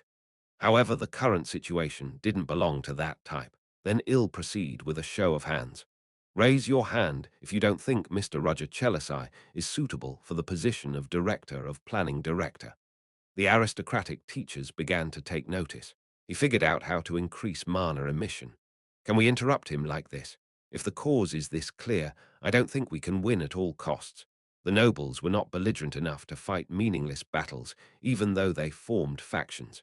They united not just to continue a stable life as aristocrats, but to fight to protect the authority of the aristocrats, even at risk. In addition, they were anxious about how to deal with Roger. Even if they oppose it, Roger would be the head of the planning department, but the main reason was that they would be marked since they raised their hands. You punks! Some teachers raised their hands when Hugo glared at them, but some still did not. Among them was Chris Benimor, and as he stood still, the other teachers also stayed still in sympathy with his behavior. Mr. Chris, what are you doing? Hugo rebuked him with his gaze, but Chris refused Hugo's order by shaking his head. Then please raise your hand if you agree. With the president's voice, most teachers raised their hands and Hugo's face turned pale at the sight. Just by eye measure, the number of approval was overwhelmingly high, and even Vierano voted in favor. The result of the vote was obvious. It goes without saying that the number of people in favor is overwhelmingly high. You think so too, Mr. Hugo? The president asked, but Hugo could not answer. Then I declare here that Mr. Roger has become the director of the planning department by the principle of majority rule. All right, Mr. Roger, please tell us how you feel. Roger stood next to the president and glanced through the crowd. Most of the teachers had interesting expressions on their faces, but some members of the aristocratic factions hurriedly avoided Roger's gaze as soon as he reached them. First of all, I would like to take this opportunity to express my gratitude. Thanks to everyone's support, I was able to sit in an undeserved seat. Roger's tone was stiff, but his voice was extremely polite. However, many people have not yet cleared up their doubts. I am fully aware of that as well. So I'll show you through my future activities that I am not just wearing a sweatshirt, obtained a position with connections, not ability. The words were nothing special, but when Roger said them, they were strangely persuasive. This guy might really do something. The teachers gathered at the meeting shared the same thought. Clap, clap, clap. There was a burst of applause in the conference room, and when Roger bowed his head and stepped down, Alyssa stepped forward and changed the subject. Then I'll talk about the next agenda. You all know that it's time for the field trips soon, right? The teachers nodded at her words. This time we are going to the capital, Lindebrugni. There, we will collaborate with the Imperial Magic Society and other mentors, so please prepare well. Rumors that Roger became the planning director quickly spread throughout the country. However, rather than being surprised, the students took it for granted. Planning director. Well, Mr. Roger deserves it. Still, he's a new teacher, but didn't he get a great position? Well, it's better than nothing. Well, he also revealed the way to increase the amount of mana emitted. Considering Roger's steps so far, it was not surprising, and what the students thought was more important than the other issues. The field trip will be soon, right? Right. I heard we're going to the capital this time. I'm curious. What's the capital like? Students who had never been there had high expectations for the capital of the Exilian Empire. I heard there's a lot of food in the capital. I want to go downtown. The Crystal Palace is the capital. Leathervelk is also a huge city comparable to the capital Lindebrugni, but even so, the capital had its own romance. In addition, mentors guided students during this field trip, which stimulated students' curiosity about which wizards would come this time. Did you hear the rumor? I heard that the mentors are especially splendid this year. Really, I am looking forward to it. I want to meet the wizards of the new tower. After I graduate here, I plan to go there. I want to join the Magic Society. While most of the students had conversations about their dreams and expectations, there were some who did not. Leo, for example, was like that. Sigh. Leo frowned and sighed quietly inside. He didn't usually look bright, but he looked especially worried today. Leo also knows about the field trip this time, but he was worried because just a while ago someone contacted him. Leo, I got a report from Theon that they are heading to the capital. The Liberation Army, where Leo is a semi-forced member, contacted him that they had plans to move when the students would head to the capital. The time for revolution has come. The comrades who have been oppressed will rise up. The message forced Leo to wrap his head because he didn't know what revolution they were talking about was. Chapter 246, Seat 146, Director of the Planning Department, 2, Leo, what's wrong? Aiden, who noticed that Leo had a worse expression than usual, asked carefully. Leo stared at Aiden. Oh, is there something on my face? When he saw that fool smiling and touching his face here and there, Leo smiled without realizing it. He usually has no sense, but he's always fast at times like this. Ha! What? Never mind. Anyway, it's not a big deal. Leo had no choice but to keep it to himself for now. There's no way I can tell you that I am connected to the Liberation Army in the first place. It was also impossible for him to ask for help. Therefore, he had no choice but to make a judgment alone. What should I do? Leo honestly doesn't like the Liberation Army. They force the same commoners to join the Liberation Army, and if they don't, they accuse them of being pawns of the aristocrats. Their organization is dotted solely with hatred and anger, not fighting for the cause. In fact, the Liberation Army was defined as terrorists who caused bombings all over the world, but they claim that the aristocracy is falsely accusing them to drive them away. Leo knows that's not exactly a lie, but I can't disagree with them. Leo belongs to the Liberation Army because his family is held hostage. If it weren't for that, he wouldn't have joined the Liberation Army. Should I step up and help when the other students will be in danger? Leo thought so, but soon shook his head. Actually, I don't care what happens to them. Leo hates the Liberation Army, but he hates the pretentious nobles no less. I don't care how many of those guys die fighting the Liberation Army. Leo looked at Aiden, Tracy, and even Iona. I can't do that. Leo couldn't stand it, thinking that his friends would be involved in what the Liberation Army was doing. These guys are innocent. Leo eventually had no choice but to make a choice. He'll have to argue with him, while Leo made a resolution inside. Iona stared at Leo with an expressionless face. While the students were excited about field trips, some of the teachers were in a state of emergency. Damn it! Hugo Bertag punched his desk while his assistant trembled with anxiety. I can't believe he became the planning director. It was annoying that he couldn't stop it, but the smile the president gave him at the end still lingered in his mind. It was the mockery of the winner to the loser. The long-held factional balance inside Theon has completely collapsed due to this incident. That damn bastard will definitely take action to keep the nobles in check. Roger has completely joined the president's faction. He was promoted by the president in today's meeting, and the president also worked hard on his thesis presentation in the arcane chamber. Hugo, who had been struggling for a long time, swept his hair with his thick hands. But it's still okay. Even if he sits in a good position, he won't be able to fulfill the role of the planning director, whose position has been vacant for a long time. As it is a high position, the work intensity is high and the amount is large. Even as the seat was vacant, there was a high possibility that it would not be properly handed over. If I think about it, it will take at least a few months to move in earnest. Until then, we just need to be fully prepared for a counterattack.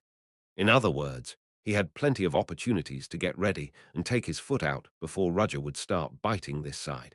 How well can he do his job as the director of the planning department? We can hold a committee later and force him to resign for lack of qualifications. Until then, phew, Mr. Hugo. First of all, Hugo, who was trying to tell his teachers to stay safe, frowned at the person who suddenly opened the door and entered. Somehow, all of a sudden. Tell me quickly. I'm actually not in a good mood right now.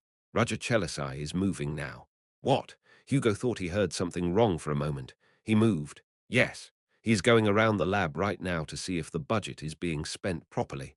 Why are you telling me just now? When Hugo shouted, the teacher who ran to inform the situation felt unfair for no reason. I came as soon as I knew, but he didn't have the courage to argue. What should I do now? I think they've sharpened a lot of knives over there. What do you mean? Do you think we're going to stay still like this? No. What can I do if I don't stay still? The opponent is the one who holds the handle of the sword. There was nothing good about being emotional when it was not enough to shrink his neck and bend down. Of course, Hugo didn't know that either. However, his boiling anger could not be suppressed. If I bow down and step back here, he'll get even more assertive and try to bite me. There is nothing more dangerous to a person at the top of an organization than being belittled by someone, because the moment the people below question their qualifications, the strong fortress they built so far will collapse like a sand castle. Absolutely not like that. Above all, Hugo did not feel hopeless since their side also plays a role in Theon. He thought he wouldn't be so easily bitten and that it would be enough to show that he was not an easy opponent. Let's go. Yes, yes. Oh, yes. Hugo stormed out of his office. Roger went through the papers in his private office. Now that he has risen to the position of director of the planning department, he has been given a new personal office, but he intends to do it at his usual place for now. There are many problems just by looking at it roughly. The documents were data that Roger had just taken while traveling around various laboratories. Even still, Sedna was in the process of moving a lot of data while whimpering. Roger glanced at the contents of the paper through the rimless glasses. The self-audit assessment is a mess. Budget figures don't fit either. The audit won't happen anyway, so they must have done it on their own. From the establishment of the department that went over the budget, there were many things that were done in a fist-fighting way. The organization of personnel was a mess, and most of them were handed over without proper deliberation of regulations. Even if the position was empty, this is a mess. He understood why President Alyssa tried to fill this position somehow. Obviously, these are minor problems, but if those little things are scattered everywhere, they will become a big problem. It's not like there's a drop of water leaking from one place, but there were holes everywhere, so it was a problem. From the president's point of view, the disasters that took place in various parts of the country must have been unbearable. This is why I can't simply close my eyes and move on. He tried to be decent as long as he was in this position, but he wasn't brazen enough to stay still in the face of such a multitude of problems. No, rather, it worked out. It may be at the level of a needle thief now, but there is no guarantee that it will be like this in the future. It would be better to pluck out all the buds in advance. The president will like it if I work hard at times like this. This audit was a kind of sincere show, so Roger was going to pick out the particularly severe ones from the list and punish them. Although I only selected people who are relatively evil, it was when he stared at the familiar names on the list. Bang! Mr. Roger Chelisai. The door popped open and Hugo Bertag came inside with a gallant face with about 3 aristocratic teachers behind him. Oh, now, wait a minute. You can't come in without permission. Get out of the way. Hugo pushed Sedna out of the way, and she fell slightly back and spilled the documents. "Oh no!" Sedna shouted, and the documents that had fallen to the floor floated in the air and soon flew to Rudger's desk and piled up one by one, piling paper with the wind. It was a level of mana control that she couldn't believe even when she saw it. How many people could handle wind magic in such detail? It was the same with Hugo. He was trying to argue about something, but was speechless at Rudger's mana control. So, Rudger, who piled up the documents neatly, stared at Hugo and other teachers with a sharp gaze. "Why did you come into my office without permission?" Under indescribable pressure, Hugo swallowed without realizing it. He soon clenched his teeth at the fact that he lost his momentum. "I came here to tell Teacher Rudger something. If you had anything to say, you could have asked someone else to do it. It's because it's something I have to tell you in person. You even brought people with you." Rudger said so and looked at Sedna, who quickly stepped down and went to the assistant's office. Rudger took off his rimless glasses, took out his handkerchief, and carefully wiped the glasses. "You didn't show basic manners." "What?" Hugo didn't understand what Rudger was saying for a moment. Soon after, his face turned red. "Now how dare you? How dare you?" Rudger's powerful voice interrupted Hugo. "How dare you? Then say what you want to say. I know that Mr. Hugo Bertag and others behind him worked longer than I did." After wiping all his glasses, Rudger folded them gently and placed them on the desk. One of the aristocratic teachers, standing behind Hugo, opened his mouth, as if he was displeased. "Then we should at least get treated accordingly. Are you talking about proper treatment? Aren't I doing this right now? What if I didn't treat you as industry seniors? I would have used harsher words." The faces of the teachers, who were already harsh at Rudger's almost provocative answer, distorted miserably. "If it wasn't for that position, you wouldn't even have been able to respond so brazenly. It's naturally my own ability to take the position. You're a median Maureen, who's in charge of the second-year implementation class, right?" When Rudger correctly pointed out his name, Median widened his eyes with a shocked face. Rudger wordlessly picked up one of the papers on the desk. Then a breeze was felt, and the paper flew towards Median. Median accepted it naturally and opened his eyes wide when he saw what was written on it. "You ordered a special metal with low magic conductivity required for the class, but the amount and number written on it did not match. That. You also play the role of a club advisor, but the club is made up of only aristocratic students. What's wrong with that? Originally, it wouldn't be strange if it was closed down immediately because it didn't produce results, but it was strangely well maintained. In addition, it seems that the budget audit wasn't done properly." At those words, cold sweat broke out on Median's back. The other teachers were appalled by the sight, but relieved that it wasn't them in his place. Are other people relieved that their names haven't come out yet? However, Rudger had no intention of being considerate of the people who came here. When he pointed out, those who breathed a sigh of relief inside trembled as if they had been stabbed. "Did you think the papers piled up here were just a show-off to show that I was working? Well, there are many things that are trivial enough to be called corruption, which do not need to be pointed out and overlooked, but all the things are small." The teachers who came to protest were appalled. It was the same for Hugo, who felt something was going wrong. "Mr. Rudger, Mr. Hugo Bertag, watch your language. Now I am sitting here as the director of the planning department." Rudger, who said so, stood up just. "I happen to have all of you on my list of people to keep an eye on." It wasn't exactly so, since Rudger only picked out the ones with the most serious crimes, but surprisingly, all the teachers who came to him were on the list. "Look forward to it." Rudger spoke in a heavier voice. "I don't know how to act in moderation." Chapter 247, Seat Woe 147. Director of the Planning Department, 3. Hugo swallowed dry saliva. He never thought Rudger would have moved this far. He became the planning director this morning, and he already figured this out. No matter how fast Rudger moved, it was strange that he found those issues so early. It was clear that someone helped from behind, and Hugo immediately recognized who it was. President has been working hard to keep us on a leash for a long time. Now that Rudger is in the position of planning director, the president, who had a great sword in her hand, had nothing to fear. She handed over the materials she had prepared for a long time to Rudger.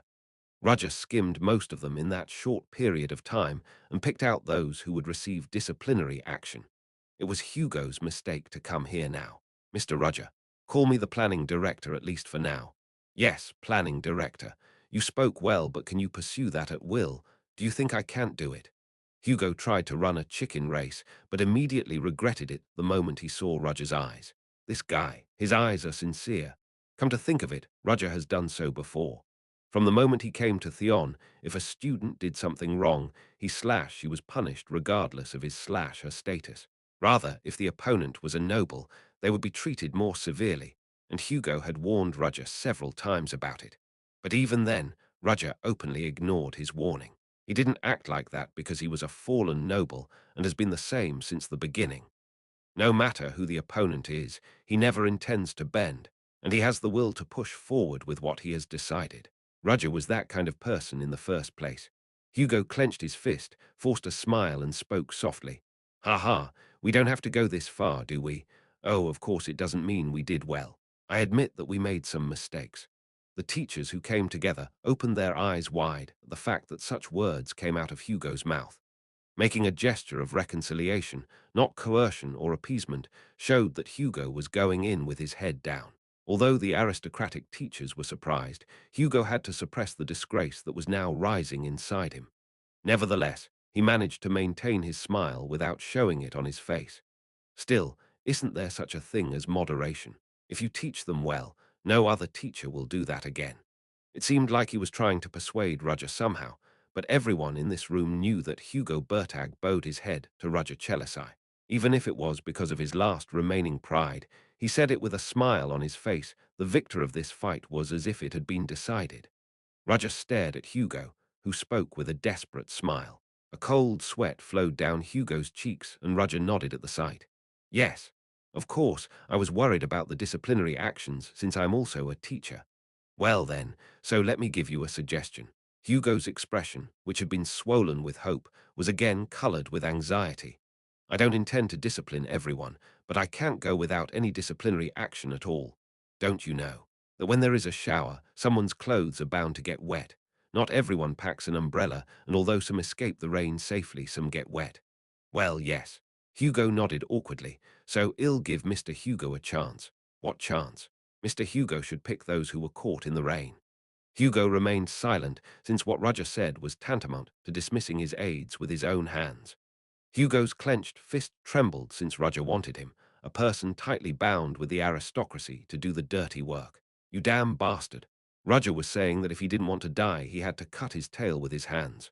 Hugo stared at Roger with bloodshot eyes, but the moment he faced Roger's cold gaze, his fighting spirit disappeared. "Can't you do it? If you're having a hard time, you don't have to do it. I just need to refer the people on the list to the disciplinary committee." Roger had nothing to lose. It was Hugo and other aristocratic factions that made mistakes in the first place, and they were caught. They outnumbered them in this position, but it was Roger who had the initiative. "I've given you a chance. With my hands are you asking me to beat the other teachers? You're saying something strange. What's wrong with you? I don't understand why it's hitting. Isn't it natural to take appropriate disciplinary action against persons that made mistakes? Moreover, I even reduced the number of people who would be punished because Mr. Hugo came to me." Hugo swallowed his saliva. Roger's tone was light, but his voice crept up and pressed his throat. "I hope you make a good choice, while I am being considerate." In the top floor of the main building of Theon, laughter that was not normally heard came from the president's office where Alyssa Willow lived. "You look happy," Wilford asked, putting out a well-done black tea in front of Alyssa. "Yes, it's fun."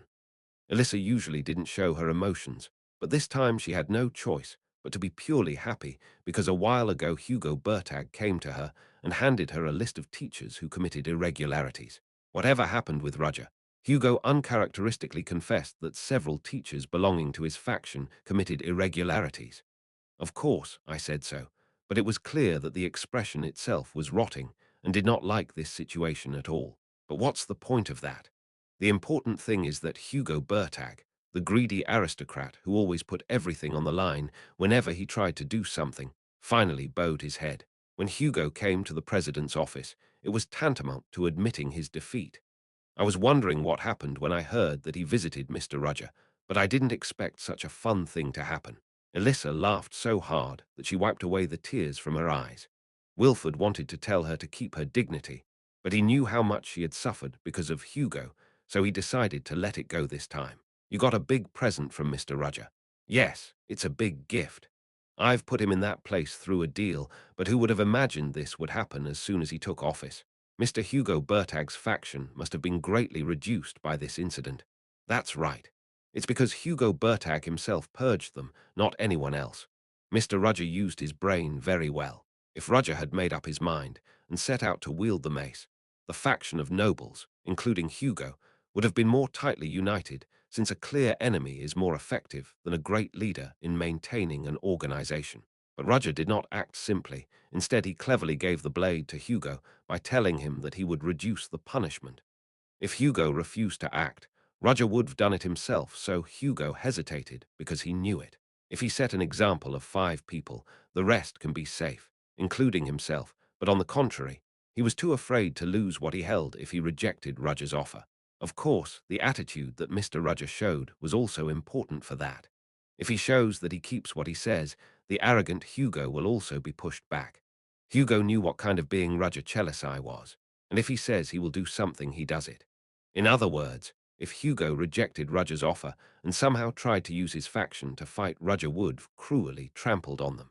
To be honest, I want to get rid of all those leech-like people. If you do that, no matter how strong you are, there will be too many vacancies. I mean, if I cut them all out, he'll also have to find new people to cover the vacancies. There was a high possibility people with bad intentions would infiltrate Theon at that time. She didn't like the aristocratic teachers, but leaving the things as they were was because it was better than the alternative. At least people like that are easy to read and can be controlled in a moment of need. Rudger was also aware of that, and admirably, he caught exactly what Alyssa was worried about. This, I feel like I am in debt. I received something too big. Ha ha. Then why don't you give him a present? A present? Alyssa opened her eyes wide at Wilford's words. Yes, didn't the president often say that? If there is something to give, there is something to receive, and vice versa. That is, Alyssa did not deny Wilford's words. A gift. Alyssa was in agony. Have I ever given a gift to anyone? Elisha was always on the receiving end of gifts, since most people were fascinated by her beauty, talent, and status, and tried to look good. Elisha knew what they were like, so she accepted what they gave her when she needed it, and when she didn't, she would reject it. Even the gifts she received were only a condition for a worthy deal. She couldn't see them as gifts of pure goodwill. I've never been in debt in my life, but this time she certainly owed Rudger. She was sure she had a business relationship with him. However, Rudger's behavior this time went beyond just a business deal. It would hurt Alyssa's pride if she didn't give him something in return, but a gift. Which one would be good? Alyssa fumbled over whether she had ever given someone a present, but nothing came to her mind. This is because even when she was a student at Theon in the past, she was envied and only received gifts. She certainly agreed with Wilford, but she couldn't think of what to do when she tried to do it. Come to think of it, I never did this in my life. Although she was treated as a genius and came up to this position, Alyssa felt strange that she didn't do something so basic in her life. She didn't think it was that important at the time, but now she changed her opinion. Are you thinking about what to give? Yes. Elisha replied sternly to the strange admiration felt in Wilford's softly asking voice. Wilford grinned at the remark. Ha ha ha. Oh my, maybe I should give you some advice. Mr. Wilford, you look happy. Do you mean me? Ha, how could that be? What do you mean that's impossible? Now Wilford was the image of a grandfather who was making a fuss, no matter who looked at him. Mr. Rudger Chelisai is also a man, so I'll recommend you roughly what kind of gift he would like. Alyssa was strangely anxious, but she didn't refuse since a man would know another man tastes better, and she also didn't think of asking Rudger what he wants. Chapter 248, Seat Woe 148. Each person's choice. 1. A piece of good news was delivered to the students of Theon. The third test will be conducted during the field trip, but the reason it was good news was because the students will obtain points from the mentors based on the results of their tasks and won't have to solve difficult test questions. I heard you can get a B or higher if you are assigned to a good mentor. Some mentors know our situation, so they understand it. In particular, the students, who were worried about how difficult the test would be, were happy and waited only for the upcoming field trip. What kind of mentor will I meet when I go, and where will I stop by when I go to the capital? Some people did not enjoy it when everyone thought positively, and among them was Leo. It's a big deal. As the field trip period approached, Leo was starting to get nervous. It was not long ago that he was ordered to announce the movement of the students of Theon in the capital. Leo pretended not to hear it, but he couldn't ignore it forever, so he finally made up his mind and sent a reply. Most of the people here are students. There are many nobles, but the number of commoners is also not small, and he didn't want them to get hurt. Leo's reply was like this, but the Liberation Army was determined. Their sacrifice is heartbreaking for us too, but their deaths will be a noble sacrifice, bringing the future that our Liberation Army wants. Leo desperately tried not to swear when he saw the reply he received, and managed to do so only because his patience far exceeded the average student. So let the students who have done nothing wrong die. They're not dying. It is a noble sacrifice. Why are you deciding that their sacrifice is noble? It is for an equal world, free from the oppression of the nobles. Whatever Leo said, the Liberation Army didn't accept it. They had no intention of yielding, as their hatred for the nobles had penetrated them to the bone. And remember in whose care your family is now. Leo had no choice but to gnash his teeth at those words. As long as his sick mother and only brother were in their hands, Leo had no choice but to follow their orders, whether he liked it or not. Leo clenched his fist in a surge of anger. However, there was no one in front of him to swing his fist at. Bloody hell. He must hand over the information for his precious family, but if the information is handed over, Theon's students will be caught up in a terrorist attack. He didn't care if those hateful nobles died, but there were many innocent people among them, including his friends. And when they find out the truth, how will they look at him? I am annoyed. Leo was going to go back to the dormitory early and rest well today. At that time, Aidan, Tracy, and Iona, who saw Leo from afar, approached, but Leo ignored them and left. What's wrong with him these days? Tracy grumbled at the sight of Leo leaving while ignoring them. Leo, what's wrong with you these days? It seems something happened. Iona answered immediately. Recently, he seemed to have a lot of worries. Oh, really? Tracy asked back as if she didn't realize it, and Iona nodded silently. Leo's condition was so bad that even the dull Aidan noticed Leo was different from usual. What? Am I the only one who didn't know? Tracy glanced back at Aidan and Iona. As a self-respecting person, she was shocked by the current situation. I am the only one who didn't know. Neither Aidan nor Iona would reprimand her for such things, but Tracy could not tolerate it. Then we can find out, right? How can we find out? Let's follow Leo. Tracy brings a magnifying glass taken from who knows where to her eye. Ah, Aidan asked, dumbfounded. Follow Leo. Yes, we need to know why Leo is like that. To do that, we need to know more about Leo. This is the basis of investigation. Investigation, don't you know? That's something Detective Casey Selmore usually says. When something happens, investigate first. It's essential to catch the culprit. The culprit. Oh, that's what she said. Tessie waved her hand at Aidan, who was surprised and asked back, saying, "Don't worry." At that time, Iona opened her mouth and asked, "Who is Casey Selmore?" It's my first time hearing the name, too. What? When Aidan said he didn't know, Tracy opened her eyes wide. You guys don't know Casey Selmore? Yes, I don't know. Oh my God, Tracy's brain was muddled because of these two people who lack common sense. Ona is a Suin and came from the place where her species lived, so it was not surprising if she didn't know, but Aidan. Casey Selmore is a genius detective, and she's even a great wizard who used the magic of a single attribute element to get the title color from the tower. Wow, really? Of course, she's even the hero that captured the famous villain, James Moriarty, in the Delica Kingdom 3 years ago. She is an amazing person. She's even humble, saying she wasn't the one who caught James Moriarty, and a model that all wizards should emulate. Tracy was a big fan of Casey Selmore. Sometimes she liked Casey so much that she took a strange pride in the fact that her name was similar in pronunciation to Casey's. How can you not know her? She even came to Theon during the festival. Ah, I'm sorry. Aidan, I'll lend you a book full of her greatness, so try to read it all by next week, all of a sudden. Of course, that's not the point, but anyway. As Tracy's words were about to be prolonged, Iona stepped out. Let's go after Leo first. Oh, right. Let's go, Aidan. Yes, Aidan began to feel anxious about Tracy's strangely excited appearance. Roger, who finished his deal with Hugo Bertag, took off his glasses and rubbed his eyes at the fact that he had finished a big deal. Teacher, are you very tired? Sedna asked worriedly, but she also looked very tired and was slightly dark under her eyes. No, I'm fine. Above all, the most annoying thing is over. Do you mean Mr. Hugo? Yes. It will be difficult for aristocratic teachers to exercise their power within Theon after this incident. Of course, as time passes, they will raise their heads again as before. At that time, it was enough for Roger, who had the position of the planning director, to press them with moderate force so that they could not raise their heads. Now he had the power to do so within Theon.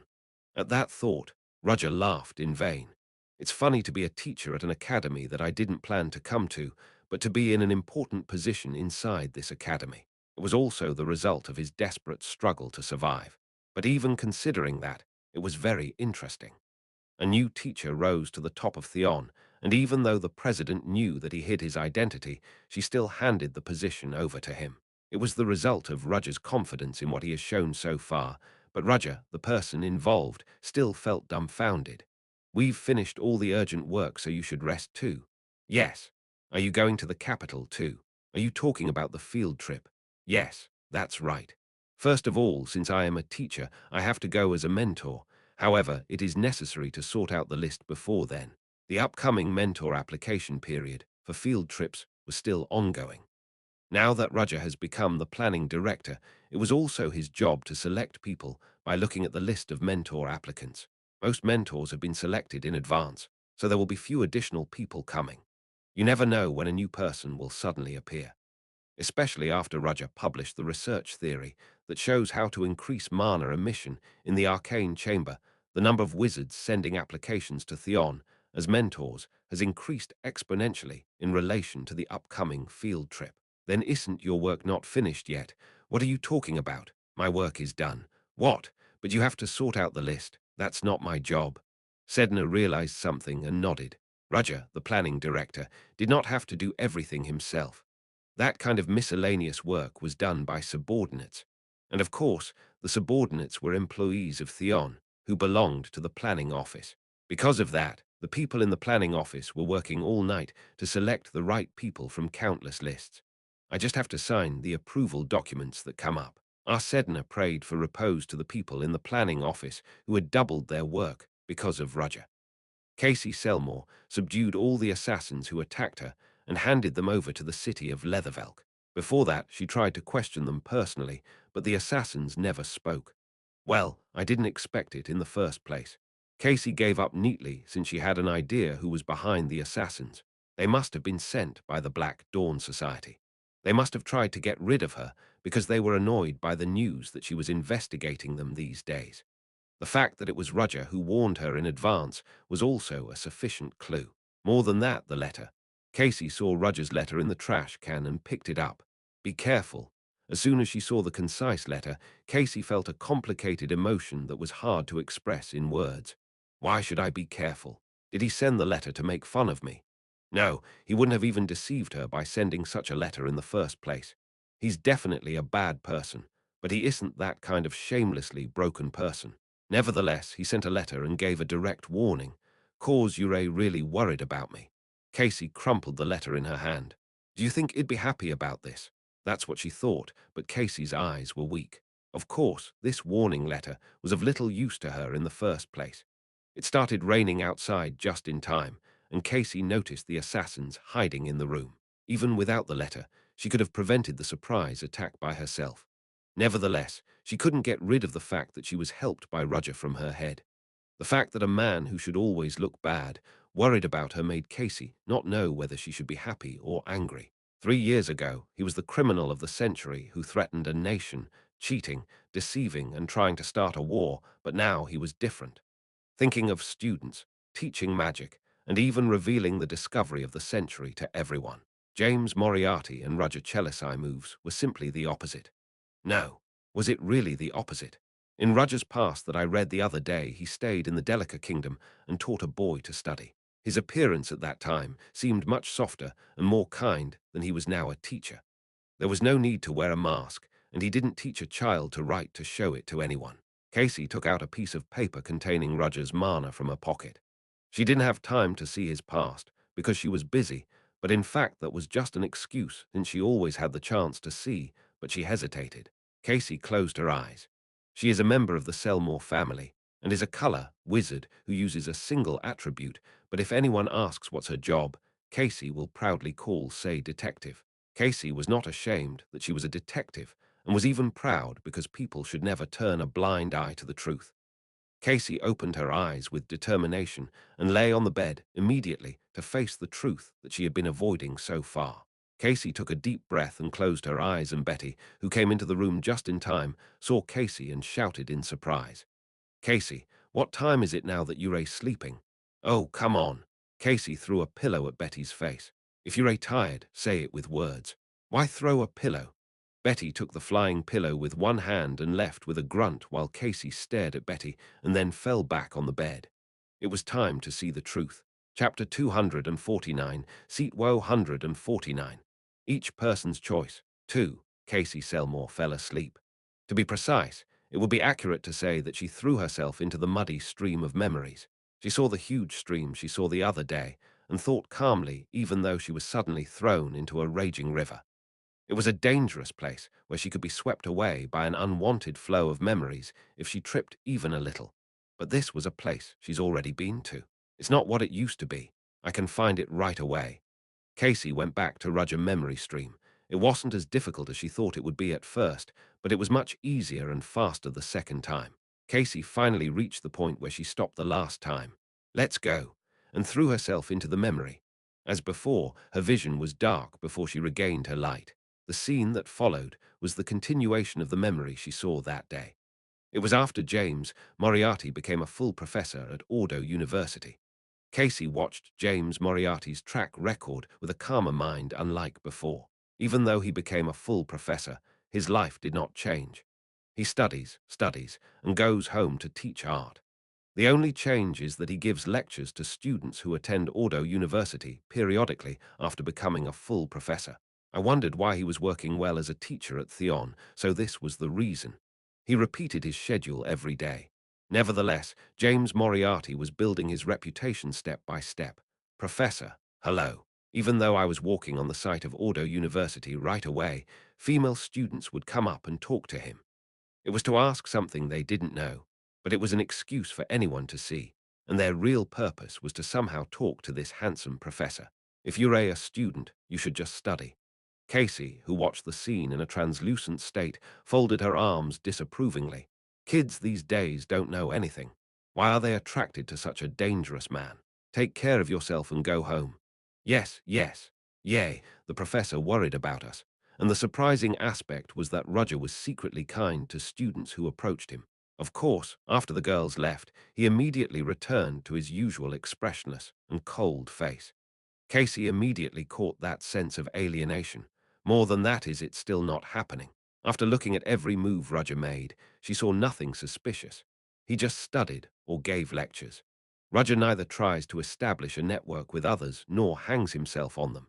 No matter how she looked at it, wasn't this the typical life of an innocent professor? Having sent his students away, Roger returned to his office. After becoming a full professor, he received a fairly spacious office, consisting of a bookcase full of books on one wall and a large blackboard on the other. The white chalk on the blackboard is related to topological mathematics that he is studying. James Moriarty didn't have an assistant.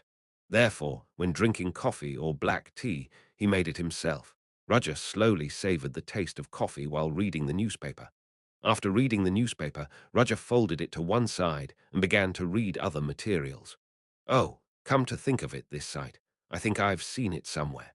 It was around the time when Casey was puzzled by the strange feeling of déjà vu that Roger's office door flashed open, and the crackling sound of shoes rang clear in the room.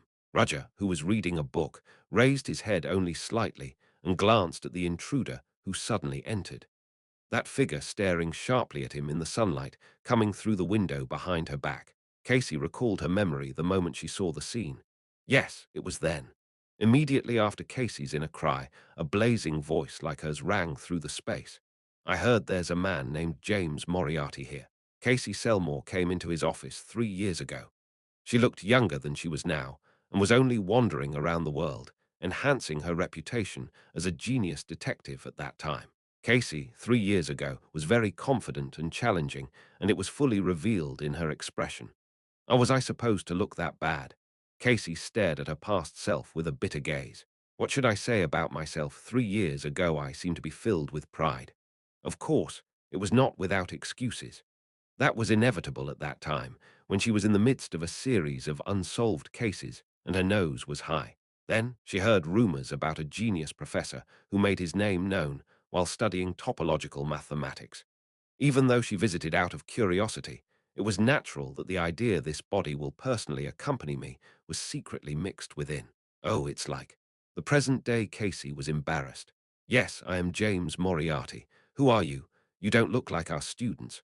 Rather than getting angry at an uninvited guest who came in without the owner's permission, Roger asked in a quiet voice, "Who am I? You really don't know who I am. I don't know if I should know anyone who comes into another's office without the owner's permission. You're an interesting person. I don't know if you've heard of the name Casey Selmore." Oh, the current Casey held her head. She saw herself talking with her hand on her chest. What are you doing? No matter how much she regretted what she did when she was younger, the current situation has never changed. Casey Selmore, that's a name I've heard before. She's a genius detective and has solved several cases. Oh, you recognize me. It's been in the papers a lot. Roger, who reads the newspaper every day, couldn't forget Casey's name, which was often written there. So why did a famous detective come to such a trivial professor? It's purely out of curiosity. Recently, a new professor was inaugurated at Audo University, and he is said to be very famous. That's too much to say. I thought it was like that at first, but seeing you, I agree. You can be proud. It's my compliment. Roger stared at Casey with a look of who the hell is this person? Stop it. The current Casey, who was watching the scene, wanted to kill herself from the past. As she seriously thought about cutting off the memory stream and running outside again, Casey in the past held out a book to Roger. "Can you sign it? It's a book I wrote." "Yes, I read your book on topology and geometry. It's full of really interesting stories. I can't believe you came up with such a theory at a young age, as expected of a genius professor. It's not enough to be called a genius, but since you like it this much, I'll sign it for you." Roger said so, and wrote the name James Moriarty on the first page of the book Casey handed over. Written with an ink-soaked quill pen, it was so neat that anyone could see it. Casey looked at it and said interestingly, "Professor James Moriarty, do you happen to know anything about graphology?" Roger glanced at Casey's question and answered it. "I've heard of it. It is a so-called similar science that recognizes the person's inner and psychological personality and peculiarity through a person's handwriting. It's quasi-science. Of course I think so too. Phrenology, physiognomy, blood type, it's kind of like this. Why do you ask that all of a sudden? It's called quasi-science, but I think there's something to pay attention to. Professor James Moriarty has a really neat handwriting. It's like a typewriter. Is there something wrong with that? Usually, people who are so neat are paranoid. It's because of the perfectionist tendency not to want the stroke endings of each letter to be ruined at all. Casey looked around the office saying so. There were books and papers littered everywhere, and the blackboard was filled with white chalk powder, perhaps because it was not cleaned. "When was the last time you cleaned this place?"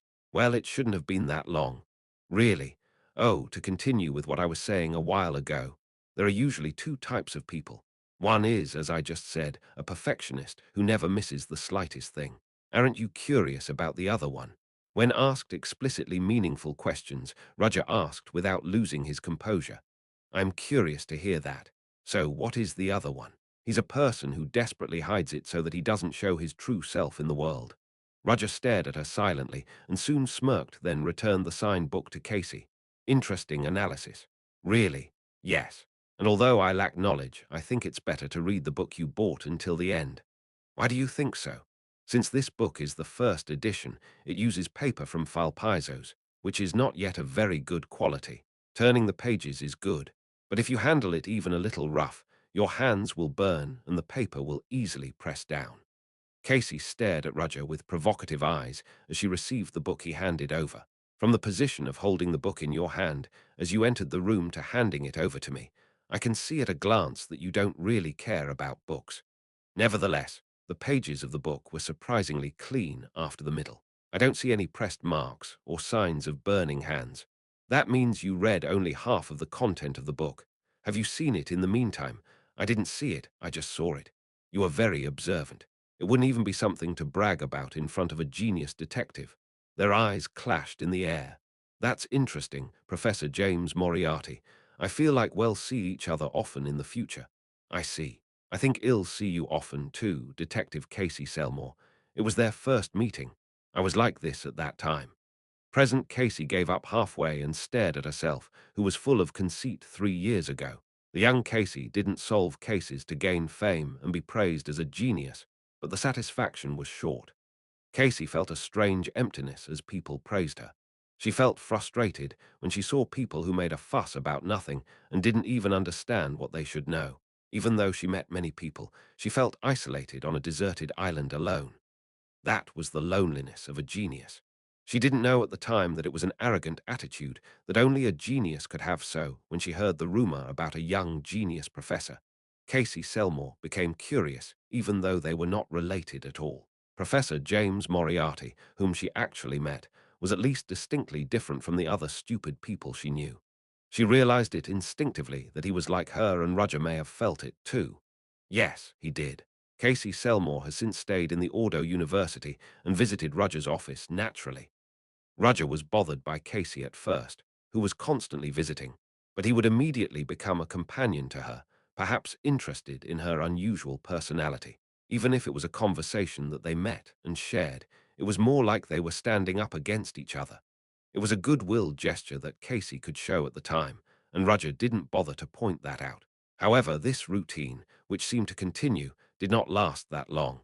Strange things began to happen in the Delica Kingdom, and people began to disappear. What was not known at the time was that it was mainly children who disappeared.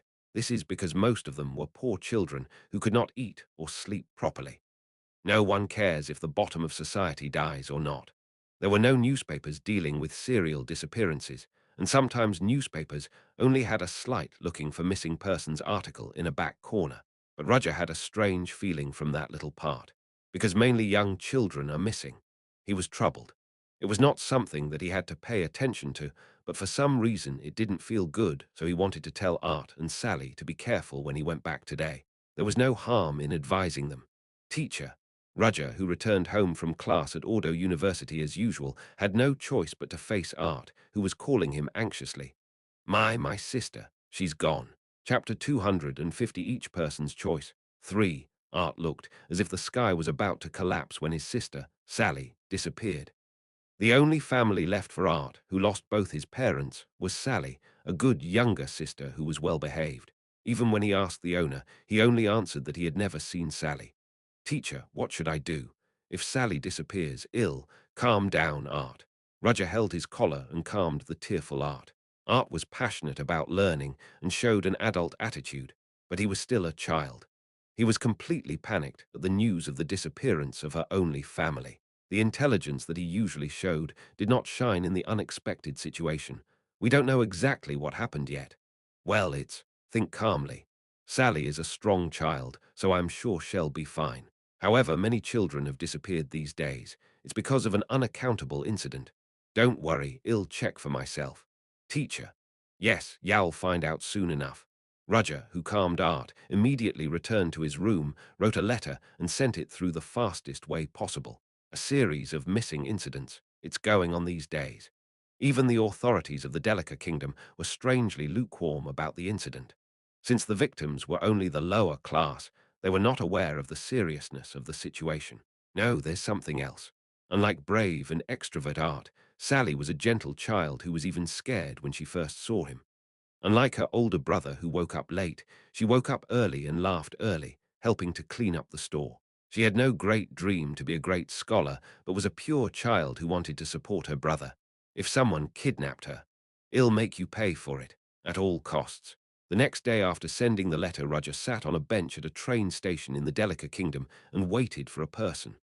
Brother. Then Hans, wearing a gentleman's uniform and a fedora, approached Roger and sat down. That person. Casey realized that Hans looked familiar.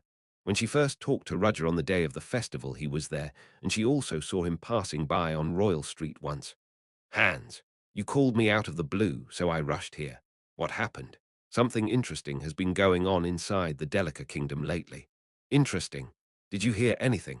Hans' expression hardened at his words as he looked at the people walking around and said quietly to Roger, "Let's go somewhere quiet. I don't want to talk here." "Yeah." Roger took Hans to his private office at Audio University. Hans whistled while looking inside the office, which was only given to professors. "Wow, that's great. You're working in a place like this. I didn't turn it down because they gave it to me. For your information, I am called Professor James Moriarty here, so don't mistake my name. I'll do that. Rather, I will continue what I just said." Hans trimmed his throat and spoke quietly about what he knew. "There has been a rumor that the movement of the Delica Kingdom is unusual recently." "What kind of unusual movements?" "They are buying more iron than usual, and the factory utilization rate has risen noticeably. The military's movement is also unusual. Are they trying to go to war? I'm not sure about that. However, there is no doubt that they are trying to do something at least at the national level. Anything else?" "Recently, more and more people went missing throughout the Delica Kingdom. At first, most of them were outsiders, but now even locals have started disappearing." Roger's eyes glowed at his remark. "Explain that in detail." "That's all the information I got, so I don't know the details yet." "Then we'll have to check the information properly here. Judging from my brother's reaction, it seems that I didn't hear useless rumors." The two stood up at the same time. "Hans, how long will it take?" Hans pondered for a while and spread 3 fingers. "I'll need 3 days." When Hans went around collecting information, Roger did not neglect his job as James Moriarty. However, he had different thoughts in his mind at the same time. Hans said there was more than one suspicious incident. It was also because the police did not properly investigate when the person disappeared. At first, he thought they didn't care because the slums, workers, and orphans disappeared, but after looking around it wasn't just that. Rather, I feel like they know and avoid it. It was also true that there were suspicious movements on a national level. At least someone of high social standing must be involved in this. Then who is it? High aristocrats, military generals, senators, etc. The personal information of the main players of the Delica Kingdom quickly passed through Roger's head. "What are you thinking about? You didn't even see me coming." Roger took his eyes off the paper and looked up at the wide-open office door. "As I've said before, you'd better make a habit of knocking first when you come in somewhere." "Oh, I am sorry. The door is too big to knock. It's not something that the person who opened it loudly and came in can say. It's not something to be said by a person who focused on the thesis without hearing that loud noise, right?" "No. Are you into something else rather than the thesis?" Casey Selmore dragged a chair across from Roger and sat down naturally. Her playful expression was filled with anticipation of what other conversations they would have today. "What else are we here to chat about today? It sounds like I am interrupting the work of a famous professor." "You've seen it right. You have a very good eye. It's the basic knowledge of detectives. So what were you thinking?" Roger responded simply without wavering at her glance. "I think something terrible has been happening around me lately. I was worried that students might get caught up in it. It's a terrible thing, like kidnappings." At once, Roger's gaze towards Casey became sharp. "I must have hit the nail on the head. Yes, I heard that a lot of people are disappearing these days. It's a scary story." "Yes, but the police are not doing a proper search for the missing. I don't even know if they're willing to do it in the first place. I think you know pretty well. I am chasing you. You are following me." Casey grabbed a pen from Roger's desk and whirled it around. "Because I am a detective, isn't it natural to try to solve a suspicious case? Then, isn't there a case where you just worry about things for no reason? It was like that at first, but not necessarily these days. Maybe it's because I have solved a lot of cases, but everyone is busy praising me whenever I do something." Roger recalled that the cases that Casey solved were always on the front page of the national newspaper. The mystery story of the genius detective itself was enough to draw keen attention from people. Even so, some of her followers were seen inside Audio University these days. "Have you discovered anything?" "It's confidential." "Oh, are you curious?" "There's nothing I can't tell you if you ask me to do it. I'm not particularly curious." "Ya'll take care of it." As Roger took a step back, Casey pouted her lips as if she were bored.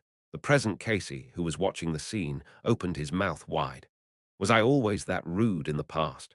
If Betty, her assistant, heard this, she would have said she was still rude, but at least Casey meant it. Maybe it's because she grew up, but when she saw her past self bragging like that, he almost wanted to give her a flick on her forehead. Is Detective Casey Selmore here? At that time, a new guest appeared through the open door. He was a police officer of the Delica Kingdom, wearing a dark blue uniform, and he recognized her immediately, as if he knew Casey. Oh no, I think he'll have to go to work. I see. Roger didn't forget to look at the policeman who came while sending Casey away. 3 days passed after Roger wrote the letter and Hans arrived in the Delica Kingdom. Roger came near his accommodation in a car. He'll get off here. You should go in and rest now. Yes, take a good rest, Professor. Roger, who sent the driver away, headed to the accommodation where Art was waiting. For the past 3 days, Art seemed to be trying to be as careful as possible, but it was obvious that he was anxious about his missing sister.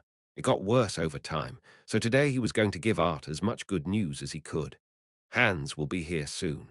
With that thought, Roger, who arrived at his usual accommodation, heard unexpected news from the owner. Art didn't come back. Well, that's I'm sure it was here until we served dinner tonight. Roger took a watch from his chest pocket and examined the time. It was 9 p.m. right now, so that meant that Art disappeared around 2 hours ago. Did you tell the police? Not yet. But just in case, I am looking for them now. Okay, it won't be a big deal, so wait here. Well, where is the professor going? Roger carried a cane in one hand, put a coat over his clothes, and grabbed the hat he took off and put it on his head again. Because the weather is nice, he'll go for a night walk. The owner couldn't say anything when he heard Roger's voice, which was quite heavy. Hans, who was waiting for Roger, appeared in the dark when he left the accommodation and came out to the roadside in a proper manner. Brother, Roger did not look back at Hans, but he naturally stood next to Roger and walked together. The quiet street was lit with gas lamps, but it was still dim due to the night fog. The promised 3 days have passed. Did you find anything? When I looked into the recent disappearances, there was something much bigger than I thought. What have you got? First of all, this incident happened. It's not just a common crime. Roger recalled the conversation he had with Hans on the first day. Did you say that there is some movement within the kingdom? That's right. And the disappearances may be related to the movements in the kingdom. Yes, and so is he. At that moment, a steam car passed by the two people. Inside a car that disappeared while emitting a deeper white vapor than the fog of a cloudy night was a face Roger knew even though he changed his outfit. Hans. Yes, brother. Are the police involved in the disappearances? How did you know that? Roger stopped walking. Then he answered while looking in the direction in which the steam car disappeared beyond his sight. I just saw it. The person in the car a while ago was the cop who visited Roger's office this afternoon to find Casey. He was obviously a man of little suspicion. However, the man's face has been on his mind since he saw him in the office during the day, even though it was just his sixth sense and not a theory or reasoning. Ironically, his sixth sense was right at this moment. Where did they drag the kidnapped people? A coal mine a little way from here. Really, it'll take a while to get there. We need a ride. A ride. Hans looked around but couldn't see anything. Soon after, however, Hans realized that Roger was staring at him and relaxed his shoulders. Oh, my life is like this. Hans took out the pre-prepared beast's teeth and stabbed them into his wrist.